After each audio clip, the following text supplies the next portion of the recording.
Alright, so we're going to pick up where we left off yesterday. We have made a ton of progress. Things are going pretty quickly with our save. We got a decent amount of money in the bank. I own 2 fields. I might own a third. I think we might be at 2. I don't remember.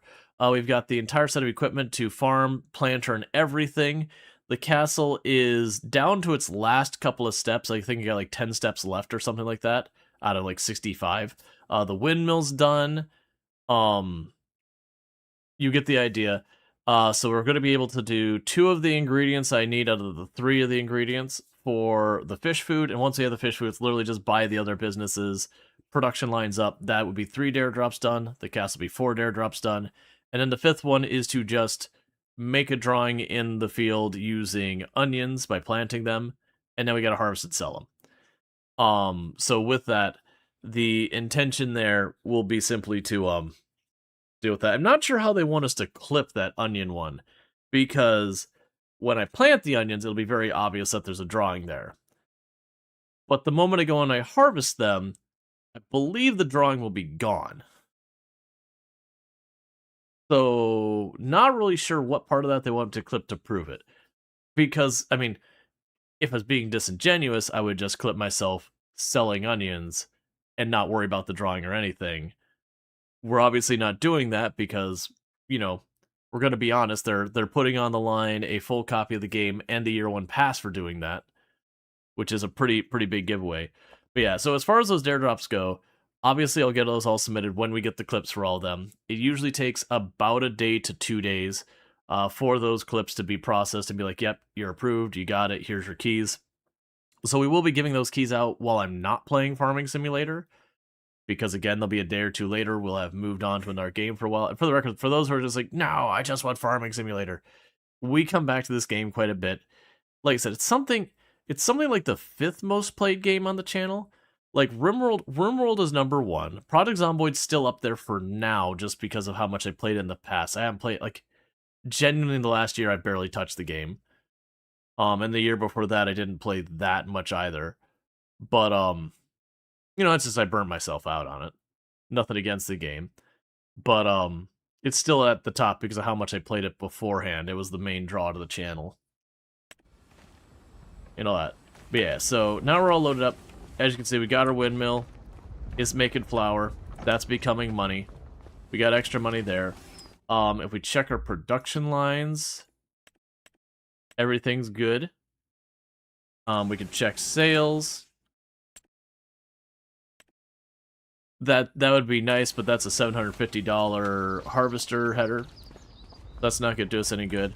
And let's take a peek at the castle. The castle's using the roof shingles for this step. Yeah, we're at 50 out of 65 for our step, but I do think we're getting like right down to that wire. I'm going to go ahead and drop off the brick that we're getting here, the castle brick, until it stops accepting it. Because I thought we had done that earlier, and then I got a step where I came up short on castle brick, and we've been loading it up and dropping them off again. But the immediate milestones... Oh, I was going to check to see if I did buy that 3rd field. I have not. So I own field 47 and 46, and 45 was the one we're planning to buy next. It gives us this extra strip of land here, and part of the intention is I will build the oil mill I need along that strip of land. And once I have that, I'll be able to have a field of the sunflowers for oil, the sorghum for flour, and then the soybeans because I just need soybeans for the fish food. It's just... the soybeans themselves are an ingredient. From there, we will buy the actual fish food factory, and you get where this is going. We'll just keep building up more and more, and the expectation is each layer farther we go, the more money I would get per cycle, because generally, broadly speaking, in Farming Simulator, when it comes to your production lines, for each step, you're going to make somewhere in the ballpark about 1.5. They do vary quite a bit between being close to the double and sometimes less than 1.5. But broadly speaking, if I put about $1,000 worth of crop into something, I should be expecting somewhere in the area of $1,500 worth of, you know, end product out of it. So each layer deeper, it has a multiplicative effect. So that's That's the magic of production lines. So farming is necessary to make good money to feed those things, but ultimately the production lines are where your money's at. Now granted, to be fair, for just like raw making money, you could abuse solar panels, all that stuff. You can do lumberjacking. There are lots of options to make really good money that don't require any farming whatsoever. But if you're going to farm, it'll be the production lines that turn those crops into products. That is where all your big money's at.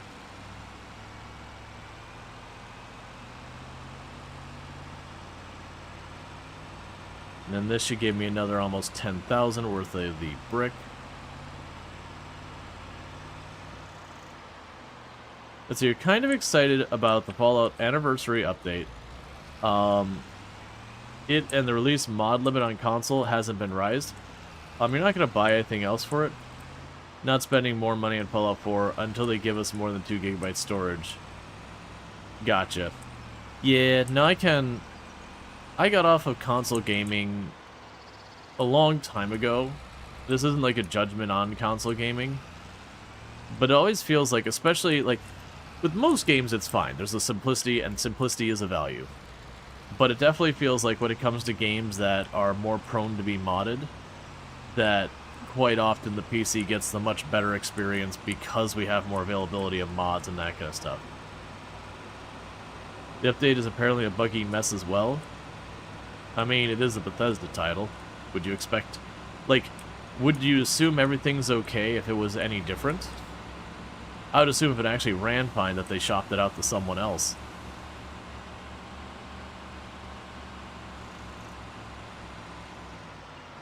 I'd be trying to figure out who they hired on the sly.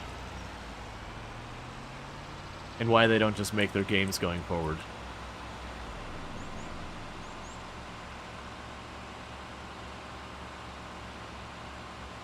Okay.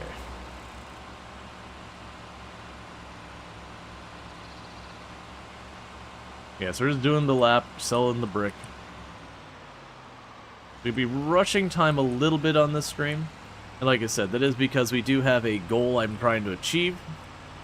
It's going to take work. And a lot of that work is effectively fast-forwarding the clock. I will have... Okay, so the next round of planting is in April. Ideally, we get to buy that last field by April. So I can buy that last field by April. That means I get 3 fields to plant and harvest and all that stuff.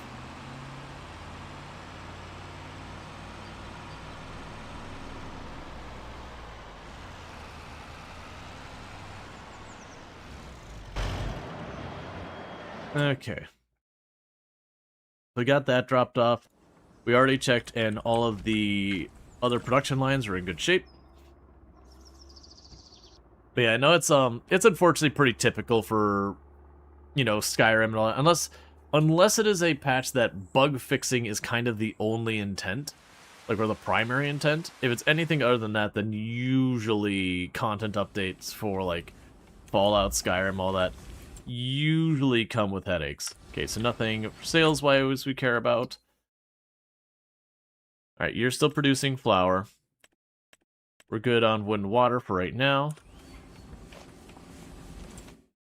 Take a peek at the castle again. We're gonna have a little bit of a routine. Okay, so you're still doing the roofing shingles, but you're almost done. But because of the extra income we're getting from the flour,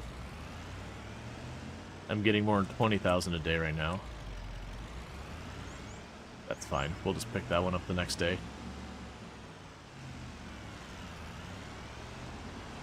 Let's see, you are, however, excited for Surviving Mars relaunch. It came out today. You've been waiting for the stored update. Gotcha. Yeah, I know I played Surviving Mars like once or twice. I never had a chance to really get into it. Like, I enjoyed what I did play. But I never got into like the DLC or anything like that. I was not fortunate enough to get a hold of a key for it.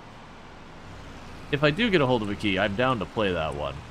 Because it definitely feels like a kind of game that's up my alley. And I understand they did add new systems to the game, where a lot of people were concerned it was just effectively a re-release with, you know, some spit polish and the reworking of the engine. It does seem like they did add new systems to the relaunch. Yeah. Yeah, no, I had heard that the relaunch was a major update of the engine, as well, like a rework of the engine. My understanding is they completely rebuilt the engine, and that all of the DLC got included. And my understanding as to why it was a relaunch and not just like something with the other one is the developer had been published and bought back the rights to it, and just with all like the legal side of all that, kind of had to re-release the game as their own separate thing to not have to like give the publisher a cut and all that kind of stuff. So it was kind of a relaunch almost primarily because of all the rights and all that kind of stuff. It also gave them a good clean break, which, you know, there's certainly value there. But a lot of people were upset at first when they first announced it, just because it sounded like they were just reselling the thing you already bought. Like I said, it does sound like they've added a decent number of new features. Like, I guess there's like a whole politics part to the game now that wasn't available even with the DLC in the original. So it sounds like they've done well to at least be like, hey, this is the thing that has value, all that kind of stuff. It's not just attempt to recash in on the product we already sold you kind of thing.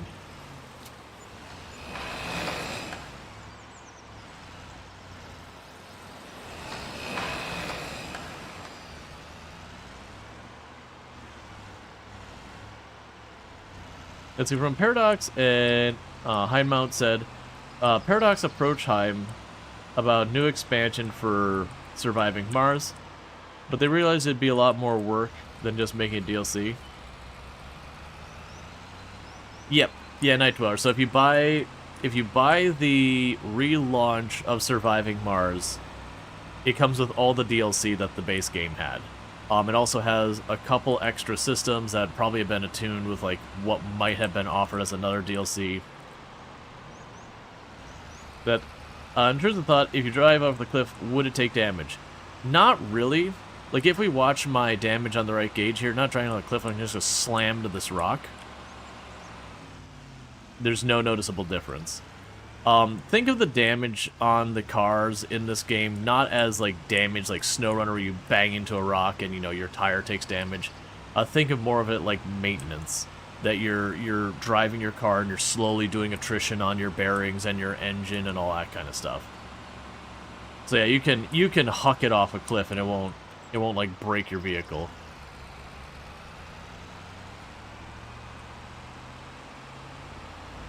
Either way, they've taken time to refamiliarize themselves with the old engine.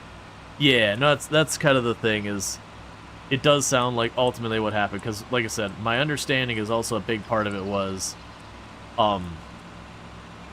you know, the developers behind Surviving Mars did opt to kind of want to take the game off Paradox's hand, Paradox being the publisher, and so they got the rights back to it. That's my second-hand, what I've heard rumblings from impression. Not one I've kept very, very close eye on the details of. There's actually been quite a bit of that. Like, I'm really excited for Hardspace Shipbreaker. For those who haven't heard, and this is a couple months old news now, Hardspace Shipbreaker got all the developers behind it got all their rights from their publisher to make whatever they want in that universe. And I want to say they announced, I think it was 3 projects, or not announced, they announced that there are 3 projects in the works. I don't think they've actually announced what those projects are, though. But the point being, the developers behind it are excited to do a whole bunch of stuff in that universe.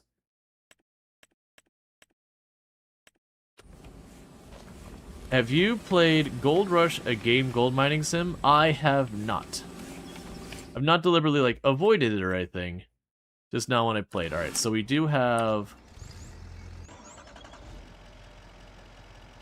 logs to pick up.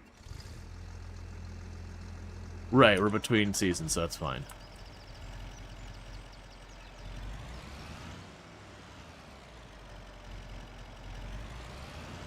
Let's see, multiple capital ship kind of shipbreaker. Well, that's the thing. We don't know what is in store for that universe. The expectation, which again, this is super rumor mill kind of stuff. No anything from the developers, so don't take it with a grain of salt. Take it with like a proper helping. Someone just dropped a 1 pound bag of salts on your plate. But the rumor mill is they're probably looking at a direct sequel to Hard Space Shipbreaker. So my guess is you have where you escaped out from under the Lynx Corporation. You've got your little salvaging ship, and so where that story takes us from there. And there's plenty of room for them to work with that, Lynx had its big kerfuffle where, you and your people basically push for unionization and all that. So I could definitely see a sequel where they take that story naturally where it goes, I was really hoping we could just scooch a little over. It's fine. We were overdue to do that. I hadn't tipped this truck over in a while.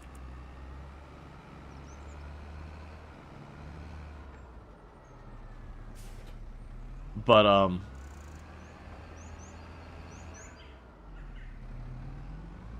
it was one of those things. Well, I'd be surprised if we got a DLC or an expansion for Hard Space Shipbreaker itself. My guess is we would get a sequel. Because Hard Space Shipbreaker, that released quite a while back. Like, in their boots, both like from the marketing and the sales standpoint, it probably just makes, even the engine standpoint, it probably makes sense to do a sequel that has much higher thing. Now, like I said, I don't think we're going to see DLC for Hard Space Shipbreaker. Like at this point, how old is that game now? Like for like the original early access release?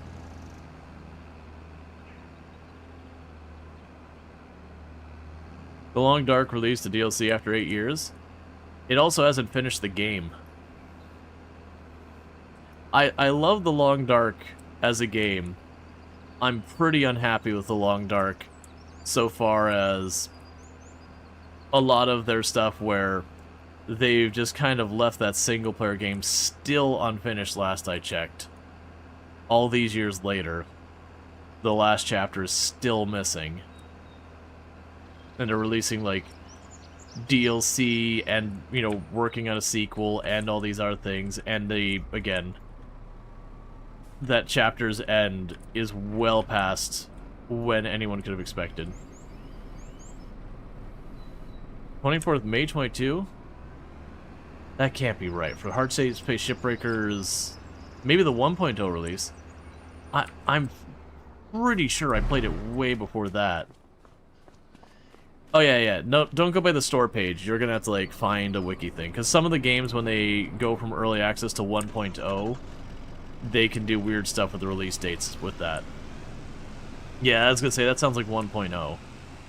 Because I would guess for Hard Space Shipbreaker it'd be at least 3-4 years before that. I think that one actually had a decently long early access, if I recall correctly. But yeah, my whole point with that is, it's been long enough. It's not that they couldn't do a DLC for Hard Space Shipbreaker, but the rumor mill is they're working on a sequel, a continuation of the story. And a big part of that would be, again, engine upgrades, those kind of things that if they applied that back onto the original game would suddenly boost the system requirements on it, which means people who bought the game already would suddenly not be able to play, so it definitely feels like time for a sequel for the game. But they could do a sequel where, again, you are using that salvaging ship, and I would assume if we're continuing the narrative that Hard Space Shipbreaker has, which Hard Space Shipbreaker is kind of a sci-fi retelling of the company towns, where, you'd effectively become an indentured servant to these towns, but they were very nefarious about not really paying you in money, that pay you in scrit, which was like monopoly money only accepted by the town, and you'd be stuck buying stuff from the company store because it's the only store in town, and basically permanently indebting yourself with no real reasonable way to escape. And where the game kind of wraps up would be around the time frame that unionization takes root. In real life, the next chapter of what happens is companies start violently opposing the unionization. You get, like, not union busting where we have nowadays, where, they fire people trying to operate stuff or do underhanded things or, you know, say stuff they're not allowed to say and that kind of stuff. But the union busting of like hiring the Pinkertons to murder people, kind of union busting. So I could see that being the natural story begins, because in their world, Lynx is the big awful corporation that's doing all these things.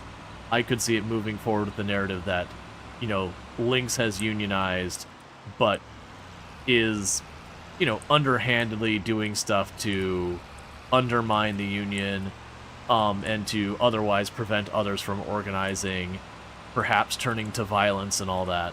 Which, granted, game mechanic-wise, we would be still salvaging ships. But instead of just pulling them into our dock, we got our salvaging ship. I don't know if it's going to be the same thing where we go to a ship and we have, like, our bays or whatever, or we have, like, a different way of collecting the goods or something. But I could see it taking the mechanics of Hardspace Shipbreaker and expanding on it. And then you just have this narrative going on around it. Because, like, if we really think about the narrative in the first game, other than, like, one or two missions that had particularly different playstyles, it's just salvaging ships. Yeah, that's exactly, like, the mobile salvage ship. So I could definitely see that. And, like, in practice, what it'd probably be is you'd choose a salvage and you just go to an environment to scrap it.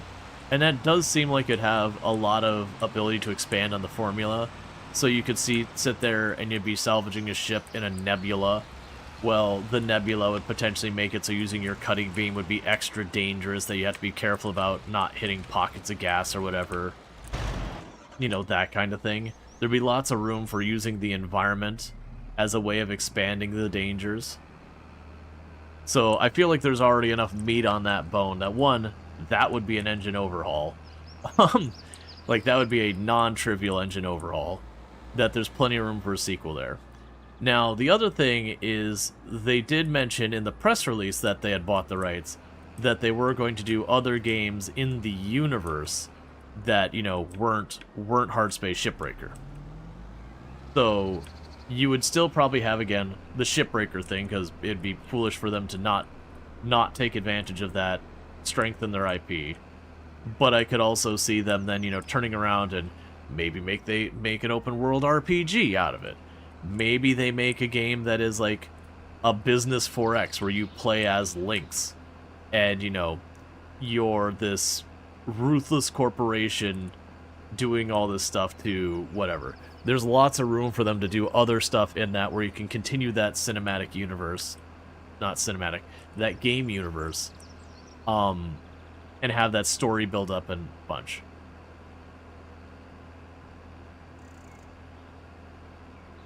Let's see, mobile salvage ship kind of reminds you of Astronauts, except it's more 2D than 3D. Yeah.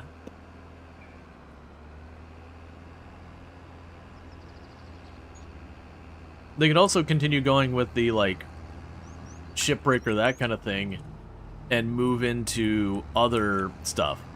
Like, we could potentially have, you know, instead of being a Shipbreaker, we could be in the Hardspace Shipbreaker universe, and instead be like in the manufacturing side of things, or in the mining side of things, like asteroid mining, and, you know, have the same kind of, the asteroids have all sorts of different materials and features and all that create safety concerns, and you have to work through, like, not puzzle. For those who haven't played the game, the Hard Shipbreaker games are not puzzle games, but there is a lot of, okay, I'm in the ship, well, there's fuel tanks and fuel lines over here that are kind of in the way. Like, how do I get around them? And it's not a puzzle, like, in a puzzle game where, you know, oh, I have to turn this wheel, then that wheel, then this wheel, and that gives me the access to what I need. It's more like, okay, I have a danger here, and I gotta figure out my ways to get around that danger. And there isn't, like, one answer. And there's sometimes, like, the clean and delicate answer, and there's sometimes the violent and aggressive answer. Like, you have the whole thing where you can go through the ship and, like, slowly decompress one room at a time to vent all the air out of the ship so it doesn't explosively decompress when you cut it apart. And then there's also times where, like, you know what I could do here? There's that one plate on this side. If I quickly cut these two panels, I can rip that panel off, and we can vent the atmosphere out of the ship and really strain the ship, potentially risking exploding it. But, you know, it's enough relief maybe it won't explode. And it's much faster than doing it the proper way. Or like you can do the whole thing with the generators where you go through and you shut everything down and you take out the cooling pieces and you cut through everything and then you pull that out. Or you can have the one where you're just like, you know what, I got a clear shot, and just rip the reactor right out of it. Just violently tear it out and just be like, don't hit anything. As it's arcing electricity everywhere on its way out.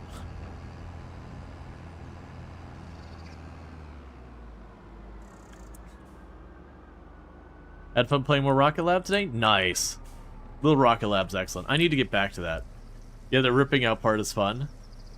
Oh yeah, no, there's times, like, the ships I always found, like, the most dangerous were the big fuel barges, where, like, the whole center was a whole bunch of fuel tanks, because they just required you to cut very carefully throughout the whole thing to, you know, separate it without accidentally, you know, nicking a fuel tank and exploding yourself in the whole thing.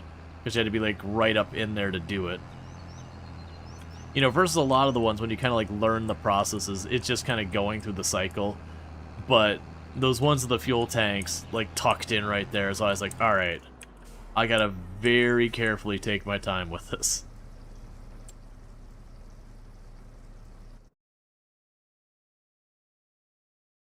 Oh, right, I need to empty the wood out of you.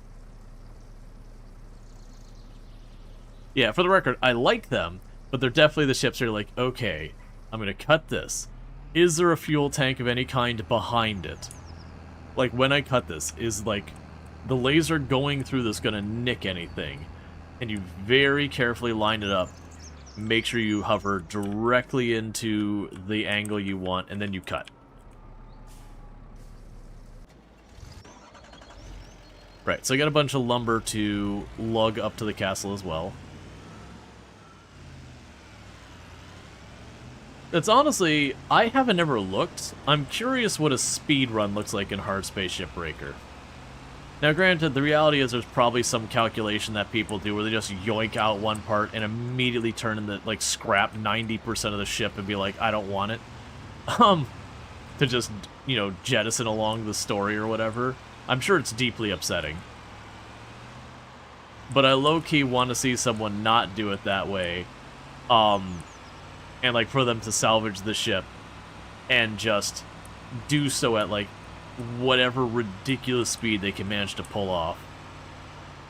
Just hacking the ship apart, you know, doing precision cuts, but, like, you know, unreasonably fast.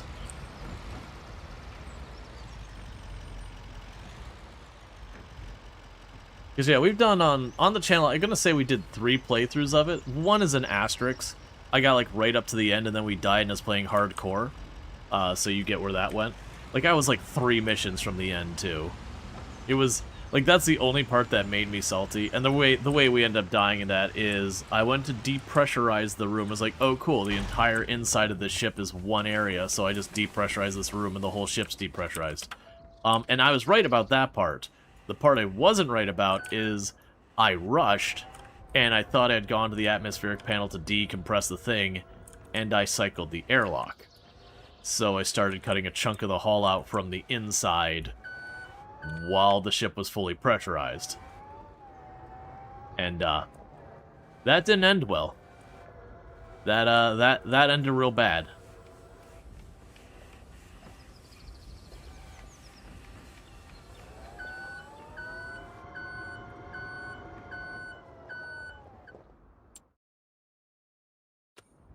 Okay, so you're done for now. Go ahead and park you up over here. Yeah, even ripping the reactor, I think watching someone do that as fast as they can would still be entertaining. Because most of the ships, it does take a little bit of work to get to the reactor and, you know, cut a hole out and line it up so you can yoink the reactor. Because you go to yoink the reactor and you slam it against the side of the ship, it's game over.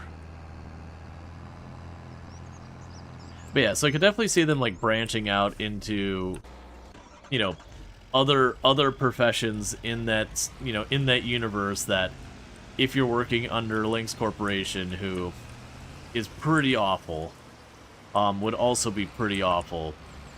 And it feels like there's a lot of room for some fun, cool stuff there that you could also... Because again, I'm assuming they want to keep that whole storytelling element, because that was one of the things that sold Hard Space Shipbreaker really well, is not only were the game mechanics really good, but you know it's the story you could get behind. Like, there's no one playing... I mean, I shouldn't say there's no one. Most likely there's no one playing Hard Space Shipbreaker who, they hear the story and they're like, this story's so heavy-handed and forcing politics, and where it's like, no, it's a historic retelling of company towns with a sci-fi twist. It's just what it is, man. All we're missing is Pinkerton showing up and killing people, and we got the story told.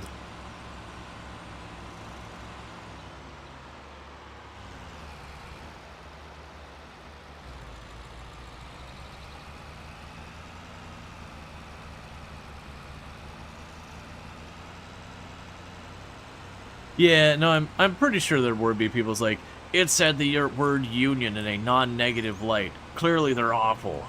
It's like, dude, they existed for a reason. Are there ones that have been abusive over the years? Sure. But this is literally telling why they came to be in the first place.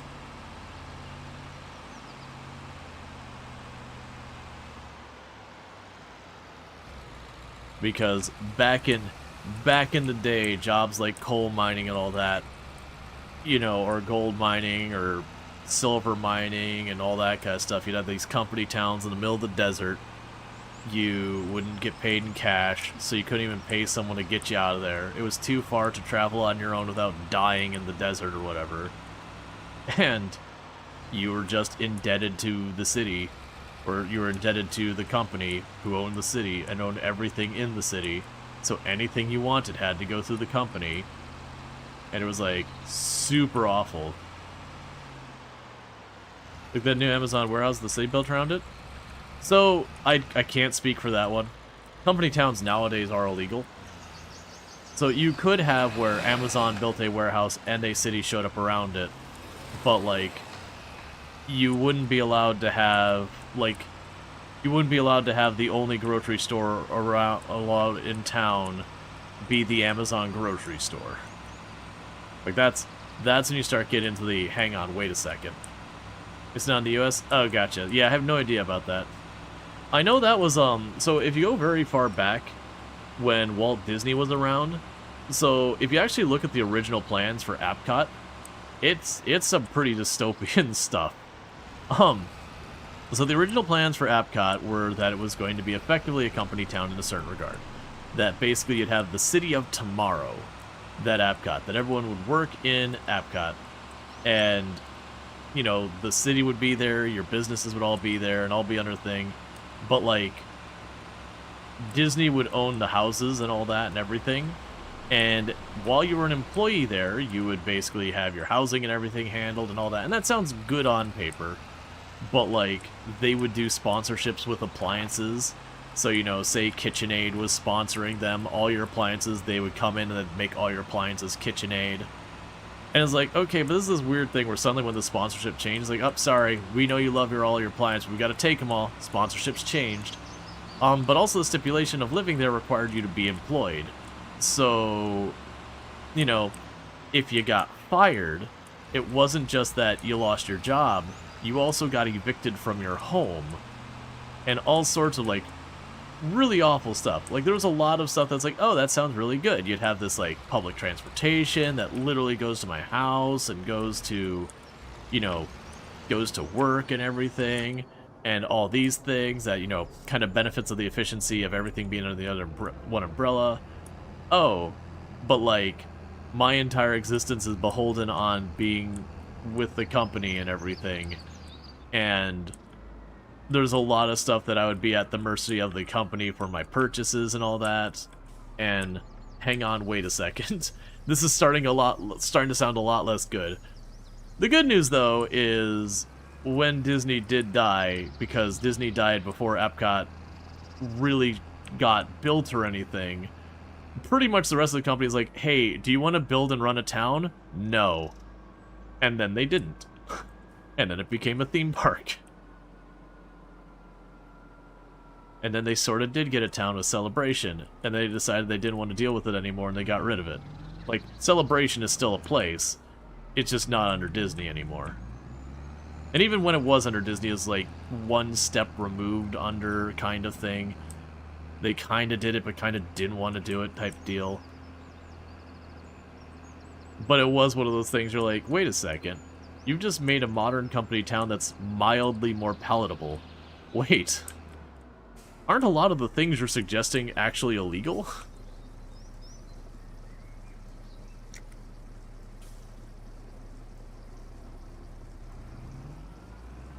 For all the cool stuff that Disney came up and did with, like, new ideas for approaching storytelling and animation and all that, he also had a lot of bad ideas.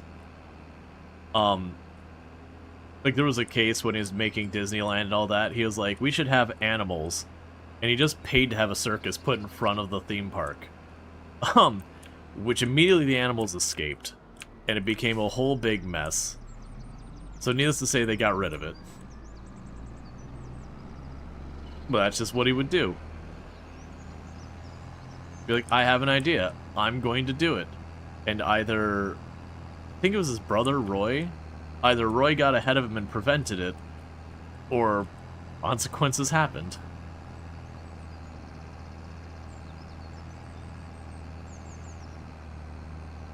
Which kind of circles the conversation the other day about having on your team, you want, like, the eye in the sky, the hopeful, the optimistic person on your team, but you also want the curmudgeon, like, the stickler, the one who, you know, poo-poos half your plans, where you want both of them. Perfect example. You have the one who's like, I got this great idea, and the other one's like, wait, no, don't do that. Or, I got this great idea. It's like, you know what? That might actually work. We can see where that goes.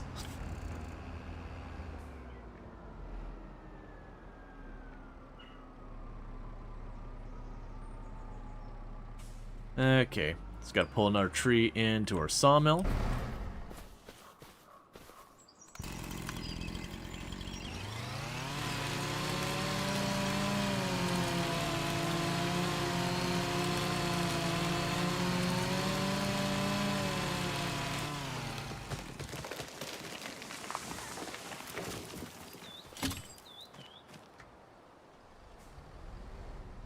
I have a lot of tree stumps over here that I'm never going to deal with.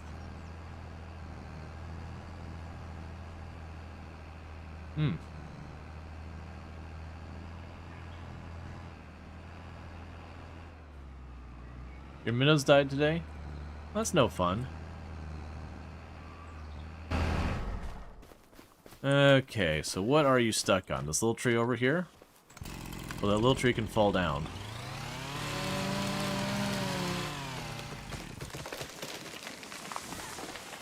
And I'll get all caught up in this tree's branches. Did a 75% water change? Ah, yeah.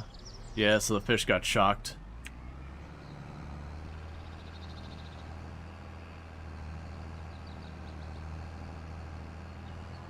It's always tricky when you have to do like a water change or those kind of things with the aquarium. It doesn't take much to really have things start causing problems. And sometimes you need to do it, too. Don't get stuck. Oh. I have the little tree with me still.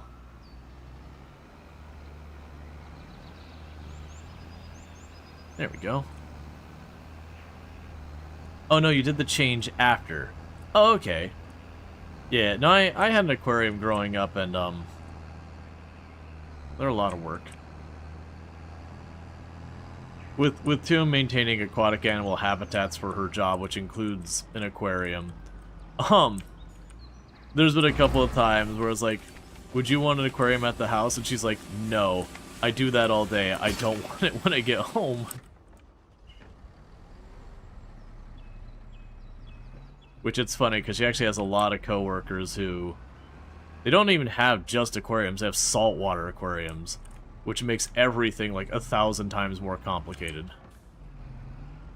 You don't just take a little bit of water and, you know, put some table salt in it. It's a whole process. Okay, that'll be fine for right now. Like, the whole process to add salt water to it. Hey, Wizards, how's it going? Thank you so much for the 70 stream streak. Is it Anno 117 Pax Romana? Yes, that's the one that's coming out in a couple of days. But like I said, I should be able to play that tomorrow. I believe I've got everything that I could have played it today if I had more time to get everything set up before stream. But I just didn't get the stuff in enough time to really do that. Okay. So I got everything topped off. They're just continuing to work on the castle, continuing to bring in the money. The hope is we'll have enough money for that extra field come April. And then after that, the hope would be from there that I can get the mill going.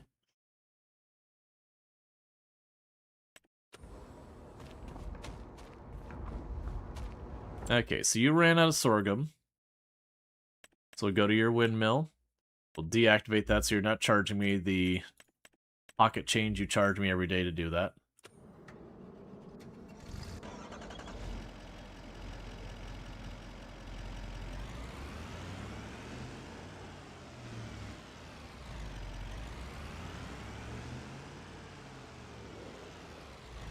And I know I missed one. It didn't stack easily on some. I'm not that worried about trying to get all of them each and every pass. Because sometimes we get like 7 or 8 on there, sometimes we get only 5. He's fine.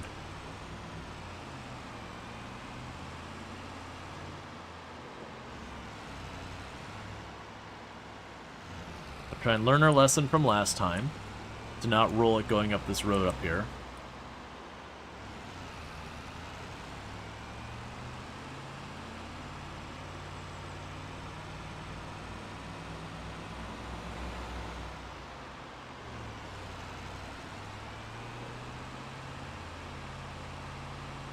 Okay. I actually believe I have enough for the field right now, too. And honestly, at the pacing we're going, I might even get lucky and be able to buy the sunflower, the oil mill. I might actually be able to buy that before the next harvest is done. Oh wait, I still need the harvester. That's fine. I was actually thinking if I could get away with doing like 2 fields of sorghum, 1 field of sunflowers, and then be able to build the oil mill before the next harvest happens, that'd become a problem. Yeah, that's probably not the case. Not unless I did a bunch of contracts. And I think for our purpose, that'll actually slow down the rate we get stuff done. If I stop to do contracts.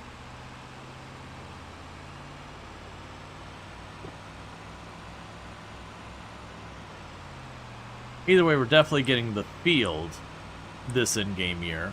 Because I've already got the money for it now. There's just no point in me buying it until it's seeding time. Because I could always have the harvester we potentially need show up in between now and then and get that half off. That'd be another problem solved.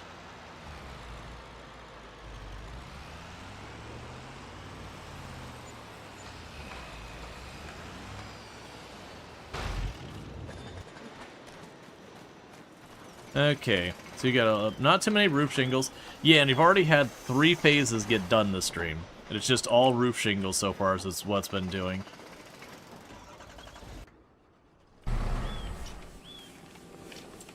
So none of these things should need anything right now. We just filled them up in-game yesterday.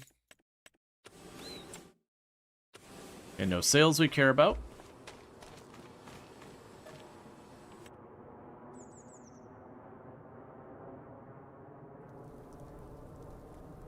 So low-key hoping for a good harvester. It'd be worth it. If I can get the good harvester, it'd be worth missing the field this in-game year to get the good harvester. Stuff like the semi-truck, while those would be convenient, I don't really need them. That's a... We got 2 pieces for the next act going on.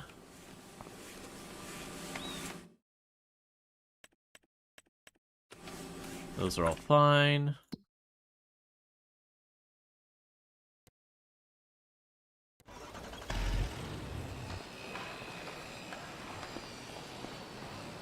Okay, so it's got cement bags, which we already have stored. I'm going to go ahead real fast, and on our production line, I'm going to set the stonemason, going back to doing those, and selling those. And the reason for that is I've got 33,000 units of castle stone bricks in there now, which I'm guessing is going to be more than the entire rest of that. If not, I get like 6,000 a day. Yeah, and again, check out Bassett playing some Little Rocket Lab. So definitely go check them out if you are looking for that. For those who don't know Little Rocket Lab, it is sort of Stardew Valley meets Factorio. And while it sounds like a really strange combination, it's really good. You can find it over there. But yeah, so I'm thinking we might be at the point now that we're back to not needing the castle brick. At least not soon. And so I could save myself this drive up and down the mountain each day.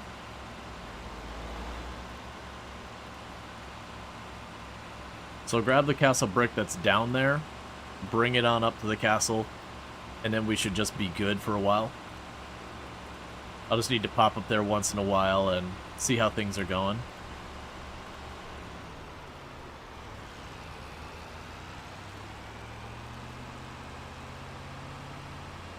Yeah, 209,000, which is more than the field we want costs. We're just kind of holding out till April to either get the field if nothing comes up, grab a harvester if we can get it cheap, because I do need a different harvester to be able to do the sunflowers we need to do. And then once I get the field, it's just oil mill, then fish food, then that, like just going through like the line of just buying the production lines. There's a possibility we might want to pick up an extra field along the way if we start running into problems with like the efficiency of stuff or whatever.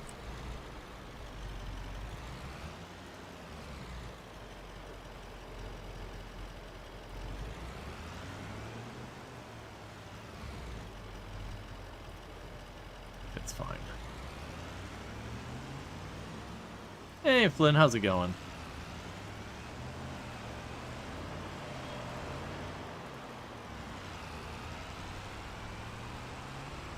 Alright, this will be another, like, 10,000. Hey, Allison! Thank you so much for the raid! How was your stream? Can we get a shout out for Allison Adventures, by the way? Another fantastic content creator on the platform. Has played historically, like, lots of Project Zomboid, been doing some Terraria recently, did some Necess before that. Lots of good times, really fun times, really great Froggo emotes. So definitely someone to pop in and all that stuff. You got work stuff, but you're hoping you're having fun? Gotcha. So I'm assuming that means you're raiding and running, which is totally fine. I do really appreciate that raid. I hope you have good with you have a good time with your work stuff and all that. But again, welcome in, raiders. It's good to have you and all that good stuff. And saved? No, wait. Oh, wait. We could potentially still save it. Saved.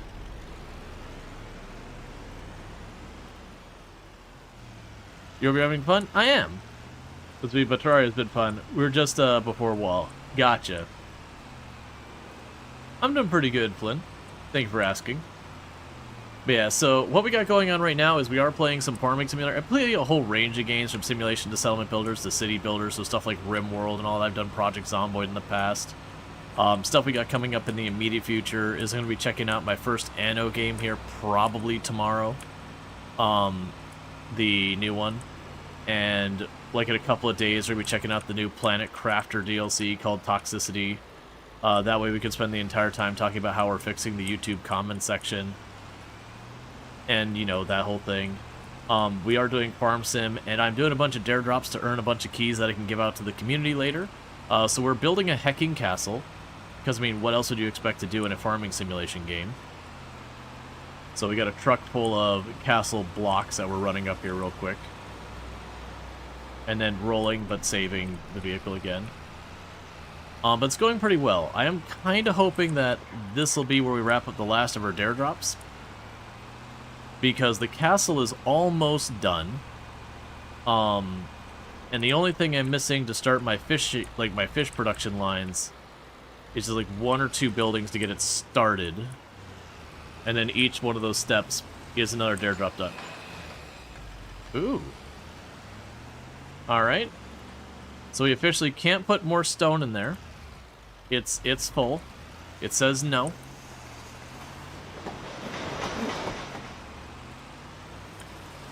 Come on, you can recover. That is a tomorrow me problem. Okay. So we don't need to worry about that right now. We can check our production lines. The water is fine. The wood is fine. And we're going to go to bed and just pretend we didn't roll a truck. That is my approach to this problem. Didn't happen. It's not real. I'm low-key expecting that maybe I'll have to go for another bag of cement or something. And it'd be good to know that before I drive up that way. There's another piece of an exat. Alright, so water's okay, getting a little low. All that's fine. Let's go check on the castle. Okay, so castle is still working through the cement, but it's not out yet. It has been a long, difficult day. We woke up at 8. It's now 8:02, and we're going to bed.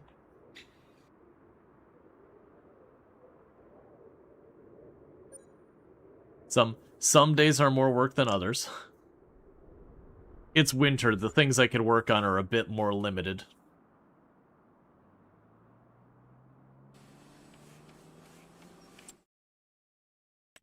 Okay. That is I think that's literally what we need. So it's the Evian 450. So I need a bigger harvester because the harvester I have cannot equip a header that does sunflowers, and this one can. Well, would you look at that? So, boom. No license plate, because I don't want one.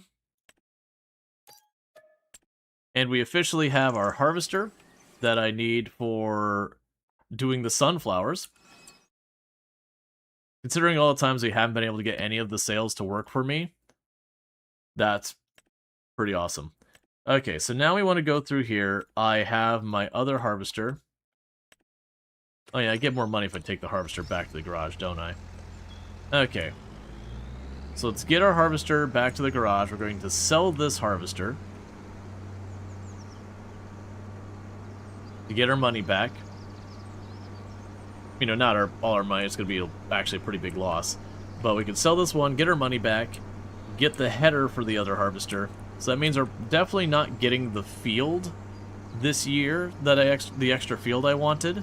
But instead we got the harvester, so we got the equipment I wanted. And that means I'll be able to do both the sunflowers and the sorghum, and then when we get the soybean, all with the same harvester. I'll need 2 different headers to do that, which is fine. So that does mean next year we'll be able to get that extra field, get the oil mill on that field, like on that pile of land. And then that'll be everything I need for the ingredients for making fish food. So then the last thing will be to just get the fish food thing.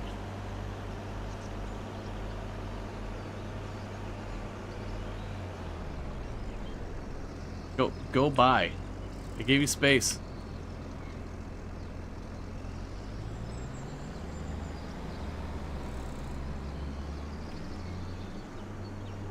All right.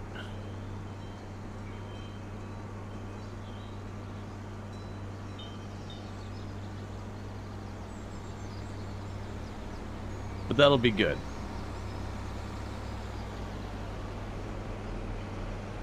Because that means right now we'll be down to just literally money. Just as fast as we can make the money happen. It's just buy the thing, stamp it out, buy the thing, stamp it out, buy the thing, stamp it out. You know, I have to like configure some production lines or whatever. And then we should be good for pretty close to all of the dare drops.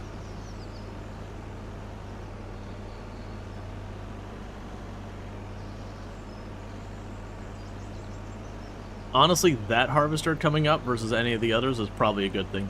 The only way it could work a little better is if there was one of the harvesters that's a bit more, but the header's a bit wider. I could have gone that one. It would set me back more money now, but because of how much faster it would harvest the fields, in real life time it takes me to get to the other end of the money, would likely have done better. But honestly, what we got is going to be plenty. It'll work fine. We'll probably end up wanting the trailer this time, because I'll have the multiple headers to deal with. Well, actually, no, it's fine, because we'll end up needing to do 2 trips anyways. It's whatever. So I'm just taking this up here because I will get more money back if I take it to the garage, repair it, repaint it, all that stuff. So I park it right here.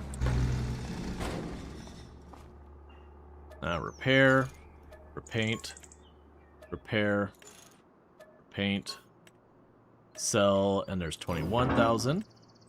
Sell, and there's 74,000. Ooh, actually, farming simulator? Yes. Yeah, no, it's definitely GTA 7. We skipped 6. 6 is old news. No one wants 6.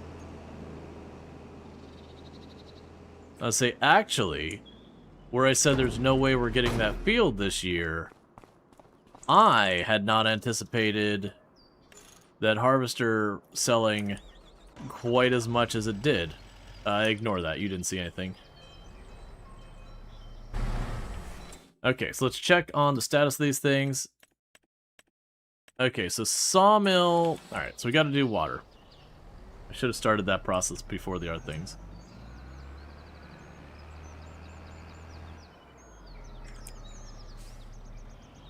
And thank you for the follow.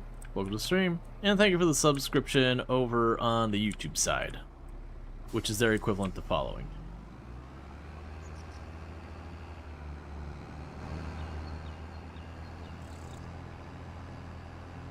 Okay.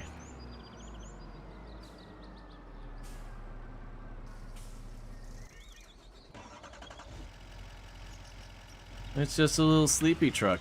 I'm gonna bring the forklift up here and fix it.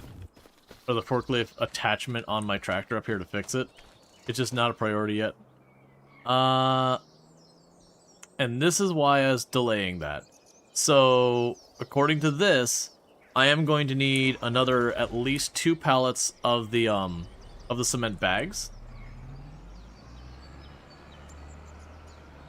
Let's see, AI overview for the video game Anno 717. So it's an AI overview, so basically we just can ignore everything about it. So Pax Romana is... The game comes out on November 13th. Not historical period. The game's release date is November 13th. The game uses this as a title. Not any historical... Most worrying, the AI needs to point it out. Yeah. Well, that's exactly kind of one of the things. I mean, they just assume if you're using the AI that that's the level of person they're dealing with. That isn't to say people using AI, that is what it is. But they're like, AI's terrible, man. I find the AI results on almost... It's like every single thing I've looked up, you have that big AI blurb at the top.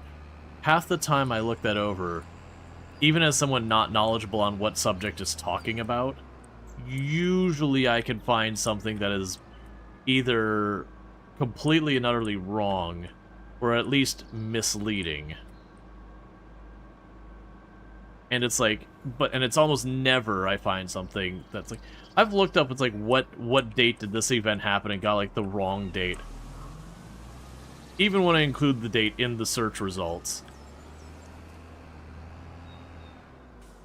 And it's just like, this is such garbage. And that's because, like, very genuinely, when you look at what goes into those systems, they don't understand what they're talking about. It's not how the AI works. It's not how LLMs work. They're glorified autocomplete.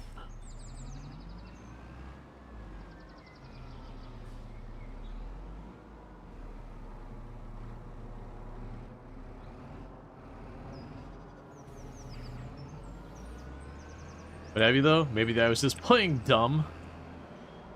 I haven't done like literally the date one so much, but there's definitely been tons of times where it's like you're doing a search for something, and it's not something you don't know. It's you're trying to find something, and you just kind of look at it and just go, like what you told me is just not right.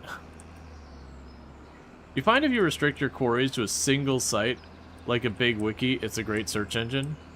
I'd rather just use a regular old search engine. Granted, part of the problem that we've got now, where people are turning to AI more and more, is you go to someplace like Google, one of the really big search engines, and half the time you pull it up, and nowadays you get like the giant blurb of AI on the top. But then you go below that, and there's like 4 rounds of like sponsored or whatever, and then ad, and you go down farther, you get like one actual search result, and that's like the next page.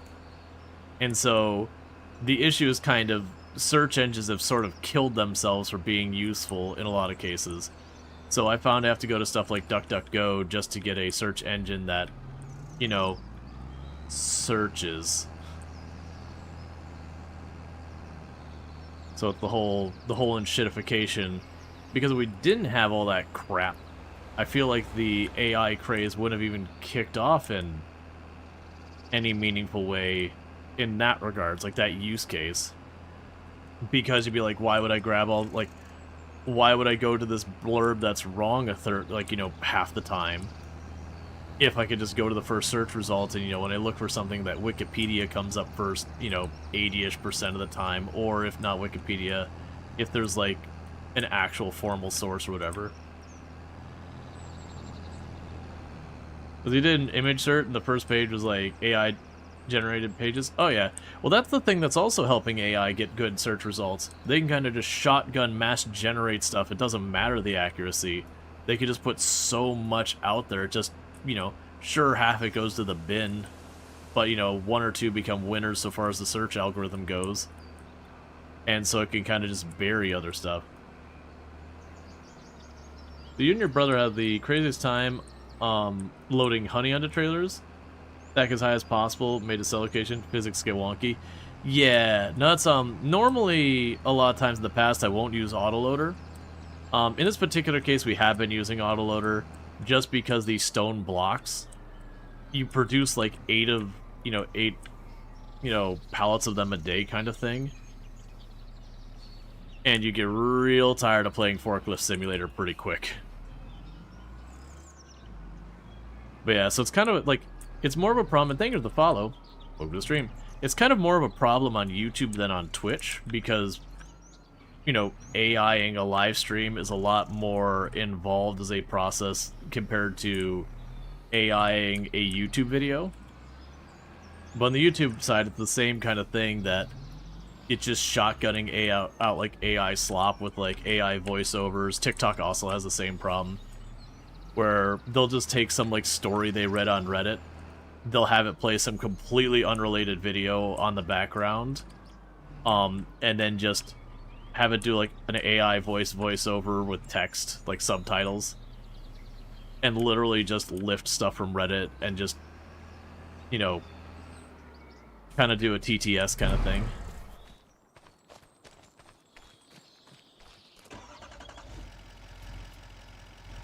And it's become a real problem for those creators that are actually making good content, because there's just so much of that garbage going on there that, yeah, 90% of it, again, just kind of goes to the void. It doesn't get picked up by the algorithm and kind of dies where it is. But a lot of it does get caught, and then the algorithm pushes it just because of the way YouTube algorithm works. And so, unfortunately, it means, like, genuine content really struggles, that the answer is more volume than quality.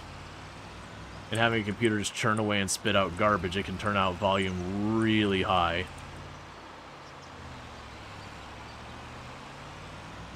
I'm in a Discord with a bunch of people who are like much bigger on like YouTube side of things, and then there's, you know, a couple people who are bigger on Twitch on there.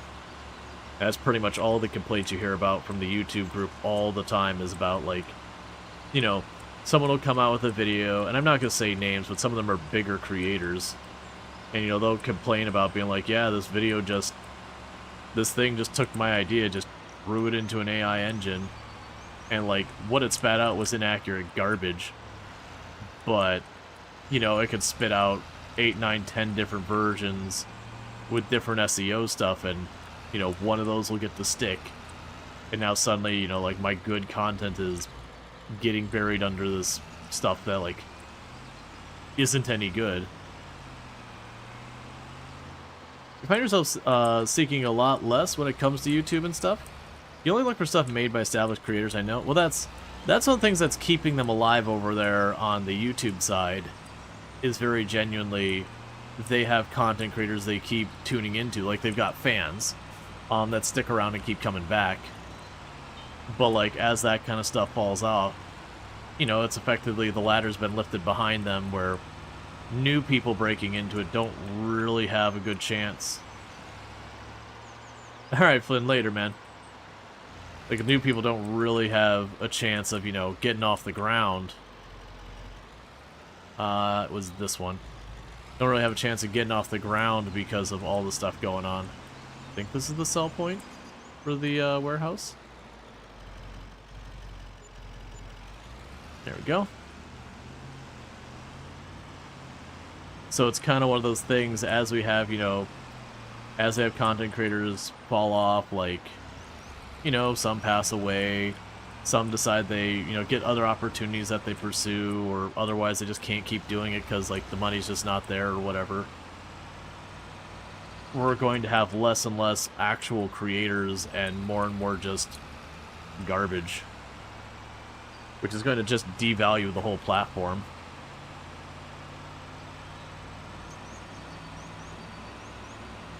Which, of course, means to make up the difference, we're gonna get more ads. Heck yeah.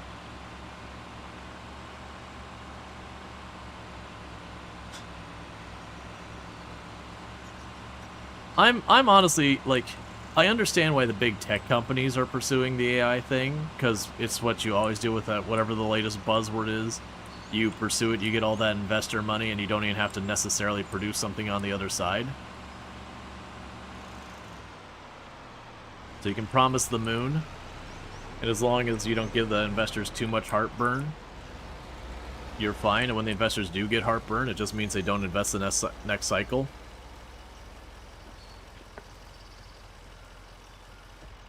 I was actually getting hopeful, not before the AI, like a little bit before the AI thing started to pick up, that there was all this discussion around that, you know, tech investors have been burned so many times that they were pulling the money out of tech because, you know, you have that cycle of new buzzword, everyone rams new buzzword in product. Oh wait, it doesn't make sense for 90% of the product, so a bunch of investors lose a whole bunch of money. Repeat. And that, like, investors were losing trust or faith or whatever in tech, and we're gonna be a lot more not dubious, a lot more skeptical of promises in the future. And then AI happened and they all just forgot those lessons and jumped right back on. That's a bit disheartening, because the tech cycle like this is nothing new. You know, when crypto went out, everyone was like, ah, crypto's, well, not everyone, a bunch of tech, like, startups and all that were like, oh, crypto's gonna be the next big thing. If you're not getting on the crypto bandwagon, you're gonna miss out, man. You're missing out on Google before it was Google. Like, you're gonna be left on the ground floor. Yada yada, garbage, garbage, garbage. With all that, though, oh, I needed to get the cement. That's the whole reason I went up there. Alright, we'll deal with that in a second. I forgot the whole reason I went up to the warehouse was, one, to ditch the brick, but also because I needed cement. So, I'll need to drive that back up there. It's fine. But yeah, so, you know, crypto did that whole thing. To be fair, machine learning also did, but at least machine learning is actually a useful product. The only thing that happened with machine learning that was inappropriate was when that was the buzzword, people were just putting in stuff that it made no sense. So it's not that machine learning as a technology itself wasn't useful and wasn't going to make buku bucks because it solves all sorts of problems. It was that, you know, they were convincing, you know, someone who was, like, making a website that would print stuff, you know, like, print stuff on your t-shirt kind of thing. And they're like, you need machine learning.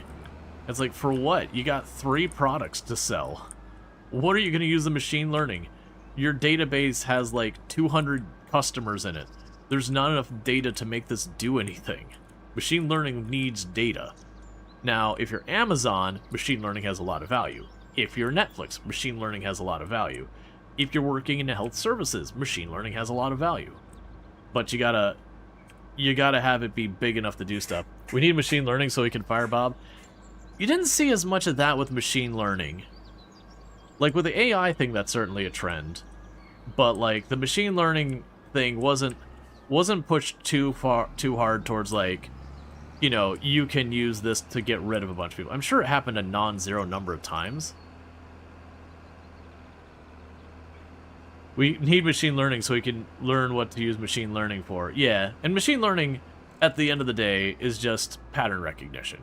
Really sophisticated pattern recognition, but pattern recognition.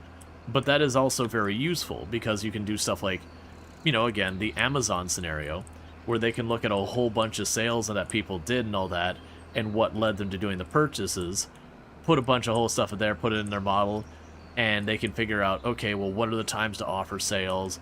You know, I see people buy XYZ, and there's a very high correlation with them then buying this other product. Well, I should go market that other product to them.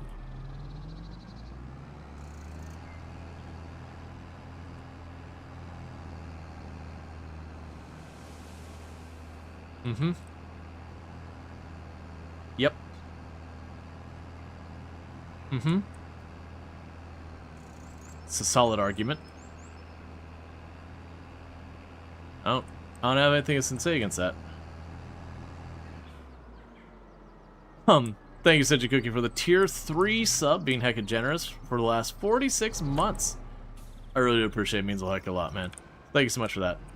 Let's see. Indeed, your textbook, the shelf right behind you is titled Machine Learning and Pattern Recognition. Oh yeah, and again, and that's not, like I said, in my tech buzzword thing, that's kind of the reason why I'm like, but really machine learning, the difference between it and other buzzwords is it is a buzzword that actually has substance to it. It got overused for stuff that doesn't make sense for it to be used with, which is like the buzzword part of it. But it does actually have a big value it offers. But it was classic. It was the new toy. Everyone was using the new toy. And then some people finally went, oh wait, the new toy doesn't make sense in my use case. Whereas a whole bunch of others, you know, it certainly did. So we gotta ride up to where we have... That's fine. So we need to go back past the castle to get the cement, because I forgot to do that. What I could do here really fast is I do have some lumber I can drop off. So we'll drop that off because the castle is literally between me and the warehouse.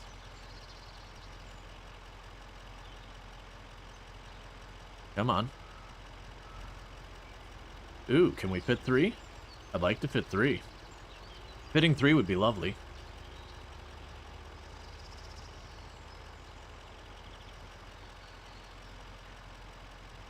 I know you still got like 4 in there. Okay, I didn't think so. Alright, that's fine.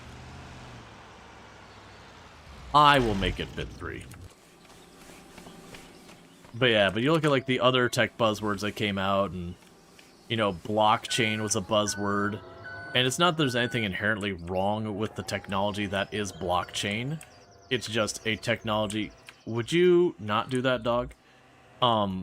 It's just a technology that has a very specific, narrow set of use cases. But again, when it was the buzzword, investors were going, okay, you know, website that deals with selling shoes, what are you doing to use blockchain? Which are like, nothing. Why would I do something with blockchain? What do you think the overlap is on the purchasing of shoes? And, like, blockchain and crypto and all that? Like, you could tell me to accept Bitcoin and all that, but, like, especially back then, the risk there was really high. As, you know, the price of it was changing between, like, $1 to 30 cents to $20, all in the course of a weekend.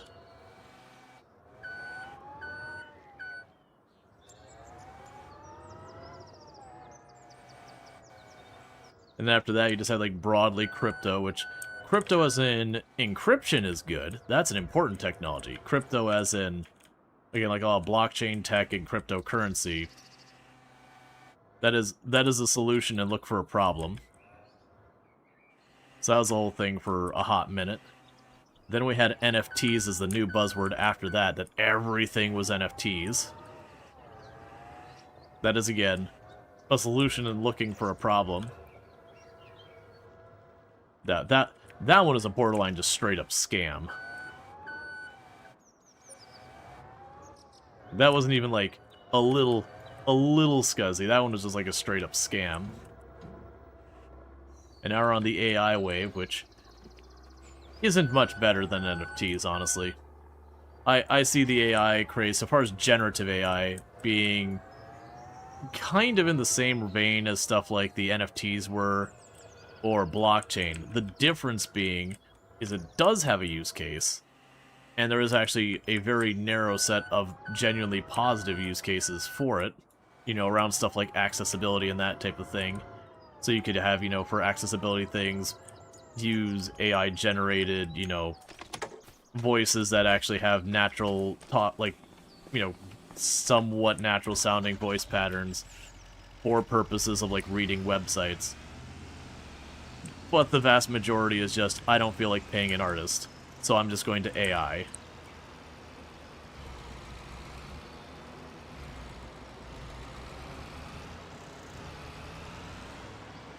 What are you even doing? Right now, I am loading up a bunch of planks and wood block. I'm going to drive those over to a castle that we're building to provide materials for it. A lot like the .com bubble. Yeah. Well, that's kind of one of the things, is everyone's jumping on the AI bandwagon. And again, there is some narrow use case. And to be clear, there's generative AI. And again, like, the vast majority of generative AI stuff, if copyright actually gets enforced correctly, is going to have, like, nearly no hope of being useful beyond, like, again, maybe some accessibility stuff, and then the occasional scuzzy things that get around the cracks. But, like, if copyright starts properly getting enforced against it, it's dead on arrival. Did you go drive a boat? There are boats. I'm busy working on Dare Drop stuff, so I'm not going to probably do that. I'm actually probably not going to buy a boat until the very end just to show it. But, like, the boat serves very little purpose. You can drive it for the sake of driving it.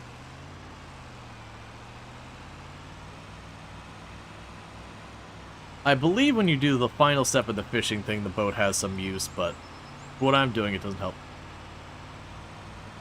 You heard Nintendo is losing its lawsuit about the AI thing? That's one of the things to keep in mind, is a lot of those lawsuits are happening, like having a version of the lawsuit happening in Japan, a version of the lawsuit happening in the US, and they'll probably lose in some jurisdiction and win in others. But, oh, with Palworld? Oh, I have no idea. I haven't kept up with the Palworld thing. It wouldn't surprise me if they lost. There's been a pretty big pushback on being able to patent basic software functionality. That kind of thing. Microsoft pushing Copilot on Windows forced the issue in a lot of sectors to at least keep it secure. Oh, yeah. Well, that's what I think, is I think we're going to end up having the AI bubble is going to burst, and it is going to be a reckoning. I don't think AI is going to go away. And again, we're talking like generative AI, LLMs, that kind of thing. We're not talking AI in the broader, larger sense, because AI right now is a marketing term masquerading as a specific technology when it's neither.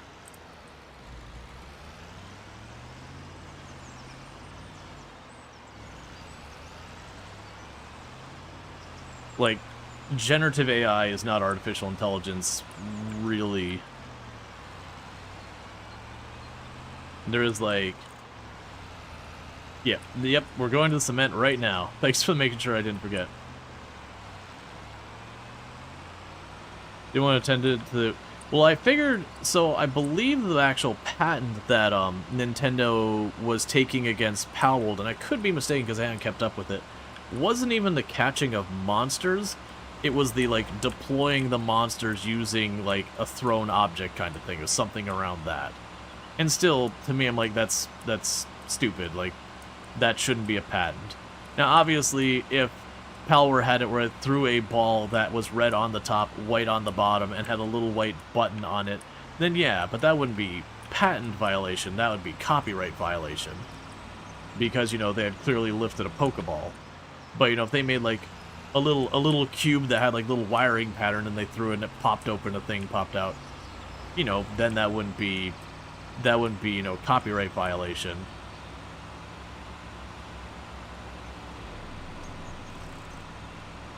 Because, like, throwing an object to release it, that's fine. Like, it was, like, very, very, very narrowly focused, maybe? But just the broad, you deploy a thing you've captured using an object kind of thing.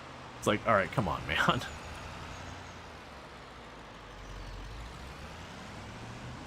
But yeah, no, definitely because I haven't kept up with the case at all. I got too many other things I'm worried about. When you said Nintendo was losing, I'm under the impression that Nintendo was one of the parties involved in the lawsuit. I can't remember if it was against OpenAI or one of those. I don't know if it actually has gone to a court or anything in any capacity, or if they're still, like, threatening. But that they were talking about complaining about copyright law kind of thing, about that the AI shouldn't be allowed to use their copywritten works to train it. Grab 4 bags, or pallets or whatever. Don't have to run back here in a second.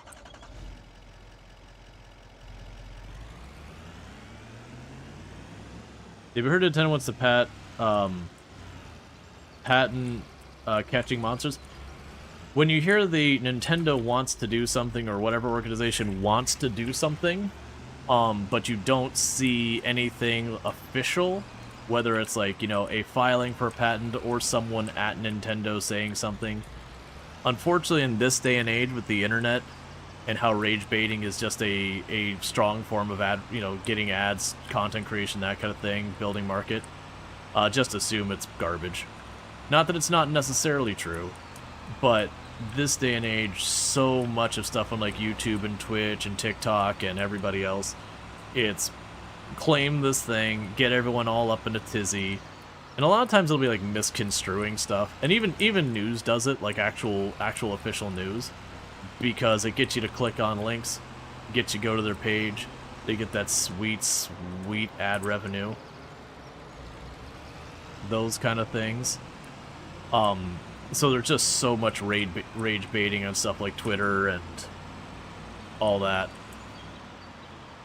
So when you hear the rumor kind of thing, unless you see like Nintendo is filing for a patent, whatever, and you like actually see like, you know, patent ID, whatever, that kind of thing, you just end up having to go like super grain of salt, super skeptical. Because right now, so like depending on how you'd argue that patent is, you know, real world proxies, we have catching monsters, because the monsters in the Pokemon world are the animals in a lot of cases, if not all of them. So we've actually got traps in the real world. That patent would fail because I could show the real life proxy and be like, you didn't originate this idea.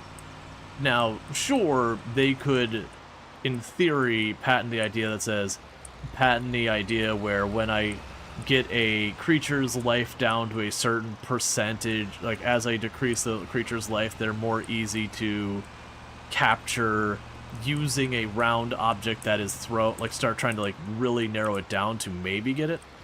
Honestly, I think that ship has sailed for them as well, that those mechanics have been used by enough different groups by now that I don't think they'd be able to like retroactively try and patent that. You have to patent stuff in advance.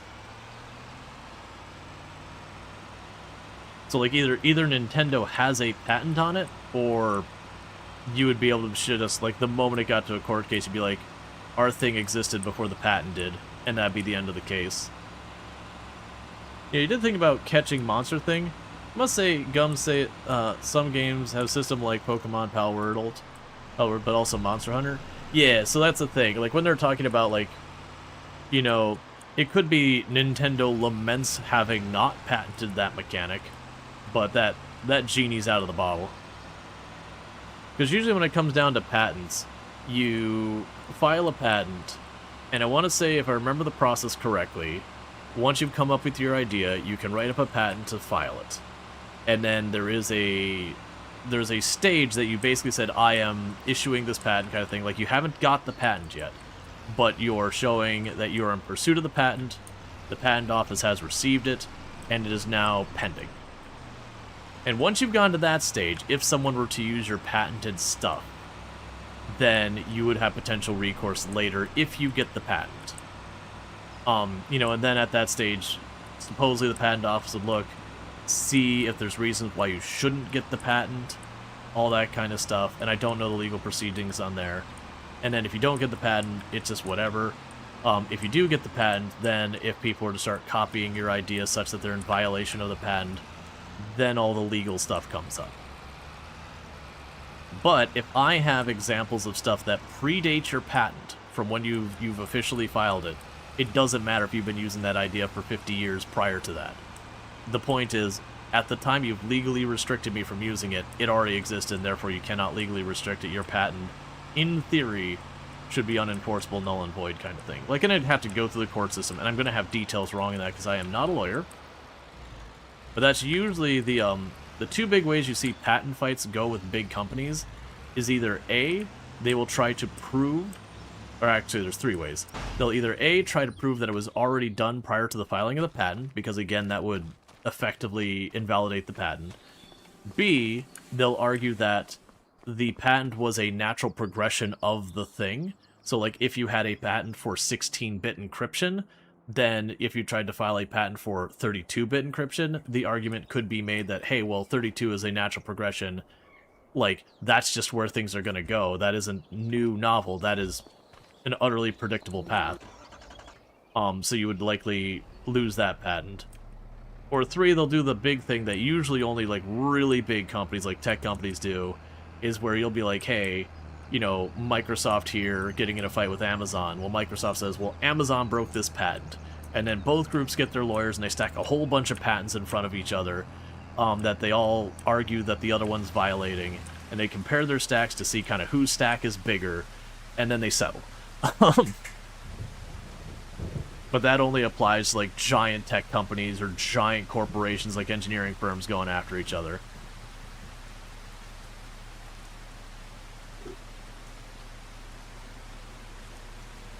Let's see, in your own opinion, it shouldn't happen anyhow. AI, human or not, just come with a good idea of the game to create custom assets, and at the inspiration of whatever, take a bumpy road. I don't understand. Are you talking about, like, with the Palworld thing? You know... Oh, you're basically saying they shouldn't be able to patent it? Is that what I'm understanding? Is you shouldn't be able to patent a mechanic like with Pokemon kind of thing? For the record, I think the Pokemon patent thing against Palworld is dumb. Like, very, very genuinely, I think it's a dumb patent.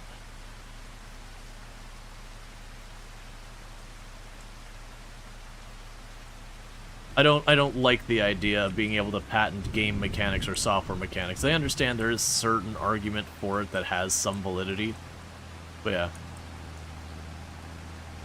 You want to bonk the CEOs in the head and tell them to share? Yep. Well, that's what ultimately came out. This was going a while back. It had to do with stuff like Wi-Fi technology.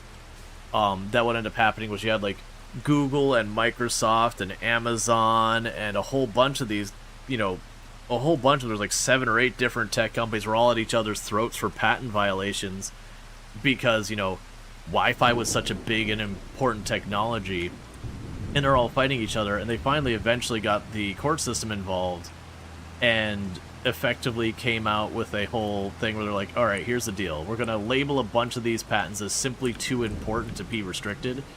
And so instead what's going to happen is you have to give what are considered, you know, like good terms for the other people to license it. So if you were the one who came up with patent XYZ, you know, you'd be like, hey, per installation, I get $2.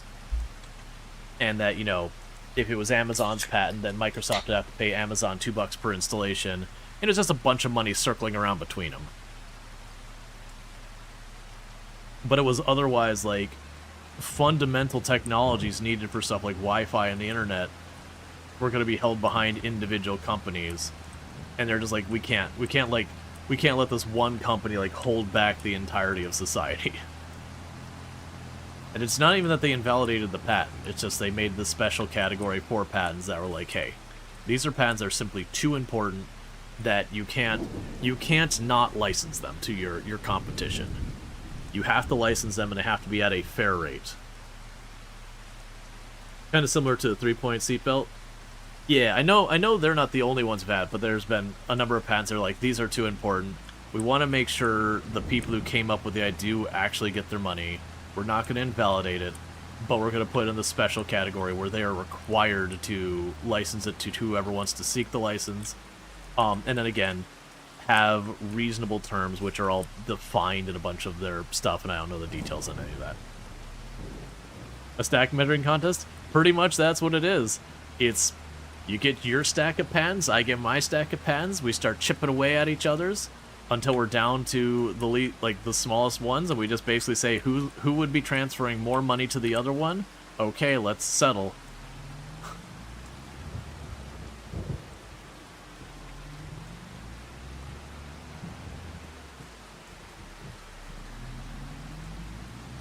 You can't remember who it was, but they didn't patent it since they deemed it was a safety thing and they wanted everyone to do. Oh yeah, that's a very different situation. Yeah, you've had that before. You've also had situations like, for as much as I will badmouth Electronic Arts for a bunch of stuff, one thing I will give them credit for is they actually had a ton of patents around accessibility that, you know, they're just like, these are available. You can just have them. No licensing, just have them. You know, granted, it's kind of scummy that they patented them in the first place, but I'll at least give them the credit that they did just, like, kind of open source the patent, being like, hey, we do own the patents on these. These are free, just go for it. Like, the accessibility is too important. So, you know, every once in a while, they get to put a win in their hat. It's not often, but every once in a while.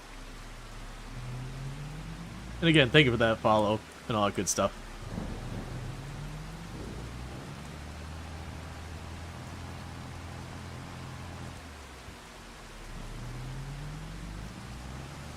Let's see what is heard being said as Power World came out was Pokemon have been asking for a game like this for a long time, and Nintendo had no intentions on fulfilling the fans' request, making a game like this. Yeah, no, that was the inspiration for Power World being made.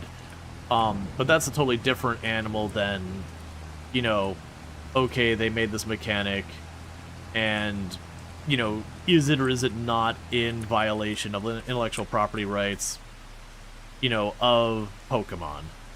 And part of the thing that gets that messy is, like, copyright law and all that, and intellectual property law and patents between, like, the US, the European Union, China, and Japan.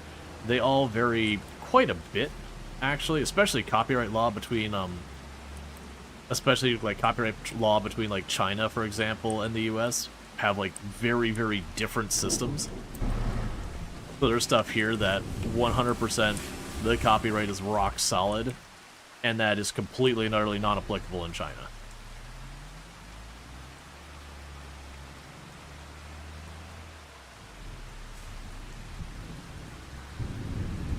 I can't remember who, but it wasn't that they didn't patent since they deemed it safety? Yeah. And there's been stuff like that before where there has been opportunities for business where they say, this is too important, like, yes, we could probably make a bunch of money, you know, copywriting it, patenting it, trade secreting it, whatever kind of thing. Did you give me the connection? But, like, while there's money to be made, there's a human benefit that's more important. Yeah, like, don't get me wrong, I could certainly see the argument that some of the creatures in Palworld, I could absolutely see, like, oh yeah, that's a copyright violation. You straight up lifted that thing. And it's not that they straight up lifted, but some of them are getting, it's like, okay, that's similar enough that I do feel like, you know, the argument that this is like copyright safe Pikachu, yeah, maybe you gotta redo that model. And I honestly think that'd be fair, but that's not what they're fighting. Are you sure that tractor has enough power to pull it? Yeah, the tractor's like 470 something horsepower. It's overkill.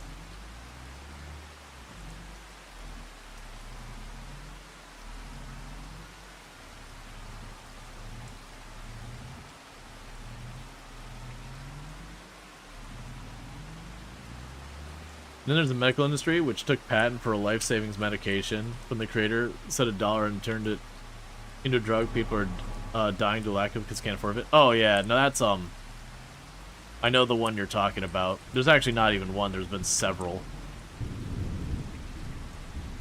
Yeah, and there's been a couple of drugs out there that are like very important life-saving stuff. You know, the company came out with it. They were making medicine and all that was arguably affordable or whatever. Then someone bought up the patent and then just jacked up the price like 2,000%. Like no changes, just jacked up the price.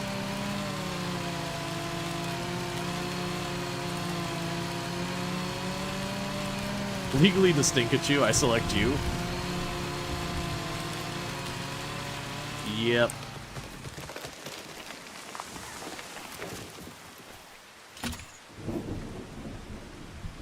Yep. There is a lot of stuff I wish you couldn't, like, transfer the rights to or anything like that. Like, you know, say it's Mickey Mouse. Walt Disney, the person would own the rights to it. When they die, that's it. It's open season. And that Disney wouldn't be allowed to, like, turn around. And that's not patent, that's copyright. But, you know, wouldn't be allowed to, like, turn around and then just sell it on to the next people. I know there'd be a lot of parts like, oh, but then people wouldn't, you know, go into inventing these things and all that because they wouldn't be able to make their money. And I'm not saying there isn't negatives, but then some of this, like, really nefarious, awful stuff that happens that we can kind of all agree are bad for humanity. Like, it's literally someone else profiting off of someone else's work. You're like, okay, hang on. We should have some kind of guardrail to prevent this behavior.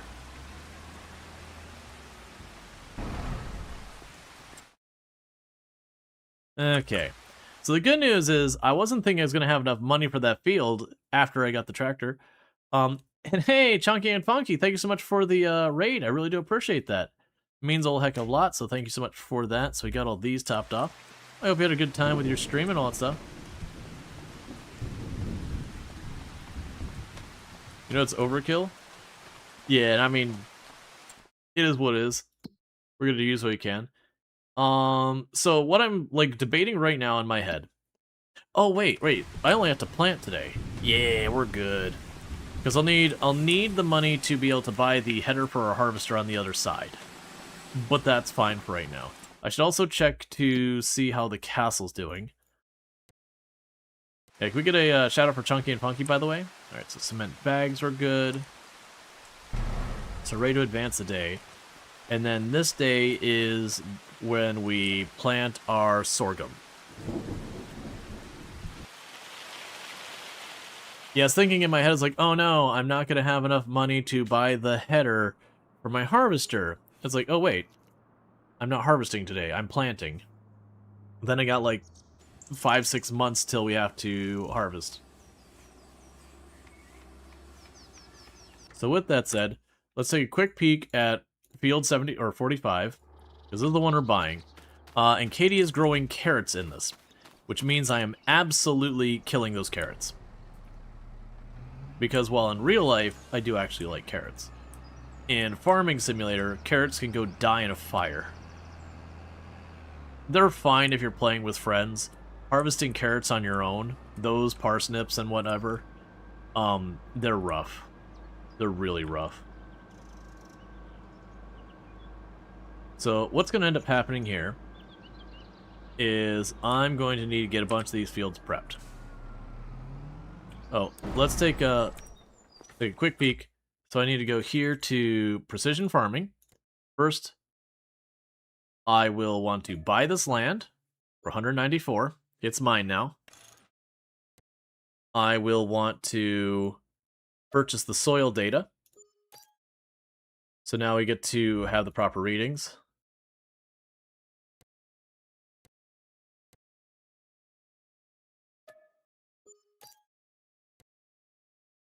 That should do.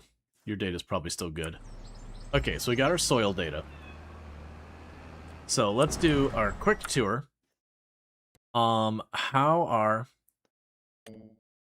tram lines? None. Good. Tram lines? None. Good. Tram lines? None. Good. Okay, so if we look at our various tiles, I need to be not on this one. We look at our various tiles. So you're good acidity-wise, bad on fertilizer. Alright. You are okay on acidity, which is good enough, and bad on fertilizer. Alright. And you are bad on both. Alright. So it looks like field 47 needs lime, and the other two fields will need fertilizer before I'm done, which we do with our planter, so that's not a big deal. But the point is, I'm going to need to go and grab some lime. There is a chance I'm going to end up needing to grab a contract along the way to buy the lime. Where is my fertilizer truck? Oh, I think it's at the other field. Alright.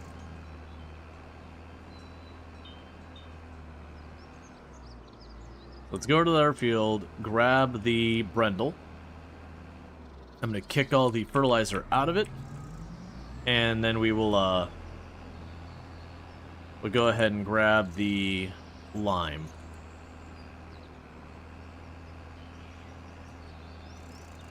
I'm almost certainly going to go and need to purchase more lime.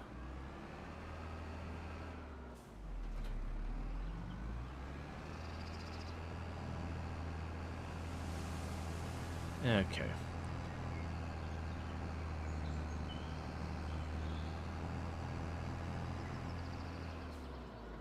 But yeah, so far it's been a very productive stream. We've got our bigger harvester that can do the corn. We got our extra field. The next purchase is the oil mill. I don't think we're going to be able to use the oil mill this in-game year. And the reason I say that is... that's not exactly how I wanted that to go, but that's fine. The reason I say that is very genuinely to do the oil... Alright, we got Talking Funky playing Sons of the Forest. Nice. Hope that went well. But again, thank you for the raid. Oh, I still have more fertilizer in here. Hang on. Forgot how much fertilizer this thing holds. I've been tempted to go through the fields and do a pass with this fertilizer first. Just to kind of deplete it a little bit. Save money on buying the liquid fertilizer. It might even be worth doing. Okay, but, I've already lost track of thought. Yeah, so I've got the 3 fields. I'm going to be making some money, but I'm going to need that for the header for the sorghum. Then also need to get a second header for the sunflowers. And from there, what I'm going to end up needing to do is I will then want to get the oil mill. So, realistically, the header shouldn't be too bad. I think it's like 50,000. I actually haven't checked to see if there's anything on sale we care about. I think it's like 50,000. And we're actually making relatively good money each month, like 12,000 plus, between the greenhouse, the castle brick sale, all that kind of garbage. I'm a little worried about today about not having enough money for all the fertilizer and all that. But that might actually be fine, because what I could see is we continue to do the cedar, because it should have enough for the seeds by a long shot. If it runs out of fertilizer, I'll get this wagon and I'll use some of that solid fertilizer that we just have sitting around now. And that should get us through today.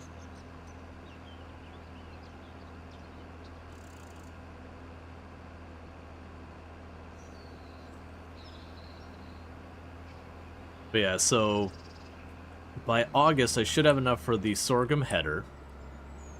I can't really tell how much money we're going to be making off of the crops. I don't have a feel for how much that acre is just going to do with the flour, but it should. I'm gonna guess it's gonna be an extra 20,000. But it should be more than enough for the corn header. Or sorry, I keep saying corn. Sunflower header. But probably not enough to buy the actual oil mill. We'll see. That'll probably take us another in-game year to do that. But then we get the oil mill, and at that stage, it's just, honestly, we just keep selling that stuff until I can afford the fish food place, and then all those would get switched over to distributing to the fish food place, and would sell the stuff from the fish food place until I can buy the breeding place, and I would switch that into supplying the breeding place, and you get where this is going. We would sell whatever the highest value good is, and then we would do that until we're ready for the next thing. Okay, so I need to go in here. That's not the right place. I need to go in here to you, and we need lime. It's 2,000 each of these, so I think I need 7. No. This is plenty.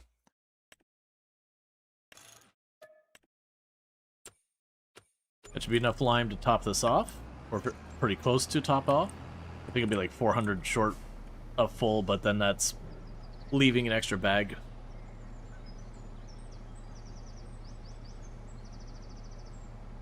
Okay.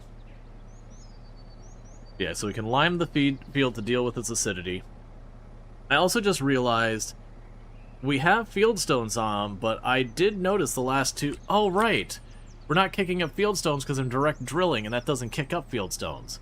Whereas when you plow and cultivate and stuff like that, it does. Right, that was one of the many reasons to want to go direct drilling without that. Or when you have field stones turned on. Because stone picking is utterly obnoxious, mostly just because the stone picker is just very small. Like 6 meters wide. It also doesn't go very fast, and then you have to empty it. The other thing is you can also, the smaller stones, you can push them back in the ground using the rollers.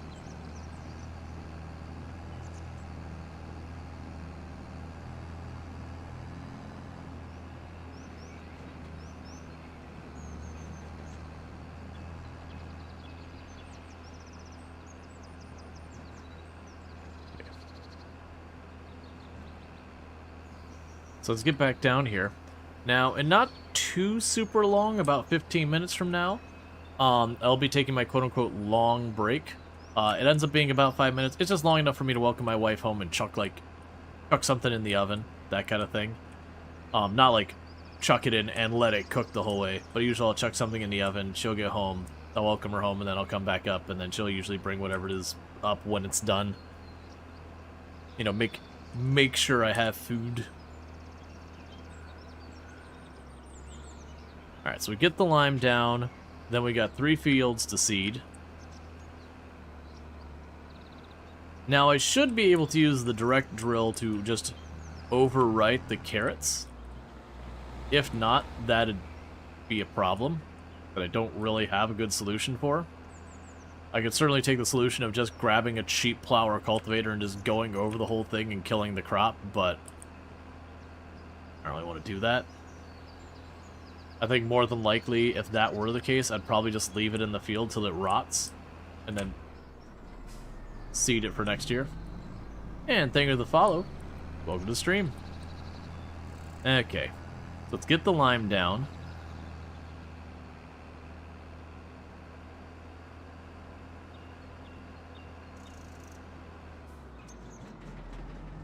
And the seeding goes relatively fast. We have the largest direct drill planter that we have that's available, I believe.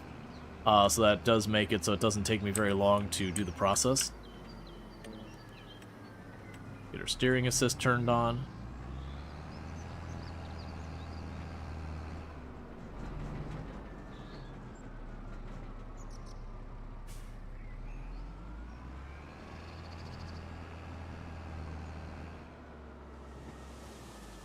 Trying to get to cruise control again.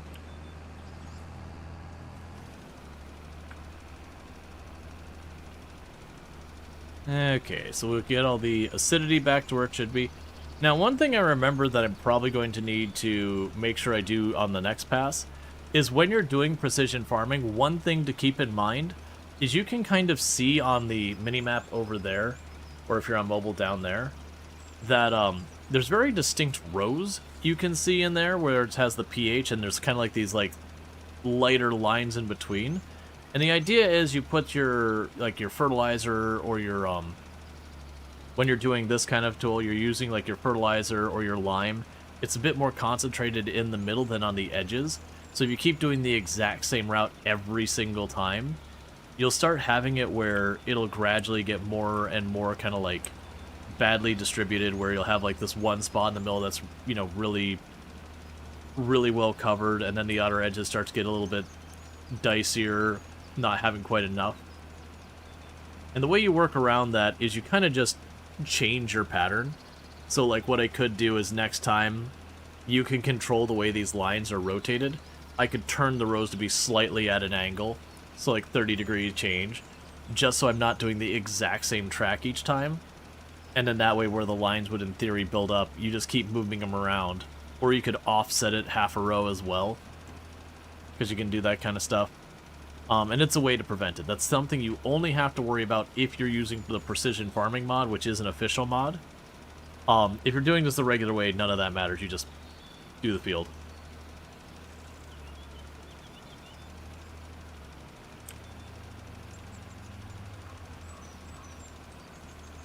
But yeah, so it will gradually get it so you have like these weird rows of like bad pH among good pH, and weird rows of like bad fertilizer among good fertilizer.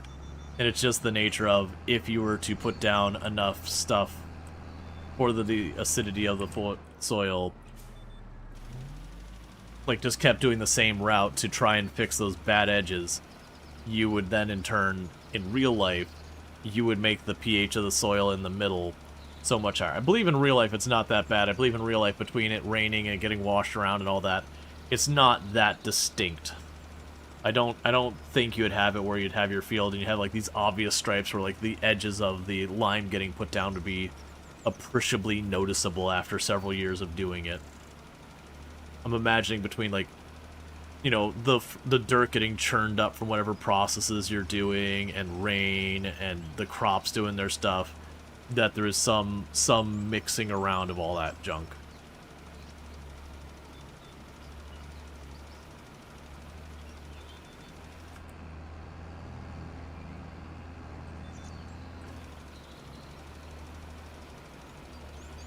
Okay. But it's a video game, and those things don't happen here. It'd be the same thing like when you over-fertilize an area, that rain and all that can leach that fertilizer out into the waterways. One would assume if there's a little extra fertilizer here and not there, that leaching effect would ultimately bring some of that fertilizer to the other area. Maybe not, maybe it doesn't have enough time to absorb, but that it would be more of a normalizing effect. Unless it's something like extreme, like for home gardening kind of things, you get those little spikes, the little fertilizer spikes you can put at like the base of a tree or whatever. So like if you're growing like a citrus tree or and they want to give it like a little extra nutrients for more output, you get these little like yard spikes you put in that are solid fertilizer. Those ones are very localized, and they'll just put like fertilizer right there. But we're looking at a spreader. It's not that. The spreader's just dumping that crap everywhere on the surface.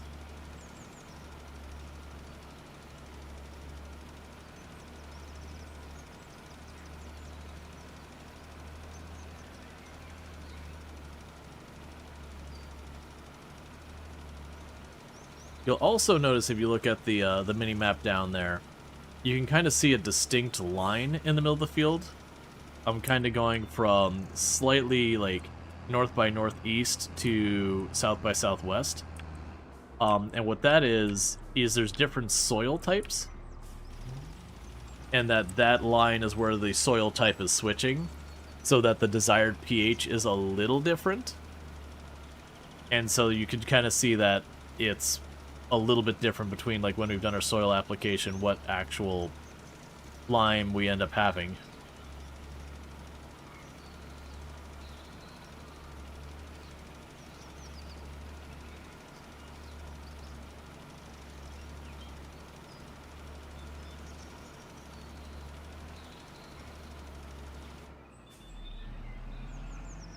Okay, so for right now, good ditch you right here in the trees. And now I grab our cedar, or planter. It's not a cedar, planter. Oh, I'm guessing Tomb just got home.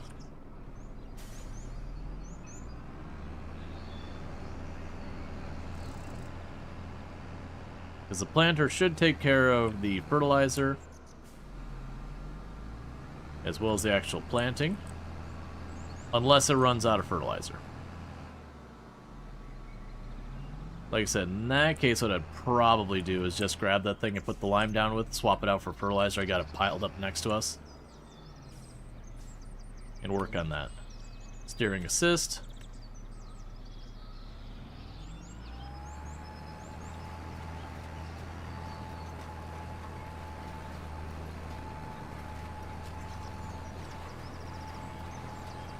It uses so little seeds. It is using them, but really not much.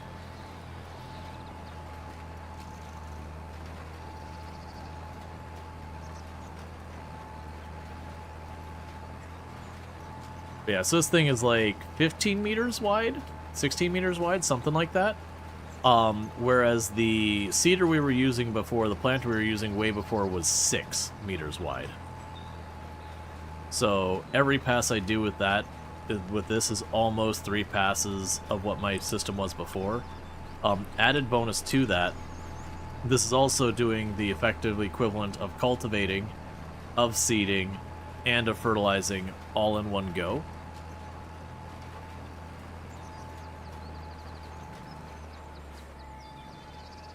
So ultimately it does save me an incredible amount of work. The only tool I have that really could use an upgrade that I'm not going to do because it's just too expensive, so distract from the actual challenge, is the harvester. Getting a harvester that had like a good like 15, 12 meter wide header on it would certainly speed up everything, because the one I have is I think 6 meters wide when I get the new header. But it is one of those things that getting that will almost set me back like 500, 600,000 by the time I get the harvester and both the headers, that it's just not worth it for me to do it. Like long term, if you're doing like a forever save file and you're just buying up more and more land and spreading, you definitely want to do it eventually.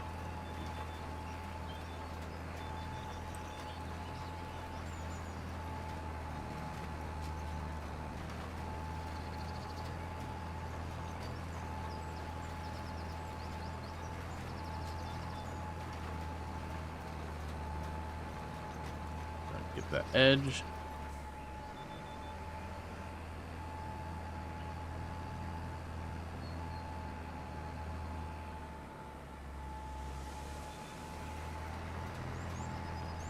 Okay.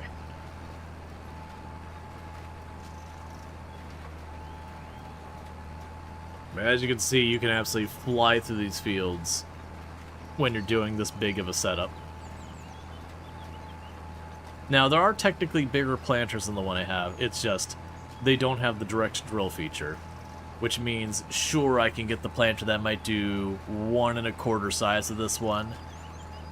But then I also have to go and follow it up with, or sorry, I have to precede it by cultivating the field. So you get the idea there. It's like, alright, it'll get the field done faster for that one job. But then I have an additional job I have to do. And it can genuinely work that splitting it up is the right call. That the increased size of the equipment can make up for the fact that you have to do multiple passes. But in this particular case, I don't think it makes sense.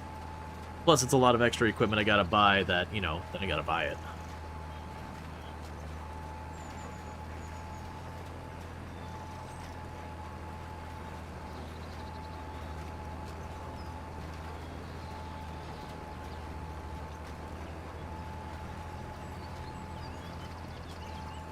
I'll probably be finding the fertilizer for all of our fields for this one, too.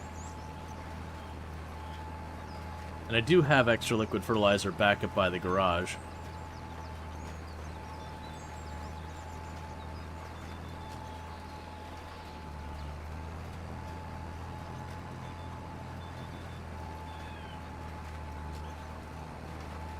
Okay.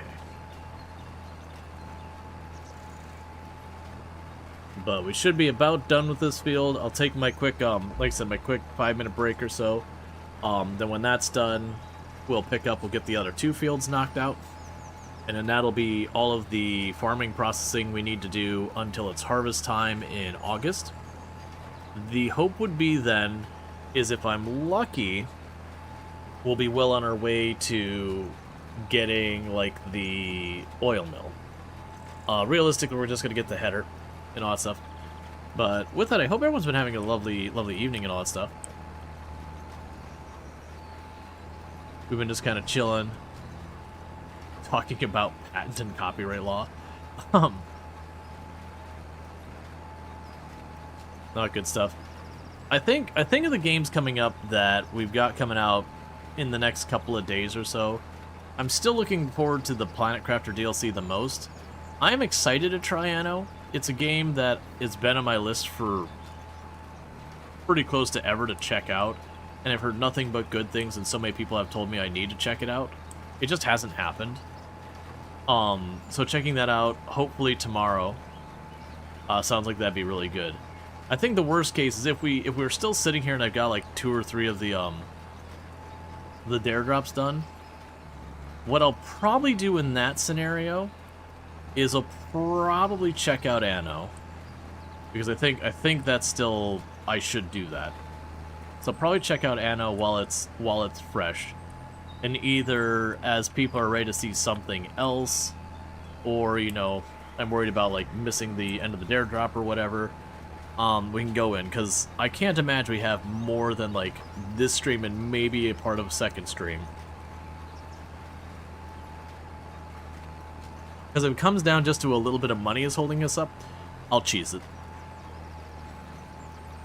It's easy as I'll just cheese it.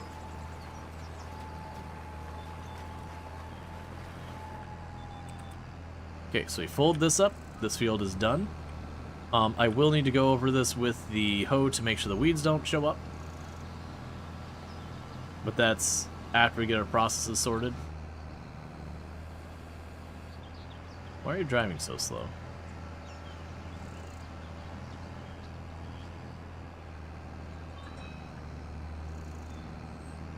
Run on through here.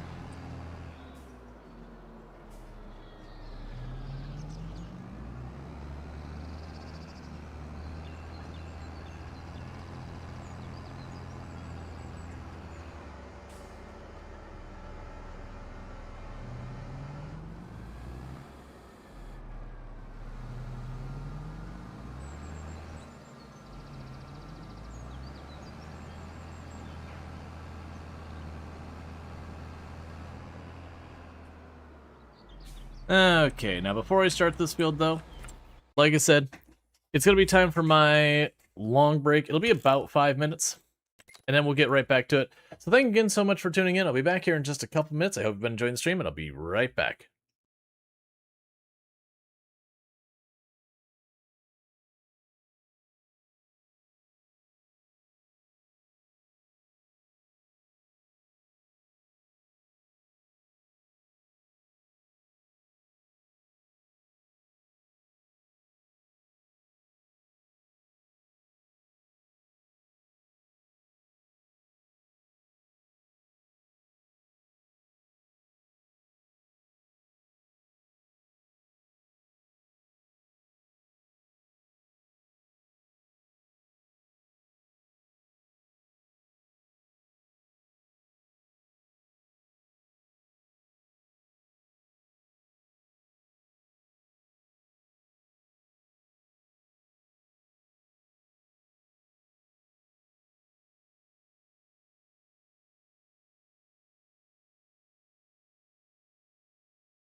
All right. So we didn't do the long break or whatever, just because Tim wasn't home. So I did toss some food in the oven, but I also have to run back down there in like 20-ish minutes to pull it out if she doesn't get here first. Okay, we're getting our next field all seeded, all that. I will need to go back and, like I said, I'll have to do the hoe on all these fields. That is one thing that could also be sped up if I got a giant sprayer. Not yet. Like the food goes in the oven. I gotta wait till it comes back out.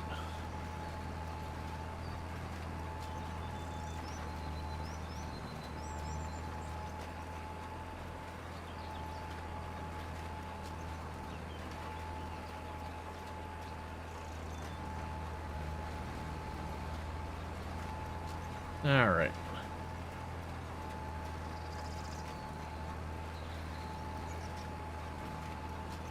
I'm gonna get off the hook for now. I'm glad I'm off the hook. Because, you know, we have traumatized a lot of fish in this playthrough.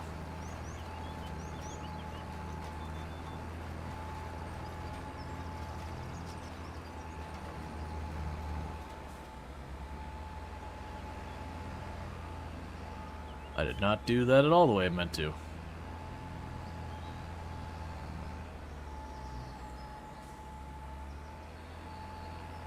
Okay. It's fine. They're just hedges. No one cares. Alright. Yeah, so the good news is with this setup, we're able to do this really fast. I am noticing this field that last time, it didn't let me actually fertilize it for whatever reason. We even did a pass of the fertilizer. It didn't seem to do anything. We are definitely chewing through my fertilizer on it this time, which does imply that we are catching up on, you know, fertilizing the field that didn't get fertilized last time. Did we try to get another one, the 300? Yeah, we did check to see if I get anything at 300. It did not give me anything. We haven't checked any farther than that, because if we didn't get anything at 300, if we are going to get something, my next guess would be it could be 400, but realistically, I would assume the next threshold, if there is another one, would be 500. And that would be committing, you know, 4 or 5 hours to fishing, and I don't think people would be on board with that. I think there would be a mild to severe mutiny at me simply streaming fishing for 4 or 5 straight hours. I also don't want to do that. I would mutiny on that one. Yeah, that's pretty difficult on stream. And you did the dare drop. So that was all. Yeah, the dare drop was for only 10 units of trash. You have an odd opinion about catch and release? Are you overseeding? No, if you actually look at when I'm driving over the areas I've already seeded, it stops seeding it. Like, it won't take the seeds from me.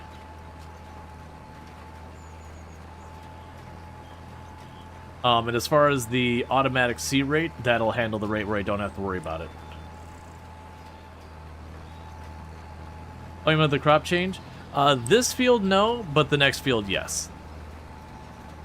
You think it's really cruel to fish? Oh yeah, no, I don't disagree. Like, you know, you get a fish, you put a hook through its mouth, but you know, it's okay because you release it. It's like, don't get me wrong, when you catch something, you're like, oh, it's not big enough. Like, it's still the responsible thing to release it. So, you know, if you're deliberately doing it, it's like it's not great.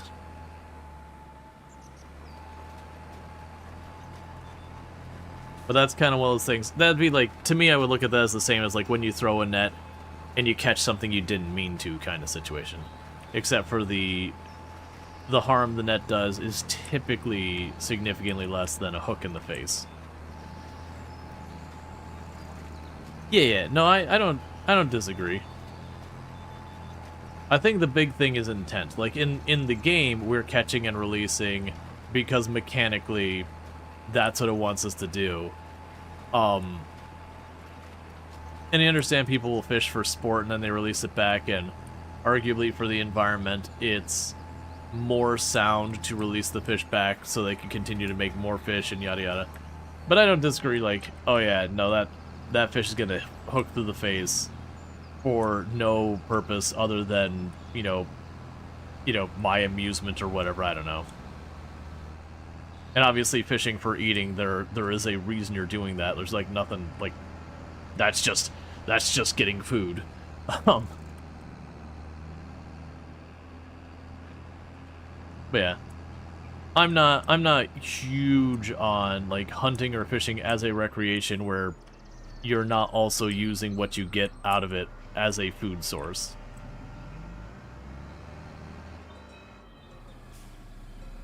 You know, okay, well, actually take that back. With the hunting one, there's also the reason of, like, the animal is, for whatever reason, bad for the situation. Like, there are places where the deer population get bad enough that it starts being problematic in its own right. So that's one of the reasons why when some people get upset with people deer hunting, it's like, well, no, we wiped out the predators, and yeah, we should go back to our past selves and say, hang on, there's a negative if you do that, be careful. But because we have done that, that natural like pressure valve being like, oh, there's too many deer, like, you know, the predators now build up their populations because food is plentiful. That lever's gone, so we kind of fill in the gap through hunting, and you know that's reasonable. But at the same time, even then, if you're out there shooting deer, I'd hope you at least like either eat it or put it to use in some manner versus just, yep, shot a big old deer, gonna lay it on the ground, gonna walk away. Got a picture with it, not gonna pick it up. Not worth my time. Airdrop wolves like they did in Yellowstone? Did they actually, like, bring in wolves and just, like, huck them out there?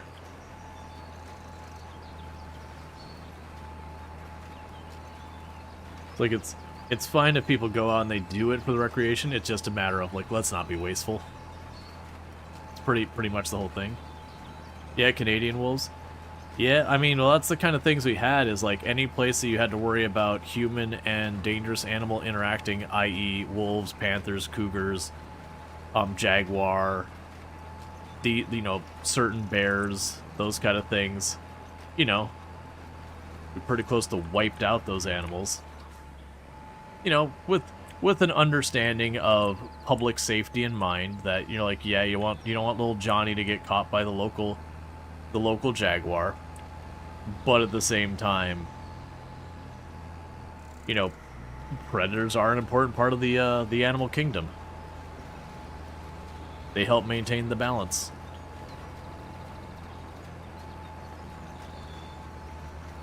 Australians have a few stories about that. The emu, yeah. All the memes around the Great Emu War, which basically was a logistics loss that is just too resource costly for them to continue to decimate the emu population to try and get them under control. So it wasn't that the emu, like, outfought people or something like that. Just they're like, this is just too expensive. These birds just take way too much to put down. I was, like, drifting there. That was weird.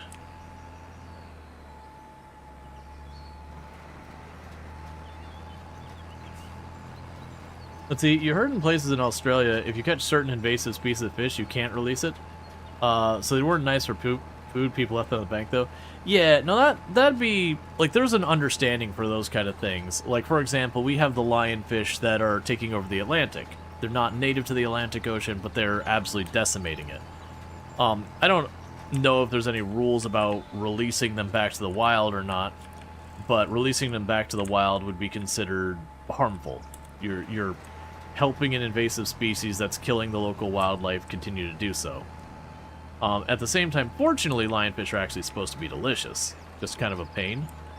But if they weren't, there's certainly a thing to be like, yeah, just chop it up and throw in a crab trap or something. That's what happens when you hunt with a machine gun from the back of a truck. Can't say, wasn't there. But yeah. Like, that was the reason why I was like, oh yeah, you know, it's, you know, killing animals for whatever, and I stopped to amend it being like, wait, there are situations where, you know, an animal, the overpopulation is its own issue. See, there was a not really condoned mission of 1 or 2 attack helicopters who was going to decimate emu herds and flocks, and the emus outran them and spread, so they couldn't really decimate them anymore with the machine guns, if you remember correctly. But otherwise, yes. Excellent.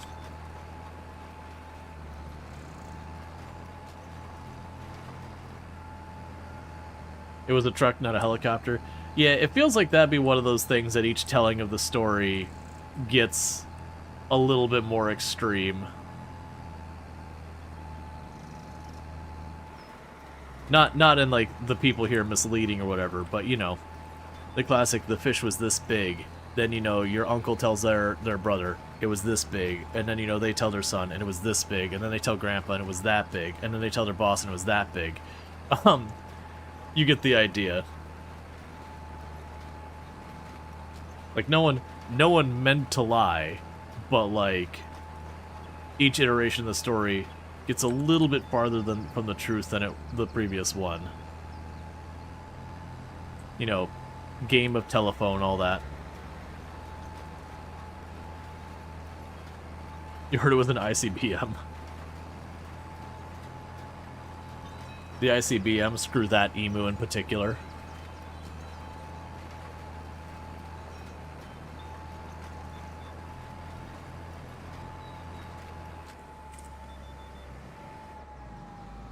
Okay. So what we will do is we got all of our fields planted, and you are showing as sorghum. Cool, so we basically took those carrots, and we told Katie she has terrible choice in crops. And we have taken corrective action and made sure there is no carrots in this field.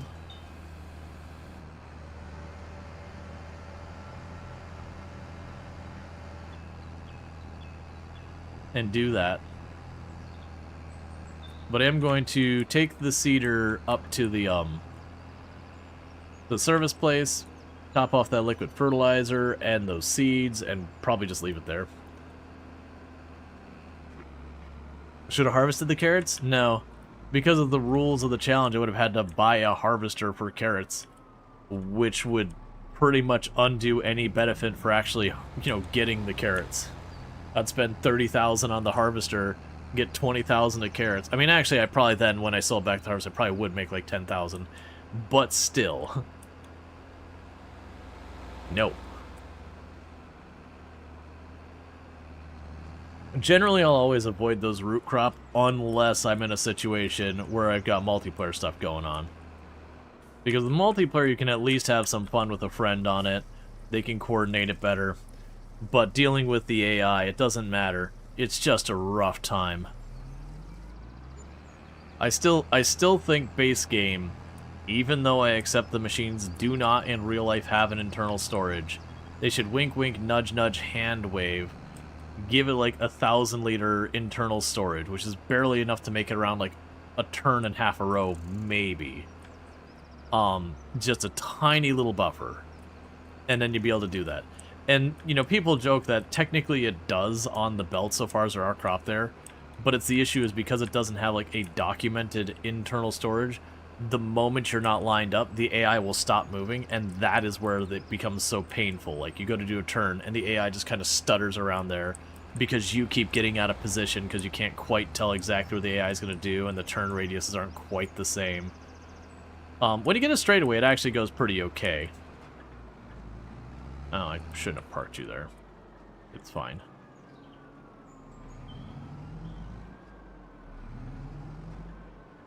Who doesn't want to do detectors in increments of like 1.5 meter working width? Yeah.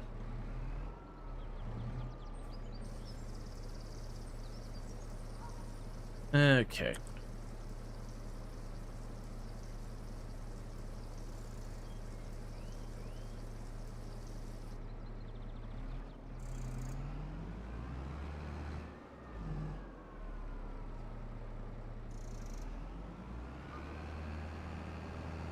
Just gonna shove that out of the way real fast. As you do.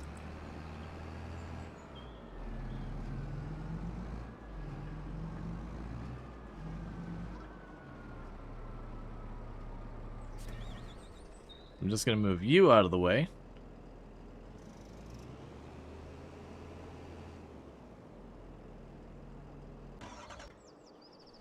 Okay, that way you can repair this and all that stuff.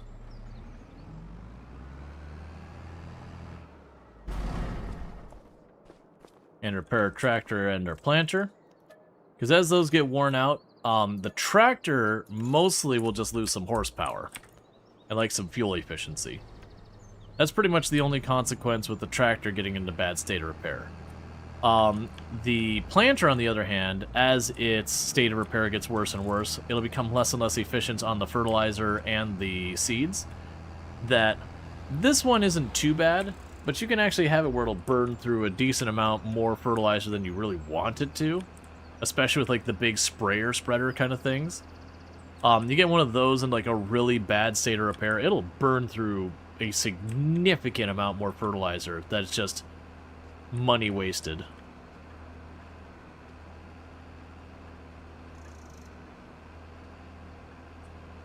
In the words of the gamers, I crawl on the floor an inch at a time looking for crops. Yeah, no, man, I had started a YouTube series in Farm Sim, and I went for the cheapest crop I could make happen, which by my math was carrots. Because the harvester for carrots, the tiniest harvester, was significantly cheaper than any other harvest, and this is Farm Sim 22. It was significantly cheaper than any of the other harvesters, and I couldn't really afford any of the other ones. And so I'd use that stupid little harvester where it does like 1 row of carrots at the time, and it was something like every 200 liters or whatever. I don't remember the exact amount, 500 liters. Whatever number of L, you would kick the little crate you had to buy off the back. And then you have to buy another crate. And each crate was like 200, 300, 400 bucks.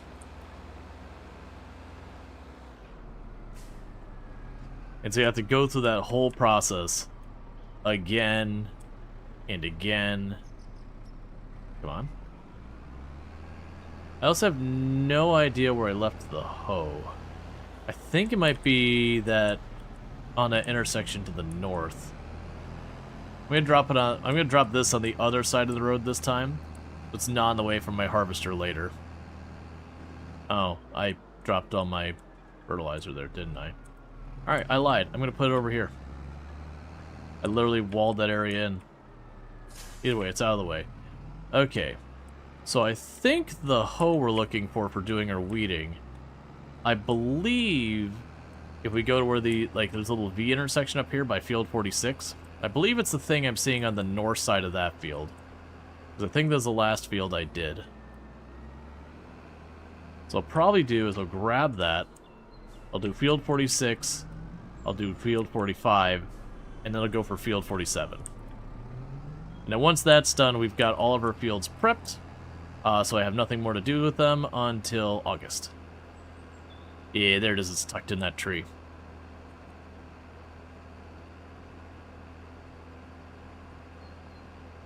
And then come August, we buy the header for our harvester.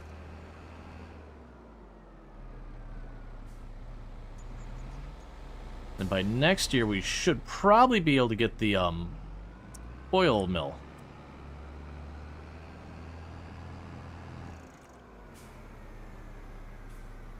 How am I doing on time? I got about 2 minutes until my food needs to come out. So get this field started.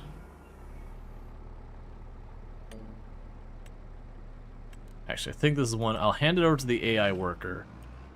That way, when I run downstairs to grab the food, I can just leave this running and it'll make progress. Oh, stretch. Alright. So what's going to happen here, chat, is I'm going to run... Oh, I'm going to step away from the computer again to run downstairs to grab my food out of the oven, welcome my wife home, do all that kind of stuff. In the meantime, I'll be back, that we won't have another break for a good while. I will actually pause the game just so stuff, just in case things go long or something happens, I don't miss it. Oh, let's do this. Highlands Dare Drop. Okay, so that's it. I'll be back in just a couple minutes, and thank you again for tuning in.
And definitely no deaths happened in Project Zomboid in the clips.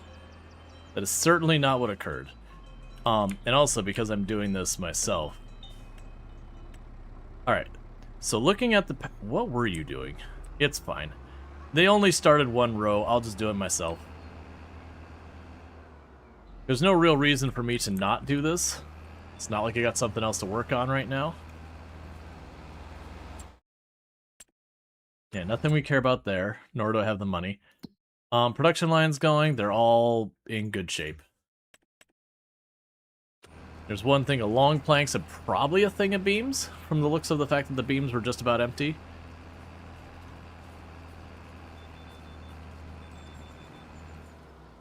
Okay.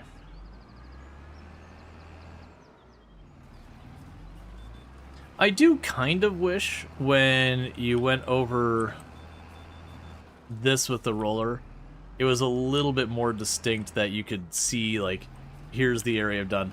About the only way to tell I'm even doing it, like that I've been to an area, is by just looking where I've dug it up with treads in a pattern.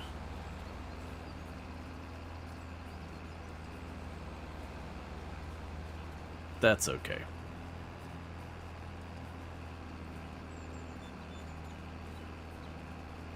You know, just because that'd make it a little bit easier to be like, ah, I've already done that spot. And normally when you're doing other things, you'd have more things to stand out. Like if the weeds were already in there, you'd see the weeds go away, so you just look where the weeds aren't. Or if I'd just done lime, I believe it will paint the lime to look like this dirt. It's just strictly the specific of after direct drilling to then rolling. It's pretty hard to tell, you know, where you have and haven't done. And this row here I'm about to do is, I believe, the one it had already done. But it's kind of one of those things to just check.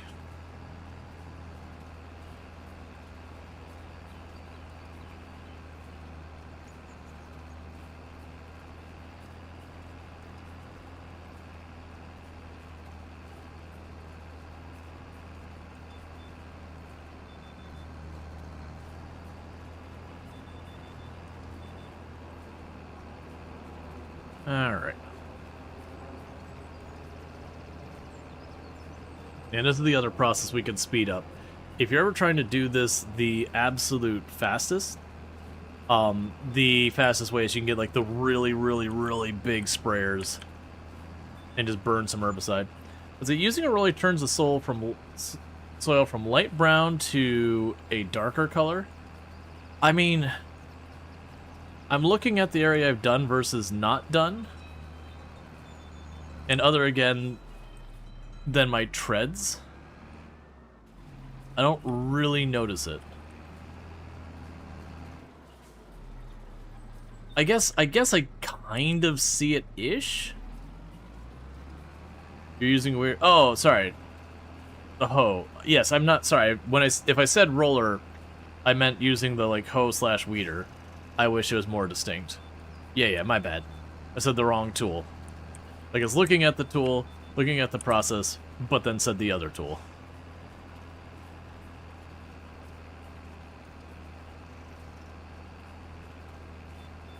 And what we're doing now, for those who don't know, is we're using a hoe, which is a weeder of types, that basically we're kind of cleaning things up to, you know, prevent weeds from growing in. You can process that. Well, I don't have the roller. And honestly, it's not often I bother with the roller. It's not never, but usually I won't bother with the roller. Because I want to say, I think you can roll twice during the process of growing the crops. And it will give you, I think, 5% more if you do both passes. I think it's like 2.5 per time you use it. I can't remember the exact amount. And so don't get me wrong, it can be a decent amount more money. But half the time you're like, okay, is that really how I want to spend my time? At least the roller is a big coverage tool that's relatively fast. That is one thing working for it.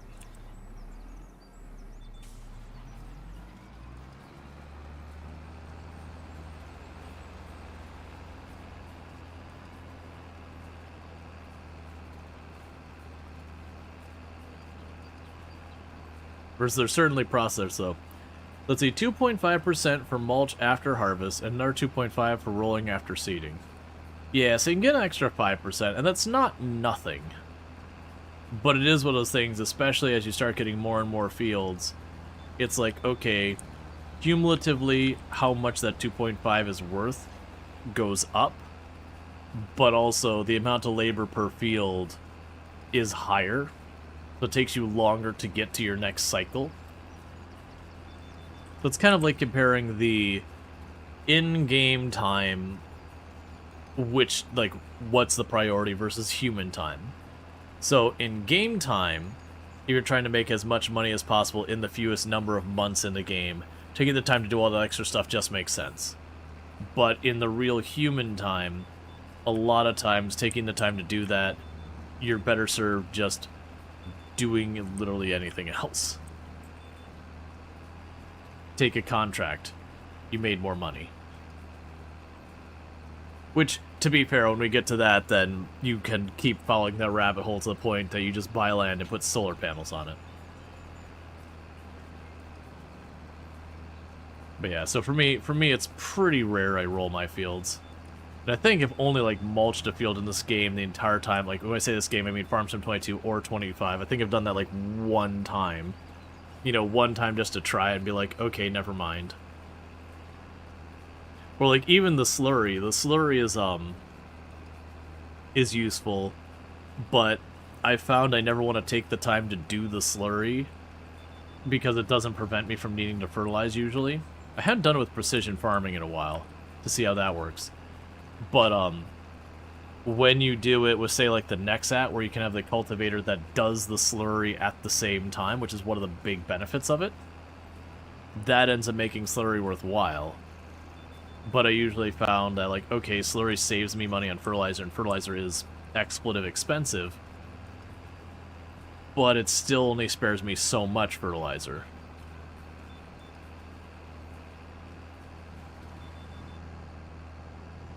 So it's just one of those things I found myself not really using much.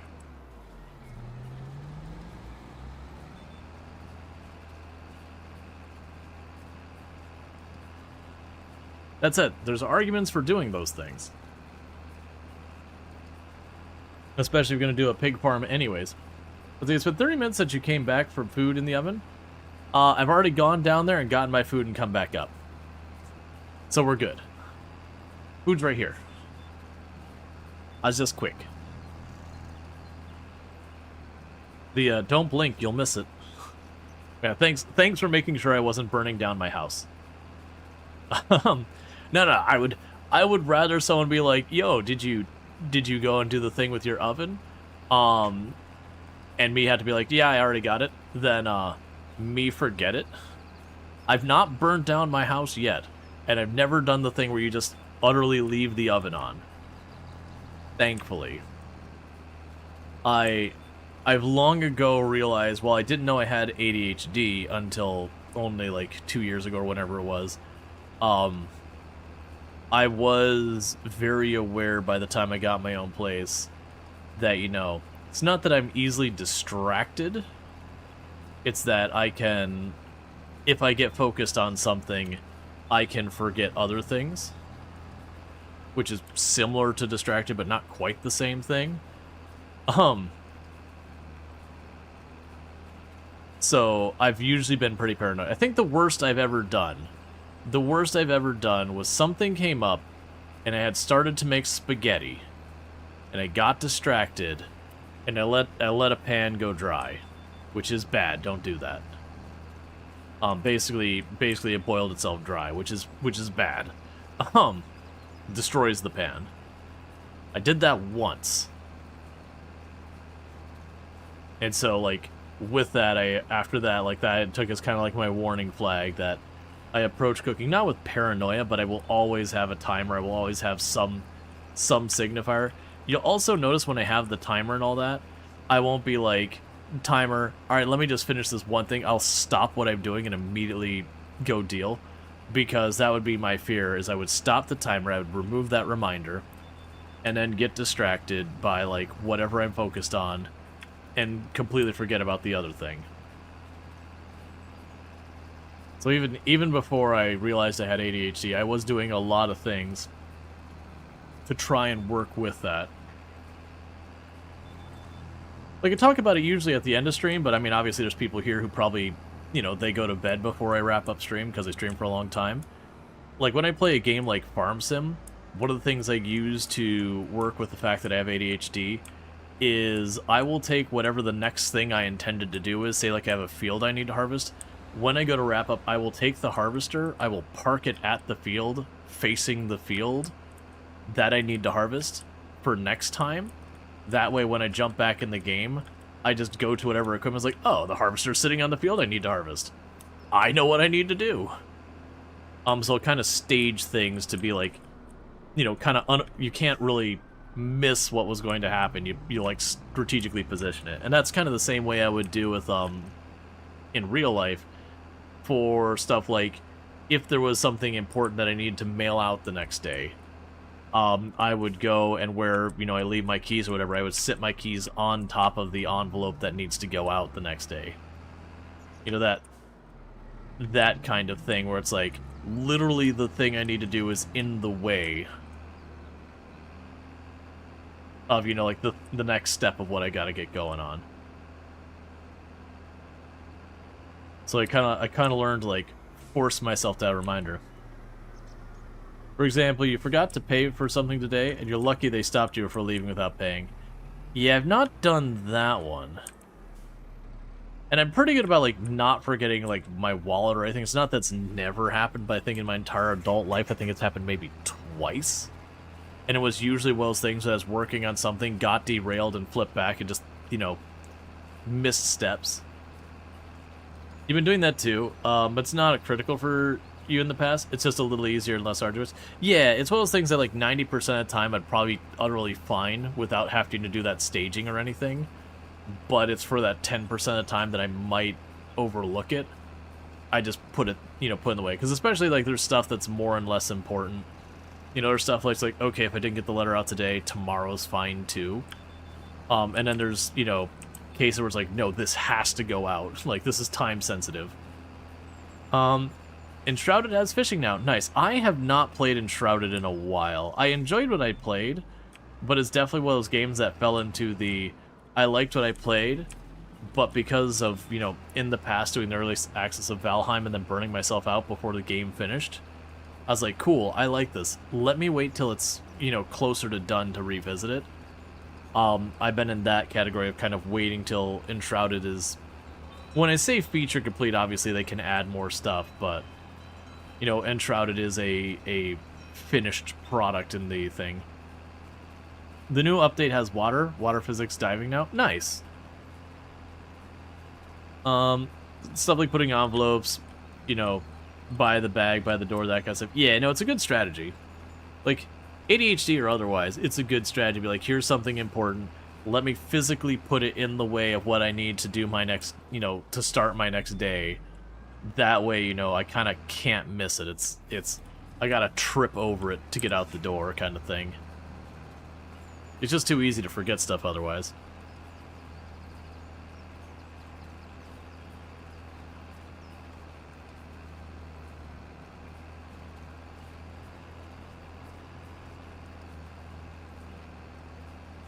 And you're wondering why the tram lines don't go away, even though I told the field to not have tram lines anymore, the tram lines will not go away until I actually either plow or cultivate. I think either or will get rid of them.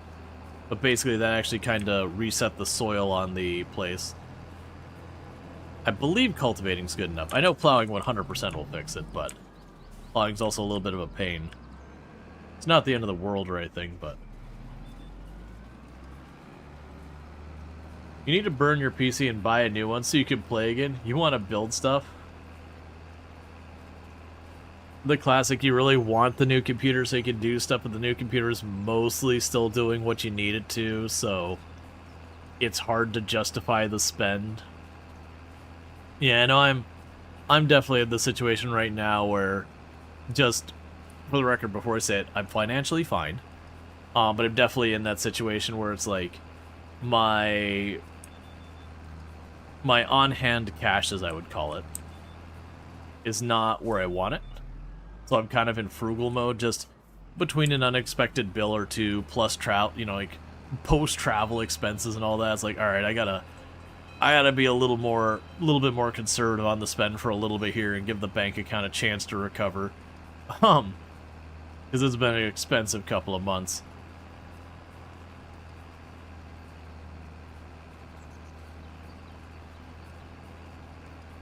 No, your old one needs to really go, but it's so cursed that only burning helps.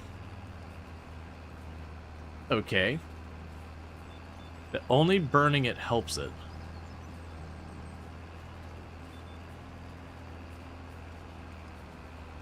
I might be thinking of burning in a different terminology than you are. Because burning to me is setting your computer on fire.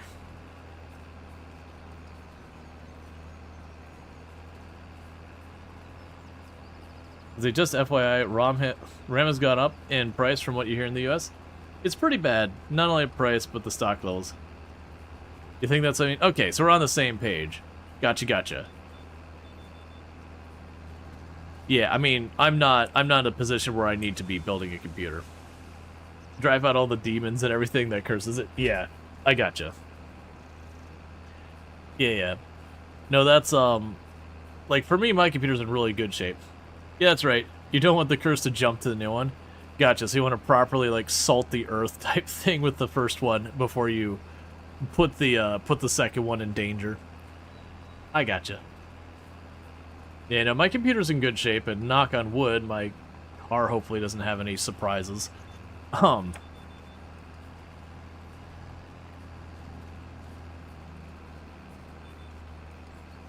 now for us it was just the property taxes were higher than anticipated by a fair margin, so that hurt. And then unexpected dental. Nothing serious, but it's still money.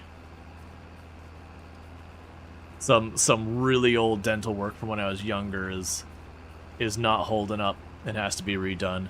It's not a big thing, like I'm not gonna have like a tooth removed and a whole bunch of work. It's just cleaning stuff up. Stuff's loose that shouldn't be. But that means money. And I could ignore it, but then it could get really bad. So I'm kind of stuck dealing with it.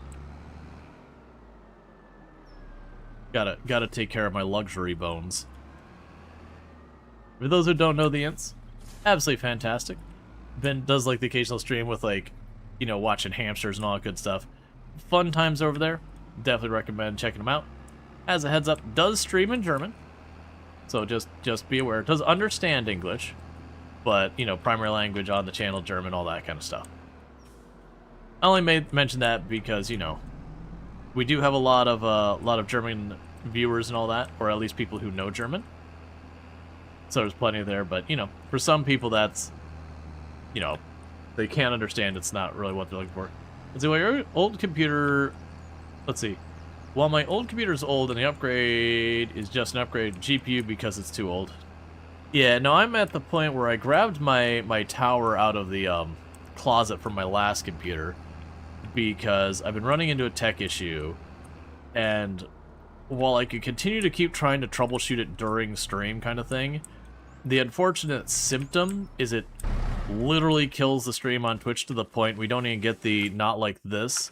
It just kills it completely. Stream drops, and a lot of times like it's in the middle, and I can't take that chance. So I've circumvented that issue, but there's things I want to do. And so to fix it, I could do a tool piece up. So now, keep clear, it's trying new things, that the new things are causing problems. So we shouldn't have any outages or anything like that during the stream or whatever. If we are, it's a new problem. And I hate the sound of that. I don't want one of those. But yeah, so it's one of those things. I've been looking at a 2 PC setup, maybe. Okay, so what do you got left? You have castle stones, which I got tons of, and you're only 7 steps from done. The castle's so close to finished. But yeah, so we got everything planted. But yeah, so it's one of those things that, like, I've been looking at that. And I do have my old computer, and the problems that led me to switching computers, which is primarily the hardware was outdated, like it's still running a 1080, it'd be totally fine for running a second PC for streaming purposes. And the catch is I got to get a capture card. But I looked up what it would take to get a capture card that wasn't a huge step down in the quality of the stream. And it's looking like it's going to be pushing close to like $200-300. Because they offer some external ones that are okay, but I worry that would be a significant negative impact in the quality of the stream. And in that case, like, you know what? You know, it would be better for me to just not do any of that stuff. Alright, so we got all these doing their sorghum. I'm just checking to see if any of them mentioning other stuff. But as well as things I could do, I'm like, I'm gonna wait. Alright, we're at 59 and we already have the planks we need. Is that gonna get done in this in-game day?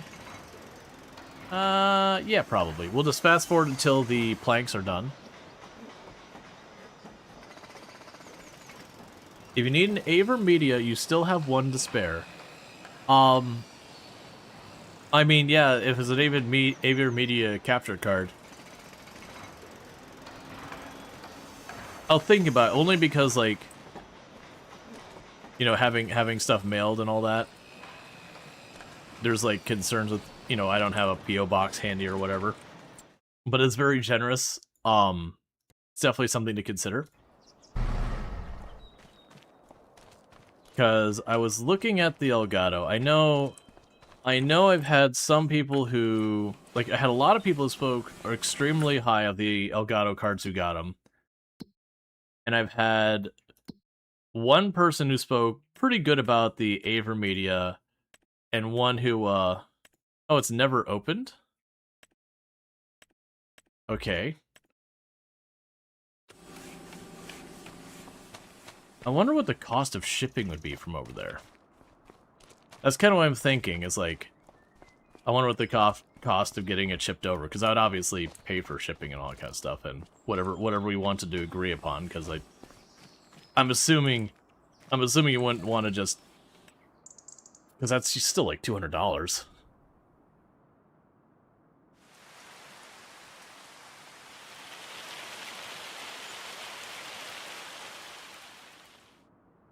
Yeah, no, I'm tentatively interested. Right now, 200's a bit much for me, but once we get past New Year's, I could justify it a lot easier.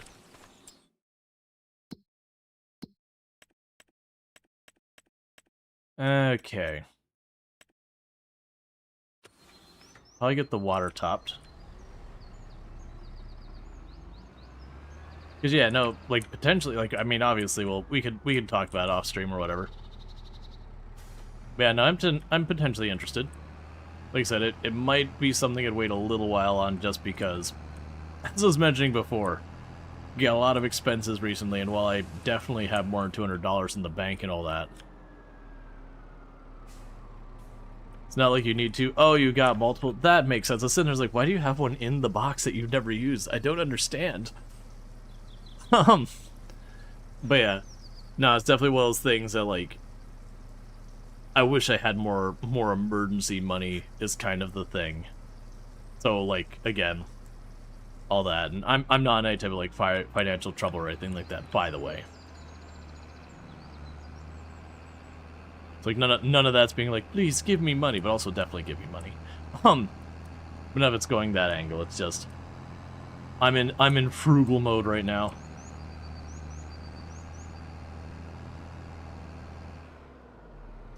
Like, it's more about I spent more than I wanted to in the last month than anything about the amount of money I have.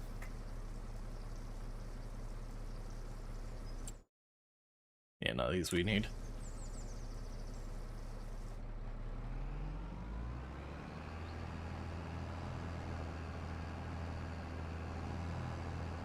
There's topping off the greenhouse. We can go take a peek at the castle again, because it's getting really close to done. I also don't remember if we checked the last in-game day or this in-game day on it. Wood beams. Okay, so we're out of wood beams. I need about 3 pallets more wood beams, and we're 4 steps away from the end. Only four phases left, and then the castle's done out of 65. And I'm guessing it's going to be something like we slap up the wood beams, they chuck some shingles on the roof, and then it's done. Or ceiling tiles, whatever they want to call them.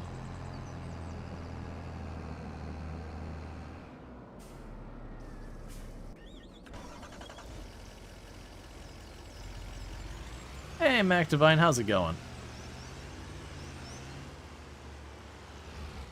Why are you always getting in the way, dog? Could you do that someplace else?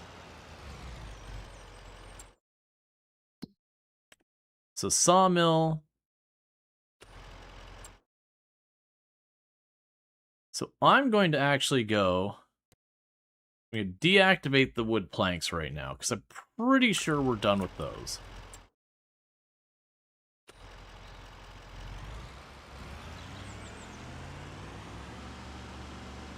So that way all resources go to just the wood beams. So hopefully we can get those all sorted.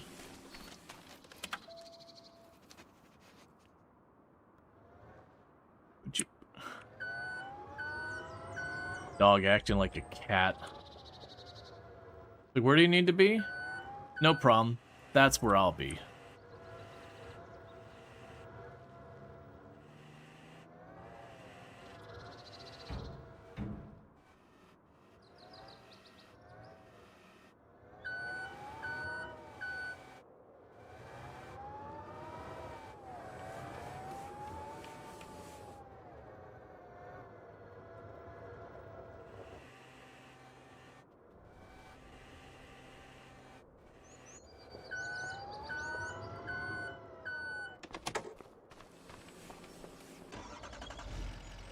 Alright, so we'll definitely need 2 more things of wood beams. Hopefully now that I've gone and set the production to focus on wood beams, that'll take care of that. We could potentially need more planks. I'm gonna guess probably not. With only 4 stages left, I'm gonna guess like 1 or 2 of those stages will probably be roofing tiles, and then maybe 1 or 2 of those being the wood beams and whatever. I could maybe see a stage or 2 of stone for like a wall around the outside. But we're very much on the home stretch there. Which you've already recognized for a while that the wood beams would be the would ultimately be the thing that would be my bottleneck. And unlike the last time I've done the major projects in these runs, this is the first one. The only things we bought for the castle was the bags of cement. Every single thing otherwise we've had that we put in there has been stuff we've produced ourselves. Unlike the windmill where we also had rope and we had fabric I had to purchase.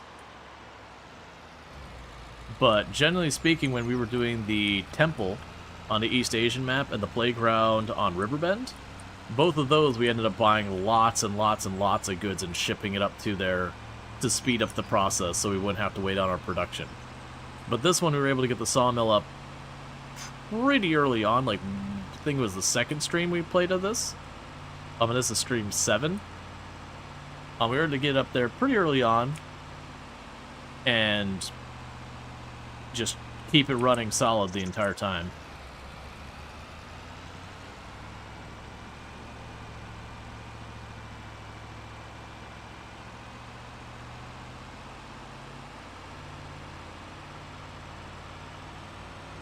Okay.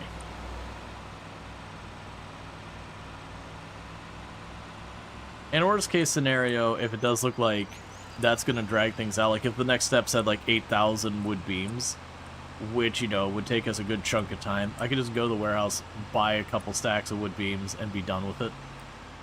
I shouldn't need to do that, but you never know. So not really sure what this is being used on now. Okay, are you building stuff inside, maybe?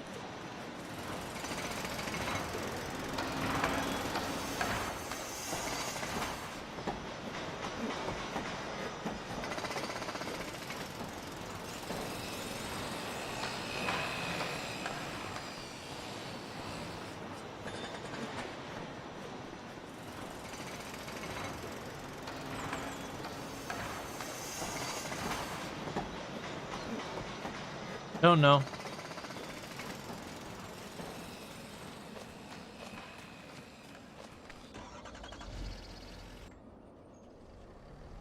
Okay, so let's get this load of water over there.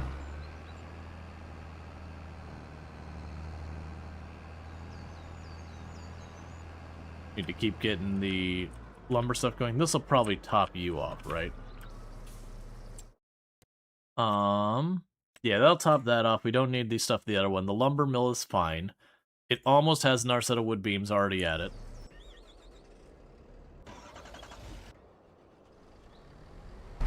Yeah, it's fine.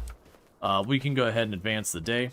Because we'll have July and then August. And in August we will have Harvest Day.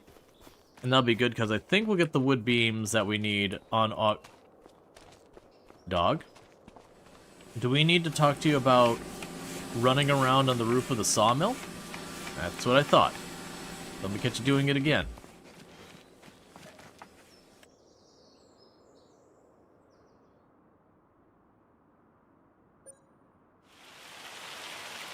Every time we turn around, the dog's doing a new thing between flying in the sky and running around on the roof of a sawmill.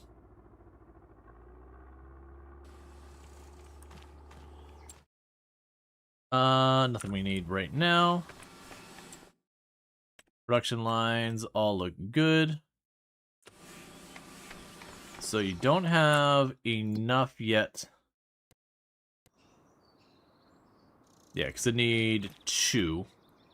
I can just sit there for right now, unfortunately.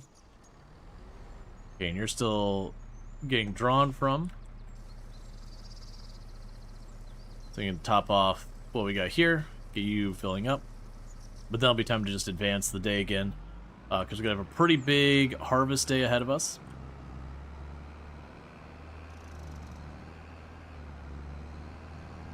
Did you get the fish farm? We're really close. I've got my 3 fields. We're right about to get, once I get enough money, to get the oil mill, and then we get the fish food manufacturing next on the list, because it requires the oil to make fish food. So we're getting really, really close. That is going to most likely happen this stream. Okay, so with that, we are going to go ahead and advance the day. And it is harvest time for 3 fields of sorghum. Which is going to take us a minute. On the plus side, those 3 fields of sorghum should make me a good amount of money.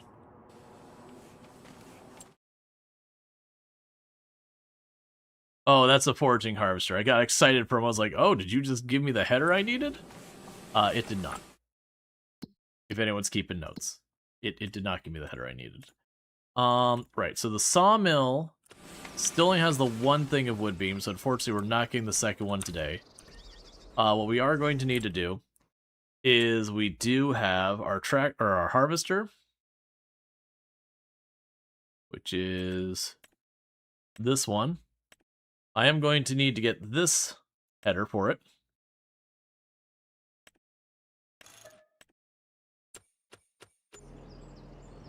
And we can go ahead and harvest that field. Fields. There's 3 of them.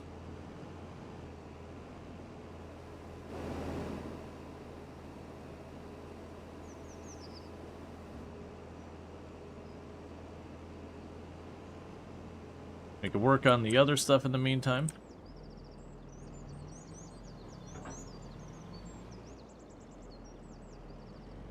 Okay, so we can just go down the road. We start harvesting our fields. Our tractor is going to work on, dealing with the trailer. I don't think I'll need extra income this day to get through having the worker work the harvester. Worst case, I can pop over and do, like, a deadwood contract. But then we'll be able to take all the sorghum we get out of that, put it into our windmill. It'll make a bunch of flour that we'll sell. That should give me, probably for the 3 fields, 50, 60, 70,000, I would guess, give or take. Plus then the roughly 12,000 we make every single day from the greenhouse and the stone production. The sawmill should hopefully soon have more beams for us.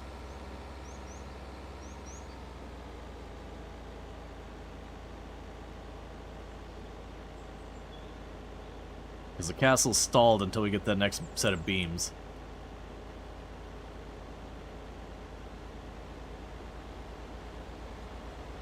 Alright. Now, with some luck, if we're making decent enough money on the flour, there's a good chance I might be able to justify putting down some sunflowers this next harvest. With those sunflowers being ready to go over to the oil production.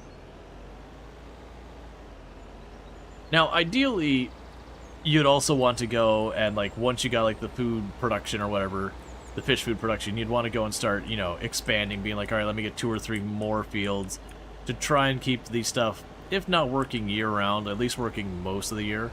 Right now, my windmill only ends up working, like, 2-3 months out of the year, and then I just turn it off for the rest of the year because it's not needed. We would want to expand it to keep it going most of the year, because as long as it's going, it's producing, and that'll be that much more stuff. But because we're trying to not do that min-max, we're just trying to hit certain milestones. It's honestly just get it making a non-zero amount and then moving on to the next one.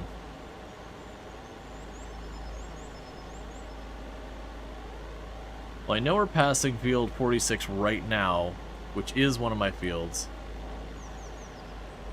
Actually, let's go for field 45 first, because it's the farthest away field, and then we'll gradually move our way, like, from 45 to 46 to 47. And that should allow me to just gradually bring it closer and closer to the, windmill. Then once we've harvested all this, we're good until April again, as far as field work.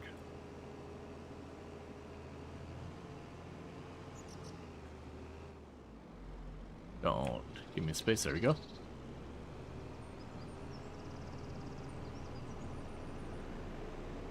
Alright, so we just gotta get to the field, get harvesting, get the trailer in place. Also, this is like a long-term run. This would be definitely a point when I have the money, I would be getting a bigger trailer. This trailer's fine for what we're doing, but we are kind of pushing it what I can get away with it for. Because like that field ahead of me is probably 2 trailers full, not quite. And then field 47 is about a trailer and a half. I guess 46 would be around 1 trailer's worth, but you get the idea. It's a lot of back and forth with the trailer. That's no biggie. The issue is expanding our trailer capacity. We're probably looking at a big spend. Get like a proper semi-trailer.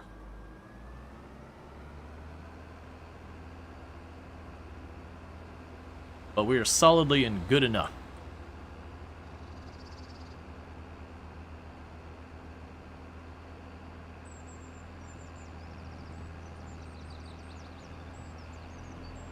I was really hoping we would get that second thing of beams by this month, but you get it.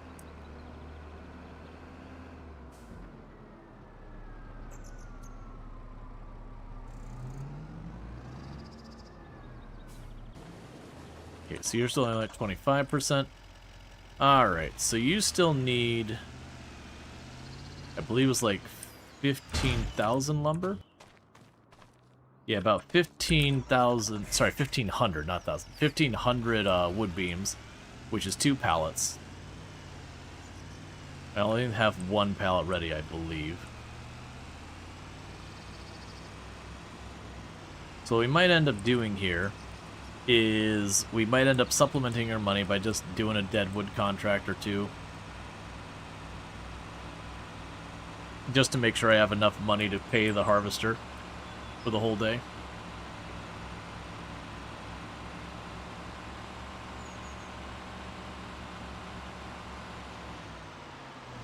If we're lucky, I'll get another pallet of beams done before the day's out.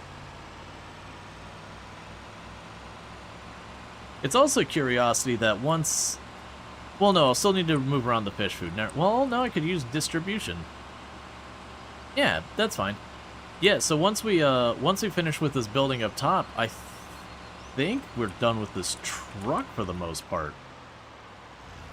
Because, like, I could, in theory, pick up a bunch of pallets of oil and a bunch of pallets of flour and drive them up and then come back down and do that all manually. But if I switch everything to distributing, it should just take it where I need it. And if they start to backfill, then we just switch from distributing to selling. And then you just sell it directly. Which I don't think will be a problem.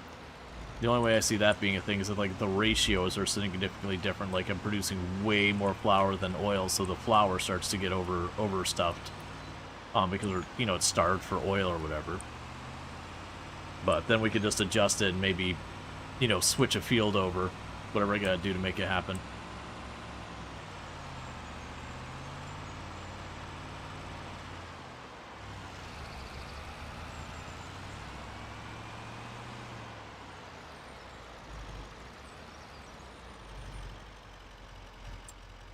Okay, so let's take a quick look at the sawmill. Yeah, so I have 767 currently of beams in there. So it's not going to be ready. Okay, so let's look at the contracts. We got a crappy deadwood contract, and a whole lot I'm going to ignore. Do the crappy deadwood contract.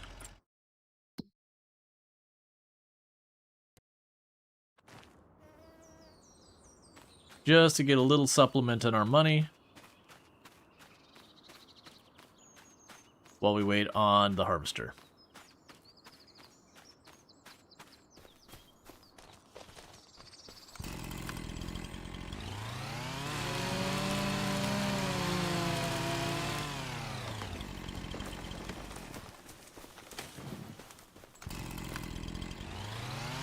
Okay.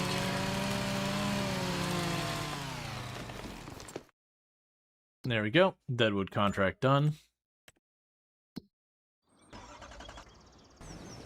You're at 70-something%. So let's get you in position to start emptying it out to try and keep that thing going for as long as possible without breaks.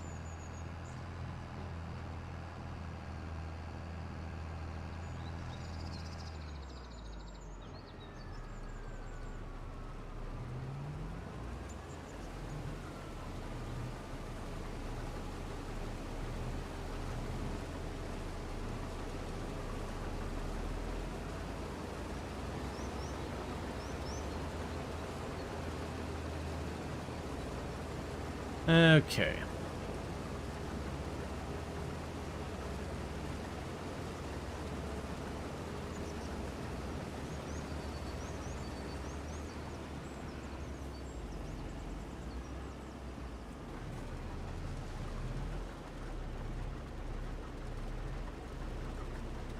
It's fine. I'll just let you empty it out and then we'll move. Okay. Alright, we just go park it in the neighbor's area.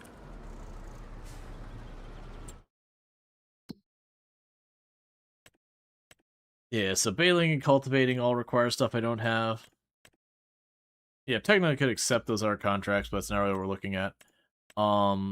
Refilling those in water requires our tractor, which is currently busy.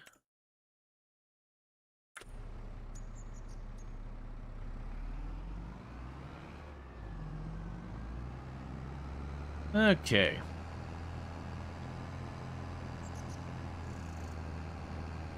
So what I can do is pretty much the plan right now is going to be to shove the oil mill in this area I'm driving on right now. I own this land as part of this field.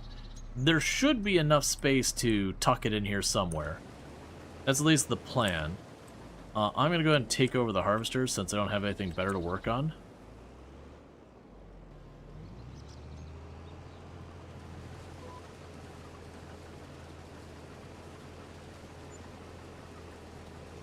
But yeah, so We can get that built over there. That's like 240,000. That's the next purchase on our list. And that should be good. When do I plant sunflowers? I believe those are also April. Yeah, April or March. Yeah, so I can very genuinely, if I think I'm gonna be able to get the harvester and the oil mill, I could very genuinely potentially get away with planting a field of sunflowers the next time to, again, expand the product offering and whatnot.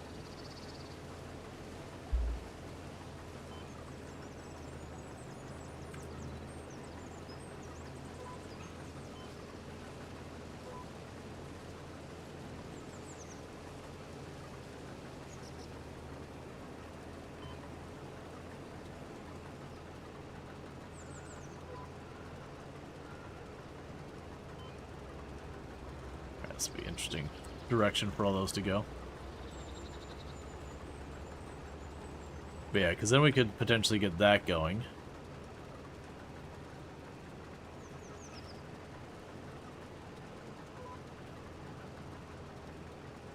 Alright.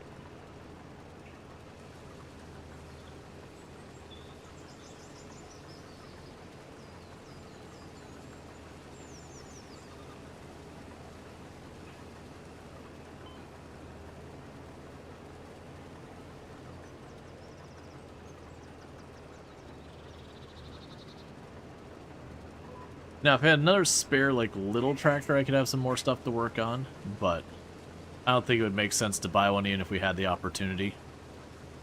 Not right now. It can be a thing very much in your playthroughs. Like, I sold all the tractors as we finished with them. Very, very genuinely, keeping the AgroStar would have been probably a really good choice. Because it was good enough, I could have it do the random, like, cultivating thing. I could have it... like, right now I could be topping off the greenhouse, doing all that kind of stuff while this is happening. And instead of me being, stuck kind of doing it all myself, I could, like, trade back and forth and do a lot of that. But I only have the one tractor. Getting a second one will cost me a couple $100,000, and probably not going to really help. Well, I mean, a couple $100,000 to maybe $100,000, depending on what we get. It won't really speed up anything, and that's $100,000 I don't have then for production line.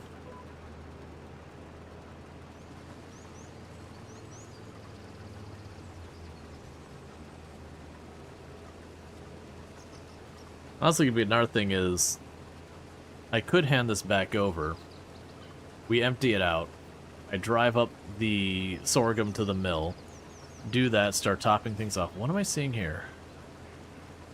Oh, it looks like I missed a spot, and since this field had already been planted with carrots before I swapped it over to sorghum because I bought it with the carrots already planted in it, it looks like you got like one row of carrots just in the middle of the entire field where I had missed a spot.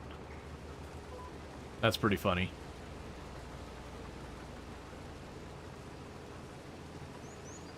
It's fine. We'll just roll over them. Who wants some shredded carrots in your sorghum? I mean, in reality, most likely this harvester would just go over the top and not even hit the carrots, because it's like, if we look at the attachment, it's actually lifted up a little bit, because the only part we care about in the sorghum's the top part. The rest of the stock is just whatever.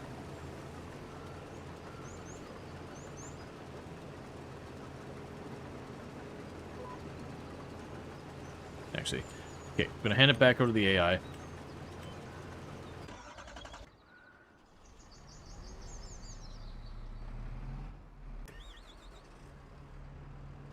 There you go.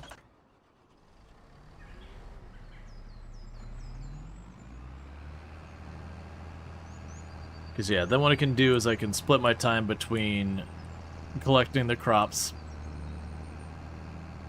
and then doing the water to get the quarry and the greenhouse topped off.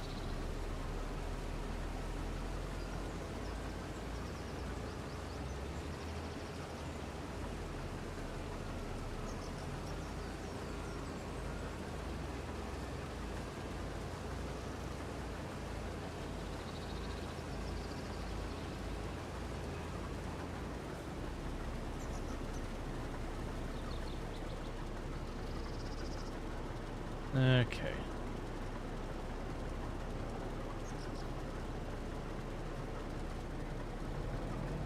Cool. So we can go to getting back to the field. We'll drop this into the windmill and get the windmill turned back on. Probably be able to get like 2 rounds of filling up the greenhouse with water. Then we'll have to run back down here for the next step. That's our biggest field. So that's kind of the good news there, is once we get that one done, the middle field here is pretty small, relatively speaking. And then the last one on the far right is kind of in between.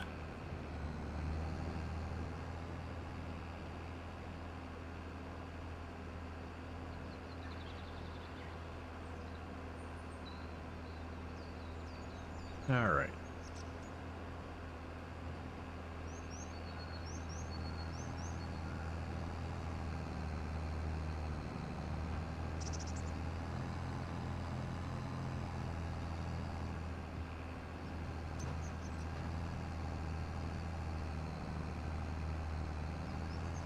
Yeah, because it'll take time for that field to get done.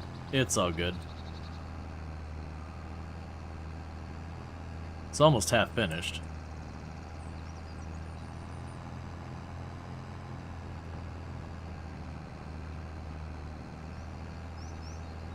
Okay. So I can drop you off. Go to our production lines, and sorghum flour is back online.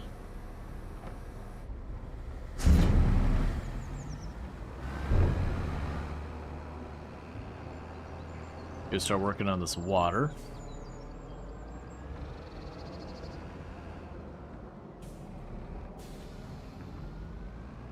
Okay.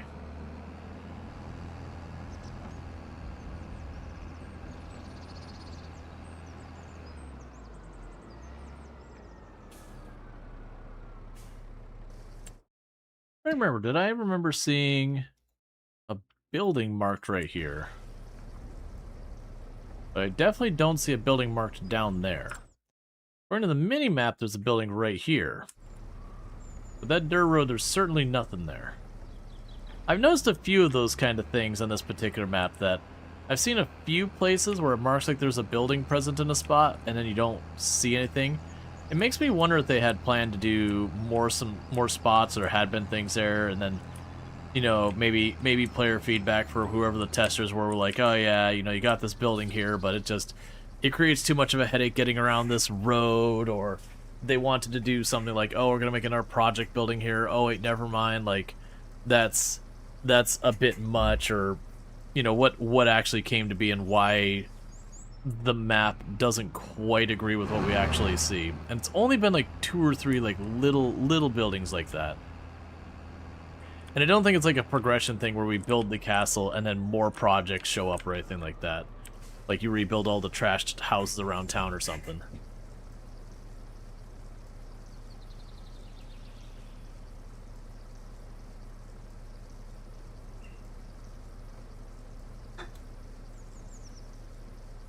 Okay. So you're all topped off. We can run over to the quarry real fast. Take a quick peek at the harvester. It's only at 50%, so we're good for a bit. Alright. So we'll go ahead and top this off. Go top off the quarry. By then we should probably need to be back to the harvester. One other nice thing is, while it seems like I'm getting less crop out of the field there, that's not actually what's happening. If we actually take a peek at the 2 harvesters on the... Oh, actually they have the same internal storage. Well, call me a liar. I thought that the internal storage on... Huh. I thought the internal storage on this one was like almost 1,000 liter more, but I guess I'm wrong. Really, the only big difference between these two overall is, I guess this one's technically slightly faster, but it's got the connections for other headers.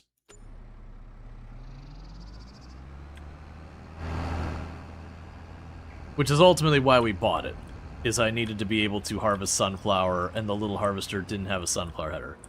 Now granted, like I said again, technically I could have taken the other one and just attached the sunflower header, I know in real life you can't really mix your brands with harvesters. I can't buy a New Holland harvester and then shove on a John Deere header. That's just not a thing that's gonna work. This is video games, and you can absolutely do that as long as your harvester has enough horsepower to run the header. And considering there's only 8 horsepower difference between the two models, I feel confident that 8 is not make or break.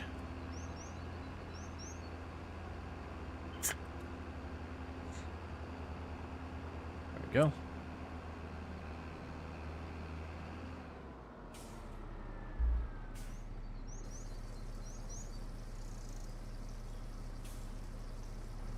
Okay, and we're getting the warning that the harvester's almost full. There is a good chance it will fill up before I get there.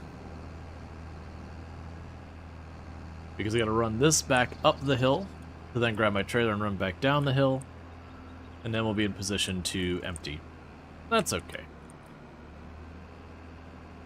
This is the part where we're actually doing the most work right now versus just racing around, grab plank, drive to castle, repeat. We're actually doing field work now.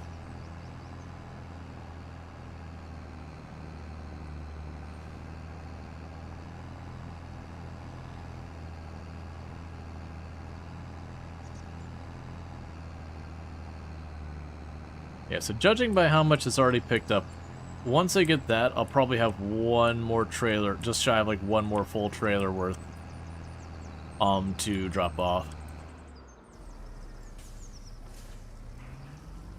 Okay, so there's that trailer done. Now I gotta grab the other one.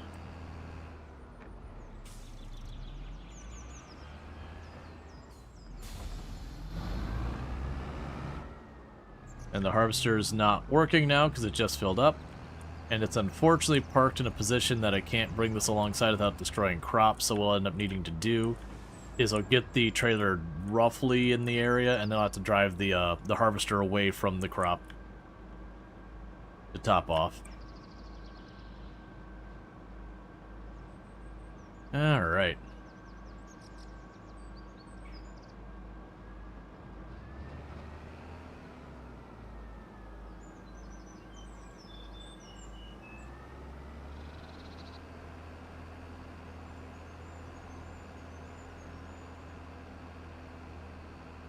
Because we do have crop destruction turned on, so if I were to just cut across that field, I would destroy a bunch of my crops, and, you know, that'd hurt my revenue quite a bit. Because it'd be like kind of roughly whatever percentage of the field I drove over and smashed the crops is what percentage I've lost. In this case, all this already harvested stuff we don't care about because I've already harvested it.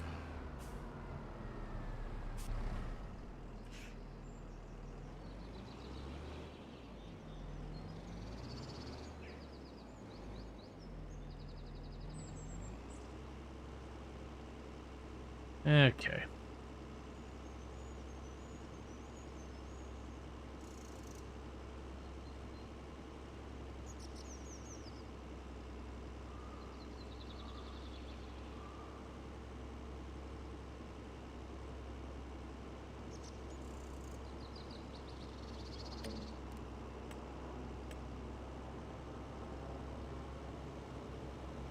And it's probably going to be back to me harvesting, because like I said, not a whole lot else for me to work on, not unless we got some more contracts.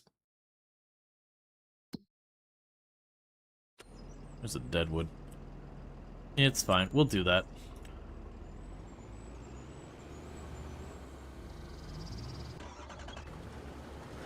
Let's get a little distance so that we don't get it stopped because like I'm in its way. You have a nice 5 to 7 hour drive today of your YouTube series. Any of your YouTube series you'd recommend? Kind of depends what you're looking for. We do have a Survival Man run that's a very slow run in this. We do have, I played through Discounty. So Discounty is kind of a slice of life type game where you run a discount store. There's that.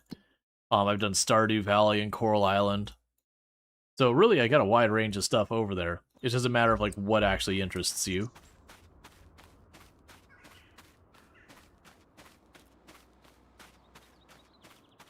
For like background noise, this county would probably be good. Stardew Valley would probably be good. You're looking more for like the conversational stuff. American Truck Simulator or more of the farming simulator stuff would probably be not bad. I enjoyed this county. I actually intended on making a follow-up episode. They had like a major update right after that. And I got most of it recorded with the intent on editing it. But I wanted to show the last basement upgrade. And it is real grindy to get there. It's a stretch goal kind of thing. Like, you beat the game, but that's like, if you want to do more, it is a more. But it is a lot of effort to get there. Like, I did the estimate, I don't remember what it was, but I'd have to play like an extra like 30 days or something like that of just making as much money as I could, and it's like, oh. And I just hadn't finished it. Because I had planned on having that available for when I went to TwitchCon. Needless to say, that did not happen. Because that was another one of those games that I played, and I felt it kind of wrapped up perfectly time-wise. That around the time you started being like, okay, I'm kind of over this mechanic, that the game ended. You know, so it didn't overstay its welcome. But I do feel like that stretch goal, on the other hand, that got to the point where, like, you know what? I'm kind of ready to not be doing this. Like, the game's still good, it's just, you have to do the store every single day to make the money. It's like the only way to make money. So it doesn't have that variety of gameplay like you see a little bit of in like Stardew Valley and Coral Island and all that. So once you kind of tire yourself of that gameplay, it's just, that's what's there.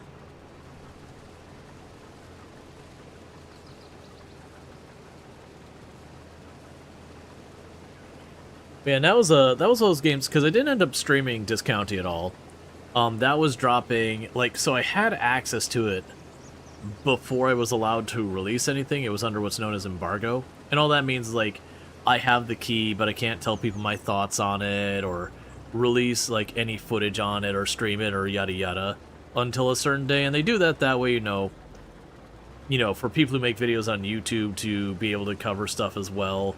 They give it to them a little bit in advance, so you can kind of record, do your stuff, edit, have it all ready to rock and roll to drop the moment their game drops at the same time. Or for stream, that way, you know, for people who have, like, slower internet and all that, they have time to, like, preload the game, make sure it works before they're, like, able to live stream, that kind of stuff. It happens quite a bit. They'll have, like, games released with an embargo. And in that case, I actually did the YouTube side of things, where I had basically everything recorded and edited and everything, so that when it became available for that footage to be dropped, I was dropping an episode almost every single day I was gone, while I was on the cruise. There was, like, I think there was 2 days of, like, the 7 or so that I didn't have episodes for, because I, you know, got through the game. You know, each episode being, like, 2-ish hours, like 2-3 hours. You kind of like your non-stream content? Yeah, my big thing about it is the non-stream content. I like doing it. It's very time-consuming to do. Because, like, to make a 1 or 2 hour video, edited video, usually that's going to ultimately be several hours more footage that gets kind of chopped down. This county I didn't edit very heavily, but, like, the farming sim, I even make a comment on the last episode of my Survivor Man challenge I was doing, where I did all the carrots, that it was taking me like 6-7 hours of recording time to produce, you know, 45-minute episode or whatever. And then, you know, I'd take an hour, 2 hours or whatever to edit. And then, you know, encoding isn't that big a deal, because sure, it could take 2-3 hours or whatever, but it's 2-3 hours I could do other things. But ultimately that meant, like, one episode can easily take for me, you know, 10+ hours. And in that particular scenario, I ultimately stopped doing the series, because I'm like, I'm putting in 10 hours an episode, and, you know, it was getting, like, just, in some cases, only double-digit views. It's like, you know, my time is better spent elsewhere. But I was very happy with the discount. I haven't actually looked at the numbers on it that much. But I liked what I made, and I figure it was content that, you know, if I'm ever not live, my audience can go and pop over and watch it for a while. I'd like to do more of that, but it's a time thing. Just takes time. It's also having ideas, because generally speaking, if you're doing just like let's play kind of content and nothing special challenge wise, it's either going to be a new game that people are really curious about to draw in the audience. Otherwise, you got to kind of have your shtick. Like, what are you doing that differentiates it? You know, if you're doing Kenji, like, what kind of weird challenge run are you doing? Like, what story are you telling? You know, that kind of thing. Because you can actually play stuff that's a little bit more niche and make it work on YouTube than on Twitch. But again, you gotta have some hook, as it were. Like, you don't just go, I'm playing RimWorld. You gotta be like, no, I'm doing RimWorld, but I'm gonna be doing this, like, this weird story where we follow this person, or I'm gonna be doing this weird challenge. But one nice thing about doing recorded content is there's games that are really hard to stream, because the pacing's just really slow. You can actually get away with a lot of those on YouTube if there's enough happening between there, because you can take whatever the downtime is and you could just fade to black and come back when it's done, or like, you know, do it at like 200-300% speed, whatever you want to do, play some music, that kind of thing. So like, for example, we're talking about doing the carrots. Carrots are obnoxiously slow. So with that one, I'd have like, I would start the carrots, I'd be like, I'll be back in whenever. And then, you know, we'd play like an entire like 3-4 minute song or two. That was, you know, DMCA safe, whatever. As it just zipped up, and like, some of those I was getting up to like 800% speed to cut down the time. There's definitely a cutoff where there was, if I had to make it fast enough to make it fit the time, I'd just fade to black and be done with it.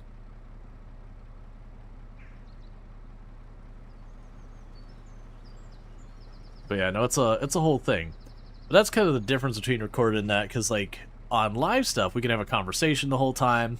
So even if you're doing something, like right now we're harvesting a field, you know, this isn't exactly high-paced, you know, high-octane content, but we get to have a conversation. There's the back and forth interaction between the conversations, so it's like more on the community side of it. YouTube doesn't have that as much. You gotta have to, like, you know, get to the point. The stuff that's doing really good on YouTube these days is, one, for discoverability, it's shorts, but for actually retaining viewers, it's you have like the full thing contained in one video. So you'd be like, I'm gonna have a 1 hour video. Hey DJ, thanks so much for the raid. I hope you had yourself a good stream. Can we get a shout out for DJ B Rad? Well, welcome in, raiders. Yeah, let me finish my thought real fast and we'll pop over. But yeah, so it's like the YouTube side, the stuff that's working really well is you'll like, you know, I'm gonna play. All right, so DJ B Rad playing Roots of Pacha.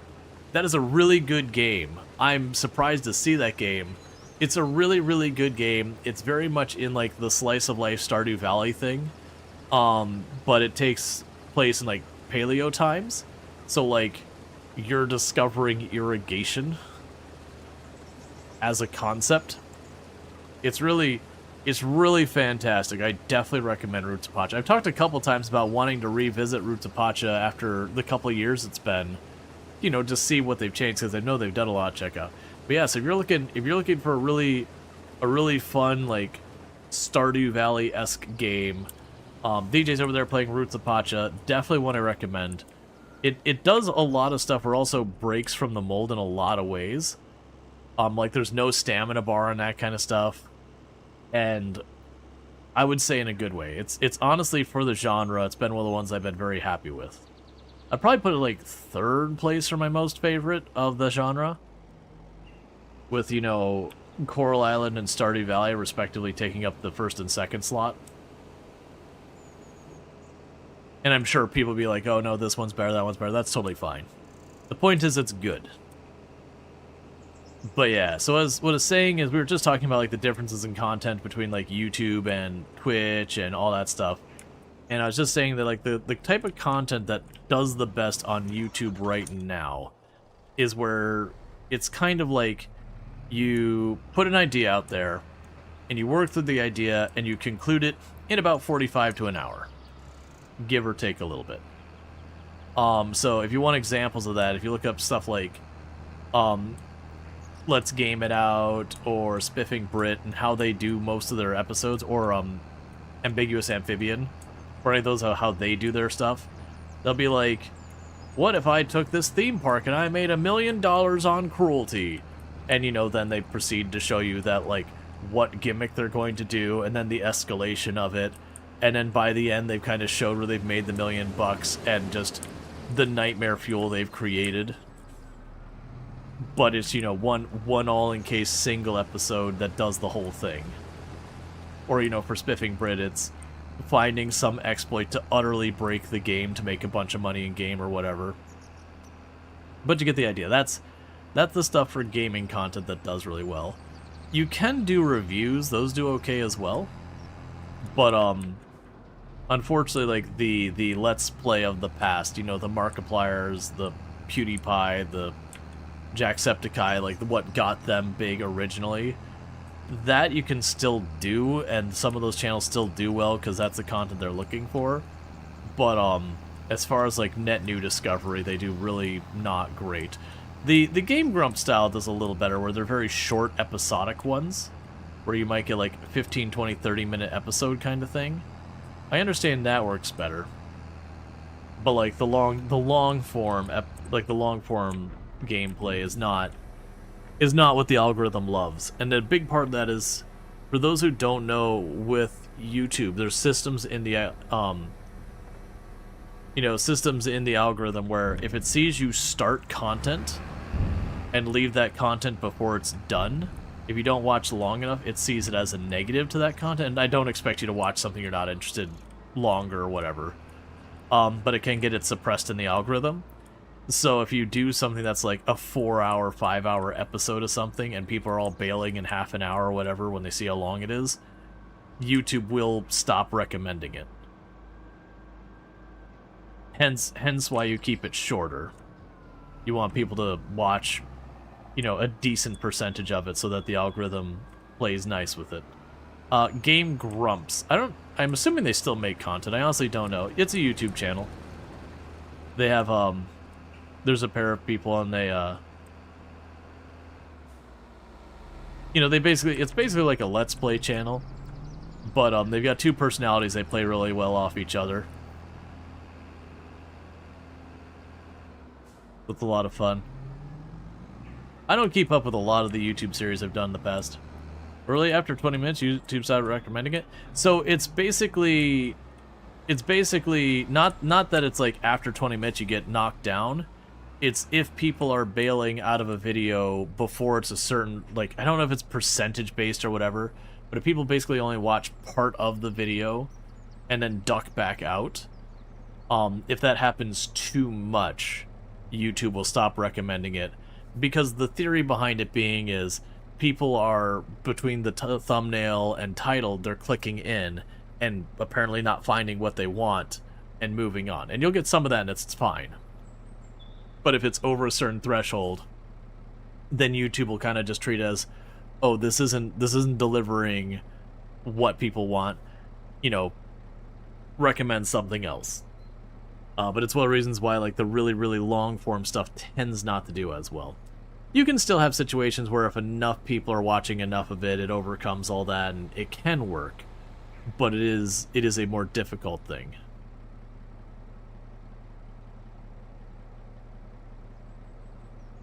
And TikTok does the same thing for live streams. If you have more than a certain number of people are bailing out of your live stream, it'll stop pushing it in the algorithm. So it's like viewer retention is extremely important. Let's see, is that fairly short-sighted since it would still bring ad-watching viewers, but nothing will change? Yeah, well, I mean, the idea is there is more content on YouTube than they could ever hope to watch or push out. So if you have a lot of people who are bailing out of this content early, they're going to try and recommend something that people are sticking around for longer.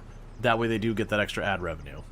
And I don't even think that on principle that's a bad thing. I do understand it has a side effect of it's kind of pushing some content to do better than other content. But, you know, it favors short form, that kind of thing. But it does, on paper, when you think about being like, hey, a lot of people click onto this content and ultimately click back off of it, versus this other content, people are clicking onto it and then they're watching more of it. Well, you should probably recommend the second over the first, because it does seem to be retaining viewers better. But like I said, there's side effects of that.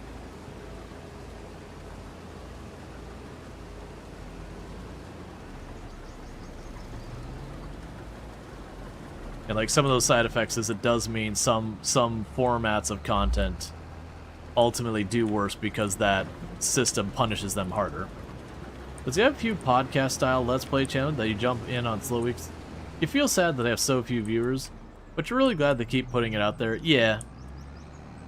Well, that's like... And you have some like really big names who still do Let's Play, that's what they got famous for, and they have enough of a following that they don't really need the algorithm to recommend them to keep them in a good place, because enough people are subscribed to support that. But then you also have some that, you know, as they watch number go down, they stopped creating or pivoted or whatever. Let's see. It's not as simple from what you get. Long stuff gets chosen for sleeping, where your recommended is changing throughout the day. It gives you music when you do your training.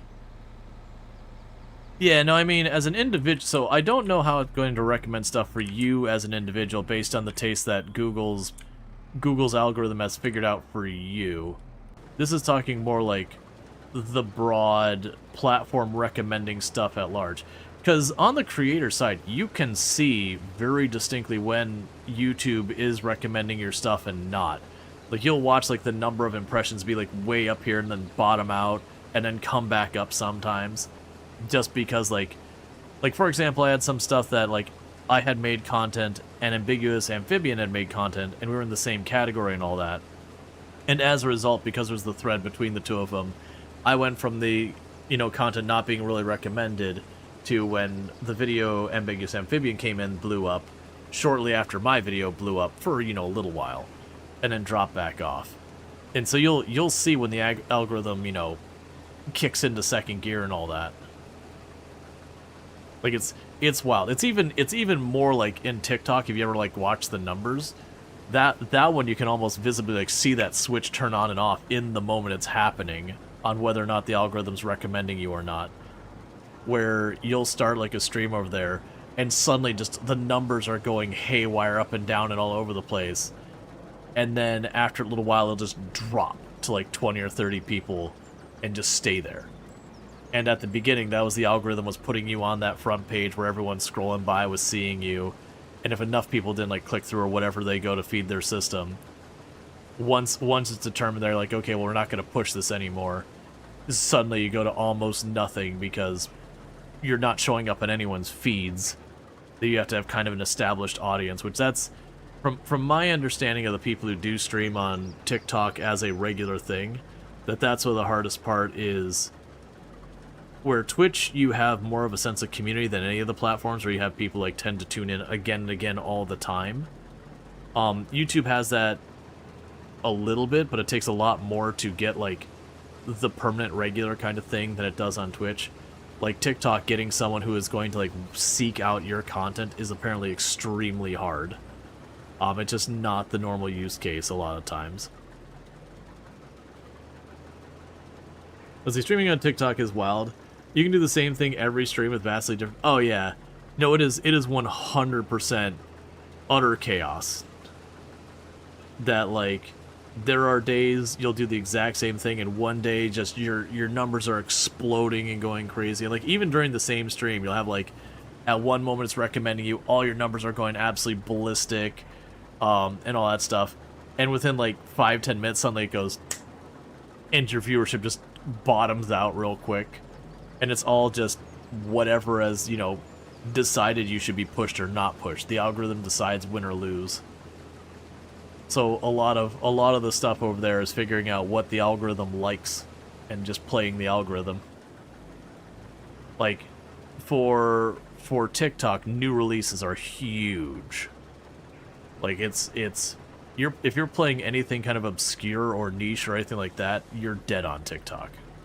It's just not an audience for it on a real level. Whereas like Twitch, you can get away with that a little bit here and there if you're doing something kind of clever. YouTube is actually kind of the most friendly for like you're doing a weird niche kind of thing, because you can put that video up there and people can find it later as interest comes and goes.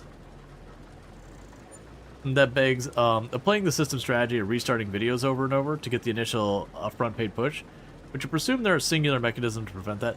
That is, for the record, this isn't a thing I recommend. It is a thing I have personally witnessed. I have found, in my own experiences, if you see that the algorithm has dumped you, you can literally stop your stream on TikTok and start it again and get that boost again. Now, I believe they have rules against that or whatever, but I've had situations where I was switching category and all that, and I had to, go through the TikTok to start and stop stream kind of thing. And the moment you switch, it just suddenly you're like shooting through the roof all over again. So you can, because a lot of times once you get like deprioritized by the algorithm, you're not coming back.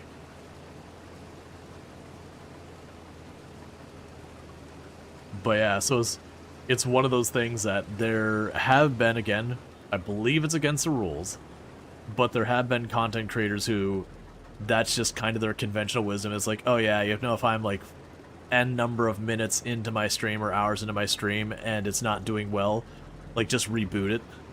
Like that's just a thing they've got as common practice. And like, I imagine you get suspended for that eventually. The one that annoys me with that is when you're streaming. So the way I've set up in the past is I will take a virtual camera of what I'm showing in OBS to put into TikTok's proprietary software, because they don't let you use other stuff half the time. So I'll like bring that over, and so in their application they don't see me switching scenes and all that. They just see me as having one scene that's got what I'm doing in OBS because I'm handling it all on the OBS side. And so after a while I'll be like, we think you're idle, end your stream. Or I think they make you like solve a puzzle, and you have to solve a puzzle real fast while you're live to avoid getting disconnected. And half the time you'll even solve it right, because it's like the rotating the two images to make them match. And so half the time you'll even get it right and I'll be like, it failed, disconnected. Which is really distracting. It's one of the reasons I always get crabby with dealing with it, is I just want to use OBS like you do with everything else. Like rebooting the Twitch stream as a non-partner to get transcoding in the past, just that far less malicious to their estimation algorithm. Yeah, no, I read that one on Reddit before, that, people are like, there's no reason to get partner or affiliate. Like, you shouldn't do that unless you have, a certain number, whatever. I'm like, well, first, you're wrong. But, I'd be like, yeah, here's the reasons why you should consider it, and one of the ones you come up with is the encoding. For those who don't know, as a not partner, not affiliate, you have very limited option of resolutions you can offer your viewers. Once you hit affiliate, you have the potential to get more options. And as a partner, you get pretty much a guarantee at those more options. Well, it's a thing when you're in the affiliate situation, that if you don't get those higher, those bigger resolution options, you can just keep restarting your stream and hoping it connects to a different thing that they become available. And I had someone say to them, like, it's a good way to make sure your people don't view in? Keep stopping and restarting your stream at the beginning again and again until you get better encoding options. You're gonna end your stream, and a whole bunch of people are gonna think you're having technical issues or that they missed you or something, and they're gonna go do something else. You actually dual stream right out of OBS through Stream Elements. Let you do the vertical output. Yeah, so I dual stream to YouTube and that, and I'm using the ATEM because I am using the vertical layout on Twitch. ATEM does not work with Stream Elements. Like, Stream Elements, if you have both installed, will literally set it doesn't work. And unfortunately, you can't use the Stream Elements to do that as well. So it's kind of one of those things. I do know that Stream Elements and Stream Labs both got the thing where they can get a stream key for TikTok. I wish I could do it without requiring those and just use OBS. Yeah, your two outputs look different based on where they're going at. And it isn't just an afterthought. Oh, yeah, no, I gotcha. Because I was trying to do that the other day, and it derailed, like, before stream, a whole big thing that I got that loaded. Stream Elements just took over everything. Like, it genuinely just wormed its way into everything. And that's not bad-mouthing it.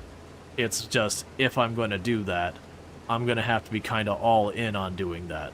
Because I have to remake my scenes and all that again using the Stream Elements stuff. And all of that stuff. And I was like, I don't want to do it. I just want to use OBS, man. I just want to put in a relay server or an RMTP server and be like, put that data over there and call it a day. That's what I want to do. Everything's configured, working nice. Just let me point it at your server. That's what I want.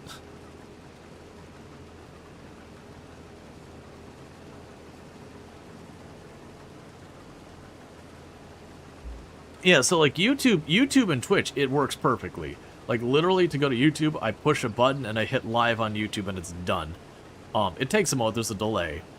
But like, it's getting TikTok into the mix is the one that's a whole thing. And that's because for those who don't know, with Twitch, you just do an authentication with Twitch, you're good. It streams out to Twitch.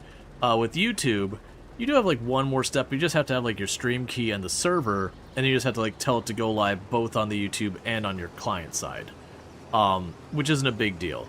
And then you're good. With TikTok, they don't give you a stream key. That's not a thing. Like they used to, but they won't do that anymore. So you either have to go through TikTok Live Studio as your big thing. And for the record, if you're not using TikTok Live Studio, it is a thing that you can be suppressed in the algorithm because you're not using their client. They do stuff like that. Or you can go Stream Labs and Stream Elements, and what's actually happening behind the scenes is those clients reach out to the TikTok servers, request a key, then insert the key to then let you go live. And you don't have to worry, like you hit go live kind of thing. And it gets all that set up. But every time you go live, it's technically rotating your stream key out again and again. And it's so wild, and it's TikTok's side that does it. And so it's all these other tools that have gotten special partnerships with them just to accommodate this. I'm like, why don't you just give us a stream key, man? It's literally what everyone else does. Literally everyone else does. And you got this whole process for who knows what reason. It tries to force you to using their proprietary stuff or you get punished by the algorithm. If it wasn't for the fact it's such an effective way to reach new audiences and all that stuff, I would want nothing to do with it. But discoverability is pretty difficult on Twitch. It boils down to networking. This is like the primary form of discoverability on Twitch. You can have like right category and all that kind of stuff too. But YouTube Shorts and TikTok is the thing that like gets you in front of eyeballs real fast. And yeah, the conversion rate blows. Like to be fair, the conversion rate from shorts to like short form content to long form content is a very small number. But if you're getting your stuff in front of, 1,000 eyes, 10,000 eyes, 100,000 eyes, and your conversion rate is like 0.5%, that's still a lot of people.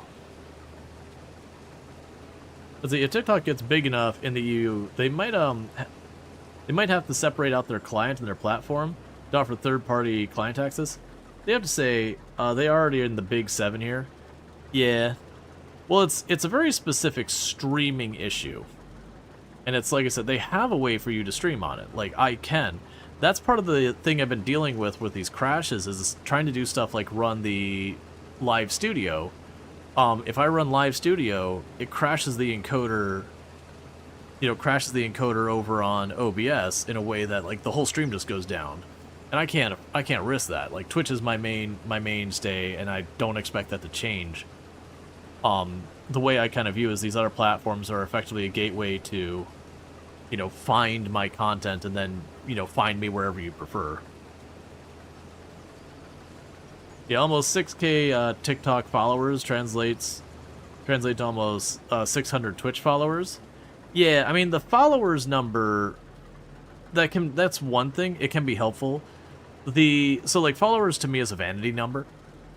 It implies something good, but it doesn't mean anything significant in itself. The question is, of those 600 followers, how many of those convert into regular viewers? You know, whether it's regular, like once a month or once a week or whatever, or regular, like daily, doesn't really matter. But, you know, people who will be watching you on Twitch from time to time. Because only a subset of any followers, whether through Twitch itself or whatever, ultimately end up being viewers. And so that's kind of the stat I care about. And like I said, it's something like 0.5%-ish. Which makes sense. You're a different format, everything, different application. What was the term used? Followers, a vanity number. Vanity as in, like, it's something you can show off but doesn't really mean something within its own right. Vanity is usually being, like, you know, something that's pretty. It's not necessarily of substance.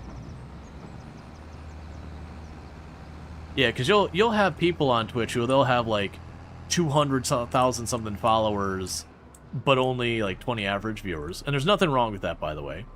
And then you'll have people who are sitting at like 6K followers and almost 200 average viewers, and so it's kind of one of those things that, generally speaking, having a decent number of followers likely means you'll have a higher number of viewers. It's like showing off your wealth. Well, I wouldn't even say it's like showing off your wealth. It's like showing off the impression of wealth.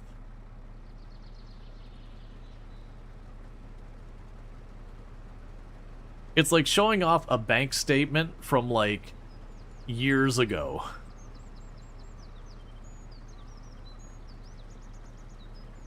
Even that wouldn't be necessarily right. And again, that's not to bash followers and all that stuff. Big house, no furniture. Right, that kind of thing. Like, it's one of those things, it's a proxy measurement. And people have heard me do the proxy measurements forever. Like, the proxy measurements, they measure something that implies something but doesn't necessarily mean something. So when you look at the number of followers, the number of followers implies success, but it doesn't necessarily mean success. It's not that the two can't be correlated in any way, but one does not necessarily mean the other. Whereas, again, you know, average viewership also is a proxy measurement, but it is a far more sound, reliable, whatever, because generally speaking, the higher your average viewership, more likely when you get a sponsorship, the more they're willing to pay, the more likely you are to get sponsorship offers, the more likely you are to get decent ad revenue, the more likely you are to have a decent number of subscribers.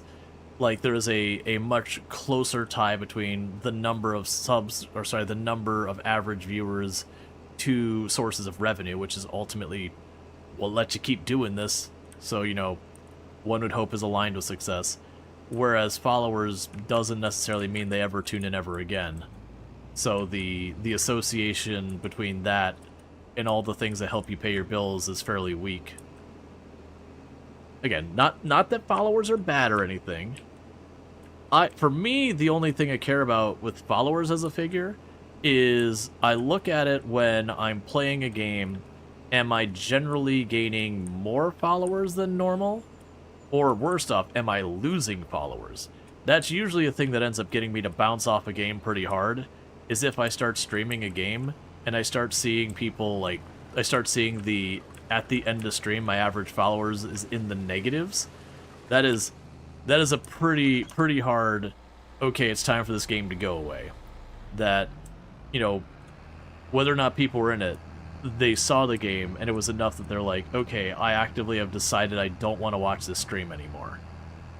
Now, to be fair, a lot of time that's stuff like bots getting banned. That'll also take them off your follower count and all that. So when I play a game once and I see a dip, that could just be a bot ban wave going out there, that kind of thing. But if I play a game 2 or 3 days and all the days the follower count is, like, negatives is a big thing.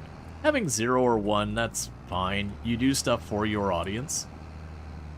But again, for a negative follower count, that means people who were your audience, in theory, have decided, okay, well, I don't want to be here anymore.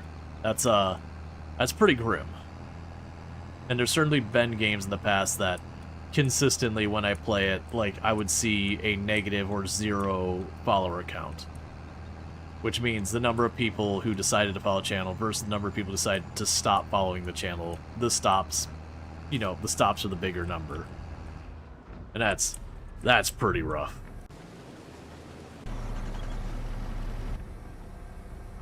Okay, we're down to the last field to harvest.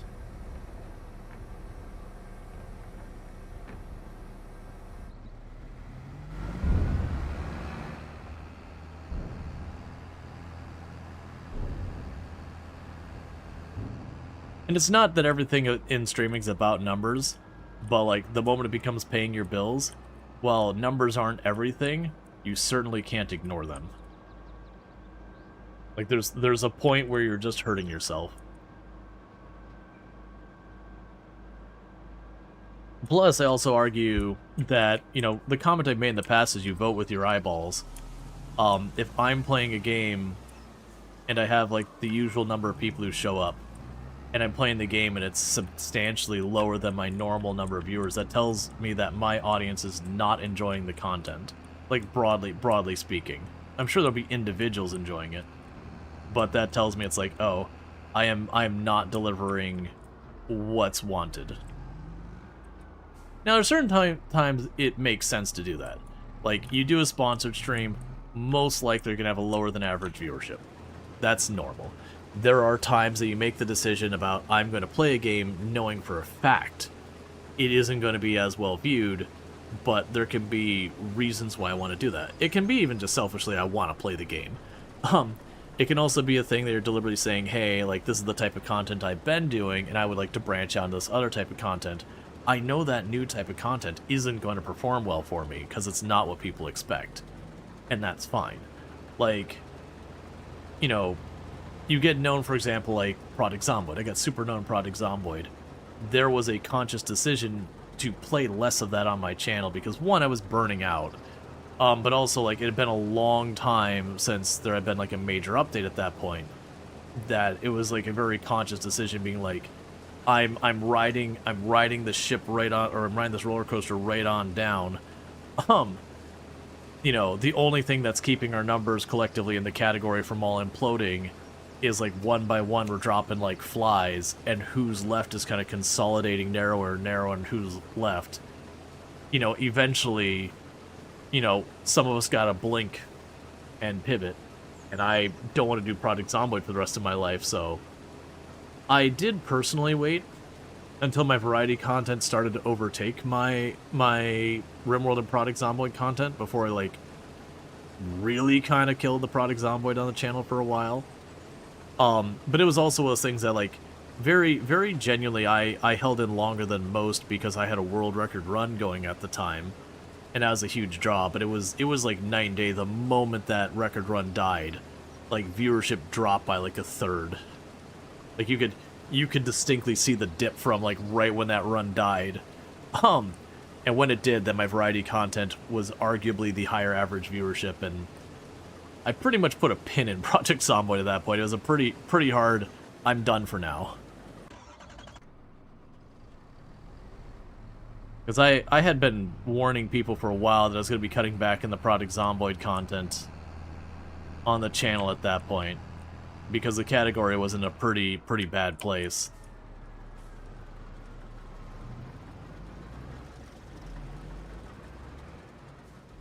That said, that's bad relative to the number of people streaming it, that kind of thing.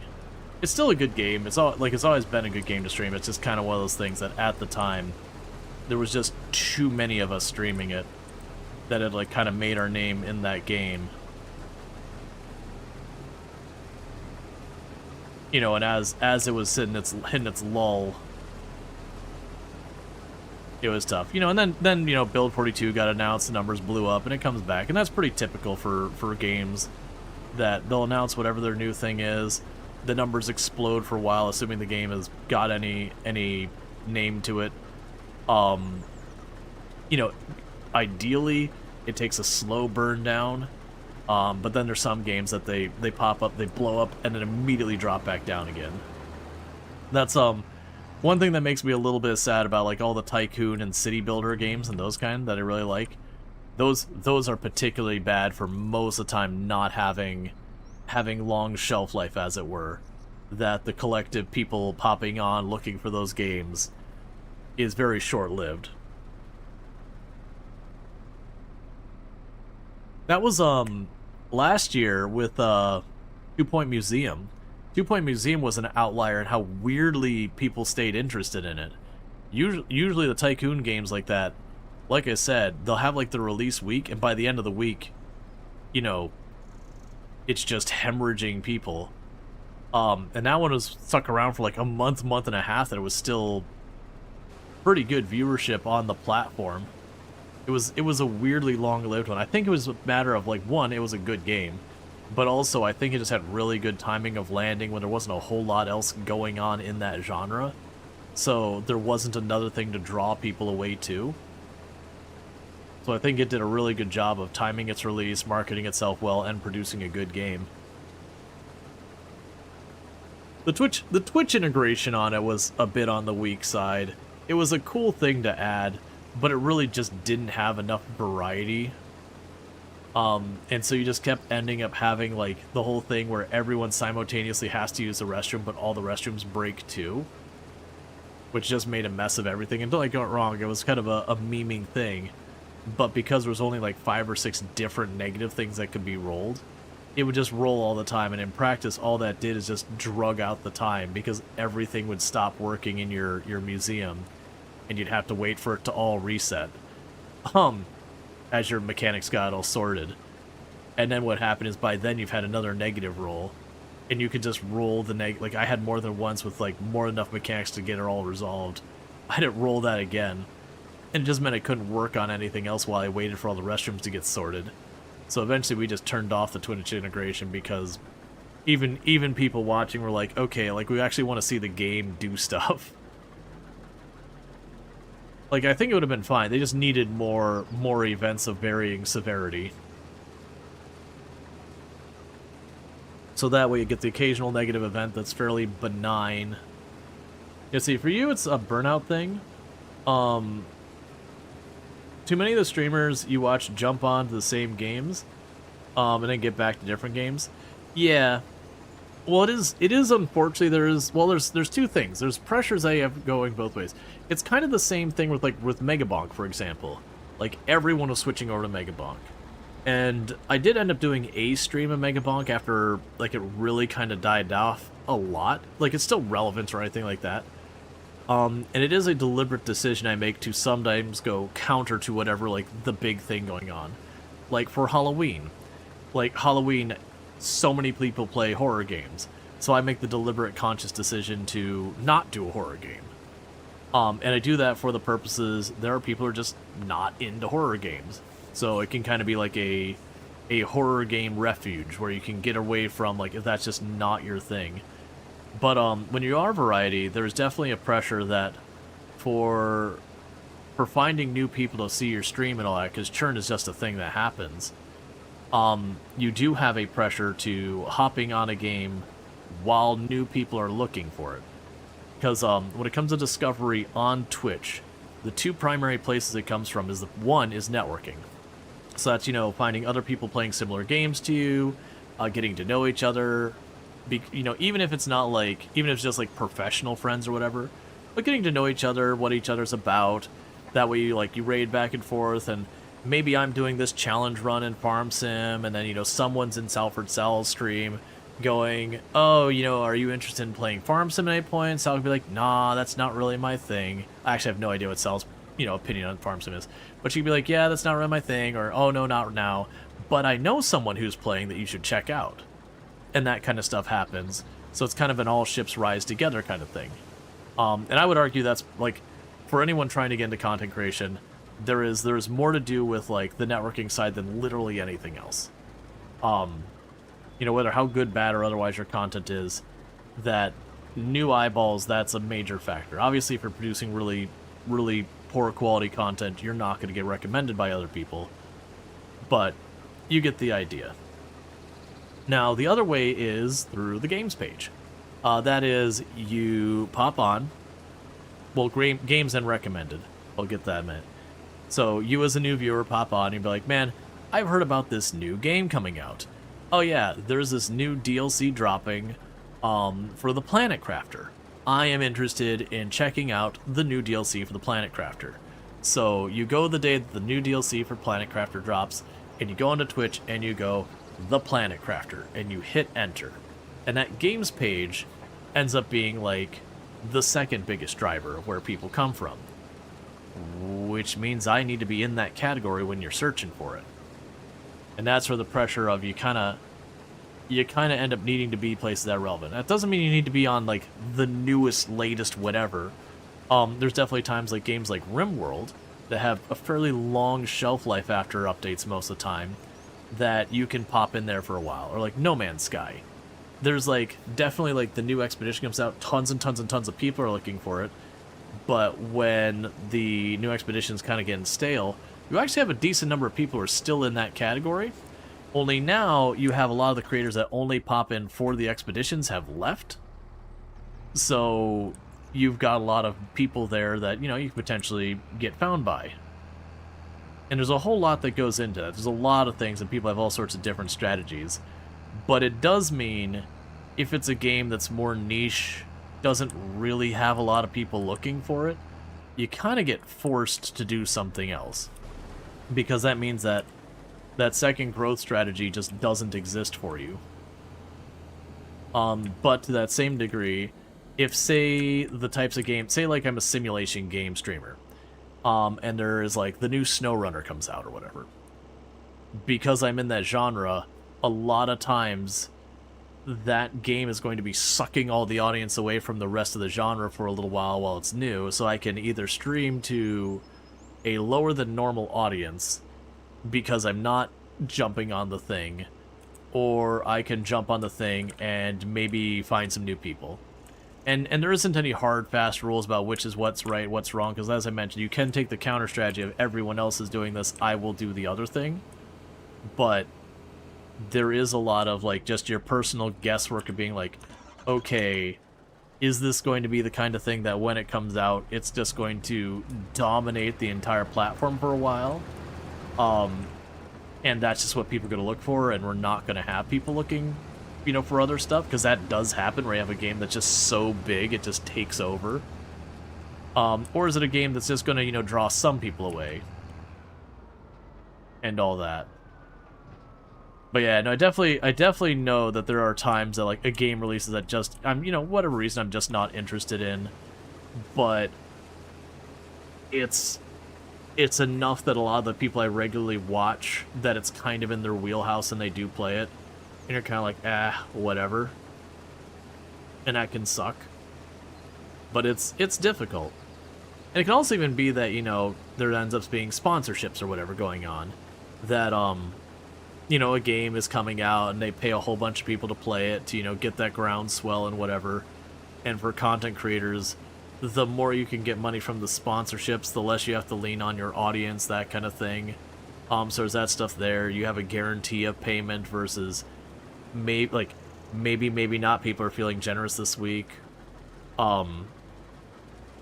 You know, a lot of times I've talked about before that genuinely in a month, if I get 2-3 sponsorships, I'll get more money from the sponsorships than I would get from all of the subs, ad revenue, and bits combined. That it only takes a couple of sponsorships to overdo that. And usually the sponsorships I take are almost exclusively like, hey, this game is doing a major update, or hey, this game's releasing. And I only take ones for games that I would be down to actually try or play or whatever. Like, I'm actually very happy with, do you own an air fryer? Yes. I don't use it very often. It mostly sits in the cabinet. That is fairly random. That said, what I have used of it, I've really liked. But the one we got, we got it through. It was like, oh man, what was that program? It was a thing. It was a thing with work where if we showed that we were doing certain stuff to be healthy, they would give like extra stuff for kind of like free or whatever, as like a reward once you hit certain milestones, and that was one of them. So it's an air fryer, but like the tray to actually cook stuff in it is very small, so it makes it impractical to use a lot of times, unfortunately. Can you list every food you've made in it? Let's see. You look like you can back up a trailer. I mean, yeah. I mean, this trailer here, it's a double pivot, so backing up the double pivot trailer is a pain. As far as like listing every food you can make with it, or I've made with it, I don't know, man. I don't remember. I know I made jalapeno poppers, where we kind of baked them in the air fryer. I know we've made wings in the air fryer, and I know there's other stuff. I just don't remember what they were. It's like I said, unfortunately, it's very small, so it very much limits. Like when we did the wings, I had to do it in like 3 or 4 batches to get wings for like 2 people. Thank you for the follow, and welcome to the stream. This isn't being like, oh yeah, we packed away a dozen each or some like, you know, we were binging or whatever. It was like, I could put like 3, 4 like little like buffalo wing style chicken wings in there per batch. So it's pretty limiting. It's good for stuff like if I wanted to bake some fries for myself or bake some, like the poppers were good because I think I could fit like, it was something like 6 jalapeno poppers in there, which is a perfectly reasonable amount for 2 people. But yeah, like if I were to buy one, I'd definitely want one with at least double the volume, possibly more just for convenience. But hey, I got it for free, so can't exactly complain. For the record, I really like what comes out of it. It's just the impracticality of it. The one I actually like is I really like I have a slow cooker, so like the crockpot slow cooker. That's my preference for stuff of just, you throw a bunch of stuff in there for like a stew or a soup or a roast or whatever, and just put the lid on and be like, all right, I'll see you in 5 hours. Don't have to worry about burning it. It's a slow cooker. You gotta forget it for a day before it burns anything. So that's one of our go-tos when it's cold here in Florida, which is almost never.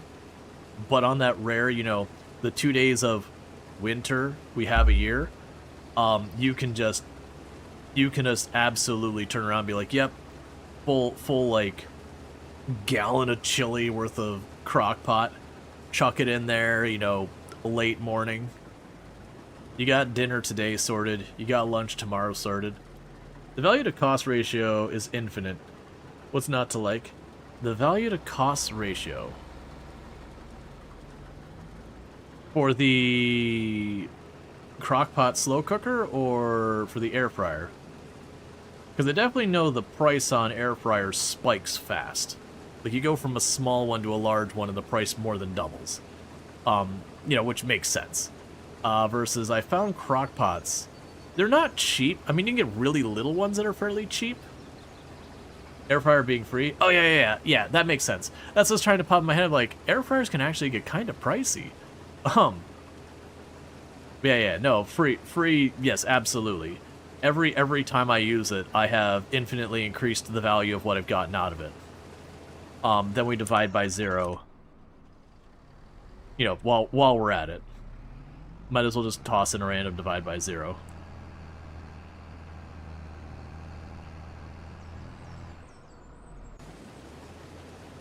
Are you? I think you'll get to the end of the row before you fill up. It's going to be close.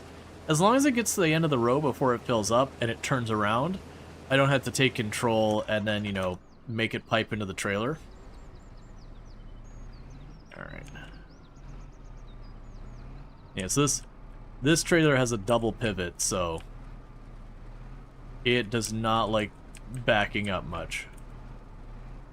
That's why you'll see, like, my front wheels spinning so wildly.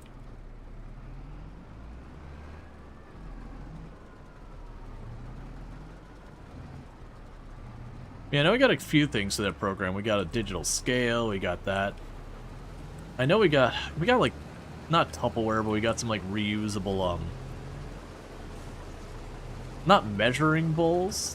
What would I, like bowls that you'd like put stuff in to toss into the toss in the fridge or a cabinet or whatever. But you know, bowls you could put like a lid on that would seal on it. We got a bunch of those one time that were pretty good.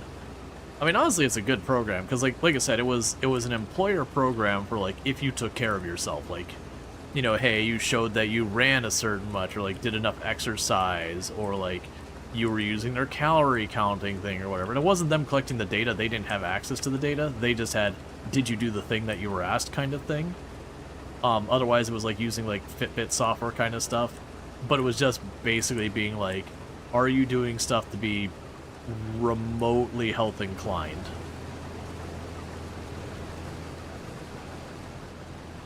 And I honestly want to say it was something that you yourself could kind of set some of the milestones. Not like, you couldn't be like, oh, I will run, or I will walk 1 mile over the course of the next 10 days, which, you know, assuming you're capable of walking is like nothing.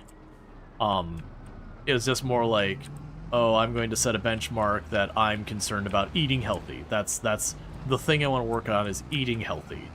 And it would give you stuff to work on. So I thought it was a pretty cool program and trying to, you know, reward you for taking care of yourself kind of stuff. None of it was mandatory, it was all optional. You didn't have to give them a whole bunch of data or whatever. So I thought it was a pretty cool system. I think they're still doing it where Tomb works. Granted, the things they were giving us started to get less and less interesting, so, you know, haven't been as diligent on any of it. But I'd say it led to good habits. Imagine being rewarded for taking care of yourself versus it simply costing more at the grocery store. Yeah, no, it was like an extra program at an employer, like a perk, like a bonus. So not your normal benefits or anything. Like it didn't give you a cut on your like health insurance or whatever, but it was just a thing that they wanted to encourage people to, you know, eat healthier, get more exercise, those kind of things. So it's kind of just using, I don't remember what they used, it was like Fitbit or whatever, but it's kind of as well as things that are like, hey, basically that you're showing not necessarily even improvement, but that you're doing stuff to, like, you know, be healthy, broadly speaking. It's kind of like back in the day before insurance started giving you a discount if you were a non-smoker, where there were programs that were like, they would give you a kickback if you were a non-smoker or you quit smoking or whatever, that you could potentially get a kickback after some odd period. And a lot of those things do end up being kind of honor system, but at the same time,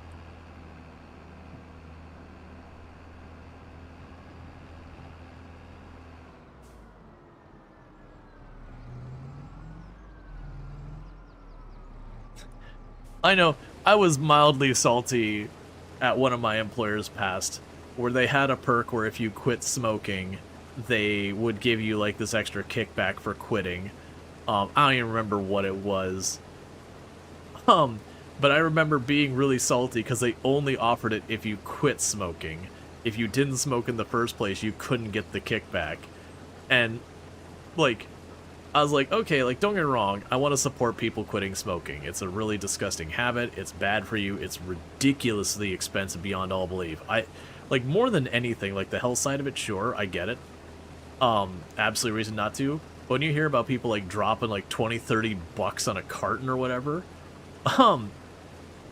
you're just like, how do you not go bankrupt at a pack a day with these cartons costing so much? This is a habit that's costing you several $100s a month, if not more. But I was a little salty when it's like, oh, they get this perk. It's like, well, can I get the perk? I don't smoke. It's like, well, no, you have to quit. It's like, okay, so like let's talk hypothetically. If I go out to the gas station right now and I buy 1 pack of cigarettes and I smoke a single cigarette and then I don't smoke again, would you qualify it? Do I have to finish the cigarette? Obviously, I didn't do any of that. But it was mine just being salty because like I understand you're supporting something good that I actually agree with, but it does feel kind of like this person has a bad habit and you're trying to genuinely help them quit. Thumbs up, on board. Love it. But also as the person who never formed the bad habit, I feel like, hey, why don't I get the nice thing for not doing the thing, you know, that's bad for me in the first place? Shouldn't I get a better kickback? Or at least the same one?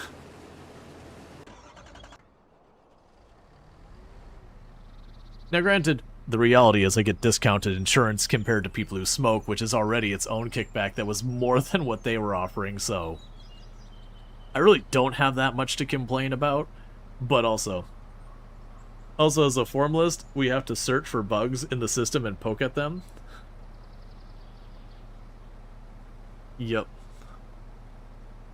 I definitely remember joking with the HR person. It's like, okay, where's the threshold between smoker and non-smoker?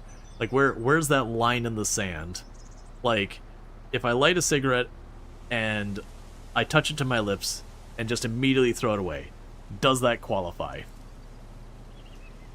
Meanwhile, the manager taking the smoke.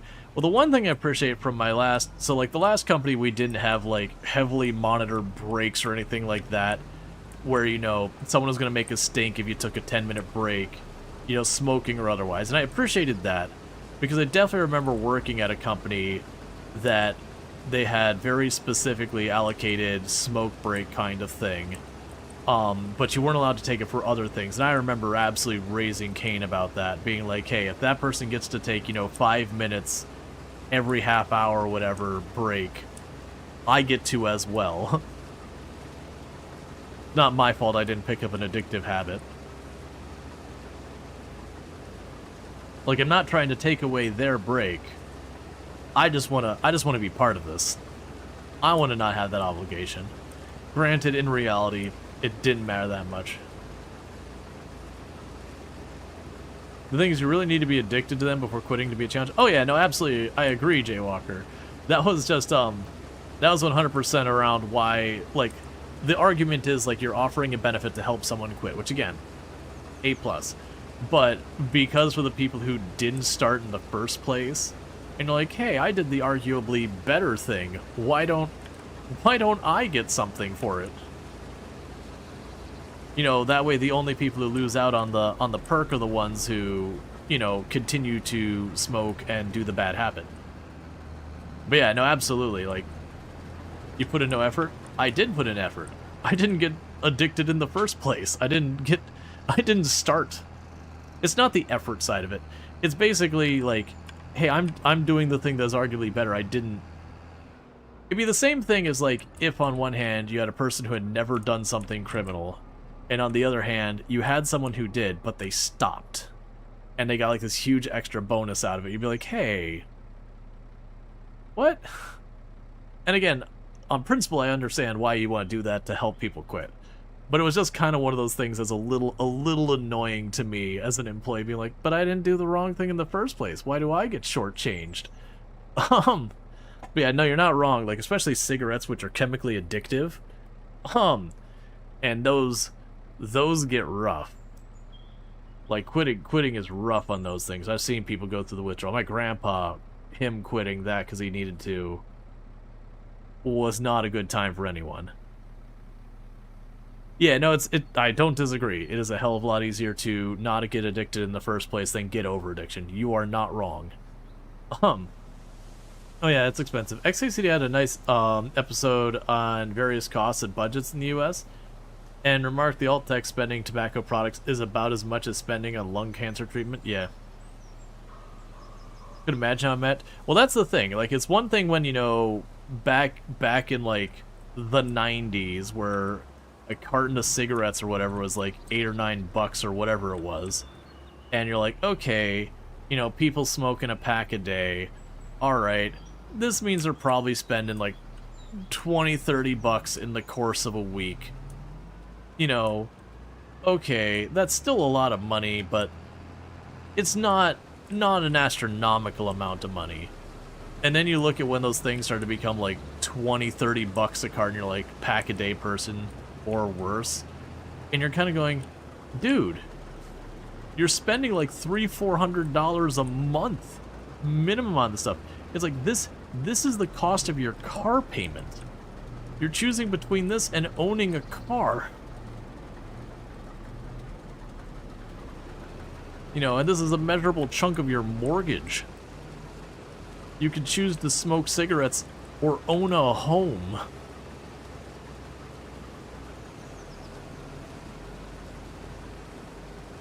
There's definitely a point where you're like, hang on, man, we gotta quantify this. We gotta bring out the taco scale.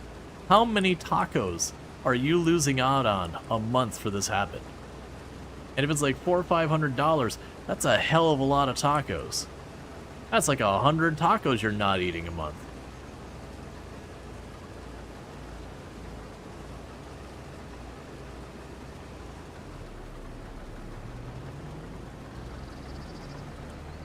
But yeah, like $19.95 you get a pack. So I'm talking carton. So carton is where you get, I don't know how many packs are in a carton, like a dozen, maybe 20, I don't know. But yeah, like a pack, I think they would be 2 something if memory goes correctly. The numbers I'm thinking are probably closer to 2,000 because that's why I worked at the grocery store. I remember seeing they were like $2, $3, $4, $2, $3 for a pack. Because I remember every time someone would ask one, I'd have to ask one of the other staff members to do it because I wasn't old enough to be allowed to sell them. I think to sell them you had to be, I think it was 18 and I was like 15, 16, something like that.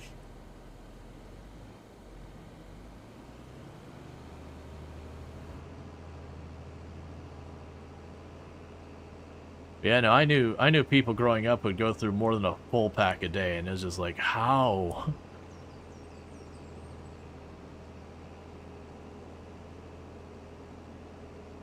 Like, I know the job you're working.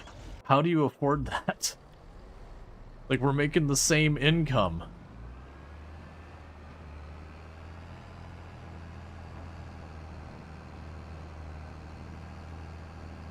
And usually the answer is they can't afford it, but, you know, addiction don't care. Addiction's a beast. Addiction's terrifying.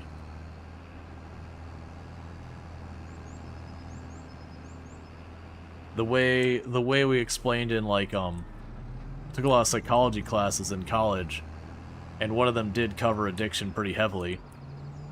It covered, like, mental health stuff, like, you know, people with, like, it wouldn't be schizophrenia, it'd be antisocial personality disorder.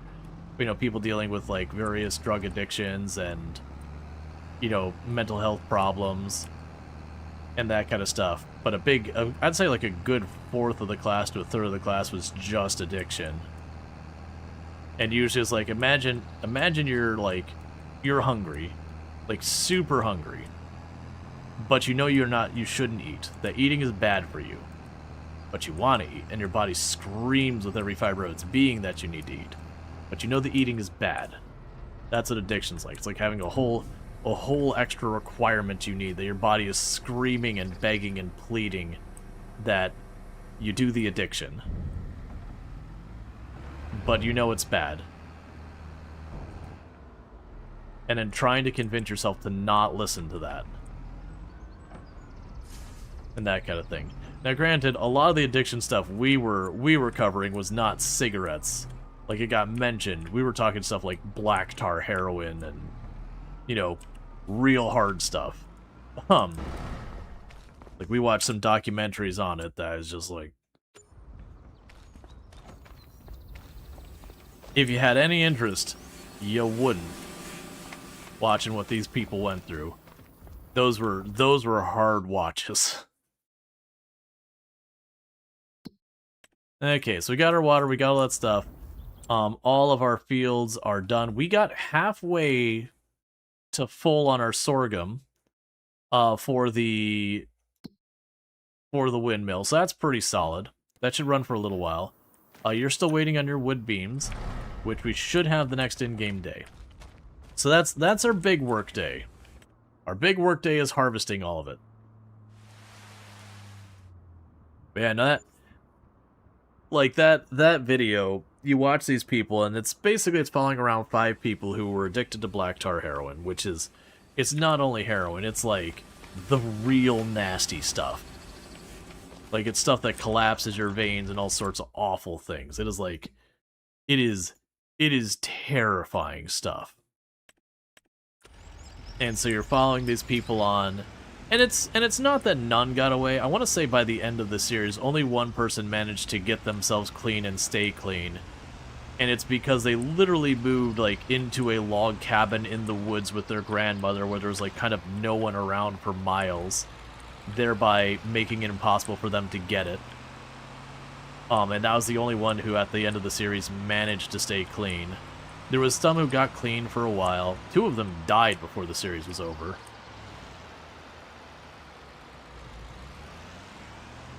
You know, because of stuff that wasn't the drug itself, but related to the drug itself and sharing needles and all that.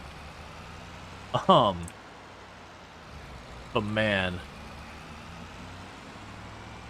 like, it was rough. Like, the one that was, like, the hardest for me to watch was the one person couldn't find a good vein, so injected it into their eye, and it was just like,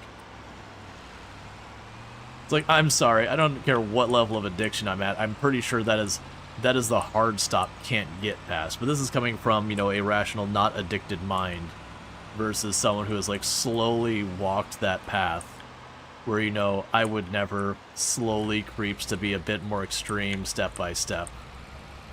And just saw it, I'm like, can't, nope,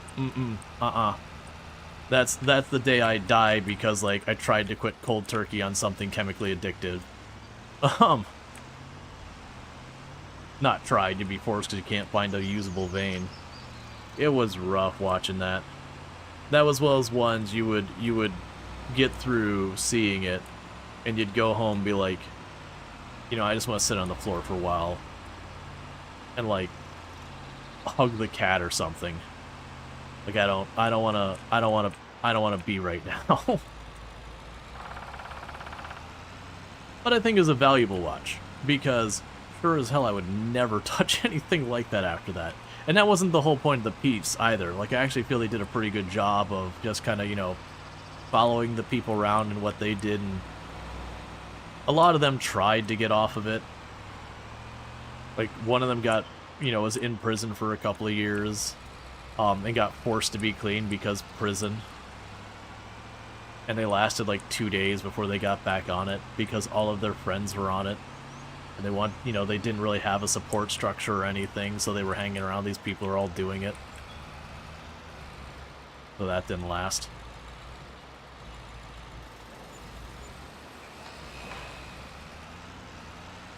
Yep.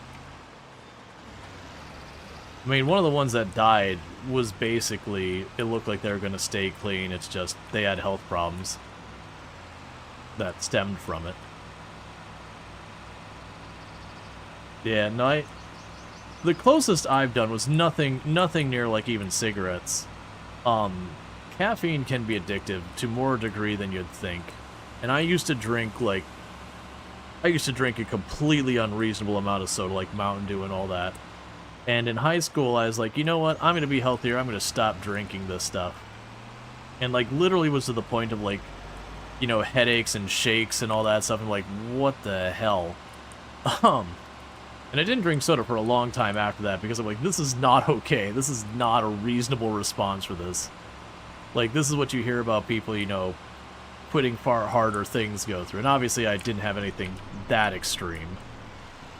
So far as, like, you hear about people quitting hard stuff and what they actually go through. I'm not trying to equate them, but it was definitely a lot more than I anticipated from, like, stopping caffeine. You know, and obviously I'm drinking a soda right now. Like, I've never gone remotely close to the amount I drank back then. But I was basically keeping myself caffeinated at all times. Hindsight, clearly I was dealing with my my ADHD and self-medicating. Because I didn't know I had it. And was not getting actual medication. Or having any type of conversation with any type of professional in any capacity about it. But I was I was using a stimulant to manage a bunch of stuff, and it was the whole thing. It takes a couple of days extra receptors to die off from the caffeine. Yeah, no, like, don't get me wrong, with where I talked about having the shakes, it wasn't like I had the shakes for months and months and weeks, like, again, people quitting stuff like really hard addictions to cigarettes, or, again, harder stuff. Like, it was only for, like, maybe 2-3 days that it's kind of like that. I still had headaches for a while after it, but even that wasn't that long. So, nowhere near, you know, what other stuff does to you. But it was a bit of, like, a shocker being like, I just drink soda. Why to think? Very odd conversation you're having? Hey, topics come up. You've seen somebody try to quit and fail over and over, going from like one cigarette a day to none.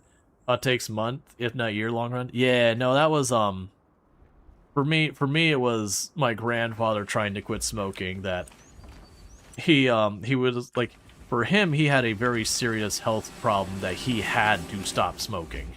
Like, the cigarettes were going to kill him if he kept going. I mean, ultimately they did. It's just not from that, and way later. Cement bags, we got plenty. 2 more steps and the castle is done. And honestly, this step's gonna finish this in-game day. Let's see, when you're in high school, you found a friend OD'd in the bathroom. Is in the back of the Pilsner week. Yeah, no, addiction's rough. Addiction's rough for everyone involved. Like, being on the sidelines of someone fighting, being the person fighting. I'm not saying like one's more or less or anything like that. There is no one is spared. Okay, so I need 1 more helping of cement bags. Let me double check that. It may have actually been 2. Because numbers. It's 2. That's the reason we double check. Also, as an nasty habit of destroying relationships. Yeah, well, I mean, it's one of those things, like, you know, when someone has an addiction, especially stuff that gets, you know, too expensive, it starts to fall outside your ability to afford. And, you know, for it to be an addiction, it has to be harmful. Otherwise, it's just a bad habit. But, you get to that point where you can't afford to sustain your habit, and you're going to find a way, so you end up borrowing money from people that you can't pay back, sometimes without letting them know. You know, people start stealing, that kind of stuff. Like, it's rough. Grandpa never got that bad. Grandpa was more, he had an addiction. And for the most part, it was just, you know, he was just a smoker. It wasn't like some, like, outlier or anything like that. But later on, he had health stuff that it was like, no, you know, you basically have to choose being alive or smoking your cigarettes. You don't get to have both. And he was trying to quit. And he did get there. For all credit, he did get there. There was a lot of back and forth along the way. But I definitely remember, I think it was my aunt, that we were visiting them, and Grandpa, like, this is well into quitting, and he had been clean for a little while, and he, you know, just had a moment. He went and got some cigarettes from the drawer, went like this, and just my aunt coming up, like, you remember, like, the big metal scissors, like the big iron ones that they used to make back in the day, just cutting that thing off right in front of his face at the filter. I think that's, like, one of the only times I saw Grandpa cuss. He was furious. You know, he apologized later. But, you know, everyone was trying to do what they could. And the problem was half the people on that side of the family smoked, so there was no keeping the cigarettes away from him. You weren't going to get that many people to not have them on their person. Especially with a lot of them were far worse than he ever was. Let's see, both friends were all smokers. All your friends were. One of your friends took up smoking at 32. Yeah. I don't need to be on this hill. Like, and this isn't to judge anyone who is a smoker. You know, I understand everyone has their reasons, and I know I've been bad-mouthing it pretty hard. It is something that I don't really understand the appeal to. beyond you've gotten addicted and you're there. Once you got the addiction, getting off that roller coaster is a battle. One worth doing, but it is a battle. That said, these days, someone choosing to start smoking now, it's harder to be sympathetic. But I also understand, you know, if you're in a household full of smokers, or you're around a bunch of people who are smokers, it can make it seem far less bad than it can be. So it's a lot easier to enable you into the habit, whereas, you know, standing from the outside looking in, it's far easier to be like, oh, that's bad.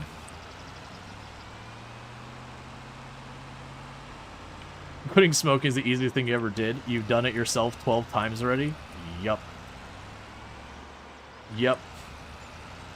Your mom smoked. Eventually, she only smoked outside her car. Eventually, she quit in her 40s. Yeah. I'm trying to think of the family members still alive that I know that were smoking. I think my cousins who smoked all fully quit by now. It took the one a while to get there, but I believe they've all quit. I think my uncle's... Ooh, I actually don't know. Now that I think about it, I don't think I've seen him smoke in a very long time. It doesn't mean he doesn't, but maybe he's cut back, but he may have quit. I've never asked. The other uncles died.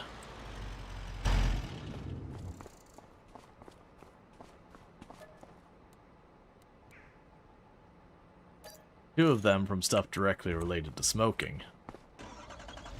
The last one was totally unrelated to it at all. It just, stuff happens.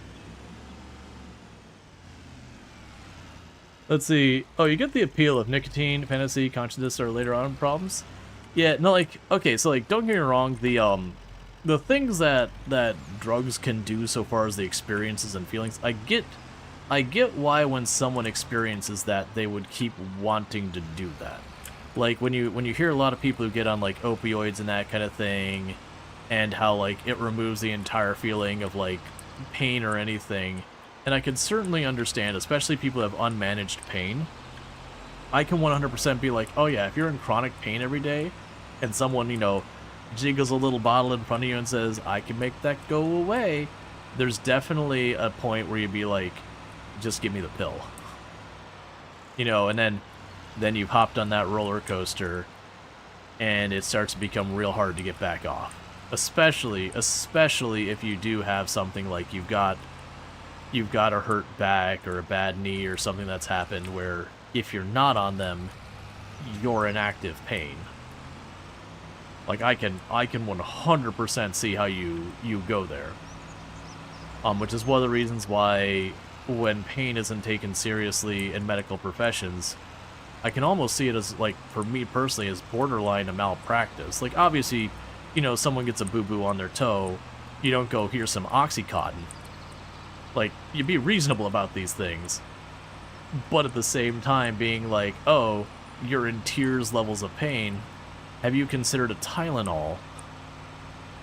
Maybe we should at least, you know, whether it's pain management through, like, therapeutic stuff or something, at least take that seriously. And there's a lot of situations that just isn't the case. So when people aren't getting the relief they need, they find it.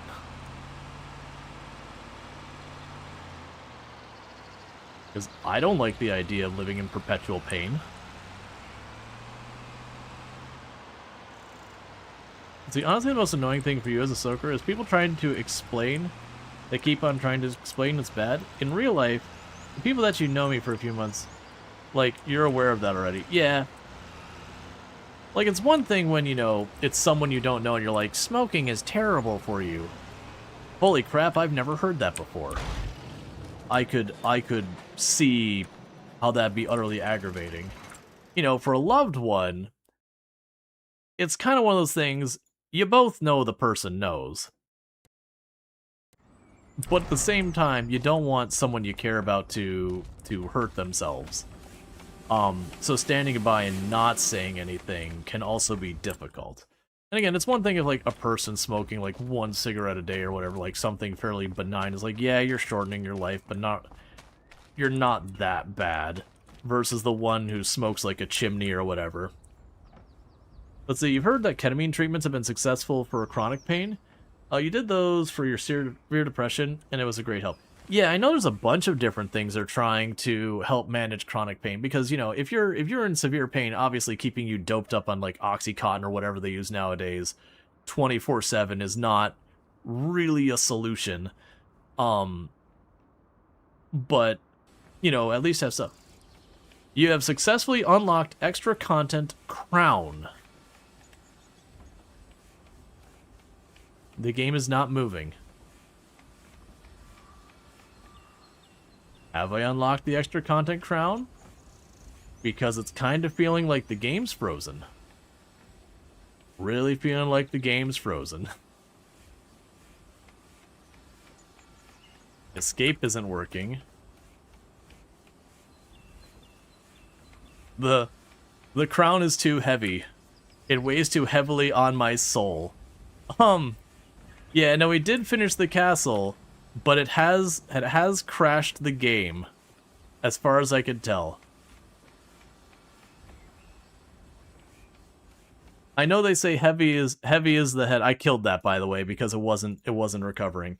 I know what they say is heavy lies the head that holds the crown, or whatever the actual verbiage is. That was a bit much though. Yeah, time was moving, but I was like locked in place. Okay, farming sim? There you go. It's just, it really had to think about closing.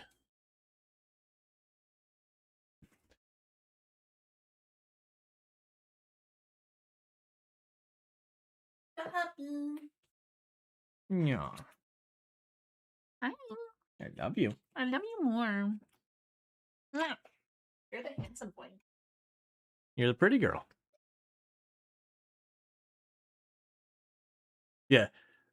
What can't remember the exact saying. It's something like heavy is the head that holds the crown. It's basically the idea of the saying is that, you know, the more responsibility you have, like, it can be very difficult.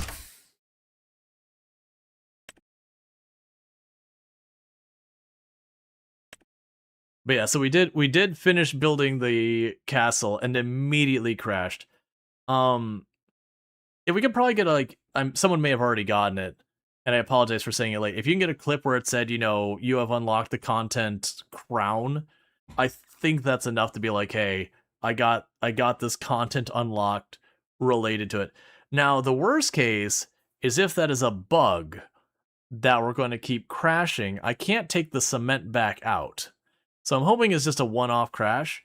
Because that would F everything I have planned for tonight for the stream if our save file is bricked. I might, if that does happen, I might be able to go into the save file information and delete. Yeah, no, to clip it, you'll have to like scrub back on the VOD a little bit. Shovel and wheelbarrow, get the concrete out. Well, no, I was gonna say if it does like, yeah, no, someone has to get it from the VOD. If it doesn't happen, we're what, 5 hours, 10 minutes in. If it doesn't end up happening that someone grabs it for me, I can just do that because that'll be for that dare drop. 5, 10. Yeah, no, it's definitely, you definitely have to scrub back to do it. I mentioned it too late. We can see if here in a minute I get that prompt again, which I probably will. And then we can try clipping it then. For the record, that's the big dare drop. That's the one for the year 1 pass. Screenshot? No, screenshot won't work. I have to link to a clip. Like I said, there's a good chance when we load up, I might be hit with that prompt right again. Like I said, if it does end up being a thing that what would be potentially bad is if the save happened after I cycled the day and it was already done, but I didn't see the message, that could potentially soft lock the save if it crashes every single time on that. We'll see. It might not be a problem at all. Like I said, if it does end up that it's saved before we got it, worst case, I can pull up the save in the editor. I'm sure somewhere in there it will list like what I've got in the building or whatever, and then I could just like delete the bags. Okay.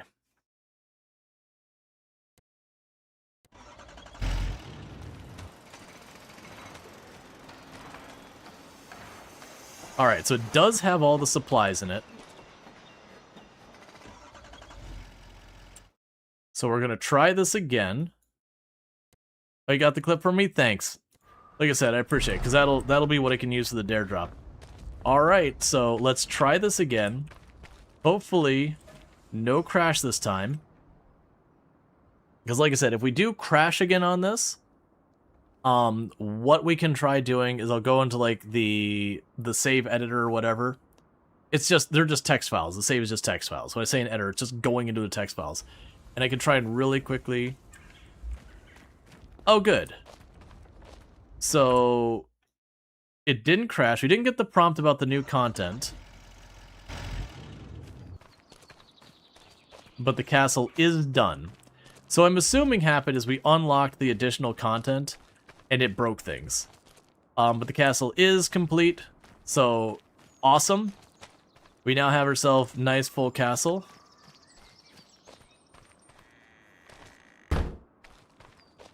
With functional doors, and no furnishing.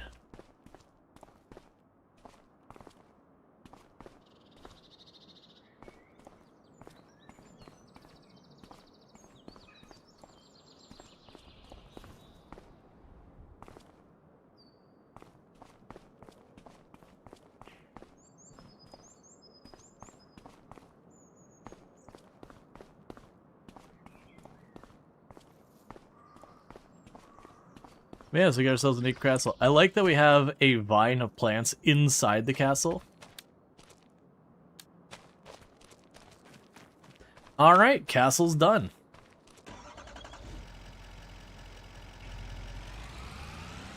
But yeah, so as you can see, there's no big fanfare for building the castle or any of these projects. You get the project. Some of them actually have cool stuff they do. This one seems to be mostly just aesthetic, which is fine. You did get a ton of money along the way, as you did stuff. Bear with me, chat. We're hitting an ad break right now, and I have got to use the restroom. So I'm going to quickly do that, and I'll be right back. But thank you again for tuning in, and I'll be back here in just a minute.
Okay, and we are back. Alright, so actually, I think I mentioned this before. This truck is no longer needed. Let's drive it back to the garage. And the reason I'm going to go ahead and get rid of it is we're going to try and rush to getting the fish production line stuff set up. And so a big part of that is going to be getting that oil mill built as fast as we can. Because if we get the oil mill built really quickly, then the next cycle, I can grab the oil, the flour, get some soybeans going, and then the next thing is the fish food production, and we can try and just get this going really quickly. The thing that is the part I am mixed on what I want to do is we do own the quarry and we own the stonemason. The quarry and the stonemason together cost me about 500,000. So, assuming I can sell them back at roughly what I bought them for, that is a way I can instantly kind of inject myself from going straight from, you know, what we have now to having the oil mill and the fish food place. But it's going to be a major hit on my income. So the challenge there is, what makes more sense for me to do? Keep the stonemason to continue to produce the money I'm getting from it each and every month, or get rid of it for the sudden influx of money, and I hope I can get the other thing set up to start producing money faster. And I honestly don't know what's the right part of it, and I'm not doing the math.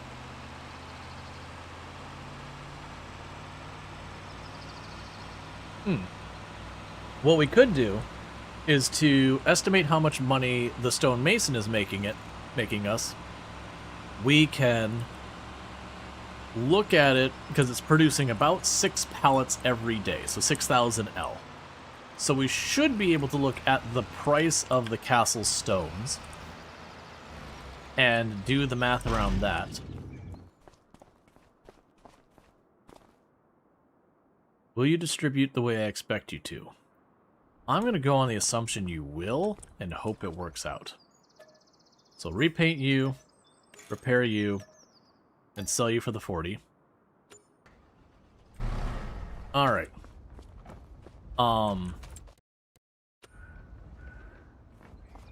Should have paid attention to that before we did, I think. Alright, so the next thing I'm going to do on the list is I'm going to go here, buildings, construction, and I'm going to go right there and get our money back on you. Your services will no longer be needed here.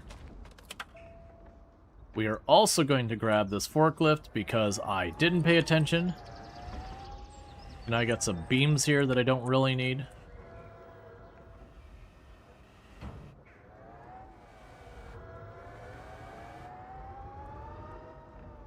Alright, where does it say is the nearest place I could sell wooden beams? So wooden beams, so it looks like there's a feed place down here we could sell it at. Because this will be the last we need the forklift. The forklift isn't mine. I may or may not have stolen it. Actually, you know what I could probably do to make this faster? This is gonna be just fine. Don't worry about what we're gonna do. I can't actually get that high. Never mind.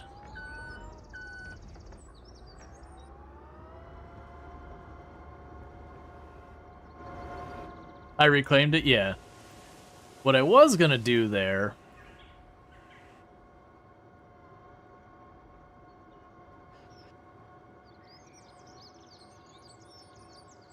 Alright, I don't actually want to drive this far for how little this is going to be worth. It's, like, what I'm holding is about 1,000, 2,000 bucks. Okay, so it's math time, chat. So we know that we get about 6,000 L of castle brick out of the mason every day. So let's see how much money we're actually talking. So castle stone.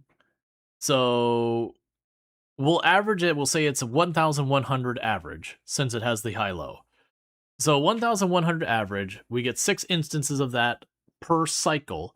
So that's about 6,000 per month we're getting from that. give or take. Or I can sell it right now, and I would get somewhere in the area about 500,000 that I could go over to set up the fish food production line. I'm leaning towards selling them because it'll be one less thing I have to manage. It'll get us the oil production right this second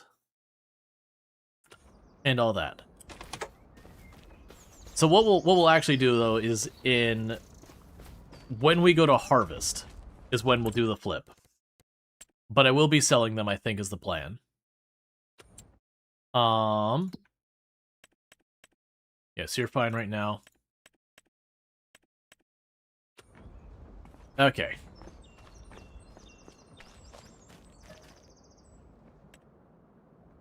Because if we get the fishing stuff done, where I'm producing all the different fish stuff, then I can just sell all that, get the onion stuff, do one quick round of onions, and that's all the dare drops. That's still going to take me at least a couple of hours to get through that, by the way. Where I'm saying I just need to. It's not going to be an instantaneous thing. Do you want to keep you going? You're my primary source of cash right now.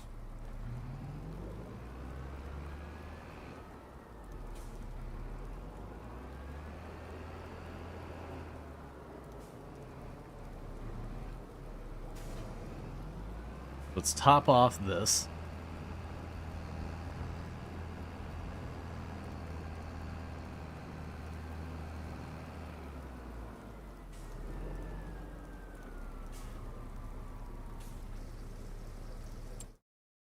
So windmill still has product in there. You're selling everything, and you're fine.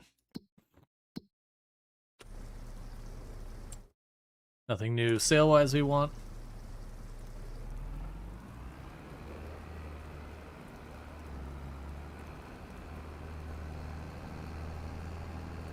Yeah, so if we're selling those buildings, that'll get me the oil mill.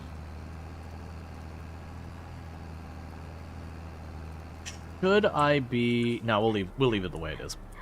I was like, should I be storing the flour? I think the answer is going to be no.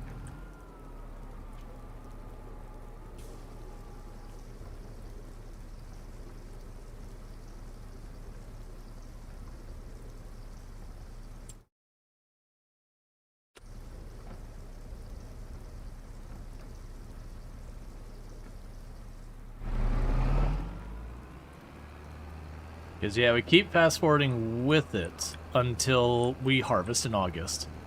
And then when we harvest in August, you know, that's when I need to have the, that's when I need to have the oil mill. Because we're going to plant the crop here in March for the sunflowers. And then in August I'll have the oil. Oh! That does mean if I make enough money, so we're going to plant the sunflowers, the soybean, and the sorghum this time. We're planting all three. Because there's a good chance I can literally finish every single one of the dare drops, with the exception of the onion, this season. Because I plant the 3 different crops for this season. We harvest them all and put them in their respective assembly lines. I should be able to make enough happen for the fish food. And then with the fish food in production, then I can use that money to buy the fish place. I probably can't get them all done. I'm willing to bet building the actual fish farm will be the one that takes me the most.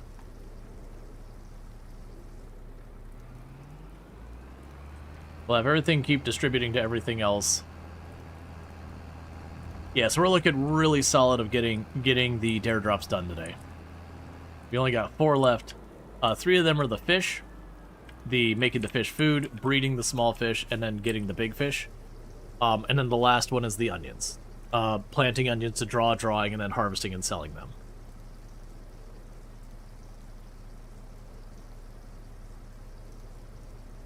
And the reason I'm doing this is I'm still making most of my money through here. So between the Between the greenhouse and our stone brick is where most of our money is coming from. We are getting a decent amount of money from our flour as well, but the next harvest I'm going to want to send that flour off to be fish food as opposed to selling it directly, which in theory should significantly increase my revenue, but I won't know till I get there because I haven't done any of the calculations. I'm just going by the assumption of, generally, broadly speaking, every layer you go deeper into a production line, you get about 1.5 times the value of whatever got put into it. It can vary quite a bit, but the point being mostly, you'll always get, for what you put in, more on the other side. I think there was like one production line, I think it was in Farm Sim 25, there was like one production line that was actually kind of bad to do. But it was like a weird outlier, and I think they did patch it.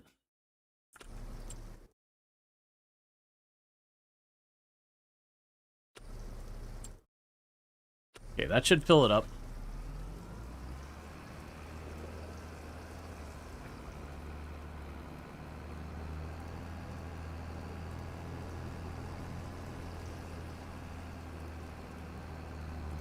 So that should cover us till at least April.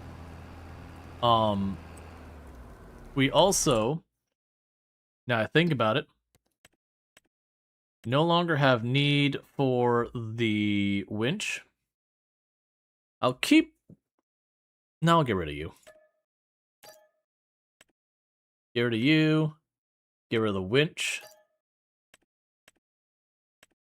I'm pretty sure all the rest of this I still need. Yeah, everything else I still need.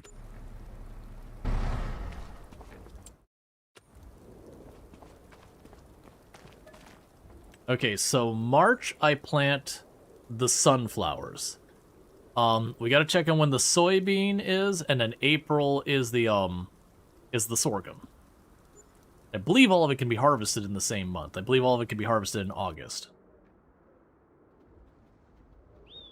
Let's check.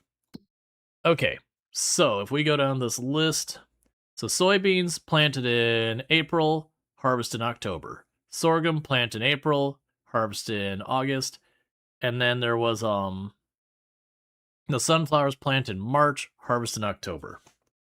There's a little flexibility around when we're doing the stuff. We don't care about any of that right now. We know we're good on the water because we just did it. So keep on moving forward. So March, we got to do the sunflower. Now, I don't know what ratios of what I'm going to need. We can actually check the recipes real fast. Not do, like, the full math, but just be like, the final product, is it saying, like, more or less of this?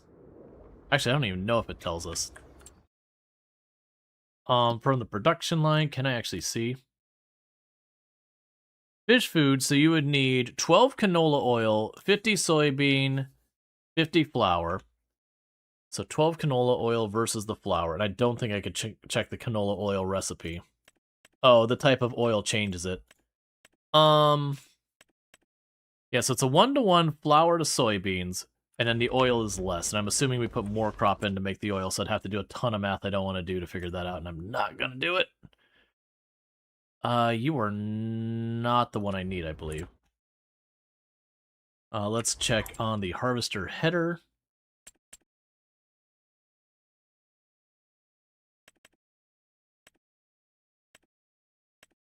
Yeah, so that's the one we'd be looking at. That's fine. Okay. Then we can advance the month again. Alright. Oh, one thing we should do is we should put our crown on.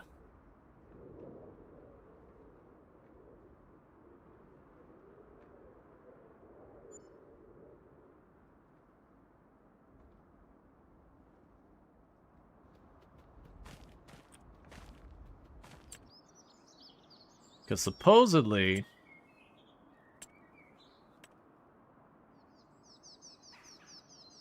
Yep. We now have a crown.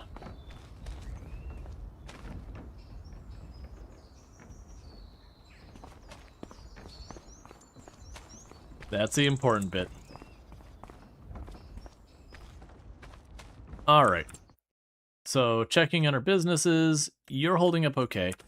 But what needs to happen now is we need to choose a field that is going to be our sunflowers. So what do we think? What crop do we think we need the most of? The sunflower, the soybean, or the sunflower, the soybean, or the sorghum? I'm leaning towards... I'm going to go with the sunflower being the ones we need the most of. I don't know. I'm just going by the fact that most likely we're going to need a lot of... or like the amount of crop that goes in to make oil, I'm assuming is higher. Sunflowers look the coolest. This is an important factor. Yeah, everyone's like sunflower because of the prettiest, sunflowers because of the coolest. This is a fair reason to assess it. Actually, where do I have my cedar? Is it still up here by chance? No. Which means it's down there. So today we plant sunflower, and then tomorrow we plant the sorghum and the soybean. And then we start harvesting in August, and we finish harvesting in October. Our income is going to reduce quite a bit because we're not going to be selling the flour until we get the fish food being made, and then it'll increase again. You know what? We'll actually split the difference. So this field to my left, we'll make that our sunflowers. And it's definitely because I'm making some type of assessment here, and not because I'm looking at it being like, this field is right here. That's certainly not why I'm doing it this way. Huh. Who would have thought that your turn radius would be terrible with something this size attached?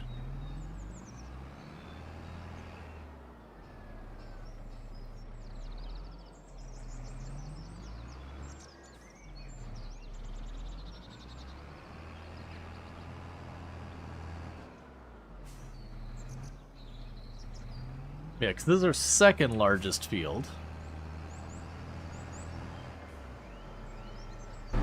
And just checking. Your pH is good to okay, so that's fine.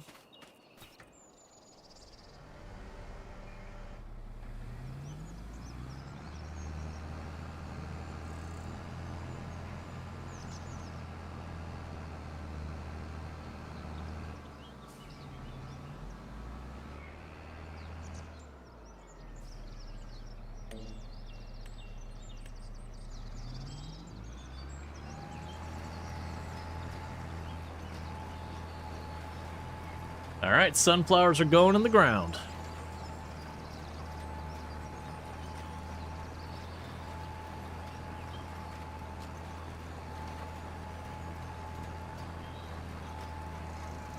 Honestly, this is also good. I was just being very thoughtful. We've got this nice neighborhood here, so rather than having the random field of sunflowers out in the distance, you know, we've just got a lovely thing for the neighbors to look out their back window and see the nice sunflowers waving in the breeze. It's just because I'm such a benevolent king. Because we're definitely king now. I'm absolutely sure this is the way the political process works in Scotland. Is if you build a castle, you then become king of the local area. That's clearly the way this all works. Zero question about that. I mean, how else would it work? You know, random women from rivers distributing swords?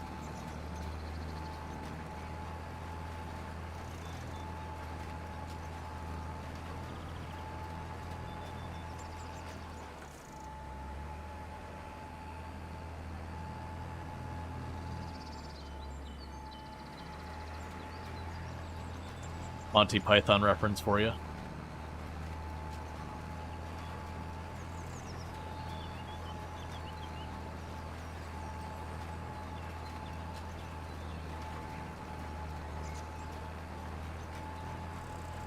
Okay.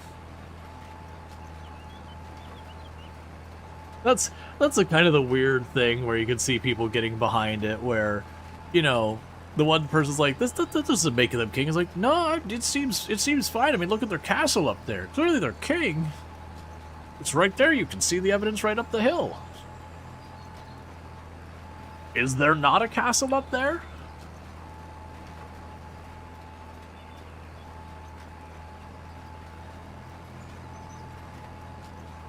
As someone who has received one of those swords, I approve of this method.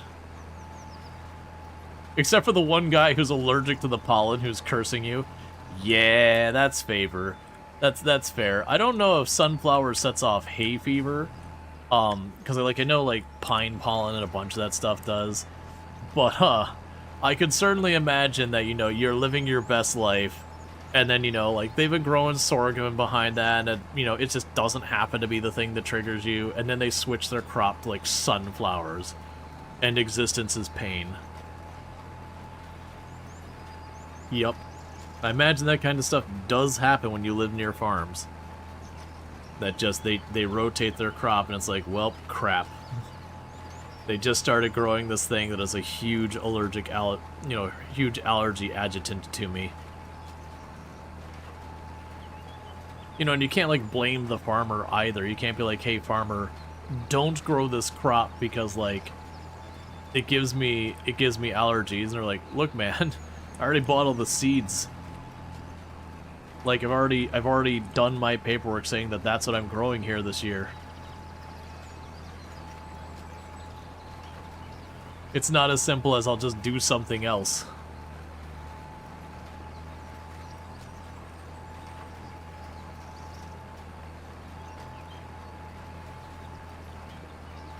Okay.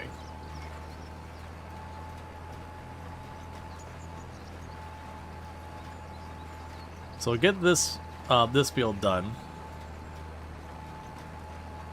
Okay, so we are using the fertilizer. I'm a little curious about... It's staying in the yellow on fertilizer. I'm assuming that it's just the sunflowers have a low nitrogen requirement, maybe?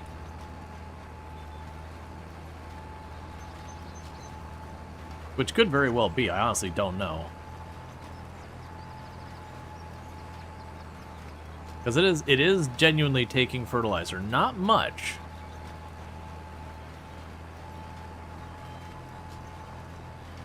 And weirdly, one way it's getting the nitrogen up to orange, and the other way it's getting it to yellow. So I'm not sure what's going on with that. And with precision farming, you usually don't have to do like multiple passes or anything quite like that.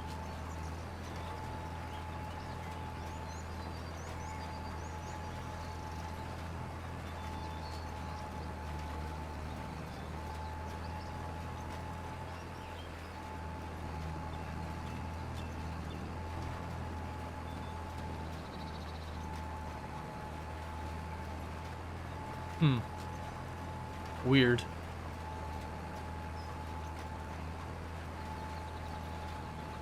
Maybe it has to do something with the fact that I'm flipping it from one crop to the other, that's just the way it's rendering. Like, maybe it's rendering with the amount of nitrogen I would need for sorghum. So even though I am switching to sunflowers, so it's, using those numbers. Don't know.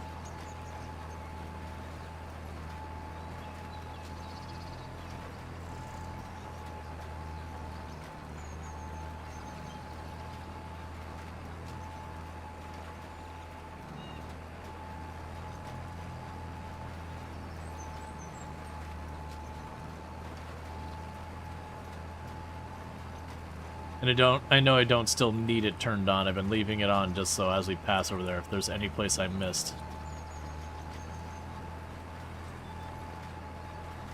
we could potentially catch it, since we've had that in a couple of fields where I have like the one little strip I missed seeding because it's hard to make out.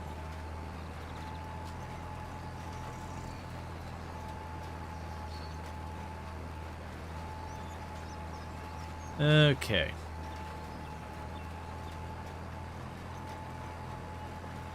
And then with that,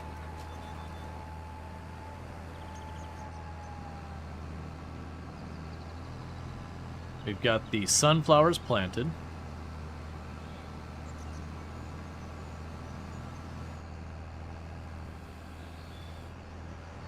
Let's race this over here to drop by our other field. I will want to come back and go over with the hoe to prevent the weeds from coming in.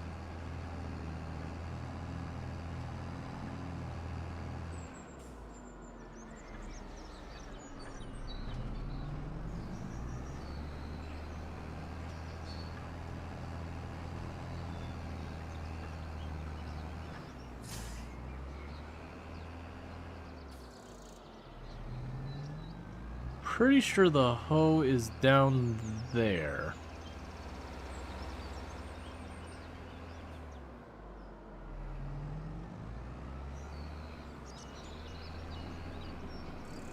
There's the harvester. Pretty sure the hoe is right over here on my side. There you are.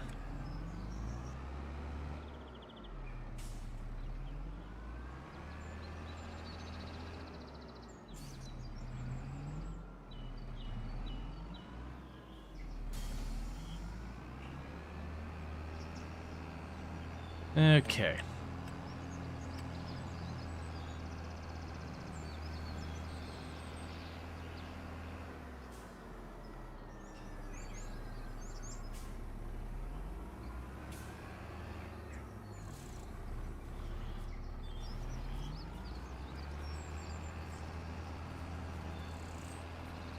So now I do a once over with this, then we go to the next in-game month, we do the other 2 fields, we go all the way to August, and that's when we would go through and flip our businesses so that we're no longer making the castle stone, but instead making the oil and the fish food.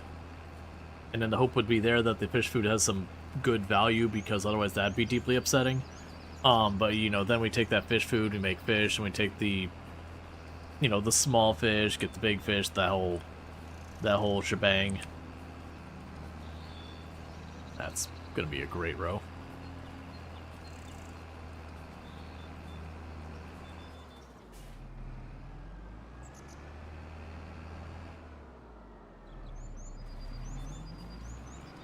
Okay.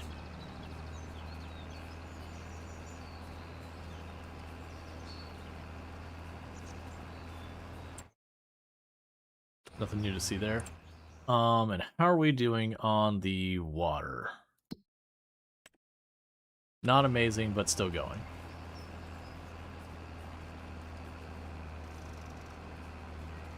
We're honestly not that far from being able to, like, buy the oil mill without selling anything.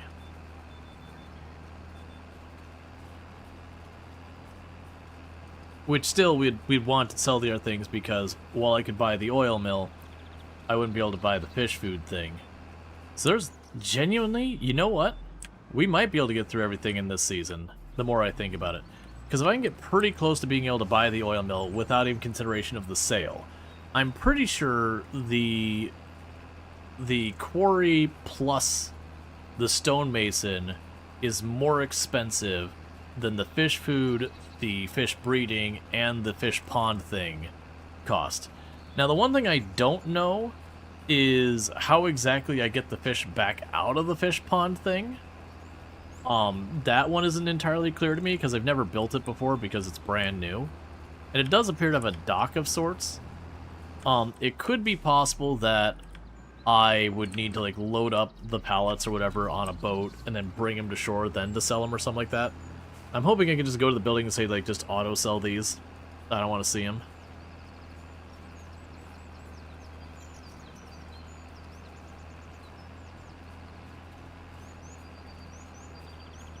But we'll get all sorted. So we get the 3 of those up. Once those are all up, we will... Even if I have to lease it, like, the leasing part would go against the challenge, but just for the sake of finishing the dare drop, even if I have to just, like, lease the onion thing to do it, because that's not going to make me a whole lot of money to just lease it, draw a little, draw a thing in the field, and then harvest it. And then we'll just cancel the leases on those things. So it'll be like neither here nor there. Versus, you know, if I was leasing things to, like, enable me to do a whole bunch of stuff. Because that would be kind of concluding this round of dare drop. I'm pretty happy that this is going to be... This is Stream 7 we're on. And we got literally the only dares I did not take is there was one dare to basically do every single type of crop that you have in a field. And I was like, hell no. Because that is a really long list. I think they underestimated how significant of a time investment that would be. And maybe they just didn't word it right and they were going to go for that thing. Like, they had one the last time that's like to do all the grains.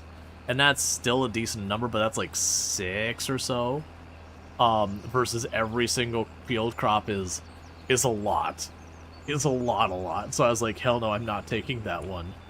And then I skipped out on 2 challenges that were like, make a YouTube video that shows you the entire process of like doing the fish, or make a YouTube video. There was like 2 of them that like, one is like an entire process of the fish, and I think the other one is to review the map or something.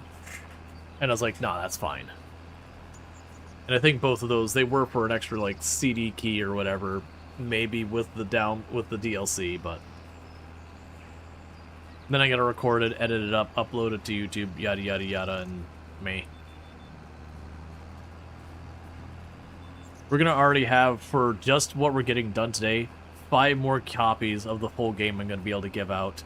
2 of which will have the new DLC, the expansion, and the last one will have the year pass. And the year pass, that was like the castle, so that one's already concluded. So even if like the stream dropped it, I couldn't get back for a month, which would not be a thing to happen. Like that should be locked in. I won't have the key for a day or 2. That's just because you put in the clip, and then n number of days later, you know, they get back to you and be like, yep, there's your key. So it'll be while we're playing a different game, I'll end up having to give those out. But it's fine. I do want to give out the copies for all this while the DLC is fresh for those interested. And a lot of times, I can't speak for this time, but a lot of times they will give me, when they give the keys, they'll be like, for the base game will be 1, and the expansion will be 2 separate keys. So for people who have the base game but don't buy the DLC, you should be able to get it. But I won't be able to promise that until the keys are actually here, to make sure it's not like some combined key or something like that.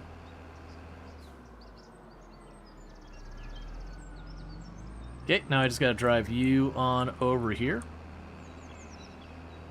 to where our next field's gonna be. You're excited for the giveaways? Yeah, like I said, those will end up being a couple days, unfortunately, because I gotta get all those clips in there tonight, and then sometimes they're quick. Sometimes it's been down to like a couple of hours turnaround. Most of the time, it's a couple of days, like 2-3 days, or 1 or 2 days, whatever it is. It's usually not long. Okay, the sunflowers are planted, so now we need to go 1 day forward, and now we do the soybeans and we do the sorghum. I'm going to assume I need more sorghum than soybeans. I don't know that being true, but that's what I'm going to go on the assumption of.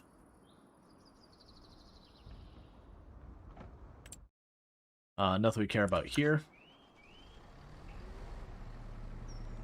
Which means this field will be our soybean field.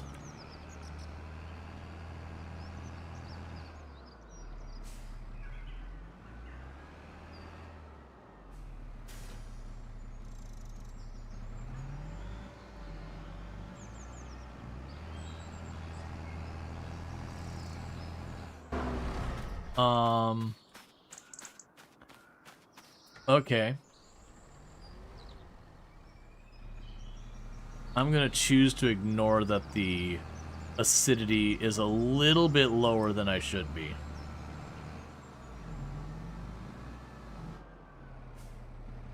Gonna be entering the draw to Daria winning the game?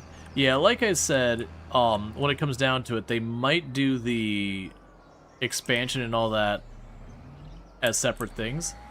If that does end up being a thing and you're trying to get a hold of the DLC, you can do that and just be like, hey, I don't want, like, I want just the DLC, if they're separate.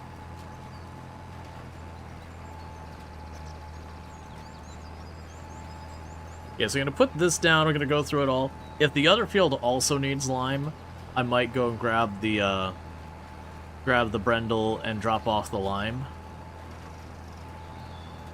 Otherwise, we might just do with like a subpar planting, because the lime is technically in the bad range, but just barely. So I'm kind of choosing to be like, yeah.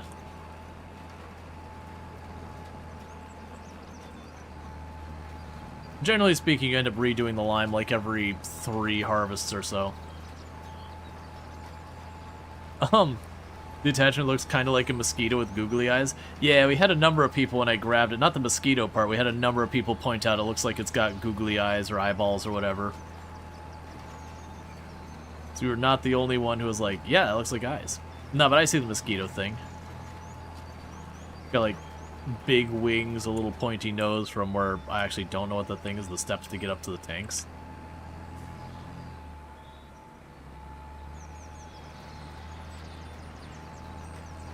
Is this not just you? Yeah.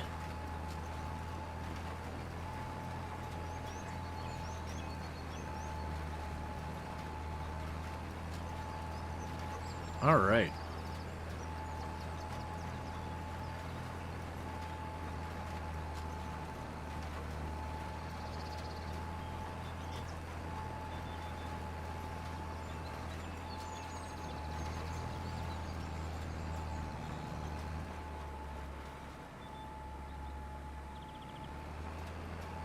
Okay.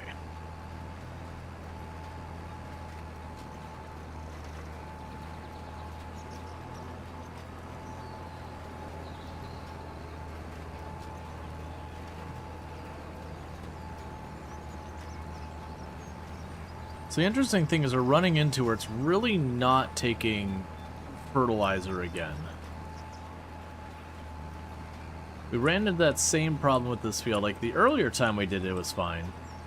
But this field's gone back and forth. I was actually double checking to see if I somehow, like, turned off the fertilizer in some manner, but it doesn't appear to be so. I'm just assuming because you switch crops that weird things happen when you switch crops sometimes. I don't think it's very often in farm sim that people tend to switch what crops are growing in a given field. Like maybe once when they're just getting the field, or like if they got a new production line. But I did notice like the next time around it was fine. So I think maybe it won't be until I harvest this crop or we have a reload or something like that that it does update or whatever. We'll see.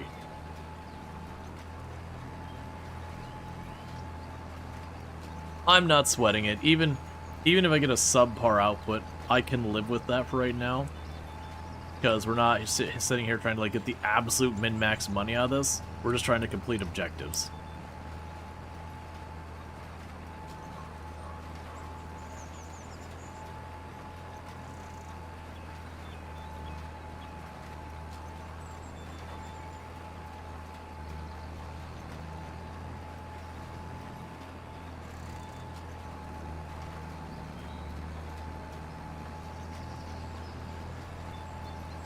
And then the last time I actually came back and I did a run around with the fertilizer wagon, I just didn't use the fertilizer either when I ran into this.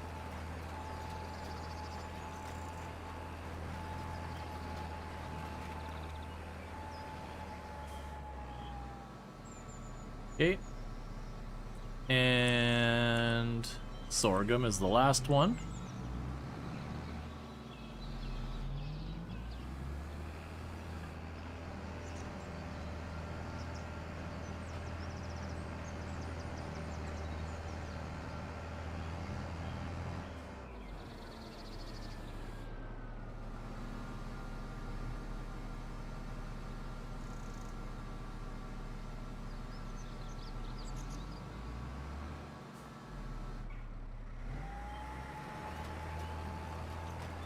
Okay.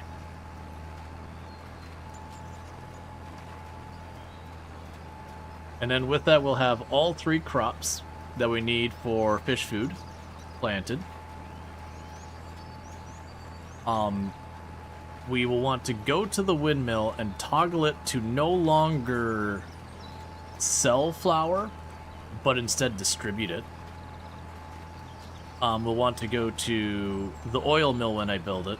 Same deal. I want to toggle it over to distribute it. Neither of those do I need to worry about until August in-game. August is when we harvest. Well, August when I harvest the sorghum. I believe both the soybeans and the sunflowers I harvest in October.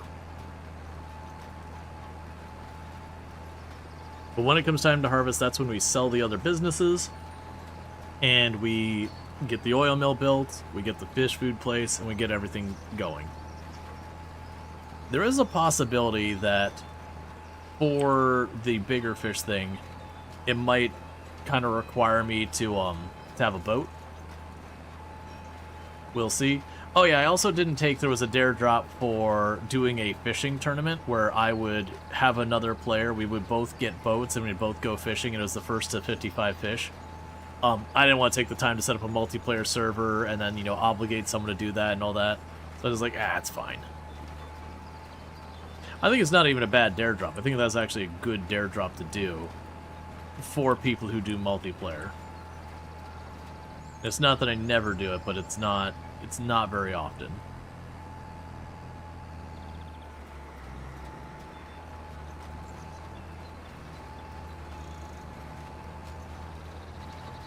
Okay.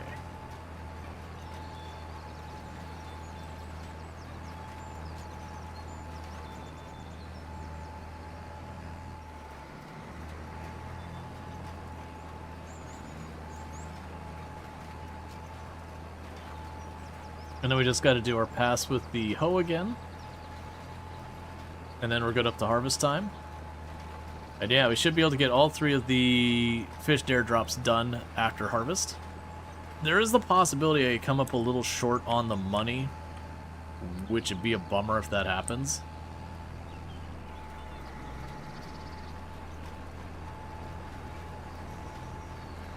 But we'll figure it out.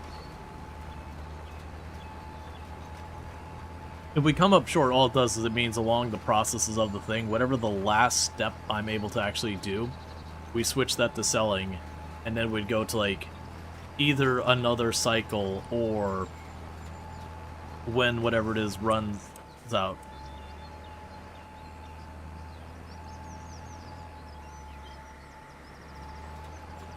Okay. Get that spot we missed.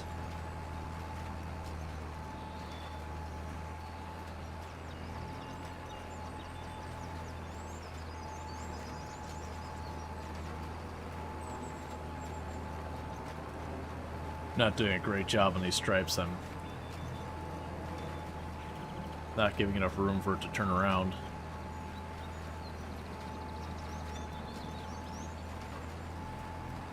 You see this one, I crept a bit wide there, so we'll do the same here.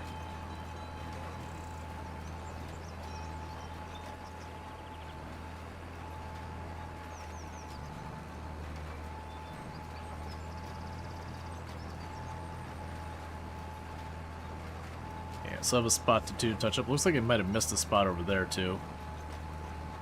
Let's touch up the 1 or 2 spots I didn't do a good job on. But I also check if this field is going to potentially benefit from some extra lime. See if we want to take the time to lime the 2 fields while we're at it. Because if it's just the one, I'm going to be lazy and just let it get not quite as good of a yield.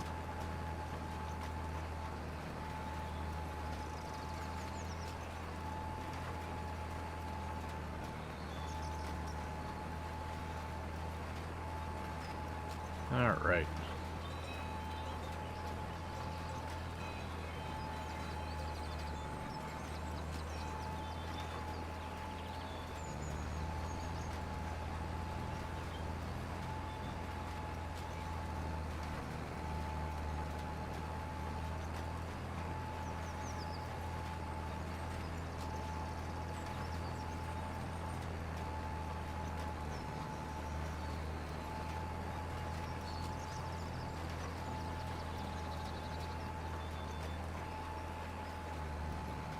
Cool, so what I'll do is we'll get this spot, pick it up, race on over here and clean up this spot.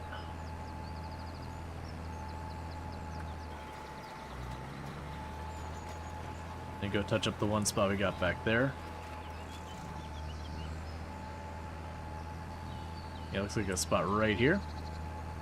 And that should be all the crops planted.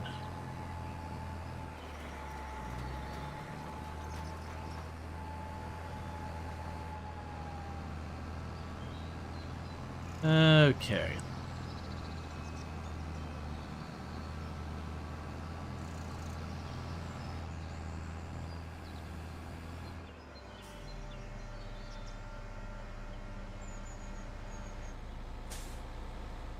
So let's take a quick peek at the Field 45 and see if it complains about the fertilizer. Or not the fertilizer, the acidity. Yeah, that's bad in the orange. Are you bad in the yellow, orange, or red? Because orange I'm okay with. Yeah, it's fine. We don't need to worry about that. Yeah, let's go grab the hoe and start dealing with the weeds. Or where, like, preventing the weeds.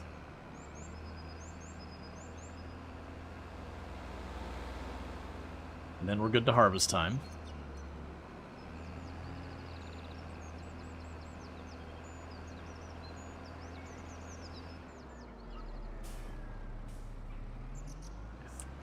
I think that's the hookup on this side.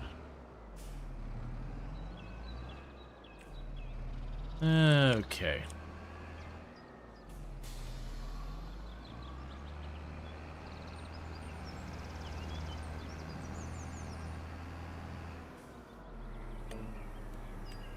During assist.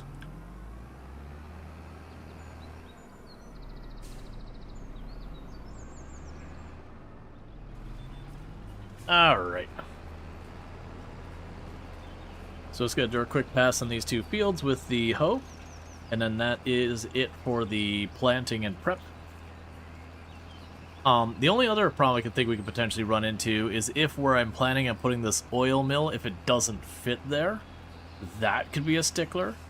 That actually take a little bit to navigate around because I don't have many places I could potentially fit. If it doesn't fit there, I'm sure we'll figure something out. But like I said, that'd be a potential stickler. Like maybe I can fit it up by the windmill. I'd have to probably wedge it in there in a way more than I'd like to.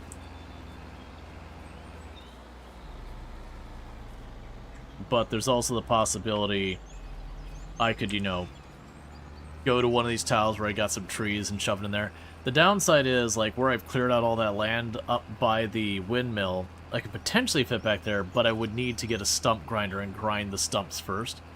Which isn't a huge ordeal, but it's another expense and another time thing. And I'd probably try and use the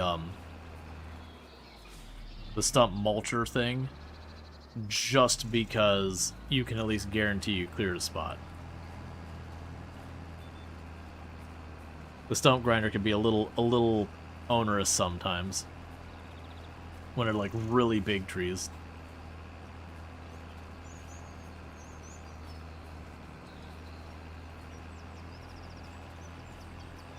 Now, for those new to the game, if you do ever find like, oh, I just don't enjoy doing the lime, you can turn off most of those things. You can be like, yeah, weeds are not a thing, yeah, lime is not a thing, yeah, fertilizer's not a thing. You can turn a bunch of those on and off to your own preferences. So if you want it to be you just put the crop in and then you harvest it, and you don't have to worry about actually driving over it, you can make it that easy if you'd like.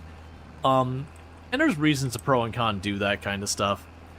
Like, if you are trying to run, like, the giant macro scale everything, I could certainly see at a certain point you want to reduce the amount of labor per farm. And just enjoy it. At the same time, I also know people who leave the field stones on and just do the stone picker every time.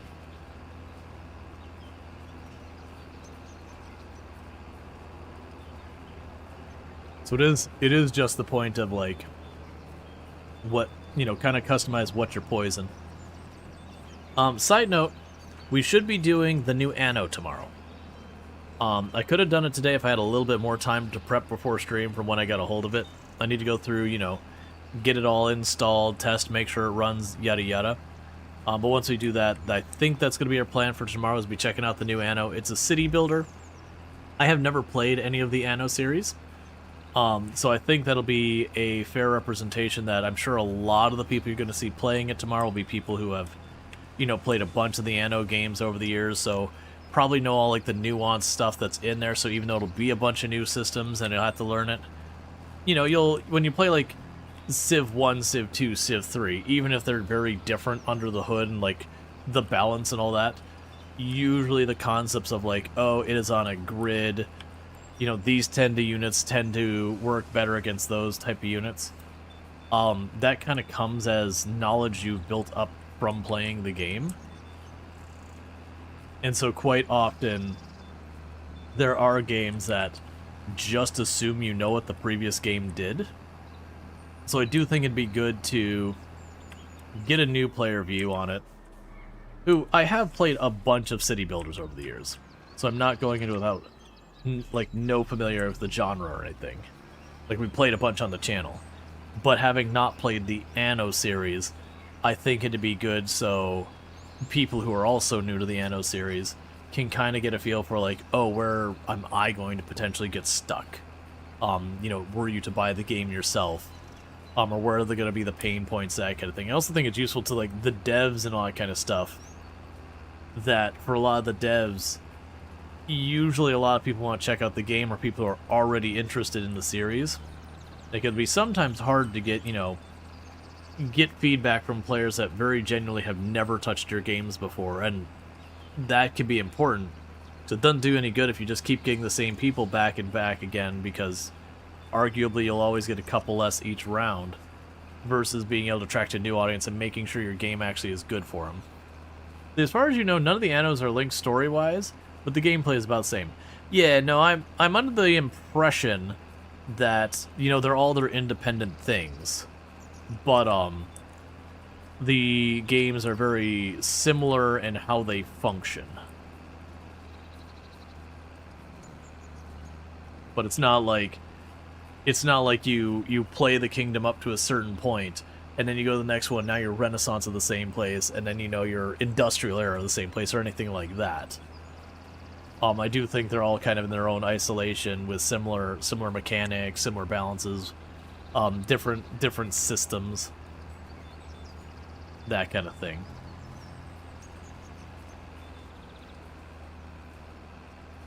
That's the impression I have as well.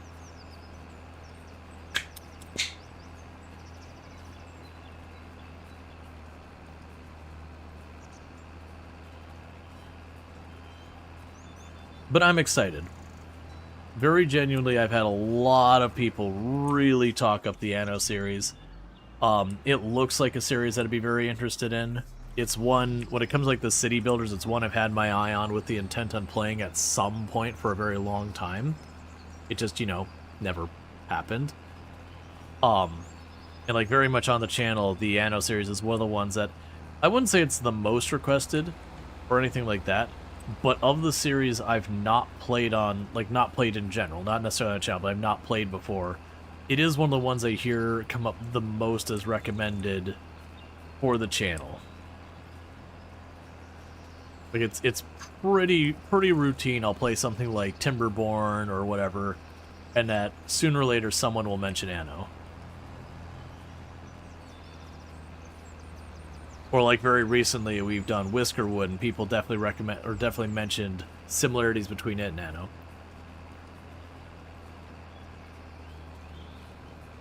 The PNE that is closest to be an outlier is Future One. Are you saying, like, the one that is coming out, you know, in a couple of days is the one that is most likely to be different? Are you crazy in thinking that Tool should probably remove tire tracks? No, I think it'd be fair for it to remove tire tracks.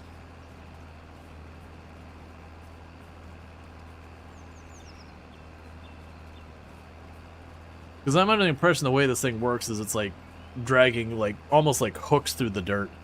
And the idea is any weed you'd have, it shreds the roots. That's the impression I have on how this works. I don't genuinely know, like, how a lot of the weeders and hoes and all that work, where you can do this to clean up the weeds without also shredding up your crops, but I'm also not a farmer. I've gardened. I understand the concept of weeds bad, but mechanically how commercial grade stuff works.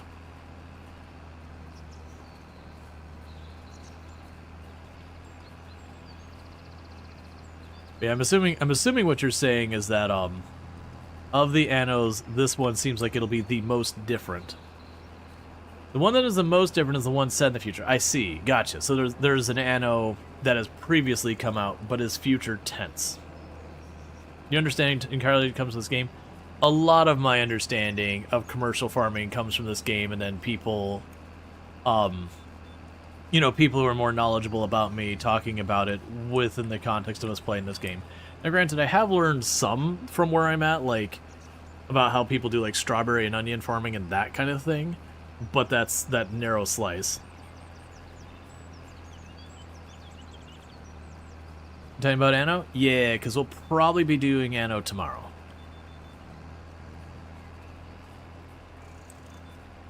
I'll double check everything, make sure it's all working and all that. We'll probably be doing that tomorrow.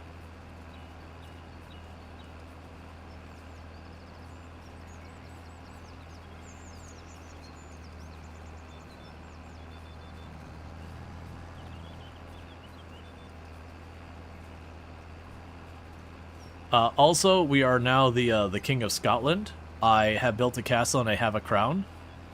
So therefore, you know, that's just the way it is. I don't make the rules.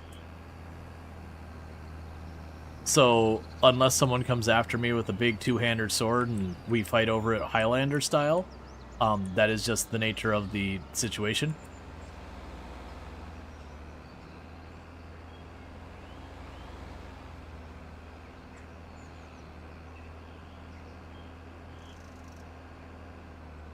Let's drop this down here.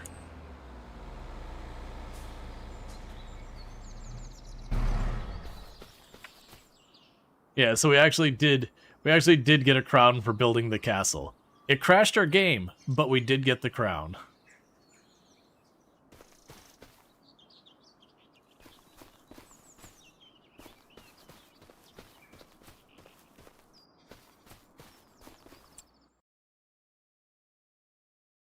Okay.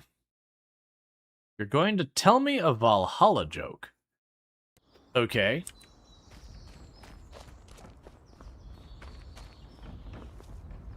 Alright. So we can go to our windmill. It's out of sorghum. You know, deactivate that. We'll change the output to distributing. The other ones won't matter. Oop, I have to do water still. Let's grab the seeds and all that.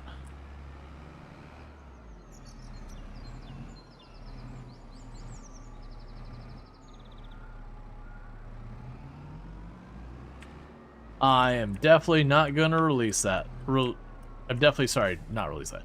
I'm definitely not going to retell that joke.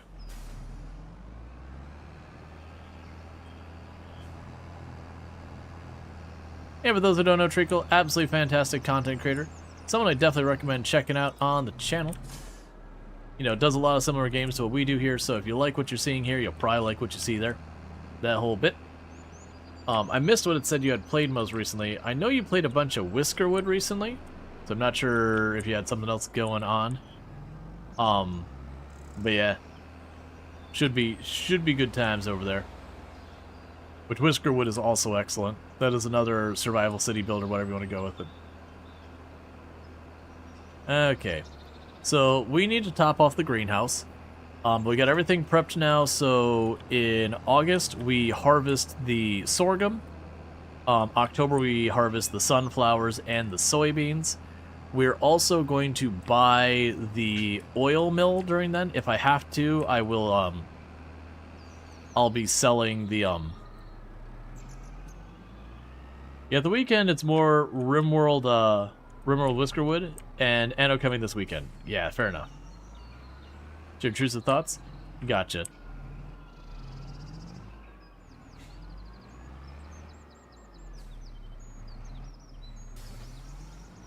Just keep in mind, while we're not strictly safe for work or anything like that, we do keep it around PG-13. The classic, don't mind if the boss gives you a little side eye, but if the boss feels like they gotta get out of their chair and walk over and say something that's too far. Just to kind of put where we have the filter at roughly here.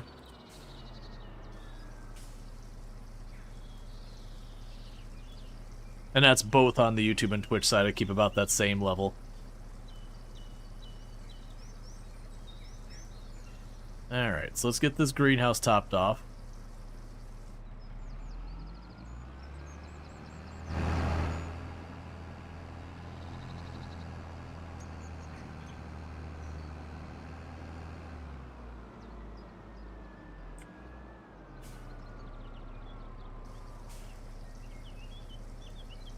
Hey, Soulspire, thank you so much for the raid. I hope you had yourself a good stream and all that stuff. Can we get a shout out for Soulspire, by the way? So we can, like, what were you up to tonight and all that good stuff? And I understand if you got a raid and run and all that stuff, but obviously you're welcome to stay. Playing some Surviving Mars Relaunched. Heck yeah, so I've been low-key kind of looking, I don't know when I'm going to fit on the schedule, because we're going to be checking out Anno, then we're going to be checking out Planet Crafter's new DLC. I have been curious about that, because I played the original Surviving Mars, but I never got a chance to, like, really properly get into it. Like, I remember doing, like, a stream, maybe two of it, but I think it was just, you know, something else dropped right around the same time, or something like that, or I had travel, and I just never got back to it. Yeah, the relaunched had an engine, like a major engine rework. All of the DLC are now baked into the base game. I believe if you already own Surviving Mars, you get, I think it's half off the relaunched version. And then they've also added about a DLC's worth of additional content to the base game. There was something about, like, politics or whatever they've added. So I've heard really good things. I know some people are still a little bit mixed that it, like, got re-released and all that, but I'm pretty sure that's under the whole, it was a Paradox title, and the developers got control over the game back to themselves.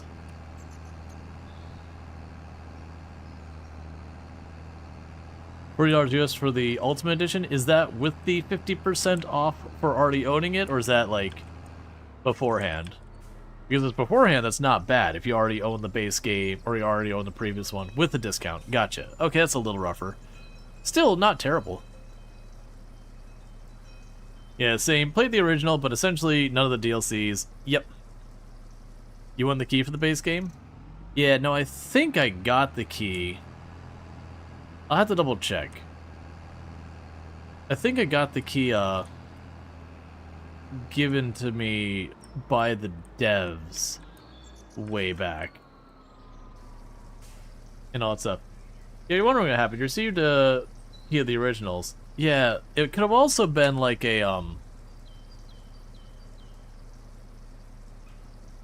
No, I don't have it under... I keep a separate folder for all the games, like all the keys that I got from the devs or publishers or whatever, versus games I bought. I do have it under the category I keep my stuff that I purchased or otherwise got. So it could be like as a Humble Bumble or that kind of thing.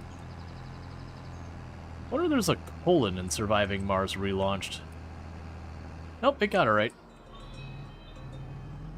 Yeah, so it's $40, and I believe if you own the previous title, I think you can get it half off. If I remember correctly. I remember them talking about that being a thing. I don't even think you have to own all the DLC either. So low-key, if you bought the base game and never got the DLC for the past one, it could weirdly be a way of getting the DLC on the cheap.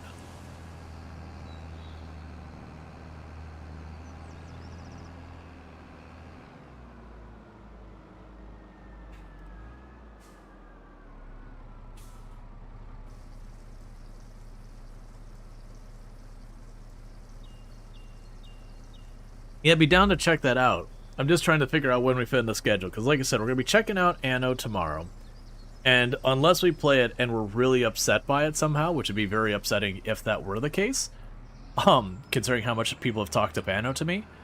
But unless we play Anno and go, oh wow, this is horrifically bad, which I'm not expecting, then... you know, I'd definitely want to do Anno. We'd probably do that for at least a day or two, which then puts us right in the realm of where the Planet Crafter DLC drops, And I would anticipate that taking me a day to 3 to play through the entire DLC, because obviously I don't know how long the DLC is.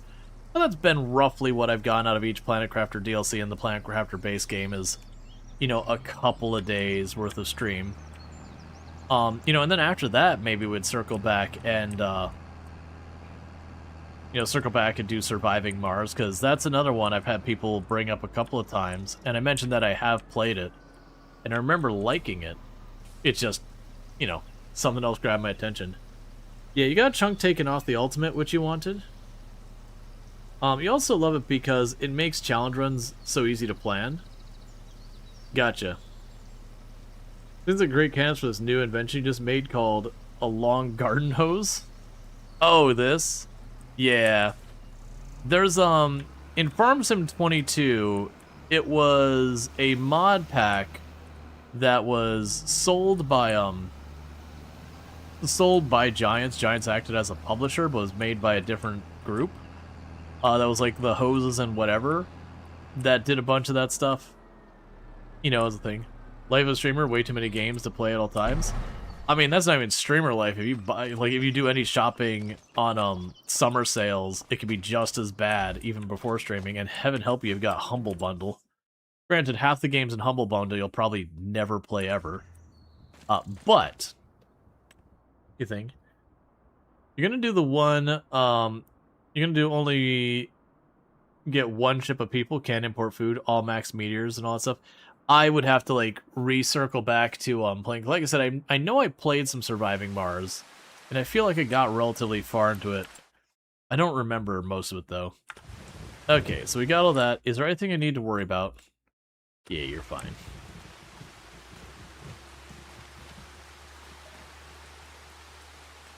So we need to get to August.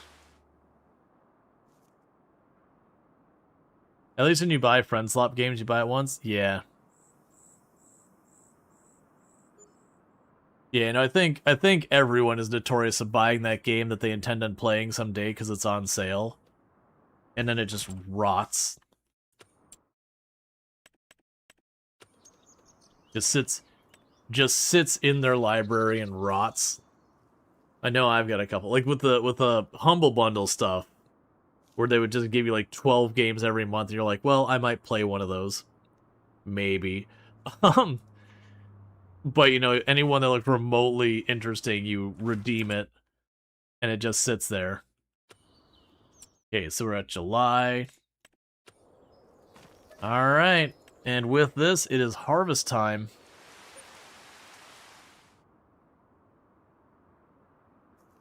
And so now I get everything up and running.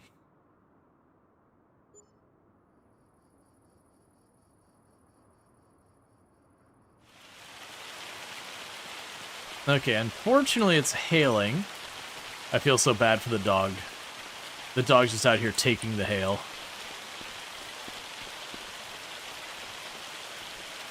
Alright. So, while that's happening, what's going to happen here is a couple of things. First of all, got one thing I gotta buy here that I almost forgot about. And that's because we didn't get on sale. I gotta go to the harvester, this one. I like that. Combinations. And that'll let me harvest the sunflowers. We're gonna buy that. So we can now do sunflowers. Now, the next thing we're gonna do is I'm gonna have to figure out what the process is for selling back these buildings. They'll visit you.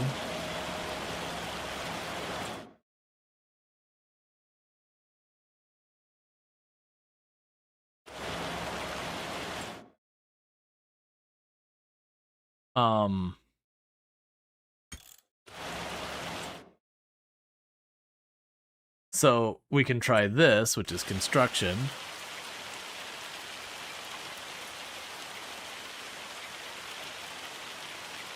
Okay, so if I sell these, I don't get the full value back.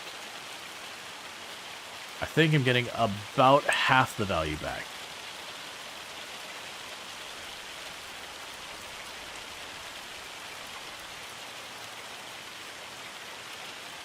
Where's that stone? There you are.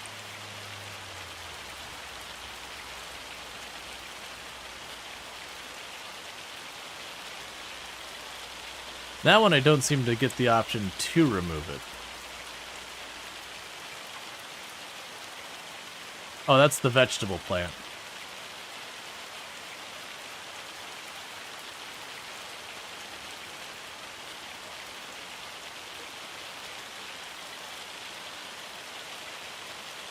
Okay.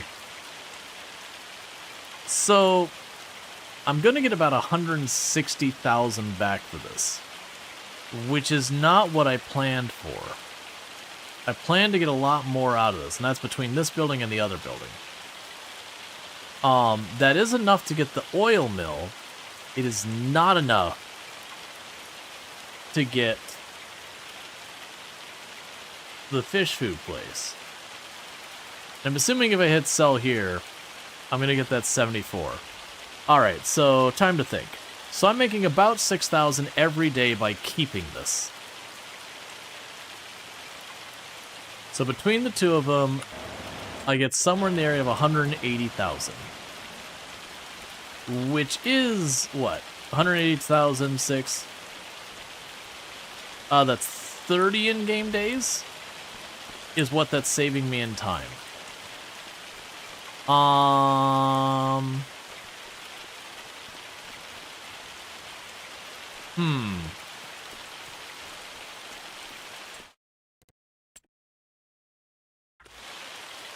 Let's fast forward past this hail so we don't have to listen to it anymore.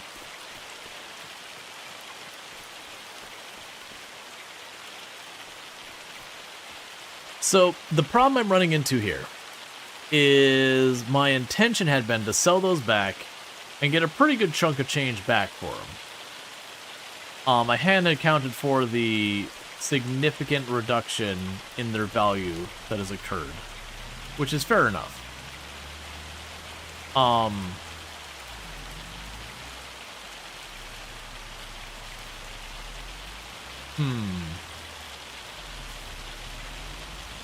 So, what I can do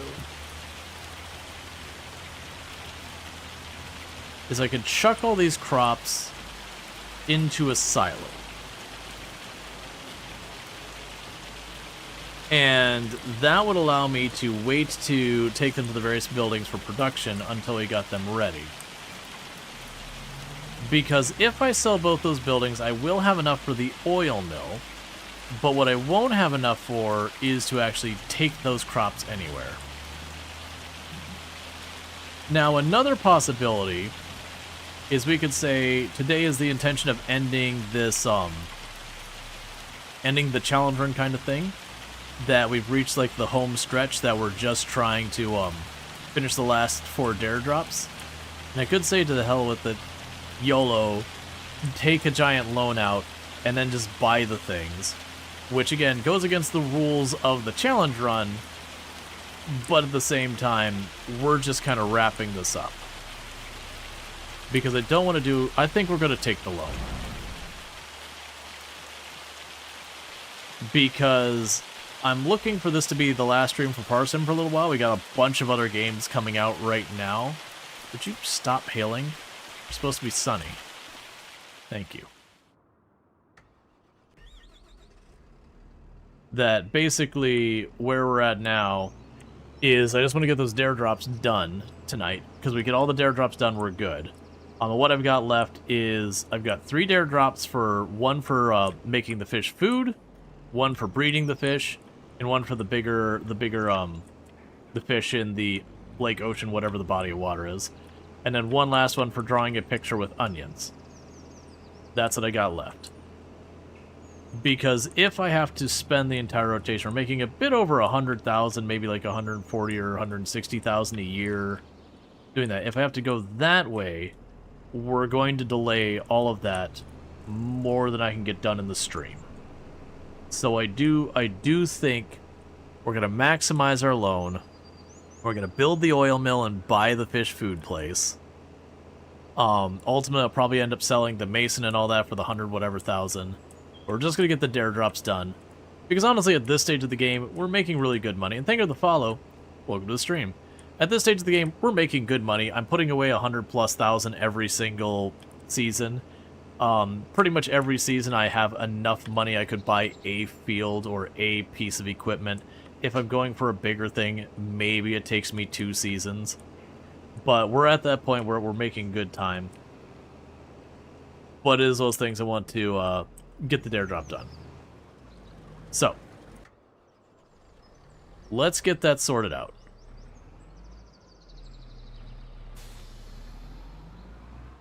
Okay, so, there's all that stuff. We can go here to finances.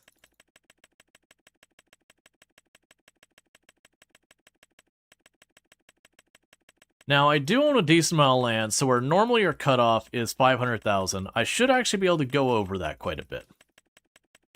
Like, I'm guessing we'll be able to get to like 7-ish 100,000 before we get cut off by the limit of what I have equity for. Or I'm wrong and we could just keep going.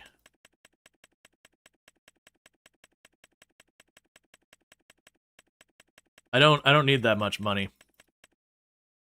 Okay, we hit our limit. I'm at 995,000. I couldn't quite borrow $1 million. They said that's too much. Sir, who do you think you are? Alright, so what's going to end up happening here is we're going to go over here to the young fish breeding. I'm going to visit that. And that's ours now. We're going to go to the fish food factory. We're going to visit that. That's ours now. And then I'm going to go over here to the construction. We are going to go down to you. The aquaculture. And I got to build you.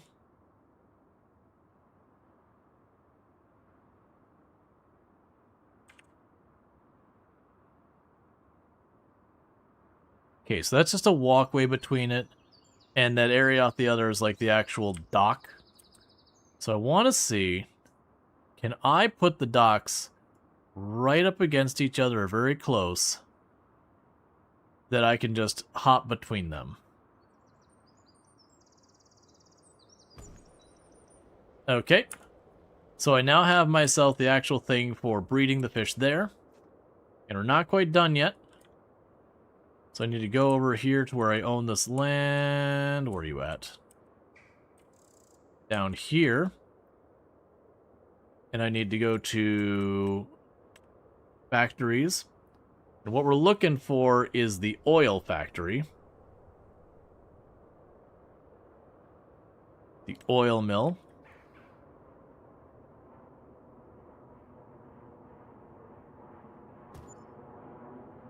And so we got our oil mill. And then while we're at it, we're just going to go over here to the silos.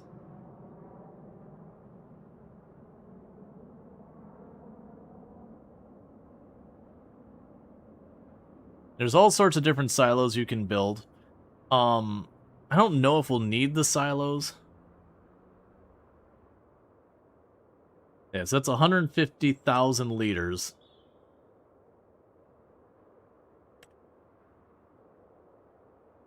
I'm going to leave that alone now unless I need it. Alright, so we built all the things I need for the moment. We can go here and we can repay a bunch of that. Like I said, normally I don't allow myself loans and leases and all that. The only reason we're doing something a little different this time is just we're on the very last one before we wrap up the dare drop. So you get that all sorted. Okay. So with that, we own all these businesses. We check in my businesses here. So I'm going to change you to distributing. You're fine. You can be changed to selling. That's fine. You're going to be changed to distributing.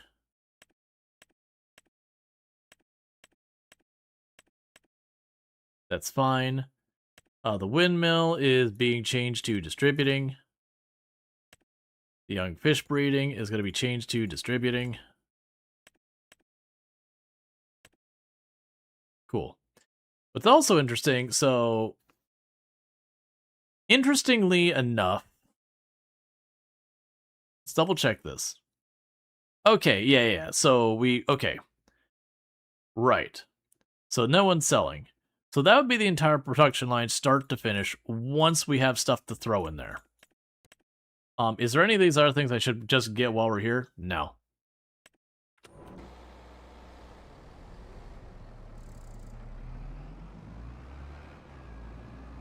And the reason I got all that set up is I'm going to be dropping off the sorghum. It's going to be putting it into flour. If I don't have it set to distribute, it'll either leave pallets around or it will sell it. Both of means waiting.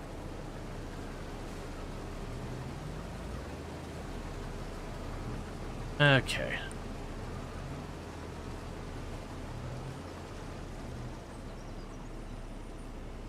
So let's get the sorghum going. This way I just have to harvest those 3 fields. That'll also work that we can get the onions going. Because like I said, I just gotta draw, on a field, the onion stuff. So what should happen here is all these production lines should start producing stuff, then just like slowly working their way up the chain. And it won't get any money until it gets to the far end of the chain. But that's fine.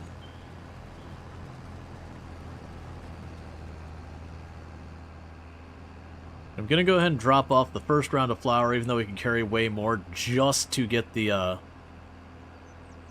windmill online.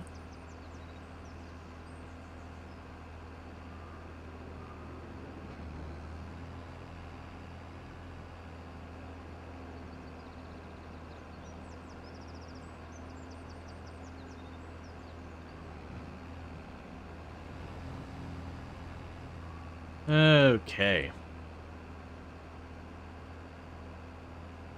But that'll also be good because I can potentially do one clip to do, like, all of the fish stuff.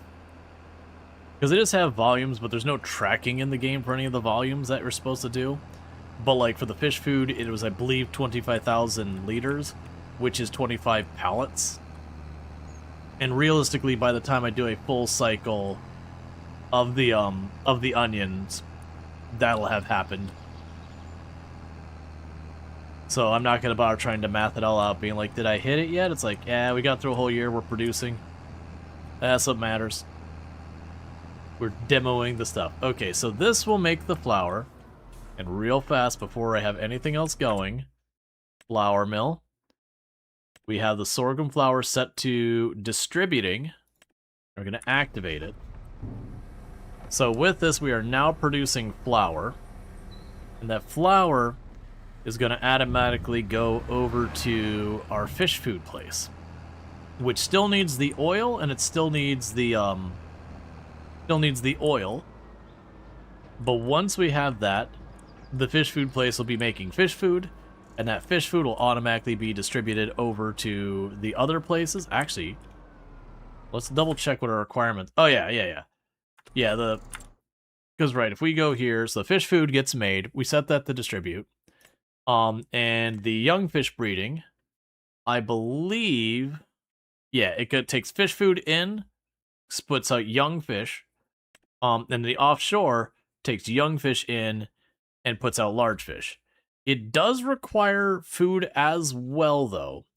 So I'm thinking we might actually end up having to move fish food around in some kind of truck or whatever. But we'll see. Regardless, if I have to move fish food around, it's whatever. That's fine. You know, we can just pull up with a truck, grab a bunch of fish food, and move it.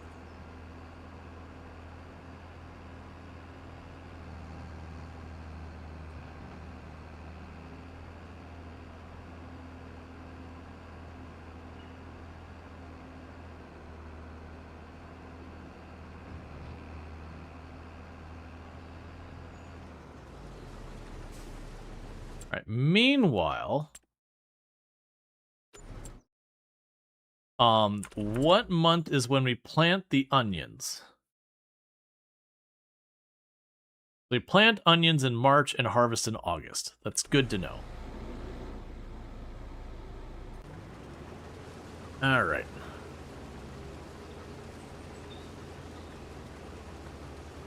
Because then what we can do is we can pick up one more field, just huck some onions into... Actually, is there... It's August right now. Is there a field of onions ready to go anywhere nearby me? Because I'm down to buy that. Crop type.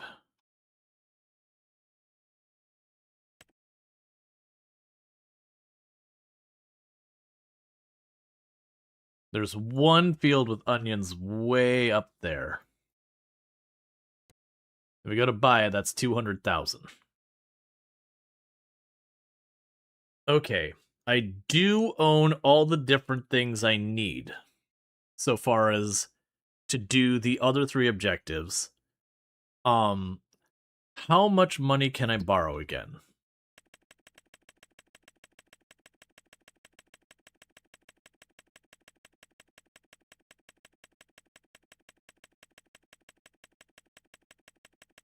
It was $9.95, but we bought more stuff.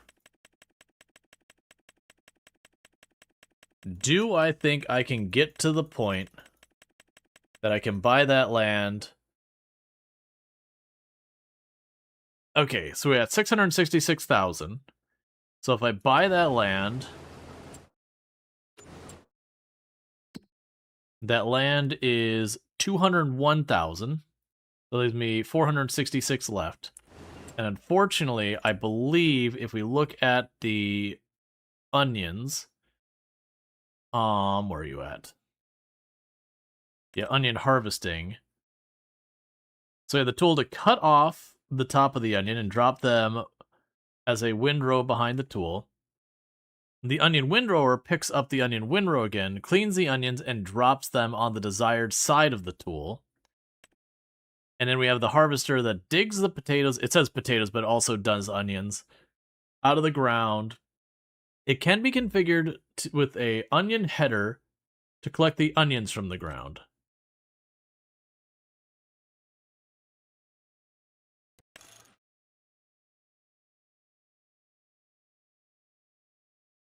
Oh, I see. So I get this. We put the onion header on it.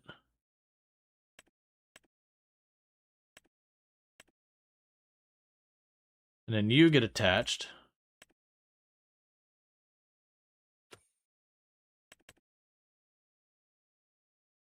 Okay, so I've got you. And you're attached to you.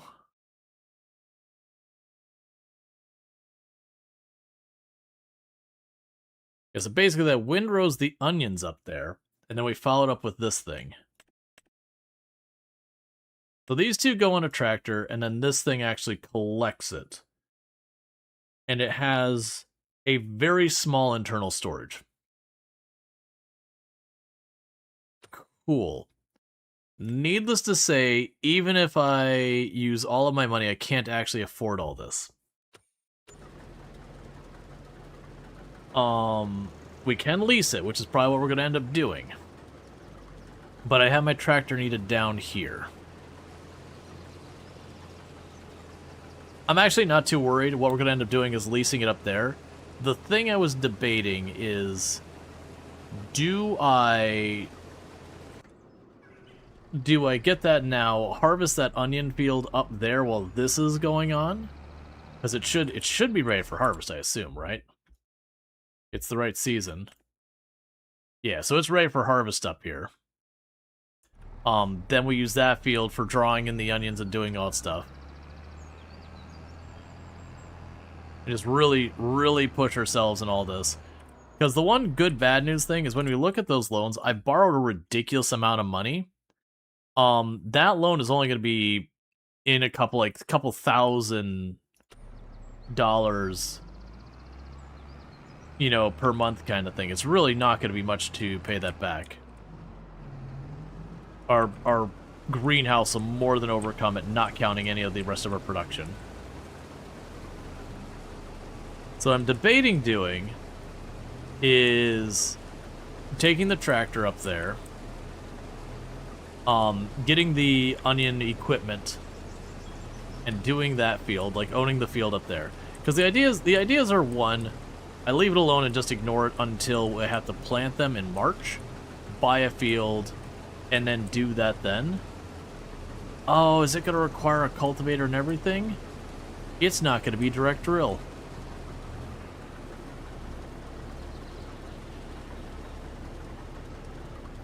We're going to look for a field in March that doesn't have any crops in it, and therefore doesn't require me to do anything. Just one that's been left plowed or whatever, because that should happen.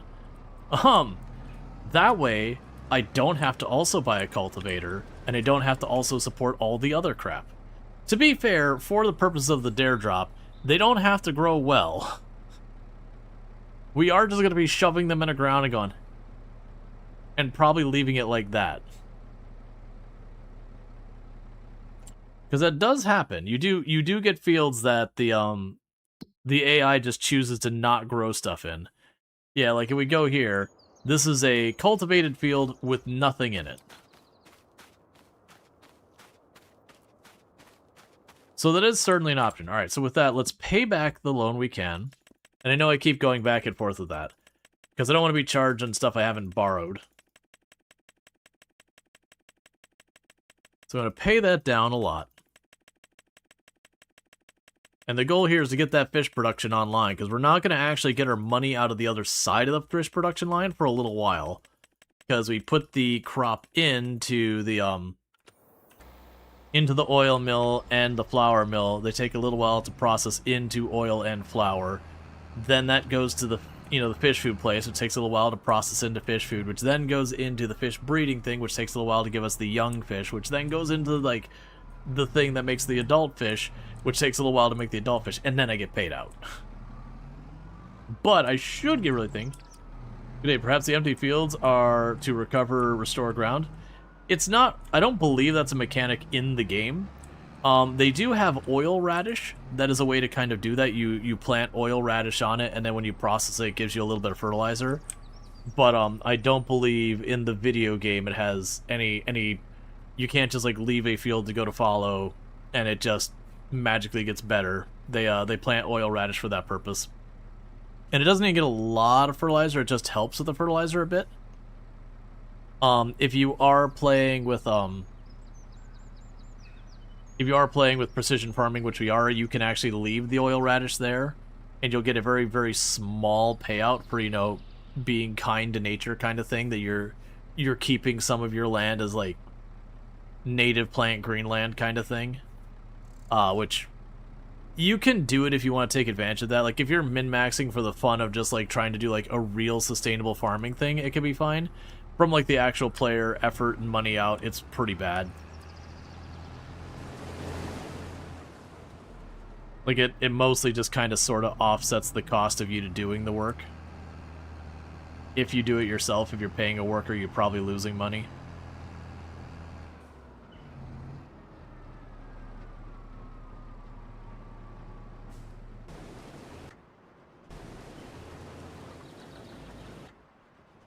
Okay.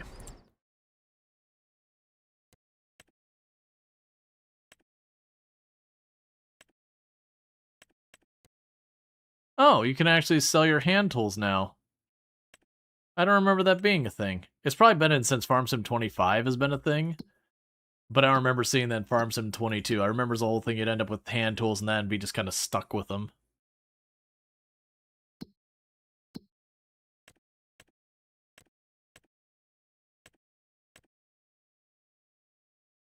There's a bunch of contracts we're not going to bother with. Alright. We're just letting this quickly finish this field. Then the next day we have to get the soybeans, and we have to get the sunflowers. That should be everything I can get to, like, get the entire fish pipeline going. Let me actually check what the dare drops were. So far as, like, the wording of them for the fish stuff. I believe they were all just, like, get this many of whatever. And it'll sort itself out whenever it loads. Not there. It drops.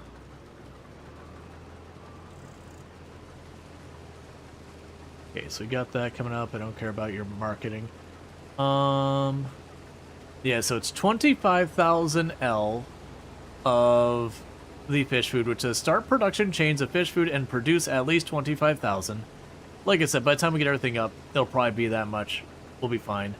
Draw a picture in your field by planting onions. Afterwards, harvest and sell. That's straightforward. Young fish breeder. Breed 30,000 L worth of young trout and young salmon. Again, that'll be just something that happens there. And grow trout and salmon using the offshore aquaculture to make $100,000 profit. And again, there's no tracking to any of those, so it's not even about being honest or dishonest about it. I'm not going to know when I pass that line, really. Not unless I shut down all other production and be like, when did I make 100,000?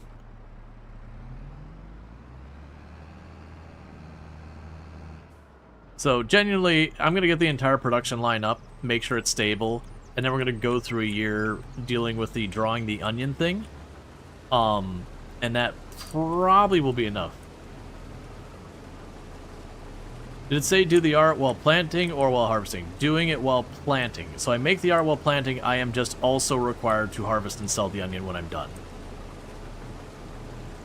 Because I actually thought of that earlier, of just, you know, leasing the plant, or leasing the harvester and just going up to a field and drawing using the harvester. But yeah, no, it specifically does say in a field, in your field, so I have to actually own it, in your field, you know, draw something by planting onions and then harvest and sell them.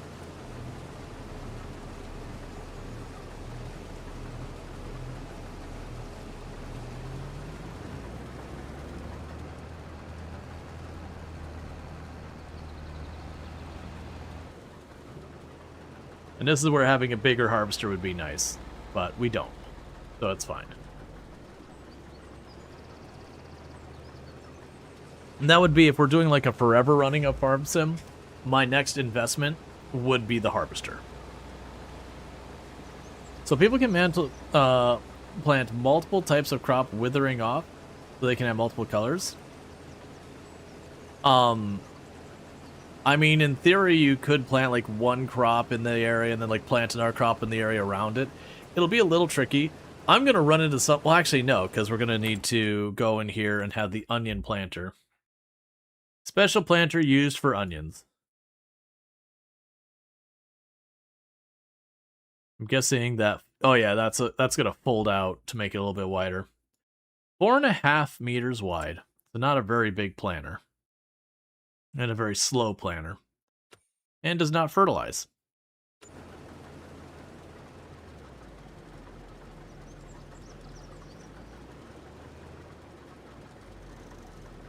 I'm partly tempted to snag up that cultivated field now while it's cultivated. So I don't have to worry about them growing something in it, and then me having to deal with the cultivator later. So I could snag it up for like 99,000 now. I think that's the cheapest field I've got left, not counting you up here.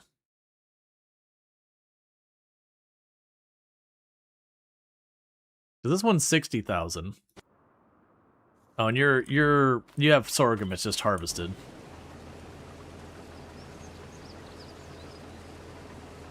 It's probably the right idea to potentially grab that field while it's cultivated, so I don't have to buy a cultivator. That way I can go and do the onion thing.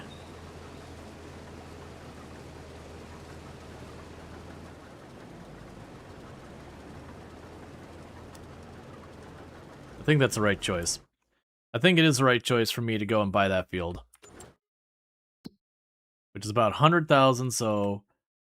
As I mentioned before, we are at this stage where we're just wrapping things up, so I am genuinely ignoring a bunch of rules we had for the run beforehand, because this will probably be the last stream of this run. I'm going to buy that land while it's cultivated and has no crops on it, because it's the next closest field to where we've been operating. So this is the one we'll draw in, so it's just going to kind of sit here doing nothing until it's March, because that's when we plant. And then we're going to try and do our best to draw something with all that.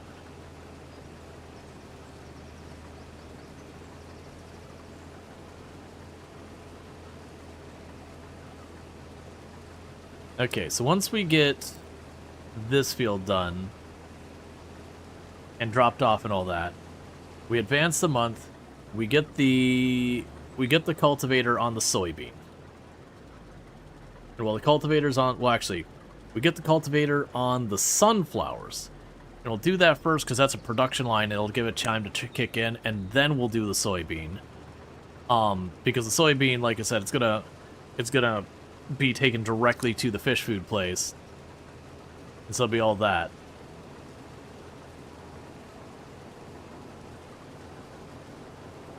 Yeah, so we own the land that we're going to do the planting on. And what we'll end up doing there is I'll probably just lease this thing, go and do the drawing, and then we probably lease all this stuff to do the harvesting and sale. Because I probably don't want to do the onions long term anyways. That'll be fine.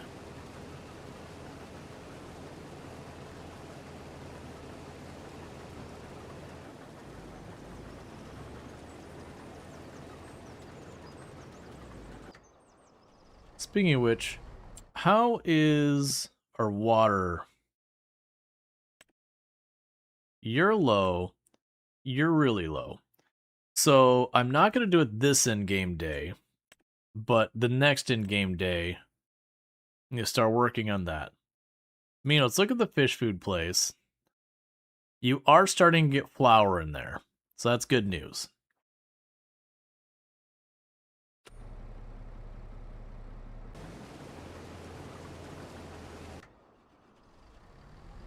Alright, and you're going to get close to filling up again, so we'll have to empty out one more time.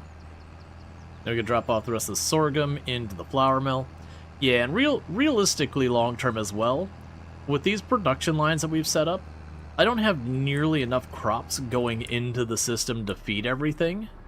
So realistically, to keep those production lines running, to get way more money, to get way more bang for my buck kind of out of them, we would end up just buying up more land and harvesting more land. That's the reason why we definitely want to get the bigger harvester, because generally speaking, the planting is really fast. The weeding is fine. I would probably eventually want to get the big sprayer instead of what I'm using with the hoe. But for what we're doing, the hoe is relatively fine. But we would want to get like the really big harvester. That way we go and we knock out a field really quick, go to the next field, repeat the process.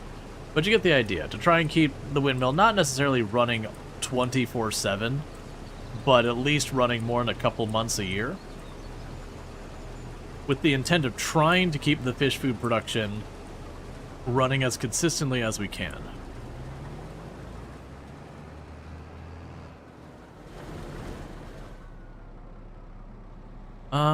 I think we might have enough room for the last of that crop. It's going to be close. Nah, let's just not take a chance. We'll drop this off. We can come back.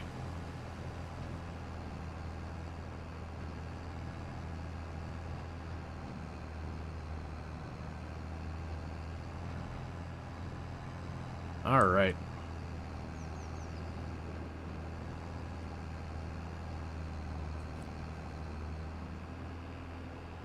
Technically, we could also just, like, turn off seasons, and I could just plant the onions right now. I don't like to do that, though. I like seasons. I feel like seasons have a good way of adding pacing to the game where you've got, you've got your, like, the seasons you plant, like the 2-3 months that can get really hectic for planting, and the 2-3 months that are hectic for harvesting. You got, like, 1 or 2 crops that you can do kind of like as an off-season kind of thing. But then you also have, like, almost built-in time for any logistics stuff you gotta do to, like, drag things around. But, like, you have your days you're not going to be dealing with a bunch of stuff to scurry around. You can just work on the water, work on getting the food for your animals, or all that stuff.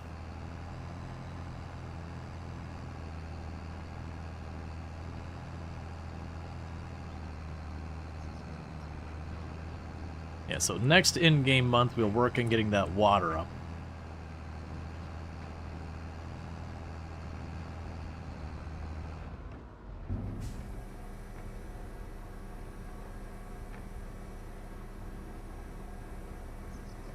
Okay.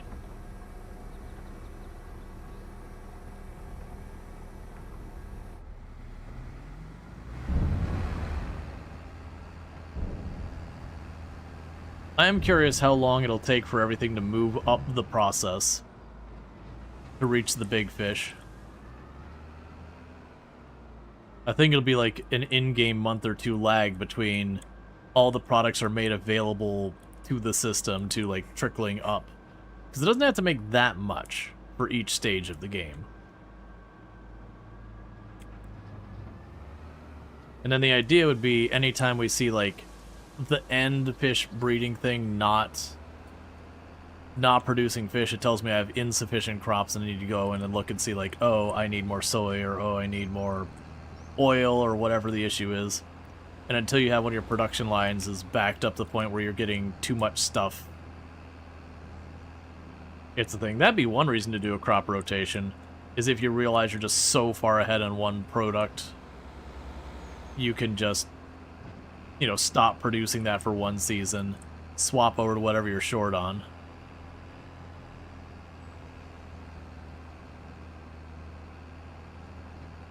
Okay.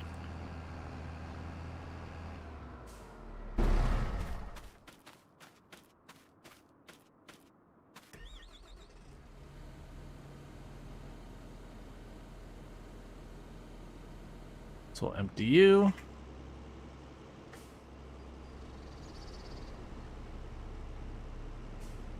All right.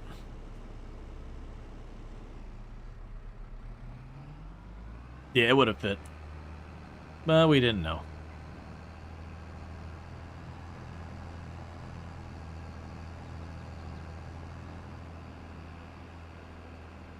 Okay, so the field up ahead on the right, I believe that's our soybean.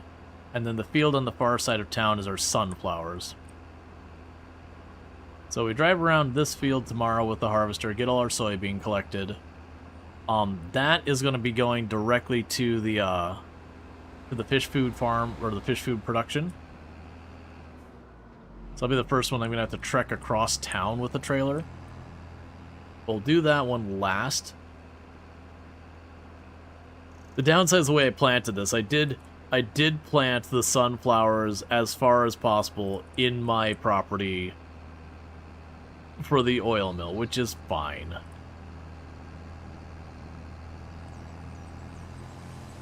It's not a big deal.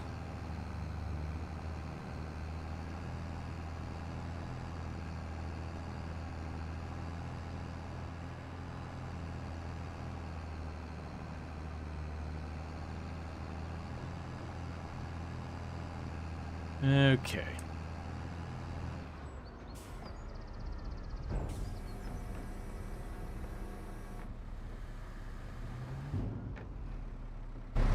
Alright, and with that, going ahead and checking the sales, even though it probably won't matter.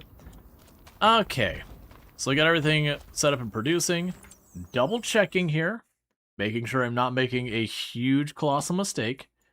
If we check on the grow stage, none of my fields are ready to harvest. That's the important part. We just harvested this field, and these two are right about to be harvestable. It's just checking that so I don't accidentally go to sleep and then have our crops wither. Now, the soybeans and the sunflowers should be ready today. I want to do the sunflowers first, so I'm going to have to drive the harvester up to grab the header and come down. We'll get its stuff going. But before we do that, we are running our greenhouse out of water. So I'm going to go work on trying to move this stuff around.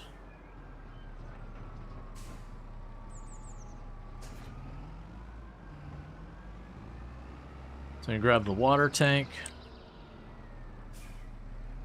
and move that.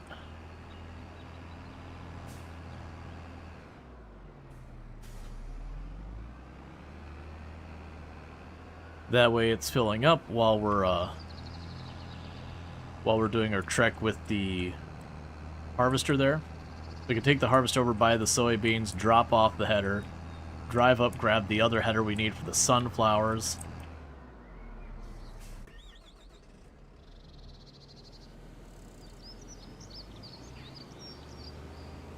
so it's ready when we need it. This will also give me a chance to repair the harvester really quick. So at least we're getting the highest yield we can. Oh wait, those aren't ready to harvest today. It's October we harvest those. Not September. Where are you at? Yeah. Okay, so we don't harvest those today. That's fine. I will still get this repositioned, and we still need to top off the water, so I'll just go back, like, I'll get everything moved down here for dealing with it. Don't care about that. I'm kind of watching to see if any of the onion stuff comes up on, like, a really good sale.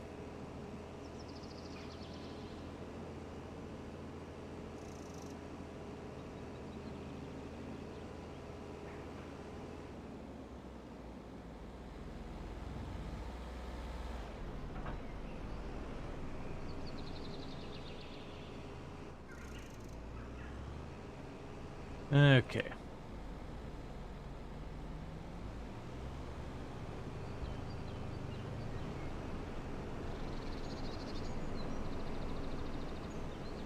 Let's get up here and get our other header. So first, you're full. Yeah, so we can just focus on having you deal with the topping off the greenhouse.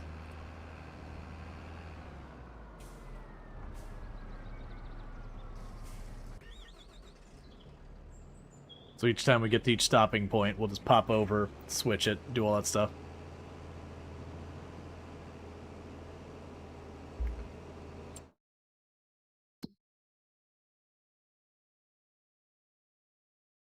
Yeah, so if we look at yesterday in game, we only paid $2,250 for loan interest.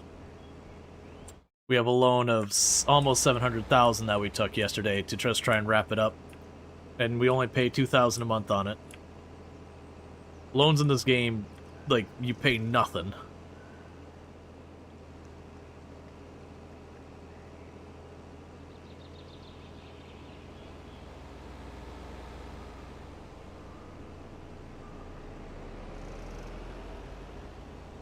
Now, obviously, like, it is one of those things. You just kept $1 million loan paying your $4,000 or whatever it is every single month. Eventually, it adds up that you're like, oh yeah, that was just money I could have used for other stuff.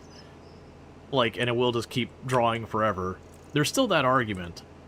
But it is one of those things where like, oh, hey, if I need this thing, if you're not playing a challenge, you just take the loan, you buy the thing you need, and then you pay off your loan. Just let it jump you to whatever you need to make your money.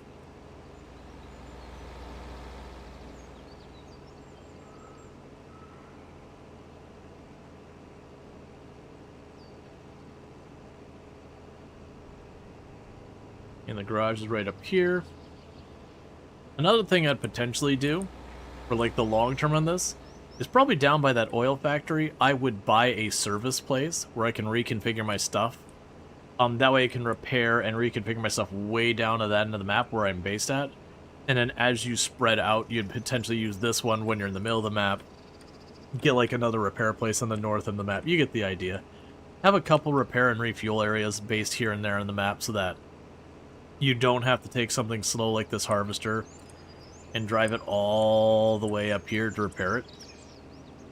It's not a big deal, but it does become more and more a thing as you're doing more and more fields, because you will eventually get to the point where you'll end up wanting to repair 2 or 3 of these at a time. Let's see, have you ever done one plot in with every crop possible at the same time? No. Mostly because I do a lot of challenge runs, I don't usually get the opportunity of doing a ton. And then plus there are a lot of crops that aren't as fun to do, especially solo. Like, for example, just generally speaking, the root crops for single player, like carrots, parsnips, and all that, are a pretty awful experience solo. The AI is really bad at doing the harvester and will constantly like start and stop because there's no internal storage on the harvester on those. So they're really, really rough to play on your own and do that, the handful of root crop like that. And then there are other crop that you could certainly do, but are very laborious. So a lot of times you won't. I've done a lot of crops at the same time. Like, I've had, like, 3 different types of grains, canola, grapes and olives I've had going all at the same time. I think I had something else in there, but it was still nowhere near the total number of crops. Because we look at the list of crops in the game. All these ones at the top are all crops in the game. There's like 28 or 30 of them. So you look, it's a really long list of crops up here. There are enough fields to do them all, but it is not a small thing. But then plus when you get to the specialty crops, a lot of the specialty crops, the equipment is very expensive. You're usually talking like $500,000 to $1 million to get set up to do a specialty crop. They vary a little bit. Some aren't quite that bad. Some are a bit on the cheaper side. Rice is on the cheaper side. But like there are ones that by the time you get the equipment. Oh, you meant more than one crop in a field? I've technically done it. But it's not something you normally do. You're usually not trying to grow as many variety of crop, especially early game where you'd consider splitting a field. That often. Most of the time, you're going to be like, I'm growing this, set up the production line, and now you're trying to get enough of that crop to fill up the production line. So you might say, I'm going to go make a bakery, so you start growing wheat, and then you make like 2-3 fields wheat to feed into the flour mill to keep the bakery running constantly. You know, and then you might be like, okay, cool, I've got this whole production line set up, let me go ahead and get canola, and I'll get oil going, or let me get, you know, whatever, like, let me get the stuff for sheep, and I'll get sheep going. You get the idea. So it tends to be a lot more about setting up a production line and supporting it. I've never really had the need to ever, like, split up a field. I've never felt the need to do that. The only time I've split up a field is I accidentally grew the wrong, like I started planting the wrong thing, realized it partway through, and then switched. And so technically I was growing 2 different crops in that field, because, you know, I'd planted some of the first thing and went, oh crap, I don't want that, and planted the second one.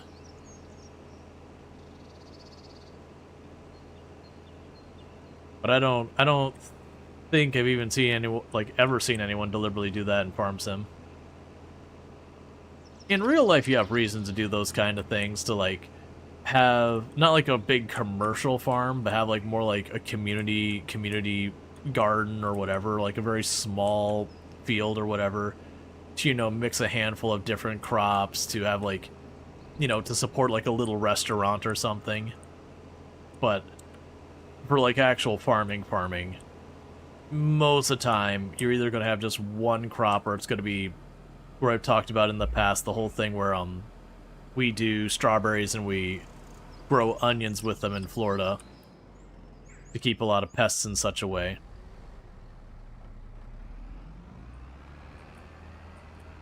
But even that, to my understanding, is fairly unusual to mix those crops. Like sister cropping is a thing in regards to historically, but my understanding is it's pretty uncommon and fairly special case nowadays, outside of, again, like, maybe small greenhouse stuff or something.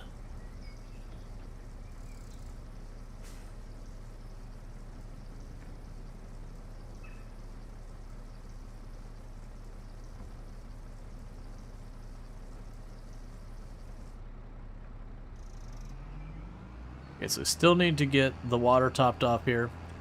Then we harvest the other crops tomorrow in game. March, we want to be planting those onions.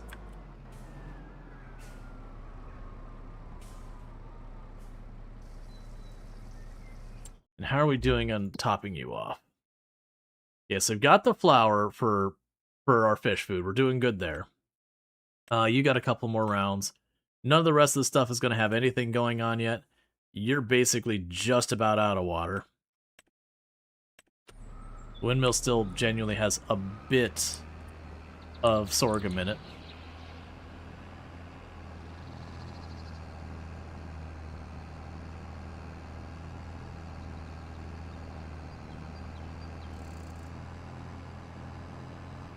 You're convinced Your mind made up what you heard in that ad? Yeah, either that or it's just like the ad came out. Either they ran a very short campaign, because y'all have ads that are just like for 1 day or 2 days or something like that. That is actually not very uncommon, especially if it's for an event. And it can also be, though, that the ad came out, people complained about it, and it got yoinked. That does happen. Like, people just complaining about an ad in general won't get one yoinked. But if they're like, hey, you know, this ad is, like, inappropriate or whatever, it can get ads pulled down. Not necessarily, I don't know, like, Twitch's process, but a lot of platforms have them. All depends on the individual business and what their rules around it and all that are.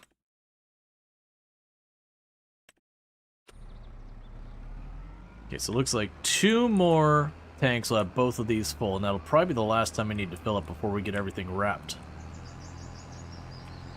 Because I still want that money coming in just in the off chance that I end up ever so slightly short. You don't want to get to the finish line and realize you needed 5,000 more. I mean, 5,000 more, I could probably do a contract, but 5,000 more, and you can't quite make it happen.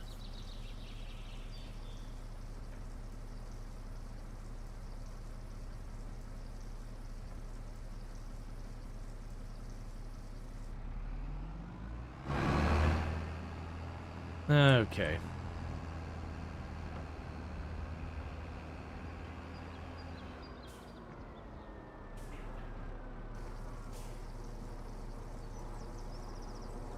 Alright. So this one should, I believe, not quite top this off. But then we go for the second tank, it'll just take the tiniest bit from the second tank to top it off. And they'll have almost a full tank to go to the quarry. And it doesn't even need a full tank to fill up the quarry. The quarry and the mason thing are honestly easy money. You just put water in it like once a year, and it gives you like 6,000 bucks every day. You know, there's a big upfront cost when you think about the fact that combined they cost like 500,000-600,000, and so it's going to take you 100 in-game days for them to pay themselves off, kind of thing. Not even counting their operating costs. But it's one of those things that once you get that production line set up, and they pay themselves off, then it's just kind of free money forever at that point. Whereas the greenhouse, I want to say the greenhouses pay themselves off in the first year.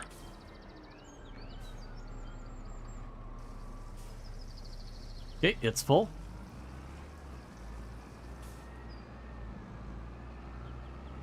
And I want to say for most of the electricity generation, I think they pay themselves off after about 10 months, give or take.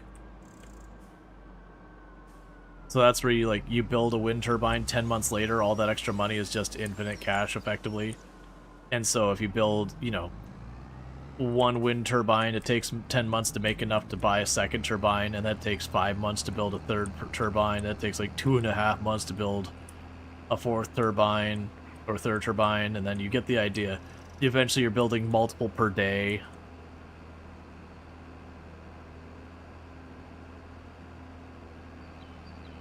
Alright, we get you topped off.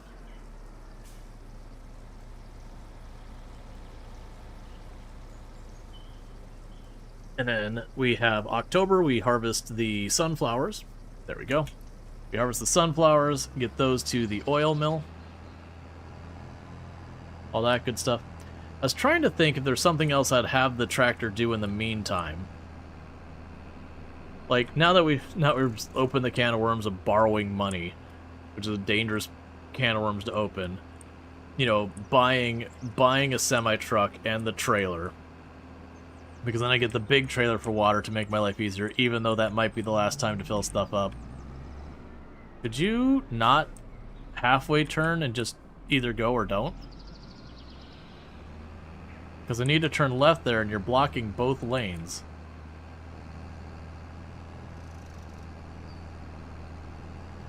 But then we can get the crop trailer for it that carries way more. But I need to avoid that temptation.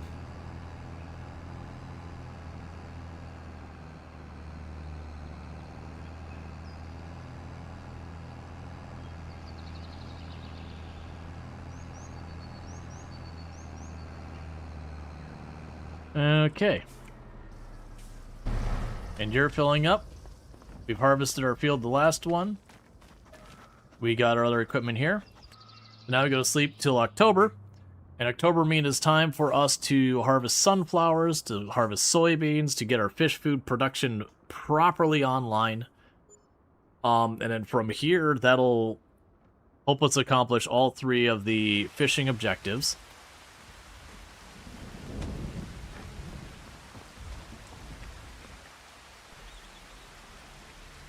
Of course, it's raining.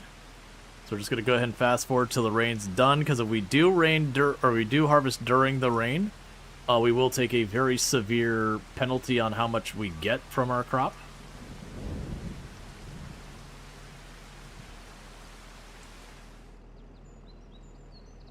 Okay, and so with that, we drive up to the field. And so this is our sunflowers that have all withered because their season's done. So we go and harvest our dried up sunflower. And meanwhile, while that's happening, I need to use the restroom real fast, so I'm going to do that, and I'll be right back. And thank you again for tuning in.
Okay, so that's going to take a little while to fill up. I'll go ahead and take the water truck. We'll drop it off at the greenhouse, grab our trailer, bring that around for the sunflowers.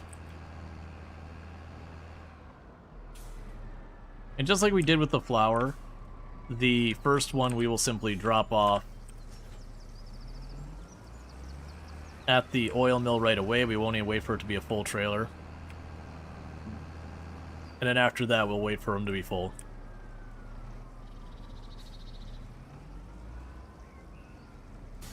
Okay.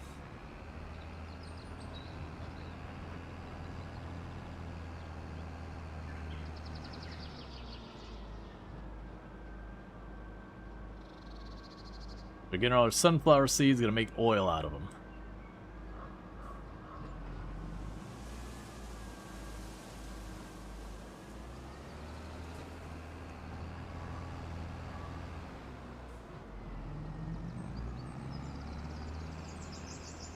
All right.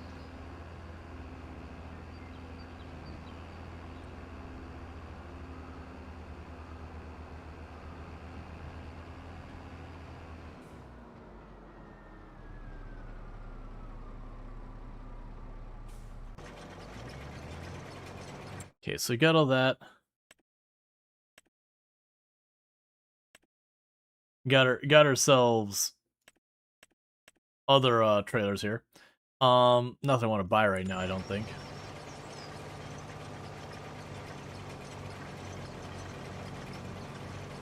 Okay.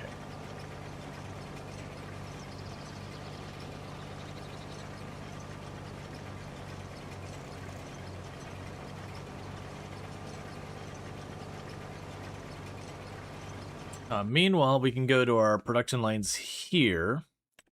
Go to the oil mill. Sunflower, we have it set to distributing. I am going to activate it. It's not going to do anything yet. But we got that. You've already run out of sorghum. So let's take a quick look at the fish factory. So with the fish factory, we got 28,000 liters of flour.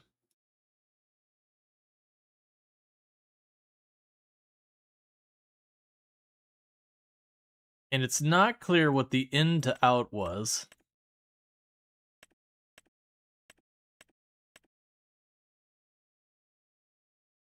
I think it was...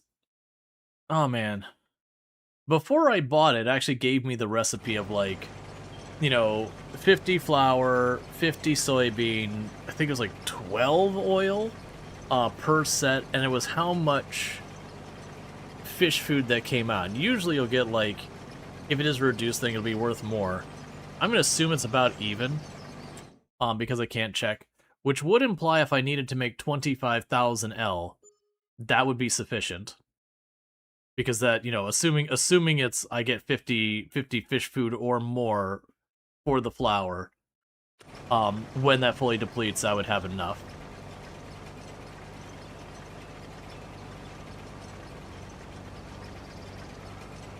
And then, we should have more than the 28,000 liters of soybean.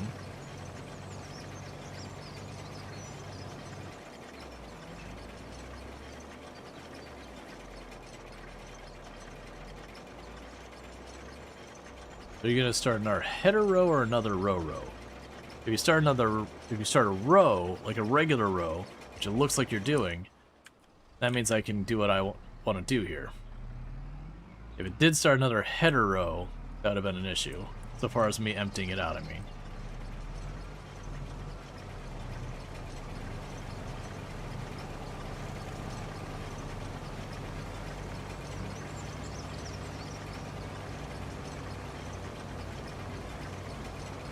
Okay. So this one we're not going to wait till we're full. We're just going to wait till the harvester there is not giving me it at a normal rate. So I'm kind of, you know, not getting what's in that storage. I'm just getting it as it pulls it. Yeah. Okay, so with that, I'm going to zip on over here to the oil production and get that online. But it does look like I'm going to have sufficient volume that technically we would achieve our goal by just having the building deplete or whatever. Because I'm pretty sure it didn't say I had to sell the fish food. It said I had to produce the fish food.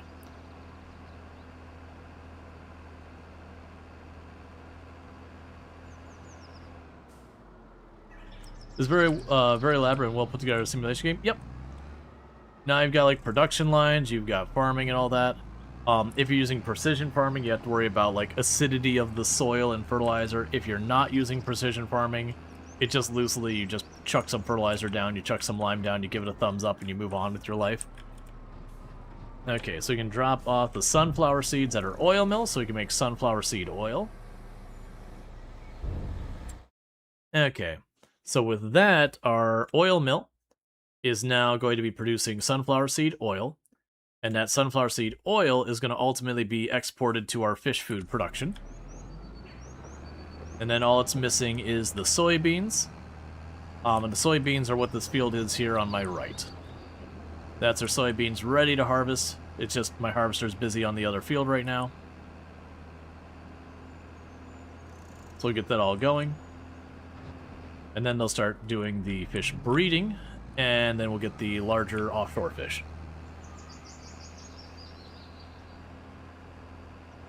So what should happen is at the end of the in-game day, we should start seeing what kind of money I'm going to get out of that production line. I'm assuming it's going to be a lot.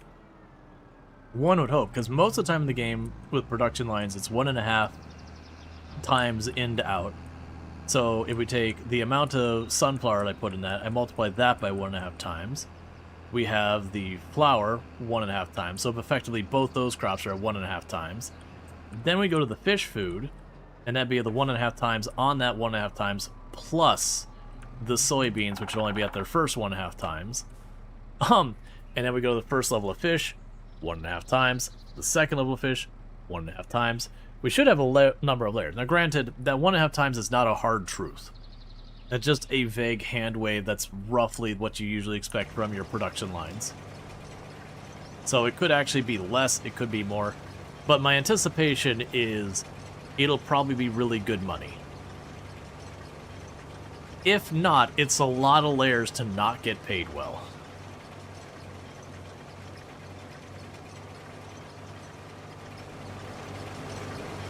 Yep.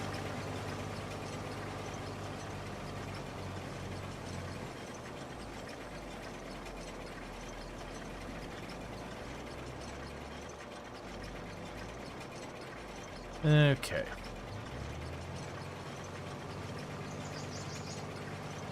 Another thing you potentially do long-term playing the game is in a situation like this, very well with what I have, I could genuinely pretty easily take that tractor, get a decent trailer on it, not like the little one I've got, run over here, empty this thing out. Actually, I could probably just keep the small one I've got. Empty this one out, have a second harvester going on the soybeans, and then just like empty one, drop it off, come back, empty the other, drop it off, that kind of thing. And just ping pong between them. You can also have a second tractor doing it, so like literally you just tab between your tractors, do a lap collecting, go to the other one, do a lap collecting, and just let the harvesters harvest.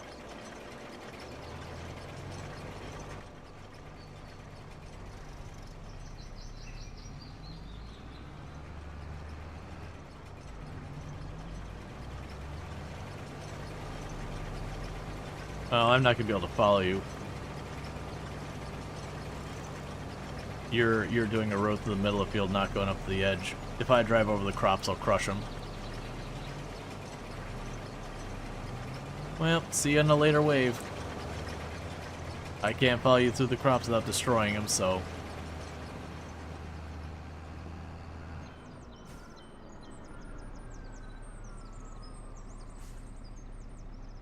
Alright, sales-wise...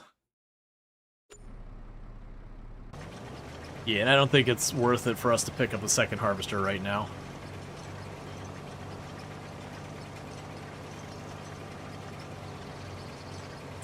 One thing we can do... We haven't done a Deadwood contract in a long time. Let's do a Deadwood contract while we wait. This is going to be a very easy Deadwood contract because it appeared in the middle of the fields. So I get to cut down 3 Deadwood trees, which are super easy to see.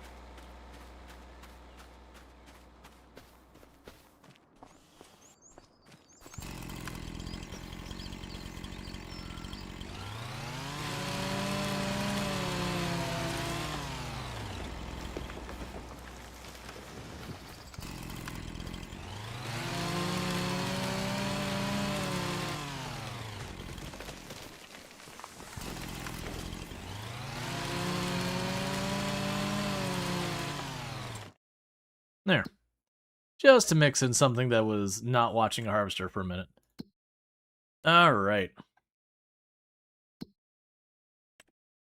Yes, you're set up good, you're full, you're full. You're still making stone. That's all being sold, right? Yep. You're out of sorghum, so you're not producing anything else. You don't have fish food yet. We should start seeing the oil show up there.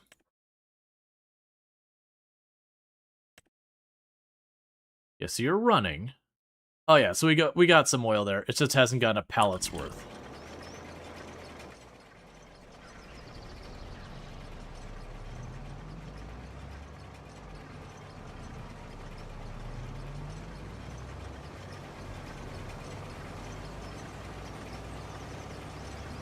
Okay, speed up cruise control a smidge and get us back to speed.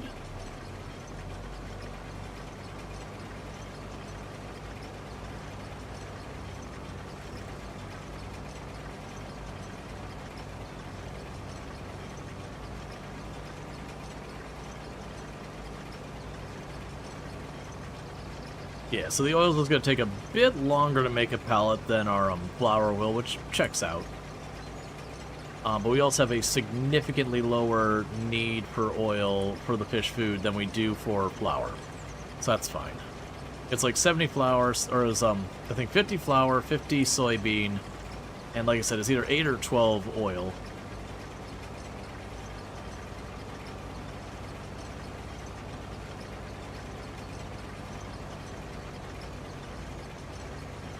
Okay.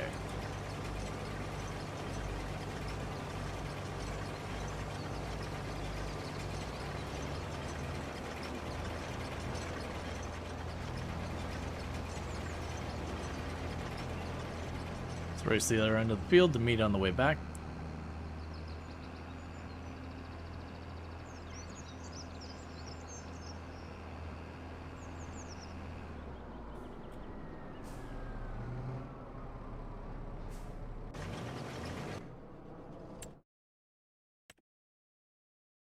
It's at 120 something. I'm trying to watch for when the pallet hits over here. My assumption is the pallet over here will be like 500 liters a pallet instead of, or like 200 liters a pallet instead of the 1,000. Because I know there's a couple things that the pallets are lighter. Yeah, we're not gonna worry about any of those contracts.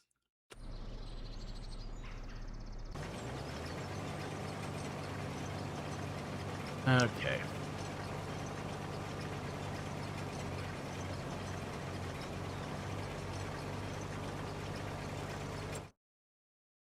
Because ultimately, that's what I'm curious about. It's fine. Alright, but yeah, so far we've had a very productive day. For those who didn't see earlier, we did finish building the castle. So we do have the castle built. So that's cool. Castle in all its glory.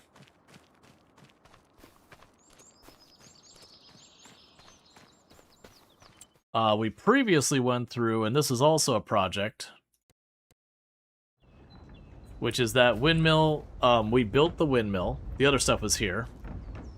But that took a while to do, and that operates as a grain mill. We've got our equipment set up to being able to do all the different crops or whatever that we need. So we've got all that handled. We do own every single bit of the production line for fish. We're just currently getting the crops to fuel it. And then once we got that going, we'll get all 3 of those dare drops sorted.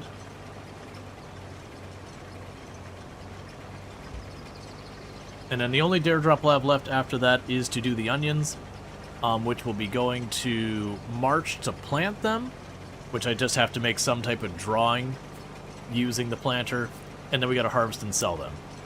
So I'll probably do with a clip of that one is I'll probably just take the clip, we'll just have the clip of like me harvesting them. You know, I don't think, like, because if we just show it, you know, harvested at the end, be like, I sold onions, that'd be, you know, it's those ones that'd be, with one clip, there's no way to prove I did it. But that's where I figure is we show, like, the harvesting of the drawing. Which we do already own the field we're going to do that. Field 42 over here. It's just sitting here, cultivated, nothing planted in it. And we will go ahead and, when March comes around, we'll do that. Clip your yard and then clip the empty field, you get 1 clip.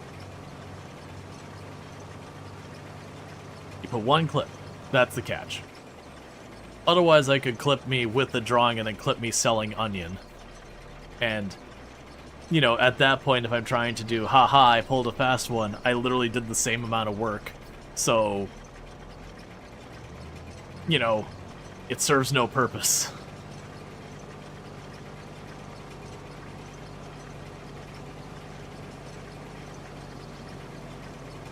Now, I do think what I'm going to do is, when I go through and I plant the onion and do, like, the harvest, all that kind of stuff, I do think I'm going to not bother with the other fields, because it will just take me a while to plant the other 3 fields to do those.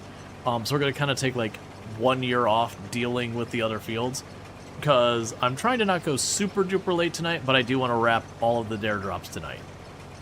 And I think that's reasonable. I don't think I'll have to go very much over to do that. I basically just have to harvest these fields by the time we get to the other side of, you know, planting the onions and all that, and harvesting them. You know, we'll have accomplished all the goals. Because I do know I gotta wake up early tomorrow. And then the plan for tomorrow, once stream starts, is we're probably gonna be doing Anno, the new Anno. And then on the 14th, I believe it will be, we're going to be doing the new DLC for the Planet Crafter. And once we finish the Planet Crafters DLC, that's when I can kind of figure out what the heck we're doing next. I don't already have like 2 or 3 things lined up. I'll finally have a breathing room to be like, okay, what did I miss?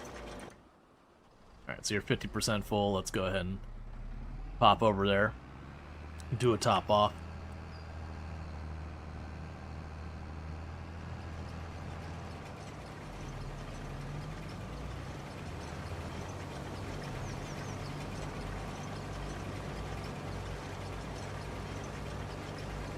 I haven't decided when I've got that gap what I'm going to play. Like, I could see, if I play Anno and it really kicks off, I could see circling back to Anno and doing more of that. Because that's, if I'm not mistaken, that's just a full-on release. It's not early access, if I'm not mistaken. Which I do appreciate. I understand why devs do early access and a whole bunch of things. There's a lot of really valid reasons. But as the consumer side of it, I like just getting a game and being able to play it. I'm not saying it can't get new content or anything like that. Obviously, I want more content for the same amount I paid and yada yada. But, it is those things that when you start playing something and you're like, well, that's what's in there now. I gotta wait for the next update. It's been a while since you've seen you play Project Zomboid.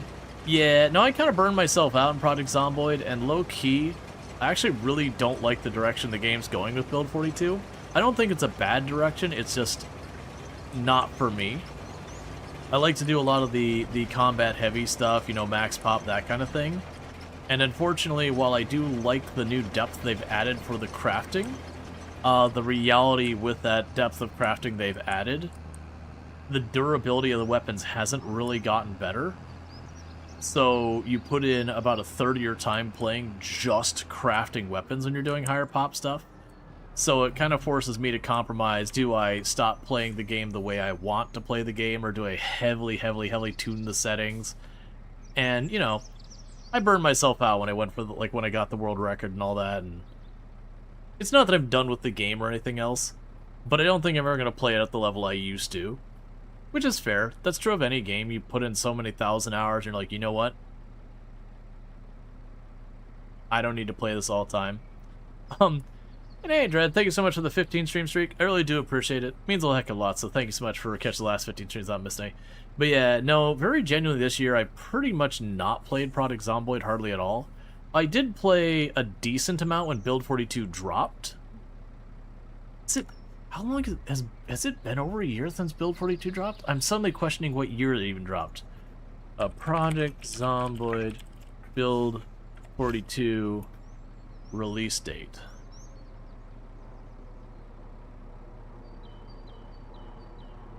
That's the full release, that's multiplayer. I'm not looking for all that. I just want to know when... Yeah, I can't remember if it was last Christmas or before that.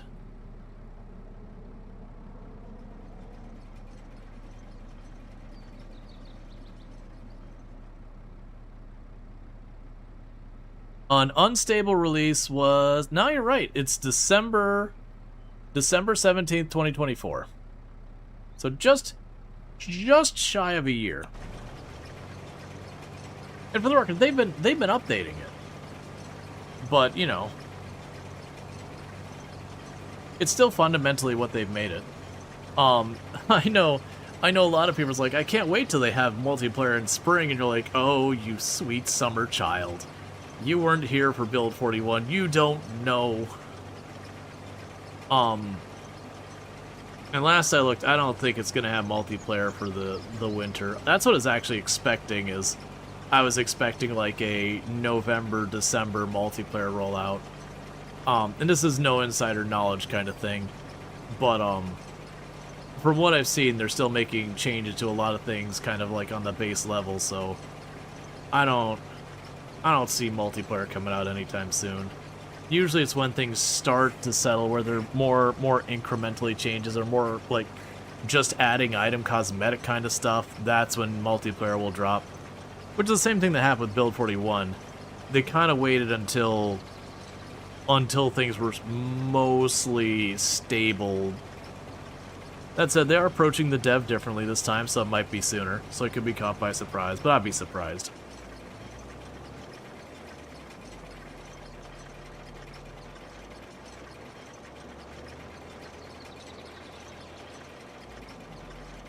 Yeah, we'll see. Like I said, for me personally, I burned myself out on Project Zomboid, so a lot of this is simply me playing a bunch of hours. But just genuinely, the shifts in the game, while there's a lot of good, like a lot of good in Build 42. I think the addition of hunting, while it needs to be tuned, last I checked, was really good. I think the animal husbandry stuff is really good. I think the fact that crafting has way more depth is really good. But the crafting also needs to have a bigger payout for it. If you're going to spend N number X hours, you know, N number more hours making your weapons and all that, they need durability that's high enough to justify that, because damage was never the big problem with even crafted weapons. Like, if you think about it, the spear is one of the highest damage weapons in the game. The stone axe, like, in a lot of ways outperformed the metal axes in Build 41. The stone knives are pretty awful. Admittedly, the stone knives are pretty terrible. But generally speaking, and the stone hammers were okay. But generally speaking, like, the stone weapons in Build 41 were actually relatively good. I shouldn't say stone. The crafted weapons were relatively good. They had very low durability, but damage-wise, that wasn't the problem. Like, damage-wise, I think other than the knife and the hammer, you could pretty consistently one-tap things or two-tap things with them once you've got your skills up. Which by the time you craft stuff in Build 42, you start getting those higher levels on a lot of your combat abilities if you're doing combat. But because the durability is kind of really bad on them in Build 42, you give them the extra damage and all that, it doesn't matter. Because, like, you still 1 and 2 tap stuff once you get properly going. And so then they just feel bad. You're playing Apocalypse-ish, not 16? Yeah. No, and I don't recommend 16 times pop for most people. I wouldn't encourage people to do that. Like, it's fun, it's something I enjoy for the challenge, but very genuinely I feel like Build 42 16 times pop is not in a great place. Like I said, I think for the extra effort of crafting the weapons and having to get your blacksmithy up and your napping and all these support skills, I think that's great. But I do think the weapons should have a significantly higher durability than they do for going through the hassle. And I know people will be like, realism, your crudely made sword should not have higher durability than a katana you find. And I accept that. From the realism perspective, they are right. But from the gameplay balance perspective of the enjoyment of the game, why would I ever craft my own thing if the one I can find is always better? You know, if finding the new weapon is the far lower barrier to entry and, you know, less involved and all that, versus, like, going through this whole process of crafting, there needs to be a carrot, you know, carrot in the stick. Not just the stick. You need the payout. Otherwise, people will just not do it. Beyond checking out the new thing. No, I'm not saying they should all have crowbar-like, just, you know, durability. Just that if you spend the time making a thing. The obvious answer is remove all findable weapons? Yes, and the zombies. Well, I mean, they low-key kind of did that at first. When Build 42 first dropped, they nerfed the weapons you could find in zombies. They nerfed that pretty hard. Like, you'd still find them, but it was like a lot of weapons just weren't there. So you don't play Project Zomboid, you know nothing about it, but are the devs pushing for a crafting system to take more of a spotlight? They are. Like, very, very genuinely, the devs do want to make the survival aspect of the game more significant, which is fair, because I've criticized when people get into, like, a big thing about the survival aspects of Project Zomboid and how real or whatever it is, that I say, like, for me, Project Zomboid is not a survival game, it is a survival light game. It is a game with survival mechanics, because while it does have actual survival in it, you have to eat and all that kind of stuff, very genuinely, it's really not hard to get food and hydrate. Like, once you know the basics of the game, like, not even like min-maxing exploity kind of thing, but you can just forage and most of your food is covered. Nowadays with build 42, you have to weight manage a little bit better. You got to find some bit more calorie-rich food. And that's actually one problem is, like, last I looked, there's only, like, two options for calorie-rich food, which kind of force gameplays you into certain things. You either have to go fishing, or you have to... Or actually, does fishing still gain decent ways? I know butter was the big one, that people would just get the cows and mass-produce butter. But it is one of those things that it's like, it's a survival game. Technically, it fits in the genre. But to me, the survival aspect was always just a mild pressure to shove you into the zombies. But at the base of it, it's the looting and the fighting the zombies that is the core game loop of Project Zomboid. So in your example, why would a crudely made sword last longer than a real katana you just find? Why would ever a crudely made weapon when you can just find a katana in the first place? People are upset by the realism, find entirely crafting system realistic. Well, yeah, that's kind of the issue.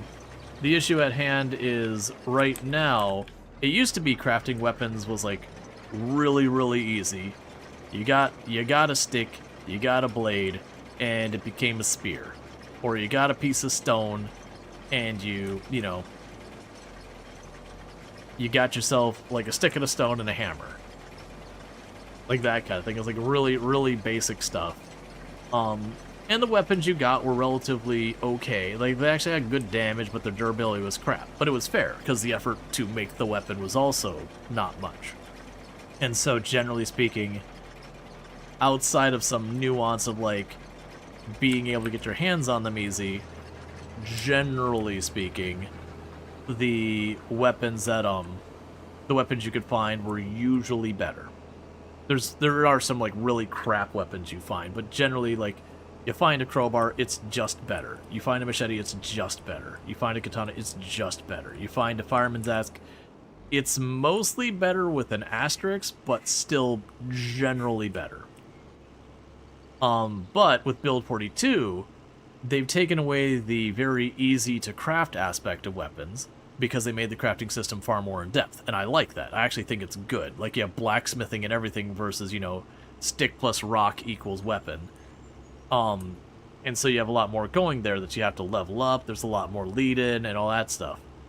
But generally speaking, the weapon's durability is still really bad.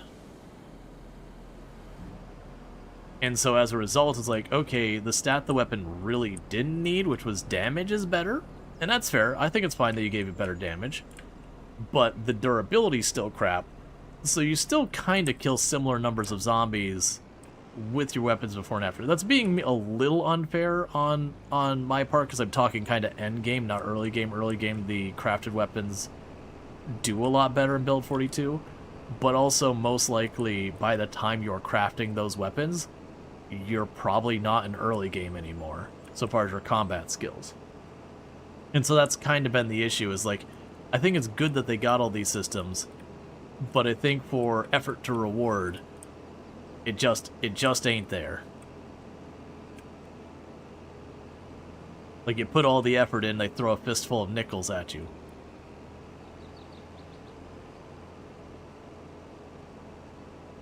Which, again, the stat to me, that's the problem, is durability. That I can go and I can, like, I did a test that I gave myself the highest level maintenance, which is the speed of what your weapon breaks. Gave myself the max level maintenance, so made it as slow as possible breaking. Gave myself, like, the max level and, like, all the related skills for blacksmithing, and made a weapon, and I could still break it in a day.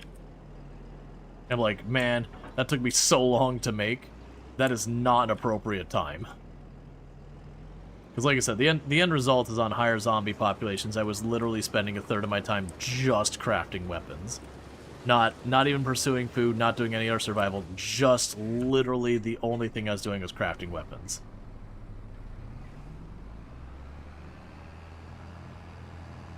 And I think the crafting's good, but that is not a reasonable balance. When, again, not to badmouth the game, it is the unstable branch, it is not the balanced branch, it is not the release candidate branch, it is not the this is the one we recommend playing branch. This is the unstable Wild West, whatever you want to call it. The one that is not ready for you to play it a whole bunch. But if you don't consider the unstable branch, it means Project Zomboid hasn't gotten a meaningful update in over 2 years. Because it's all on the unstable branch. Like, genuinely, if someone was like, hey, should I play Build 41 or Build 42 if I play Project Zomboid? I think ultimately I would tell them to go with Build 42, but even then, I don't think it's one of those ones like no questions asked. It'd be like, okay. Like, I mean, if they're doing multiplayer, they don't get a choice. Build 41 is what they have to do.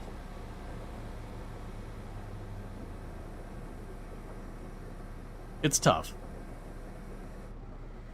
You know the suspension of your tractor just do not care about speed bumps at all? Yep. Yeah, I would probably lean towards Build 42 as well, Kalaria. Because I feel like for its pain points that I've been going after, the new crafting system adding a lot more depth, the increased items, and all the extra stiff, I would say there is more good there than there is bad from the crafting combat balance. And then for the record, half of these problems go away when you play on lower zombie pops. Like, at lower zombie pops, you can reasonably loot enough weapons to not have that as a pain point. It's strictly when you start getting to the higher, like, you're someone who plays the game a really high amount kind of thing, that these other things start to become pain points. Cool, so we're getting the oil in here, so that's all solid. I will activate the sunflower oil fish food production. That isn't going to kick on yet, not until I get the soybean. Does the animals and lootables, you're a hoarder, make things a lot more alive? Yeah, no, the animals, even, like, did they ever buff hunting more? I know they buffed it, like, when it first came out, hunting was a joke. You'd starve to death trying to hunt. Like, you'd kill stuff and it gave you no calories. And I know they buffed it. Did they ever give it a second pass? Because I was under the impression that even after the first buff, it was still pretty mediocre. And the get a cow and forever butter was kind of the strategy. What is the way the devs intended to play? Because you think it's worth taking that into account. So the devs have always wanted you to be able to have options. And I feel they did a relatively good job in Build 41 of making it so a bunch of different ways of playing work. But because of the expanding of they've done, it was not by intent. They have effectively limited some of the game options for how you play. And like I said, I don't believe that was even in any way intentional. I think that they did the massive overhaul of the crafting system, added hunting and reworked fishing to not be super cheesy and all that kind of stuff. And to make fishing a bit more active versus it used to be something that you just kind of had a bar that would fill up and fish would show up in your inventory kind of thing. So make it more meaningful than that. And they accomplished those goals, but there was a consequence of figuring out the balance that they broke some gameplay stuff. I don't think it was a deliberate decision. It's just kind of collateral damage of sorting that out. Because like you said, you know nothing about Project Zomboid, but you like not having prior knowledge so you can apply third-party perspective. But if you're missing details, then, like, you don't know what you're talking about. Yeah, no, you're all good. No, and it's good to actually sit there and be like, okay, you person who's played this game a whole bunch, how would this compare if you hadn't played this game a whole bunch? Like, how would this go? Like I said, it is one of those things that if you go into the game and really, if you go in the game and you, like, turn down the settings a lot of problems go away, as far as difficulty stuff goes. Okay, so you're way up there. It's on your list of games to try since you played RimWorld and you haven't played it. Yeah, no, and for the record, where I'm saying all this stuff, I still would say Project Zomboid is a really good game. For its pain points, it's a really good game. And it's always had pain points, they've changed over the years. Like, when I first started playing in Build 40, you would forage, you would right-click and say forage, and a bar would fill up, and stuff would show up in your inventory. And when you would go fishing, you'd say fish, and a bar would fill up, and you'd get, you know, fish stuff in your inventory. So, like, very not engaging gameplay. And that's all been massively improved. Man, I'm trying to remember Project Zomboid Build 40. Like, the big difference. I want to say vehicles were a lot more... Like, vehicles had a lot of things that weren't as neat and interesting in Build 40. They massively expanded the map in Build 41. What... I know they added entirely new systems. I can't remember what they were anymore. Like, because it's just I spent so long in Build 41, I don't remember what wasn't. I know the forging was the major rework. That was a really big one. I remember some people got pretty upset about that change, but I think it, like, hands down, it was good. Because the old one was super cheesable. They added it so the map had, like, different areas more. So when you were forging, there was, like, depending on where you were forging, your loot was significantly different than it was in Build 40.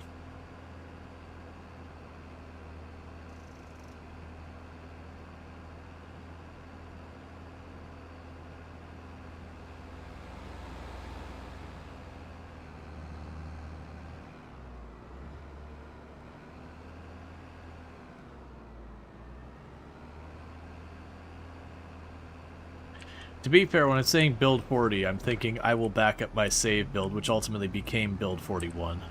So it's still like it's like build 42 right now versus like build 42 when it's released. When I'm saying build 40, it's the unstable build there. Alright, so this is gonna be our first round of soybeans. Only now clicking that Project Zomboid has 42 builds thus far. Crazy. Oh, and to be fair, when we're saying build 42 and build 41, you have build 42 and build 41, but each of those builds has a number of major updates to them. The build 42 and build 41 are like, this is, you know, massive game-breaking version differences. That's how you do that. That's fine. How old is this game? 11 or 12 years. Something like that. 13 maybe? Project Zomboid's been around for a very long time. It's been early access the whole time too. To be fair, Project Zomboid actually has a pretty ridiculous story that they had been developing the game and their office got broken into and their laptop stolen. And so for a while it was like they just lost their source code. They did manage to recover it ultimately. But like it is one of those stories where you're like, oh crap. Yeah, Project Zomboid is early access. But it's one of the examples I bring up when people are like, oh, you know, whatever with early access, and I kind of make the point that early access, beta, and alpha, and release are kind of meaningless terms now. That Steam has rules around how you can change your pricing during early access and release, and then transitioning between them and that kind of stuff. That there are lots of reasons unrelated to the development state of the game for being in early access or not. I get tangled up on something.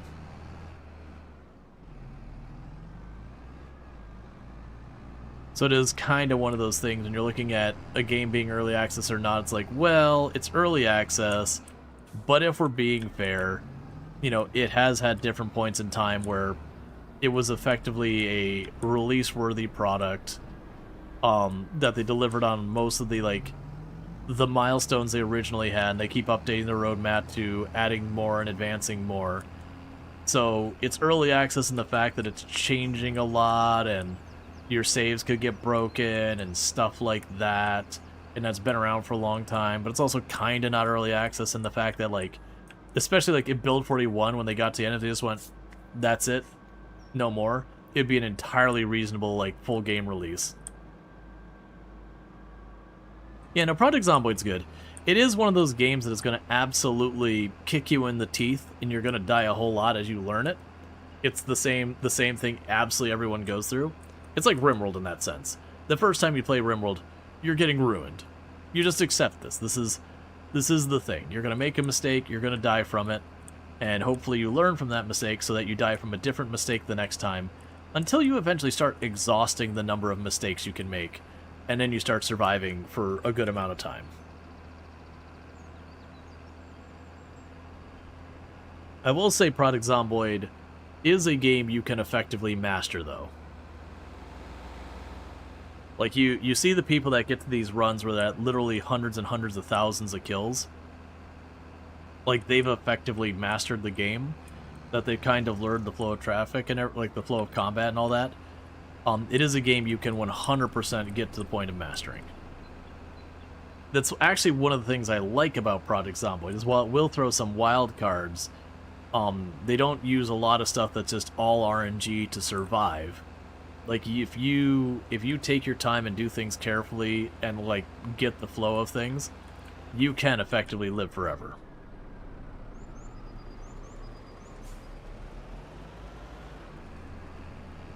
Whereas, like, a game like RimWorld, I would argue, is not that.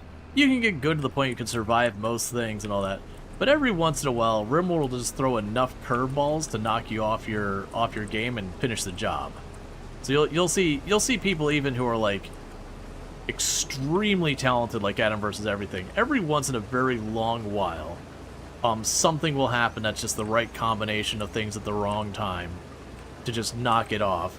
Or, you know, because they have, like, RNG instant kills or whatever, every once in a while, RNG will kind of okie doke you, so you'll have a tough fight goes from a tough fight to a, you know, pretty much a lost fight because someone had a break at the wrong time because, you know, they were dealing with the muscle parasites and in ridiculous amounts of pain that even the drugs couldn't keep them together.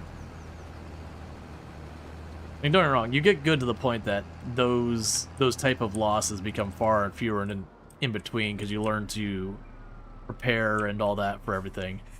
But there are times that RimWorld will just absolutely troll you.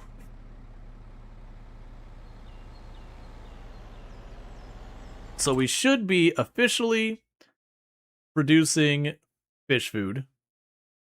We are officially producing fish food. Which will then be going to this area. And as the fish food gets here, we'll get slightly more young salmon than we do fish food.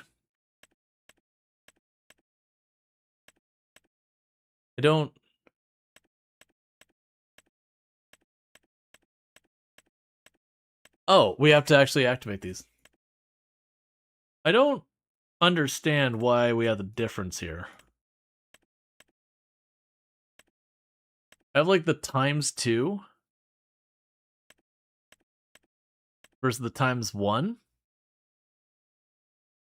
So I've got this one, 72 food in, and I get 80 young fish out. This one is 71 fish food in, 78 out. But the cost per month in this one is 120, and it takes, we get 96 cycles. I see. I can double the rate of production, but it almost magnitudes the price of doing it by, like, 10.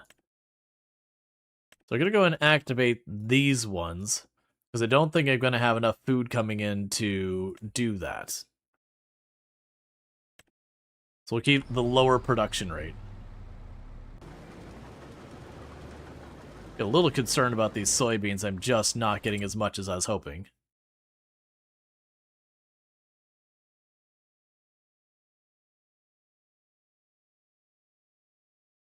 That said, we're really not using much oil and soaping. How close are you finishing the dare drop quests? Really close. These production lines are all now active. So that should all work well.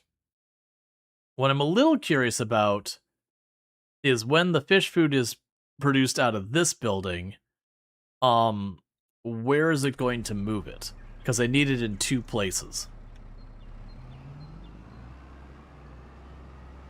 And it might even be a thing that if I could find a place to buy the fish food, I might just buy a bunch of pallets of fish food and just drop them into the farm system to, like, bootstrap it up. But yeah, so really when it comes to dare drops, all I've got left is letting these production cycle. and then to plant onions, making a drawing, and then harvest them. And then that's all the dare drop's done. Like the castle's done. I can't see it because it's on the other side of that mountain, but the castle's done. So I got 4 dare drops done. 3 of them are just this production line, because it's each stage of the production line is a different dare drop. And then the onion thing. How do you think long they'll think to take? We're finishing that tonight. My expectation is we will finish this field. I will fast forward to March. I will plant the onions, and I will fast forward to, I don't remember if it's August or October that we harvest them. We will harvest them, and then that'll be the end of the dare drops.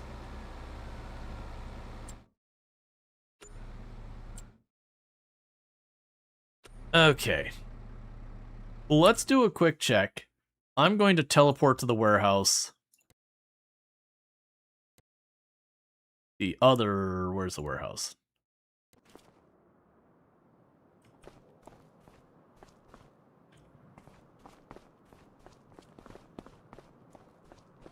And see if fish food is a thing I can buy here. I don't remember seeing it listed here.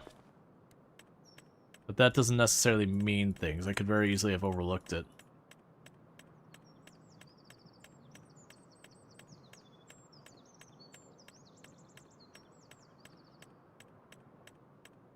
There's so many products in this game now.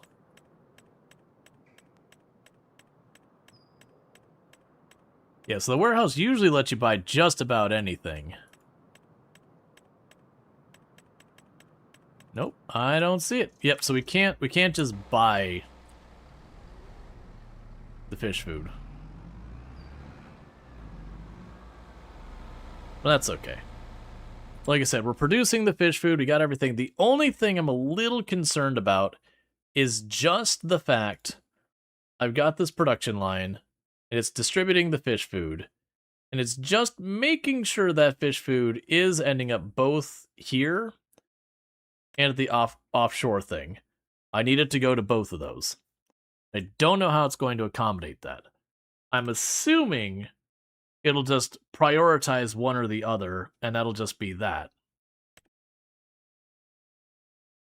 Which we're going to make plenty of this.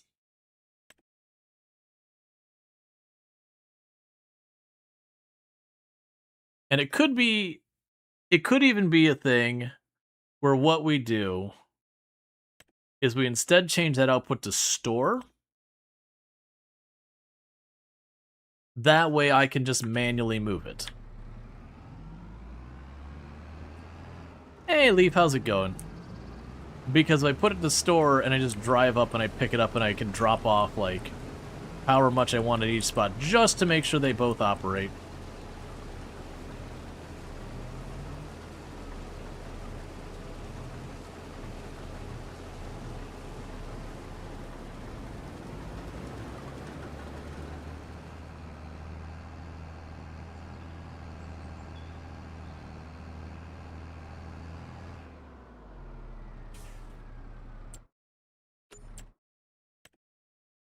Yeah, because it's running. I've got the supplies to do all this.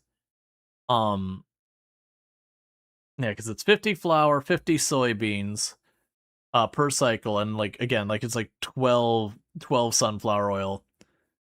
So I've got enough for a bunch of cycles, and that's still actually producing. If we look at our oil mill, I've got tons in here. We also might still have flour coming in. I'm a liar, we don't still have flour coming in, that's fine.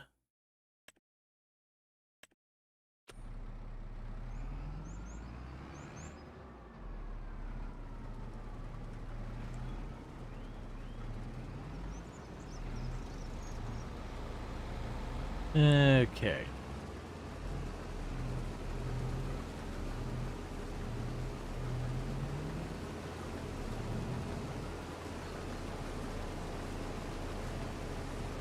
Yeah, so we would definitely do long term is I would need way more fields than this.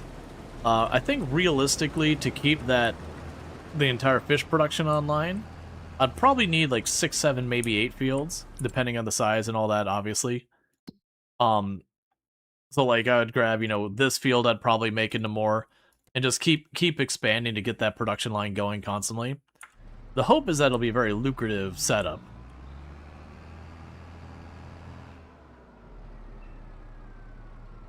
wait, so you can probably just run the rest of that. Yeah, you can just run the rest of that yourself. Okay.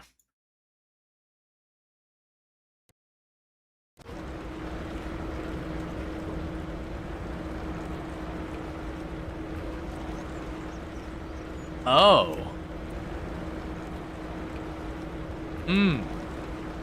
Okay, that actually creates a problem. In that it looks like I might need to have a boat. Because that looks like where I drop stuff off is up there.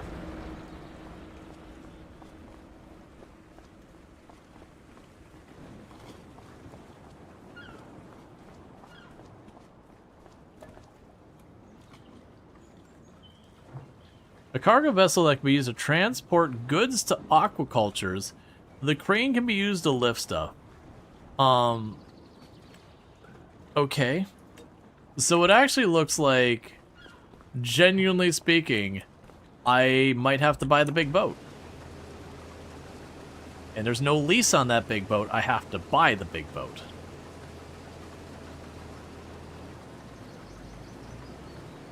Because I need the crane to put the food where the fish are.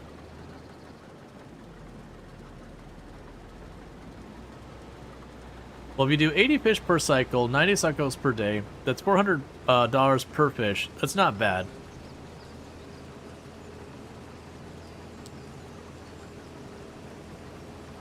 Yeah, now the big question is, like, for the amount of money I put into it. Yeah, now, for the record, like, where we were doing no loans and leases, now we got to this home stretch of just building these things and getting the production line on. We're at that point where we just started turning a bunch of that on and being like, yep, nope, it's fine.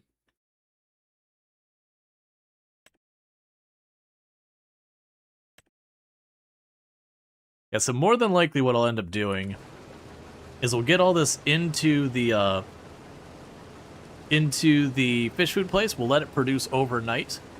And then I'm going to go and grab a bunch of pallets of the fish food. I'm going to run some of that over to the one little fish farm thing to get it producing fish.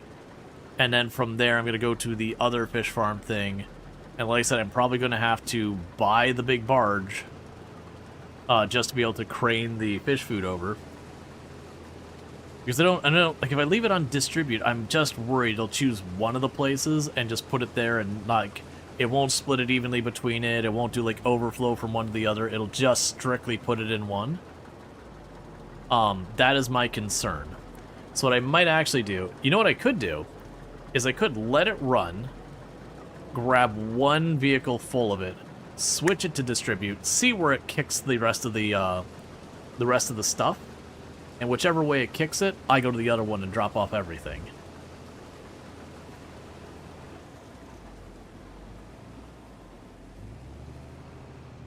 Okay, you missed a big old spot here.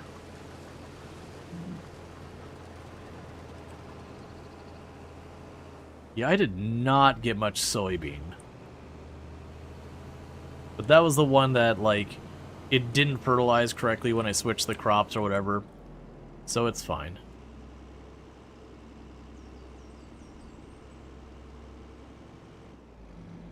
And thank you for the follow. Welcome to the stream. We go ahead and drive you off here. We can go ahead and take all the soybean we got. So we didn't get nearly as much soybean as I was hoping. Like, very genuinely, we just didn't get nearly as much as I was hoping. But that's okay.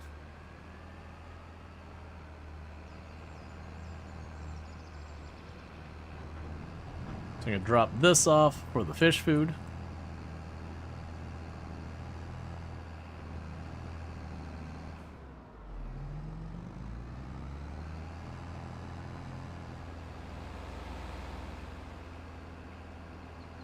And then, like I said, we move our way over to March, get the onions planted, do our little drawing it with the onions.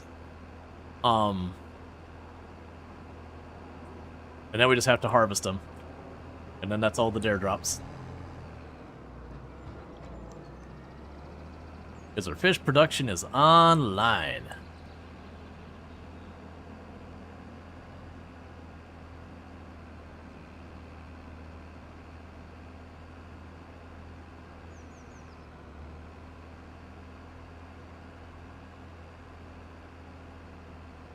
Yeah, I'm thinking that production line is going to be very hungry on farm stuff.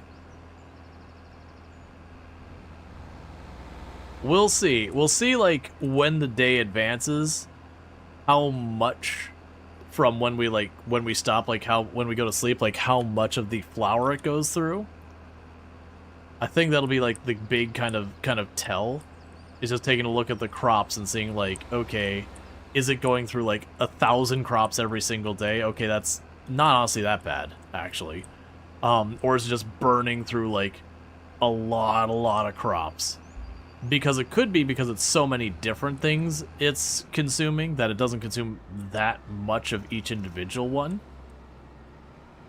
I'm extremely confident that the amount of stuff we put into it isn't enough to keep it running for a year, and therefore it'd shut down after a while.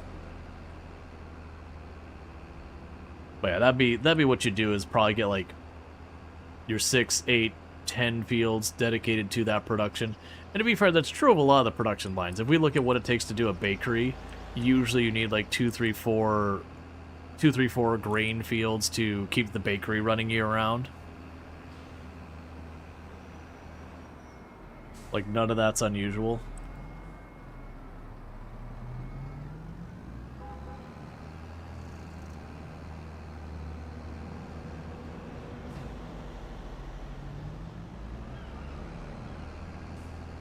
Okay.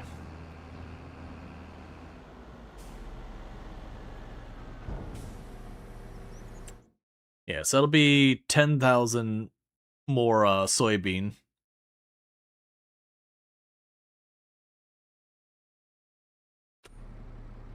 Alright. So looking at that, let's say 28, 12 for those two, and that's still being produced. So we are done with this in-game day processing our fields and all that. So we can pop on down here. Let's advance the day. Because like I said, I want to see how much crop we use and how much we get of the fish food out the other side. And I want to turn on distributing the fish food and see where they end up. Okay, so we look at our production line. The fish food place has plenty of goods in it. It only used about 2,000 flour and about the same in soybeans. So honestly, that's going to go a while, all things considered. So that's definitely not bad. As far as pallets go, it has only made 2 pallets. We didn't start it to like a good chunk into the day though, so that's not super surprising. So what we'll do here real fast is I am going to run this down to drop off the trailer. So it does not produce fish food really that quickly, unfortunately.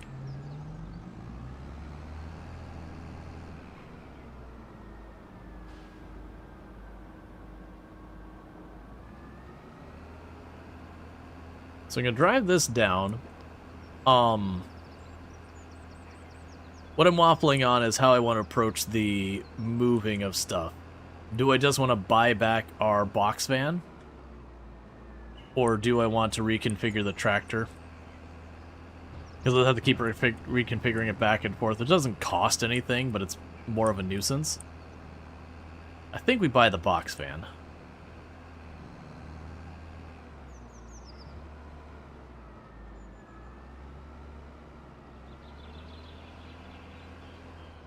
So zip you over here.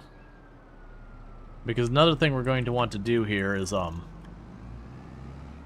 going to need the stuff for the onions in not too long. So I'll drop you off here.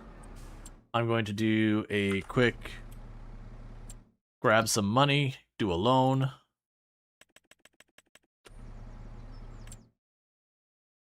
That's all cool and all that, but we're not going to worry about that. Go up to our trucks here. Grab the international here. That's fine. Just got to correct its paint job to not be that. Get rid of its license plate. We'll be buying that.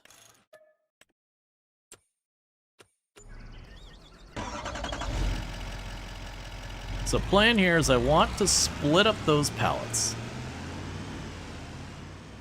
Actually, let's grab the 2 pallets. We will fast forward time with distributing turned on and see where it sends the next pallet. And like I said, we'll chuck the food wherever it doesn't distribute to. And I'm kind of hoping it'll distribute out to the thing out at sea for me.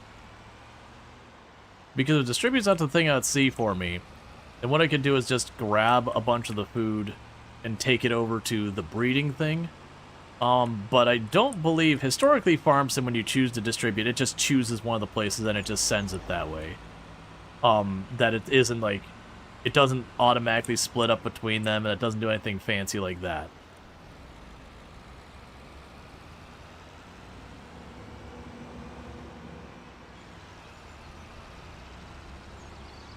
We'll see. So there's our 2 pallets. So I grab those.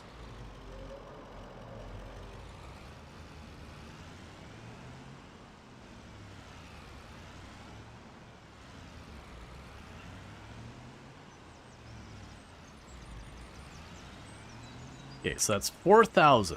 Okay, so each pallet is 2,000 liters. All right. So let's go to that production line. And we're going to change our output to distributing.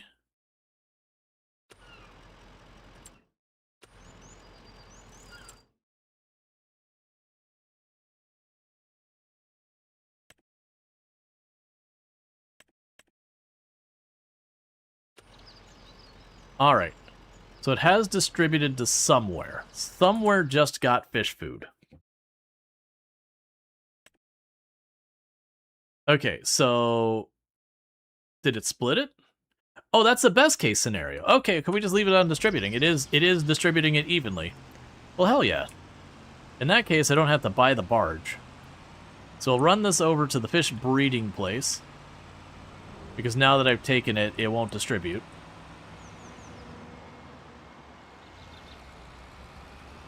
So I can put this in the fish breeding place, and that means the entire production line should be online.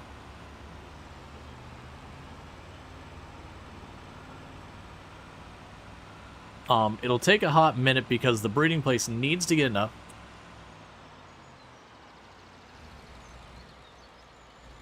You want to see something stupid? See the selling price of fish food? Oh, wasn't it like really, really high? Like really high? Let's see, trout are about 2,000 per trout. The young one are about 1,600. The salmon are about 3,000. And where's the fish food?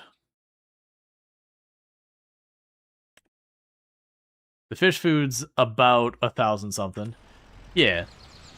No, that's fine. The thing you gotta keep in mind, if you're comparing against realism, ignore realism in farm sim. Like, as far as the sell price and all that, all those numbers, just throw them in the garbage.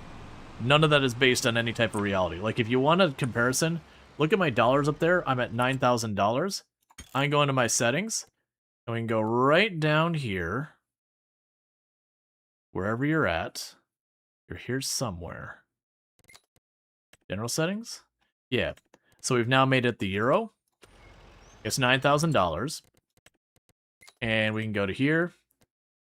And we can say the pound. It's $9,000. No, I meant you can buy fish food at the store and sell it for a good profit. Oh, like... I didn't see where I could buy the fish food. Because I tried to check that, and I didn't see it on the list of stuff here.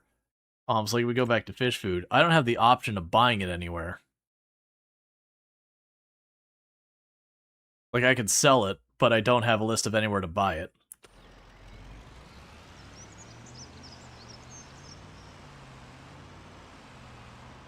It's in the vehicle shop? Oh, weird. Really? That explains how people were doing that earlier. So let's see. We can go to, would be under animals. Go here. It'll be under one of the miscellaneous, but which one?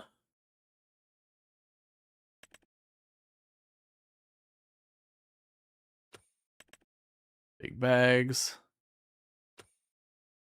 Under food, higher up. Okay, so it's 2,600 for 2,000 units, which is 2 servings. And then the sell price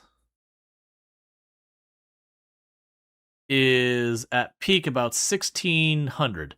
So it would seem like if I sell it at the low part, I lose money. If I sell it at the high part, I make money. And a decent amount, like maybe 6,800 per 6,800 per round if I'm selling at peak price. I'm also on hard economy, so that might be the difference.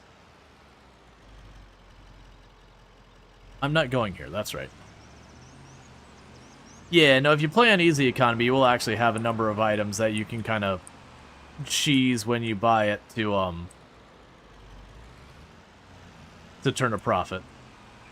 But yeah, even on the hard economy, it looks like it would make money. It's like, you know, again, per pallet, 400 to 600, which, honestly, if you just want to drive back and forth all day with like 8, 10, 12 pallets on your back to try and make a little bit of money, that's fine. You can kind of already do that stuff with some things. That one is the most straightforward one, though. But I was going to say, the prices being so high makes sense, considering the fact that you have... It's like the second step in 2 production lines, 2 separate production lines. They have to make it worth a bunch of money, or you just never do it. What's the use of food case? What's the food's use case? I'm doing it right now. So I have a fish breeding area. You did a trailer and made about 300,000 profit. Excuse me? Something ain't right with that. Yep, so that we can go in here because I've got breeding tanks. So, you know, we are feeding our fish in our breeding tanks. And then we'll take those fish and they go all the way over to... I'm not going to bother driving it over there. And actually, I don't need the truck anymore. Because if I can just have it go there automatically, the truck is unneeded. There you are. It's fine. But yeah, but then we have that go over here to our offshore, where we've got our giant... I can't jump. But we got our giant tanks up here with lots of fish that are bigger in it. So basically, we're doing aquaculture. We're farming fish. That said, right now, make sure none of our production lines are going to shut down. We need to get to March, because March is where we plant our onions. So we're at 66,000. Let's remember that, because I should be getting some large fish out. And my expectation is each step along the way, we're going to make a bunch of money.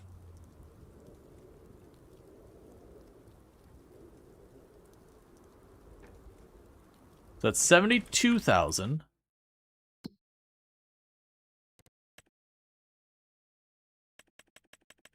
Gonna pay down the loan. A big thing is it does seem like the production of fish food is pretty slow, is what I'm noticing, is that we produce fish food at a very slow rate. Because we should be about 3 more months till the soybeans run out. I'm also noticing our sunflower oil is very quickly going to be maxing this place out.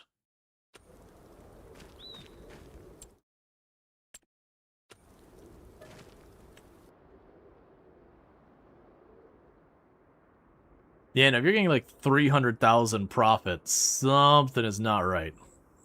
What I should actually do, I should actually do the test there Well, no, because do I even have a place to sell the fish food now?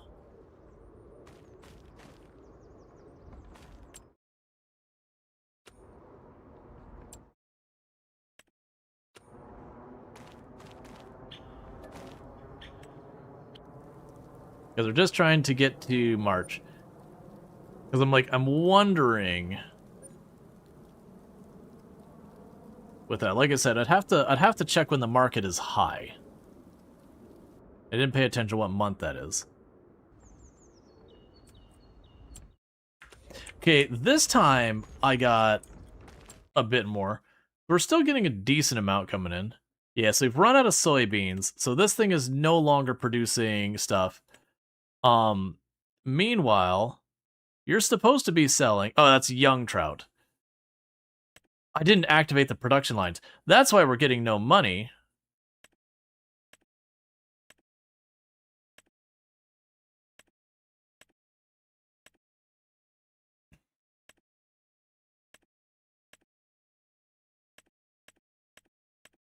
Yeah, so that should be taking the young ones. Oh, the fish food isn't even required by this. Interesting. So I can do this without the fish food, and I get a slightly less production rate. I get slightly less trout out. Versus I do use the fish food, I get more trout out. Okay. Interesting. I mean, I have it. Yeah, so I forgot to activate those production lines. So we didn't get any of the money yet. So whenever that rolls over...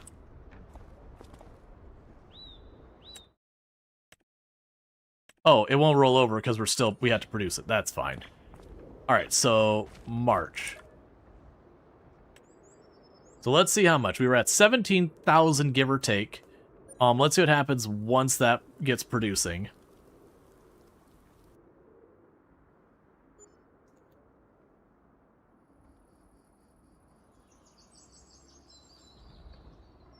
So it's 35,000.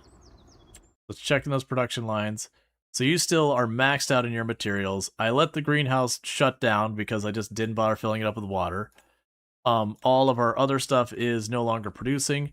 We are basically done producing at the fish breeding place. Do you have a bunch of pallets laying outside? No, that's good.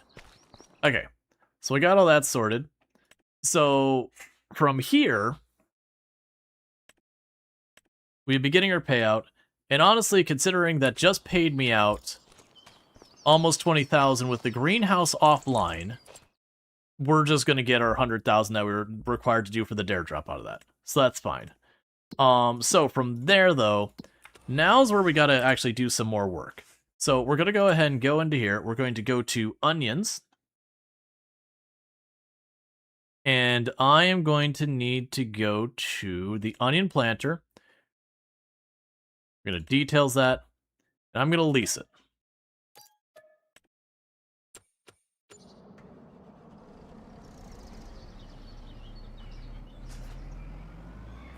And I'm also going to need to go in here at the vegetables palette. We don't need that. I'm going to need to go and how much? It's fine. We'll get 2 things of seeds.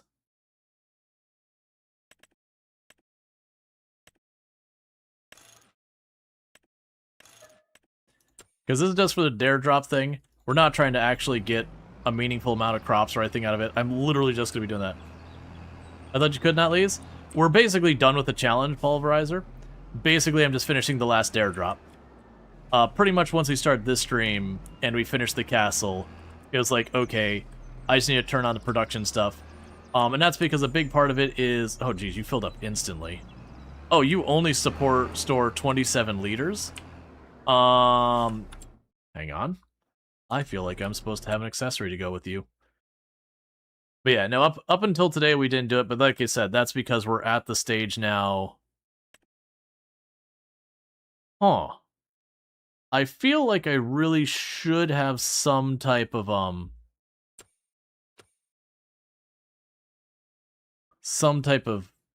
expansion on this.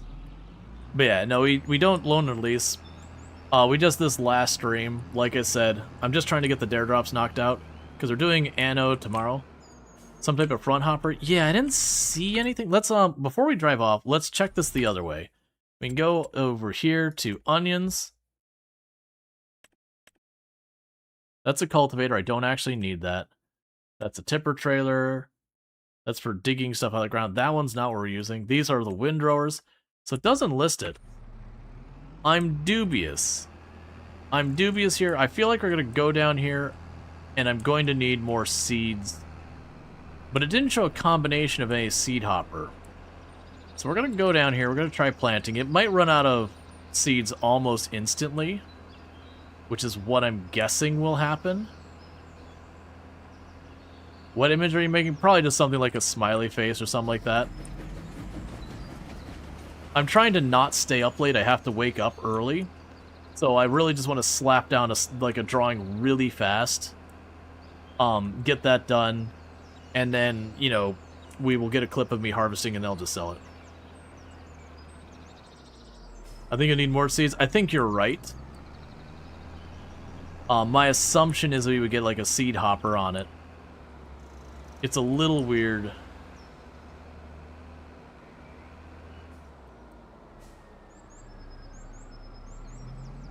Is Mountain Doom? Well, I'm gonna first test it because it could be some kind of whatever.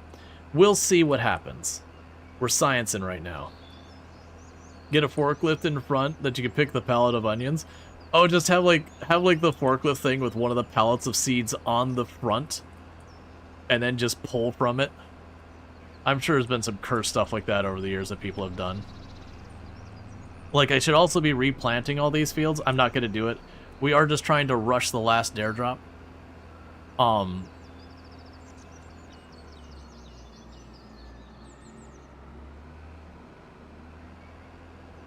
Is what we're trying to do right now, is get that last airdrop done.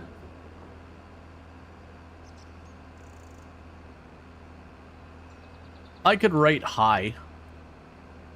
I could draw high. Because it's kind of a wide field. And I'm not going to be able to zoom in very much. That's at least easy to draw.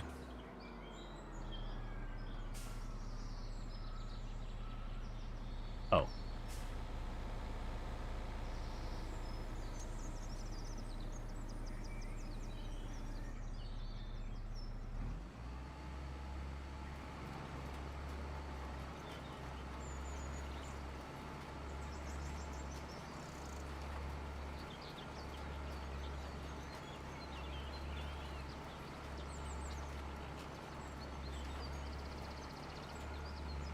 So the good news, it doesn't seem to actually use the seeds really fast.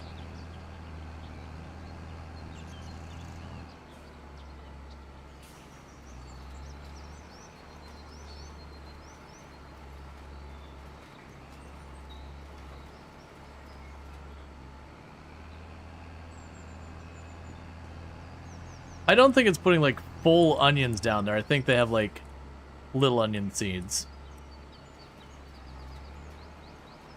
I mentioned that the other day, and some people mentioned that you had onion seeds and all that. Because if that's in liters, a liter is a lot of seeds.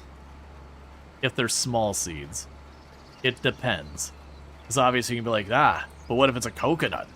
Then it'd be a big seed.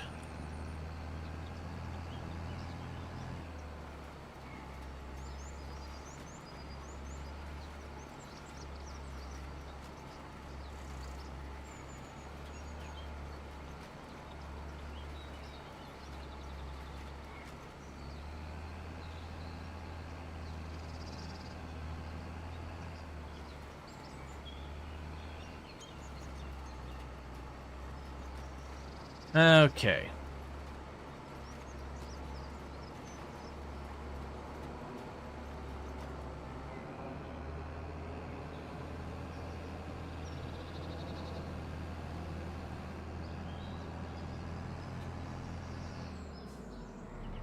So I threw it on the ground. You can't play me, hot dog man. So we're gonna return that because we only leased it.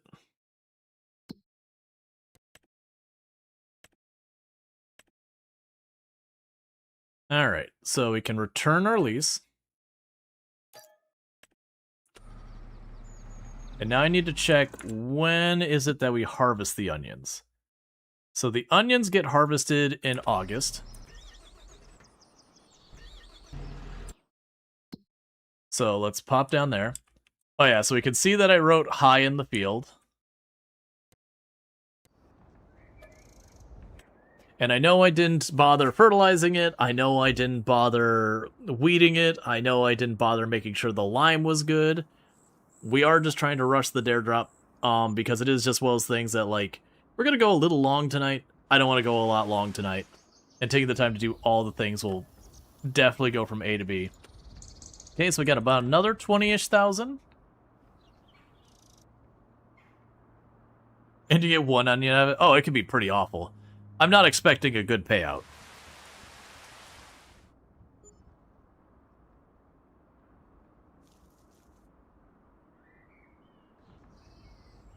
There's like another 15,000 it looked like.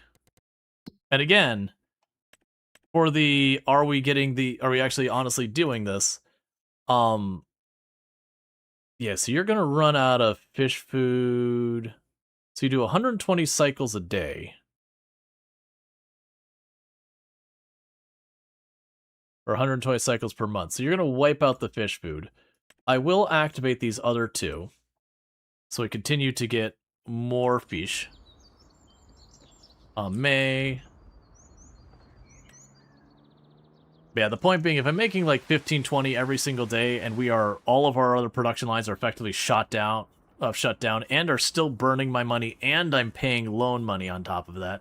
So yeah, needless to say, we've clearly blown past the 100,000 we would need from. Yeah, it looks like I'm getting like 20,000 or whatever. I'm not paying attention to any of this either. Yeah, so you're done on fish food. That's fine. So June, we go to July, and then August, then we harvest, and we sell.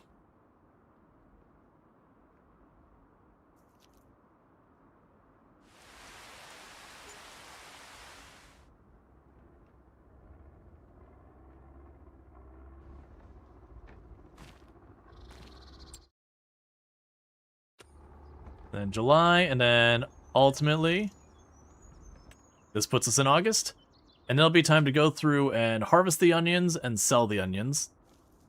And then once that's done, that'll be all the dare drops. Because we didn't have to do any meaningful amount of onions. It's literally I had to draw something with them and then harvest and sell them. So, what I'm going to quickly do is, before we get to harvesting the onions, yes, those are about to run out. Okay. So, to walk it through, I mean, that's empty. I guess I should have done that earlier. It's fine. Yep. So, yeah, so what we'll end up doing is, when I finish saying this, if someone like could clip all of this. So we put well over 25,000 flour in here. We had you can see the oil was absolutely full, and we had about over 10,000 soybeans in here. So we have made the 25,000 liters of fish food. So that's for one dare drop. We have another one here where I used all that food to do the young fish. There's none in here now because we already redistributed it to the next thing. That's the second dare drop there. We have had that move over to the offshore aquaculture, which you can see they're still producing a bit more, and we are selling it. So we have done, we probably will have done, yeah, by the time I advance the next month, we'll have done the 100,000 for this. So that's those 3 dare drops. So if we get a clip of that, then I can use that clip for all 3 of those. And then meanwhile, what I'm going to do is I'm going to drive all the way up. Yeah, so someone can get the clip of me just walking through all that. That's for all 3 of those dare drops in one clip. And then for this one, I just got to get my equipment for harvesting the onions. And then if we just get a clip while I'm harvesting the onions, that'll be good enough. Because like I said, they want me to sell it as well. If I sell it, I can't prove that I drew with it. And if I show that I drew with it, I can't prove that I sold with it. I'd have to magic it between A and B in like 30 seconds, and that ain't happening. These tractors just don't have that much go. Honestly, a lot of the dare drops is borderline on the honor system. but I do try to make sure I'm being honest about it.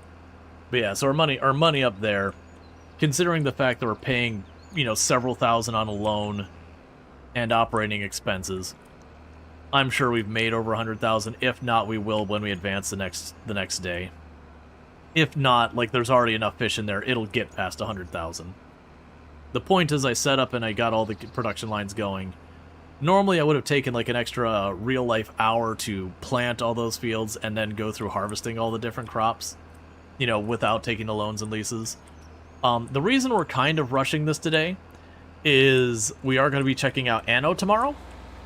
And then right after Anno, we're going to be, like, not tomorrow's stream, we won't be checking out the Planet Crafter, but the Planet Crafter is getting its new DLC in just a couple days, so we'll be checking that out.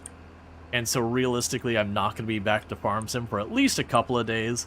Realistically, we're going to be probably doing other things, and, like, putting Farm Sim on pause till, like, the next update, or if we go to do a challenge run or multiplayer or something like that. We'll be checking it out. But probably putting a pause. We've put a solid week on this game, so I do think it is about time anyways. Alright, so let's go here. We can go to our onion harvesting. So I need these two.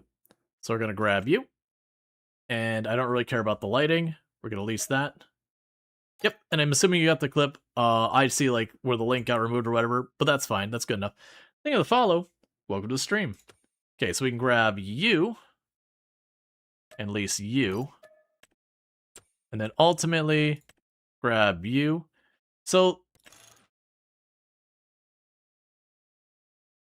it's interesting because it says the potato head there, and that's the next one, and we'll lease you.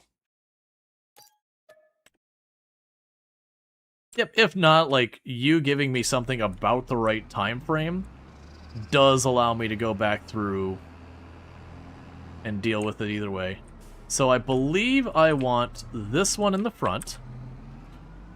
That yoinks up the onions. Or like cuts, it basically like mows the green part off of the onion. And then the thing on the back then separates out the two chunks of onion. Or separates out the stuff. And then that big machine back there, I believe will collect the onions. I'm under the impression that how this works. That's similar to how the potatoes work. Is that you gotta cut the green part off first, get them yanked. Can you put the front thing on the front of the big machine? I don't think so. I am curious. We can check. There's no reason not to. So we'll drop that there.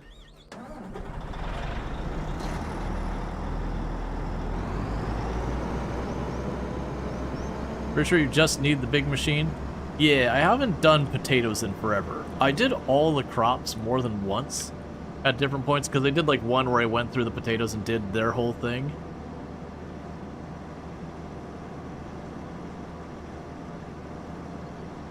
The thing that's weird to me is like, there's a bunch missing when you remove, like, the potatoes have like that whole big thing on the front of it. And when you switch it to the onion setup, it seems like it's missing stuff. But you could be right that it is just like, I gotta attach this. Nope, it does not attach.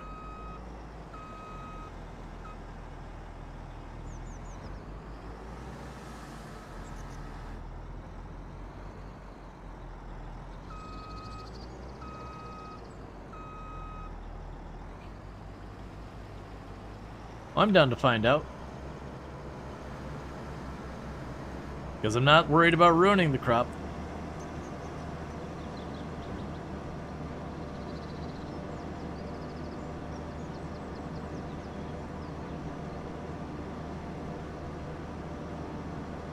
Now, if this is all we need, the tricky part of this is I am going to need to bring the tractor with the trailer as well.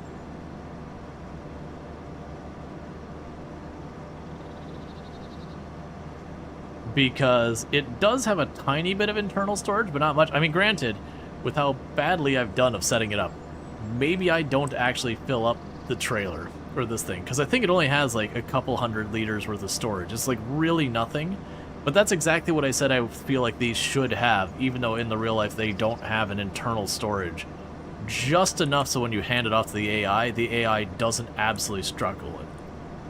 I doubt you fill it up. I mean, I did a really bad job, but I think this thing didn't even have 1,000-liter storage, which is really, really nothing.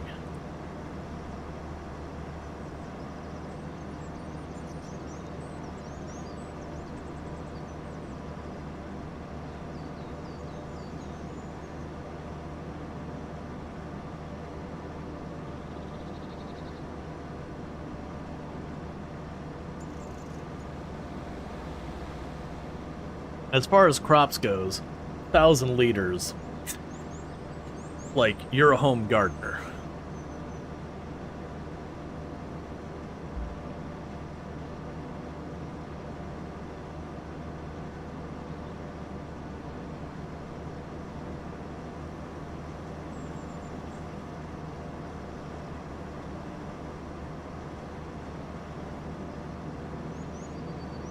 I'm curious what this looks like, because I gave no time to look at any of it.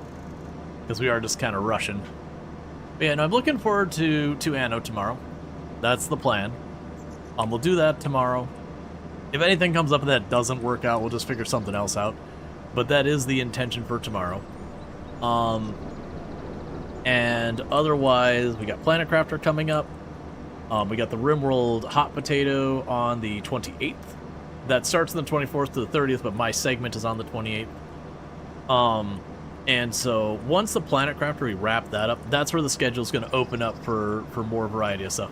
I hope we go over here and it's nothing but weeds.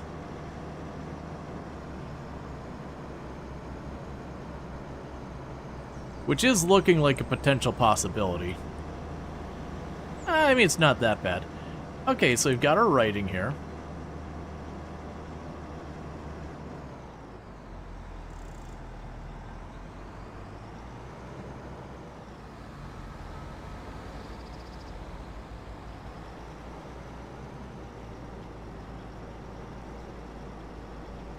I do not appear to be getting any crops.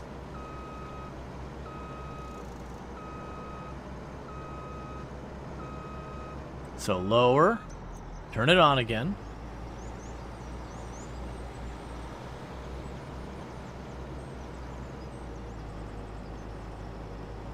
Yep, so we do need the tractor with the other two things. It's not doing anything yet.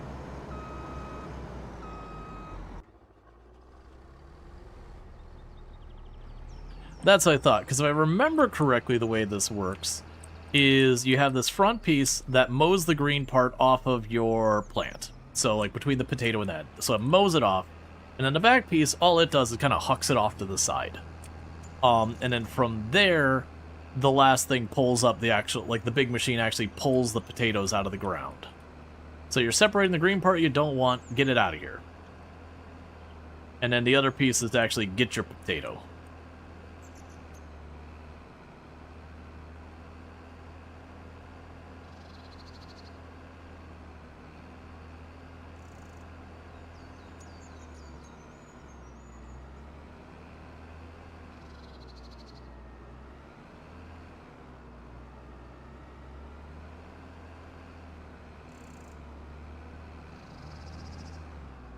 Alright. Unless I've done something terribly wrong, at which point I'll be upset. Let's double check and make sure it wasn't a misread and it's actually... You know, it's August.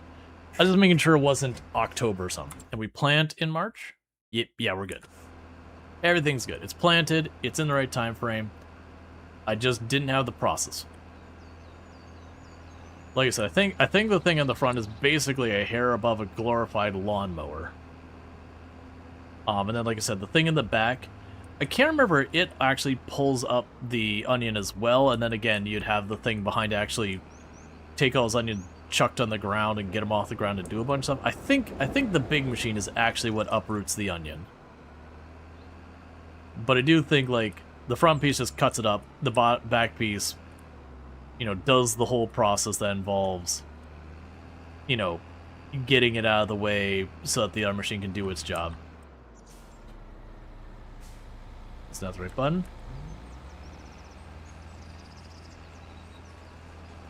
Yeah, I don't think it's a vacuum, but I do think it does, like...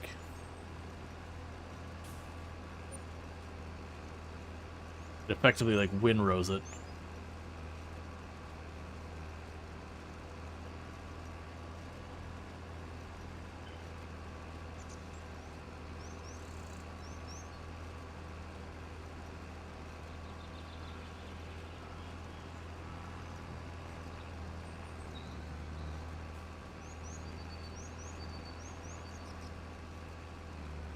And I assume if I roll over it, I ruin him.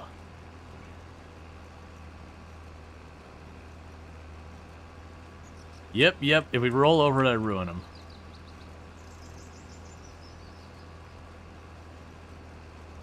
So that tells me is, can I switch what direction it goes?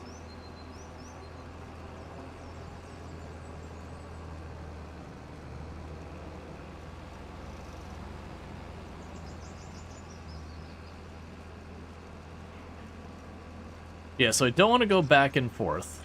I want to keep going down the same side so I don't mode left. Ah, Control F. What I was going to figure is instead of caring about it that way, is I go over to this one.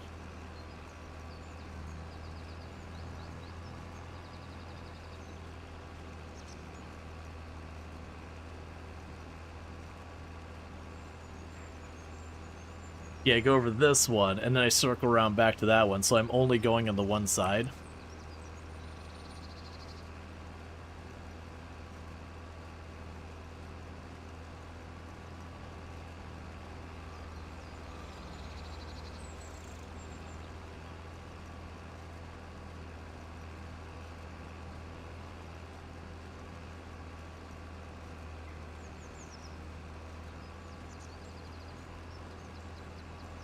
But yeah, so as you can see, this is like some of the art crops where it's a bit more involved. We have 2 machines that our tractor has to do. The good news is actually this is a very low horsepower job. I want to say one of the pieces requires, I think it's 60 and the other 90 horsepower. So you can get a pretty small tractor to do this stop.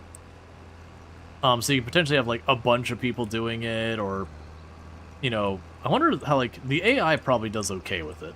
Because it'd be smart enough that it would do a row, and then it'd switch it, and it'd do a row perfectly, and then it'd switch it, and it'd do a row perfectly, and then switch it.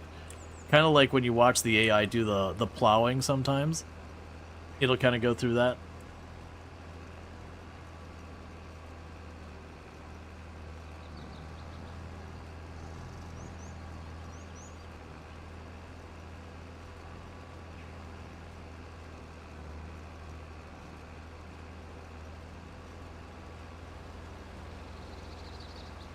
Before we have the ad break, let's snooze that, because I feel like we can wrap this up pretty quick. Yeah, obviously, normally, you would, you'd want to do, like, a whole proper field.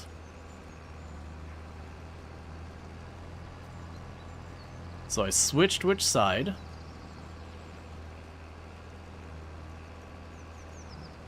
You want a whole proper field, you'd probably use the GPS lines, all that kind of stuff.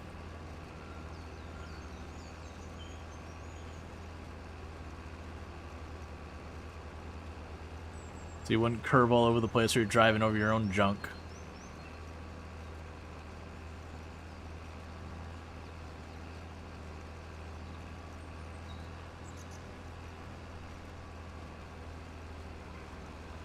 I don't think this is going to go without me destroying crops, but we'll see.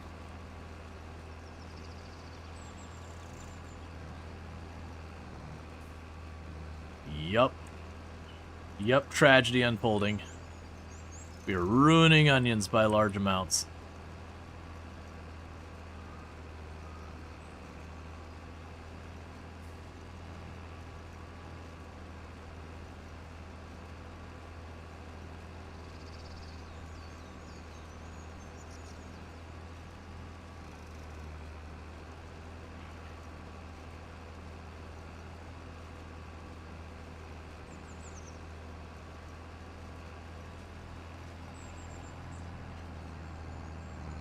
Okay.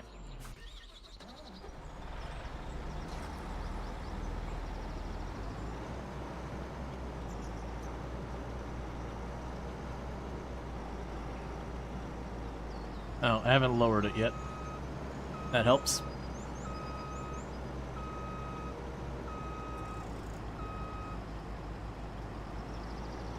So it should be lowered.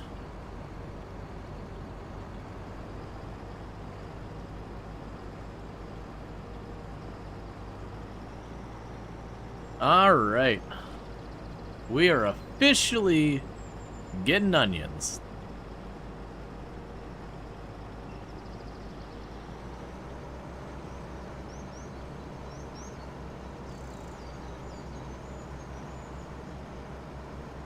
So then, if we want to clip me picking up where we drew,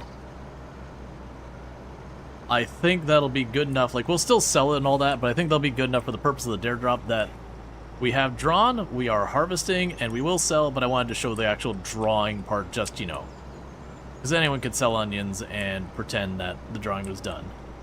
So if we get that, that should be the last of all the dare drops.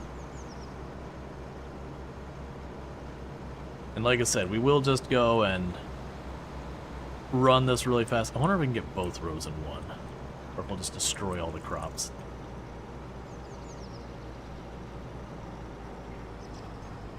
I do think that'll be all of it. Now, granted, for getting the keys to give out, it usually takes about a day or two.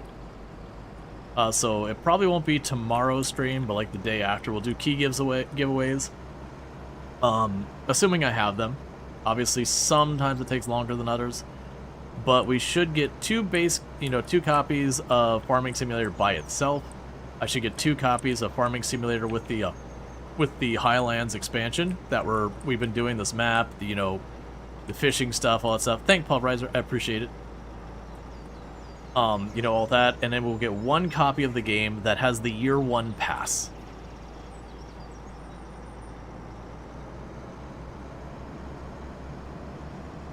And I also have 1 copy of the Nexat DLC to also give out, unrelated to the stuff we did today. It was from the dare drop the other day. I meant to give it out the last time I did the give out, and I got distracted and forgot. So I'll probably give that out while we're playing Anno. And then from there, like after that, we'll do Planet Crafter for a little while. And then we'll have be open, if we want to go back and check out more Whisker Wood. If there's another, if we want to do more Anno, we can do more Anno. If we want to check out any of the expeditions that we missed in, in No Man's Sky, it's probably not going to be the No Man's Sky thing, because we did a lot of No Man's Sky recently. And I'm assuming you can't fold it up? Yeah. Alright, so what we're going to go ahead and try to do is, where can I sell the onions? Where's the nearest sell point? I'm going to try and sell directly out of this machine. Prices. It'll be up here. So the vegetable processing plant and the feed grain are nearby. So feed grain, we look at our map,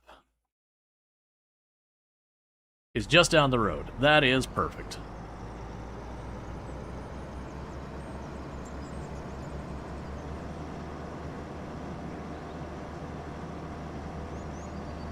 But yeah, so we kind of just ignored everything for an in-game year to just knock that out real fast. It's always possible we come back and do more in the save file. If we do, it just means basically we're going to have nothing going on till April. And in April I'll have 4 fields to plant. I don't intend to continue doing the onions. I suspect the onions probably pay really well. This probably won't pay well because we got a horrific amount. But usually, a lot of those root crops, the ones that have all those layers and complexity, tend to be some of the better paying ones. I want to say the sugar beets are one of the absolute best paying crops in the game for just the crop itself. But the issue is, they're very laborious. And when I say they pay well, I mean per acreage, not per effort.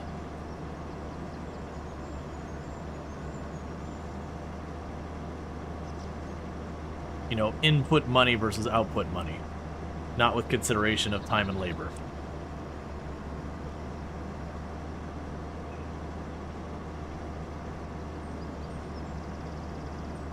Yeah, honestly, this isn't bad. Like, when you really consider the onions, I think really all it is you'd have to do is just have the person just switching back and forth. This honestly doesn't seem that awful. It's more effort than like doing wheat or whatever thing.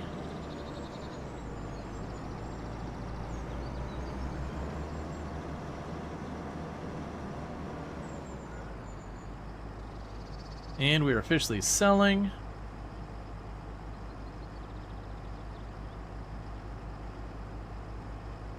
And over on the YouTube side, don't mind whatever religious affiliations you have and all that. But, you know, kind of one of those things that nobody asked. I'm glad you have your faith and all that, that's cool. But, like, literally first comment, Catholicising is not... That's very genuinely rude. Okay, so with that said, we have sold the onions. We only got about 1,000 something bucks, but we did like 2 stripes. We didn't fertilize, we didn't weed, we didn't anything. So if we were expecting anything than tragically little pay, we would be nothing but disappointed. So we'll return this. We'll return that. And return you. Yeah, so needless to say, I technically lost money on those onions because I did lease those machines. But with all that said, I think we ended things on a good note. So we got ourselves in a good shape. We got all the dare drops we set out to do. We built the castle. We built the windmill. We own 4 fields. I own the entire stone making production line where I've got the mason and the quarry.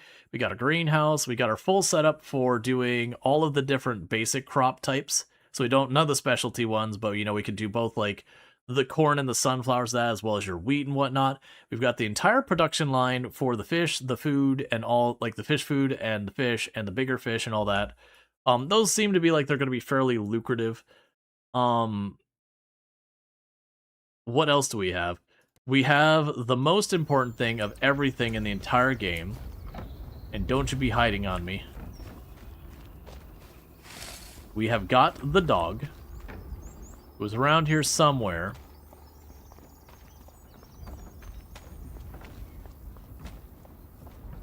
That dog does like to disappear. Sometimes it's in the sky. Don't worry about it. Well, I don't know where the dog is right now, but that's okay. We've seen it be up on like that track up there in the windmill. We've seen it like literally walking around up in the sky. When I had the sawmill, it would be running around on the roof of the sawmill. That kind of thing. Our dog lives their best life, but unfortunately, I have no idea where it's gotten off to. It just seems like a thing that over time, the dog just ends up where the dog ends up.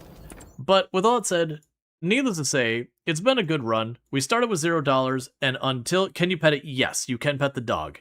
And it does like a thing where it rolls on the back and makes adorable noises.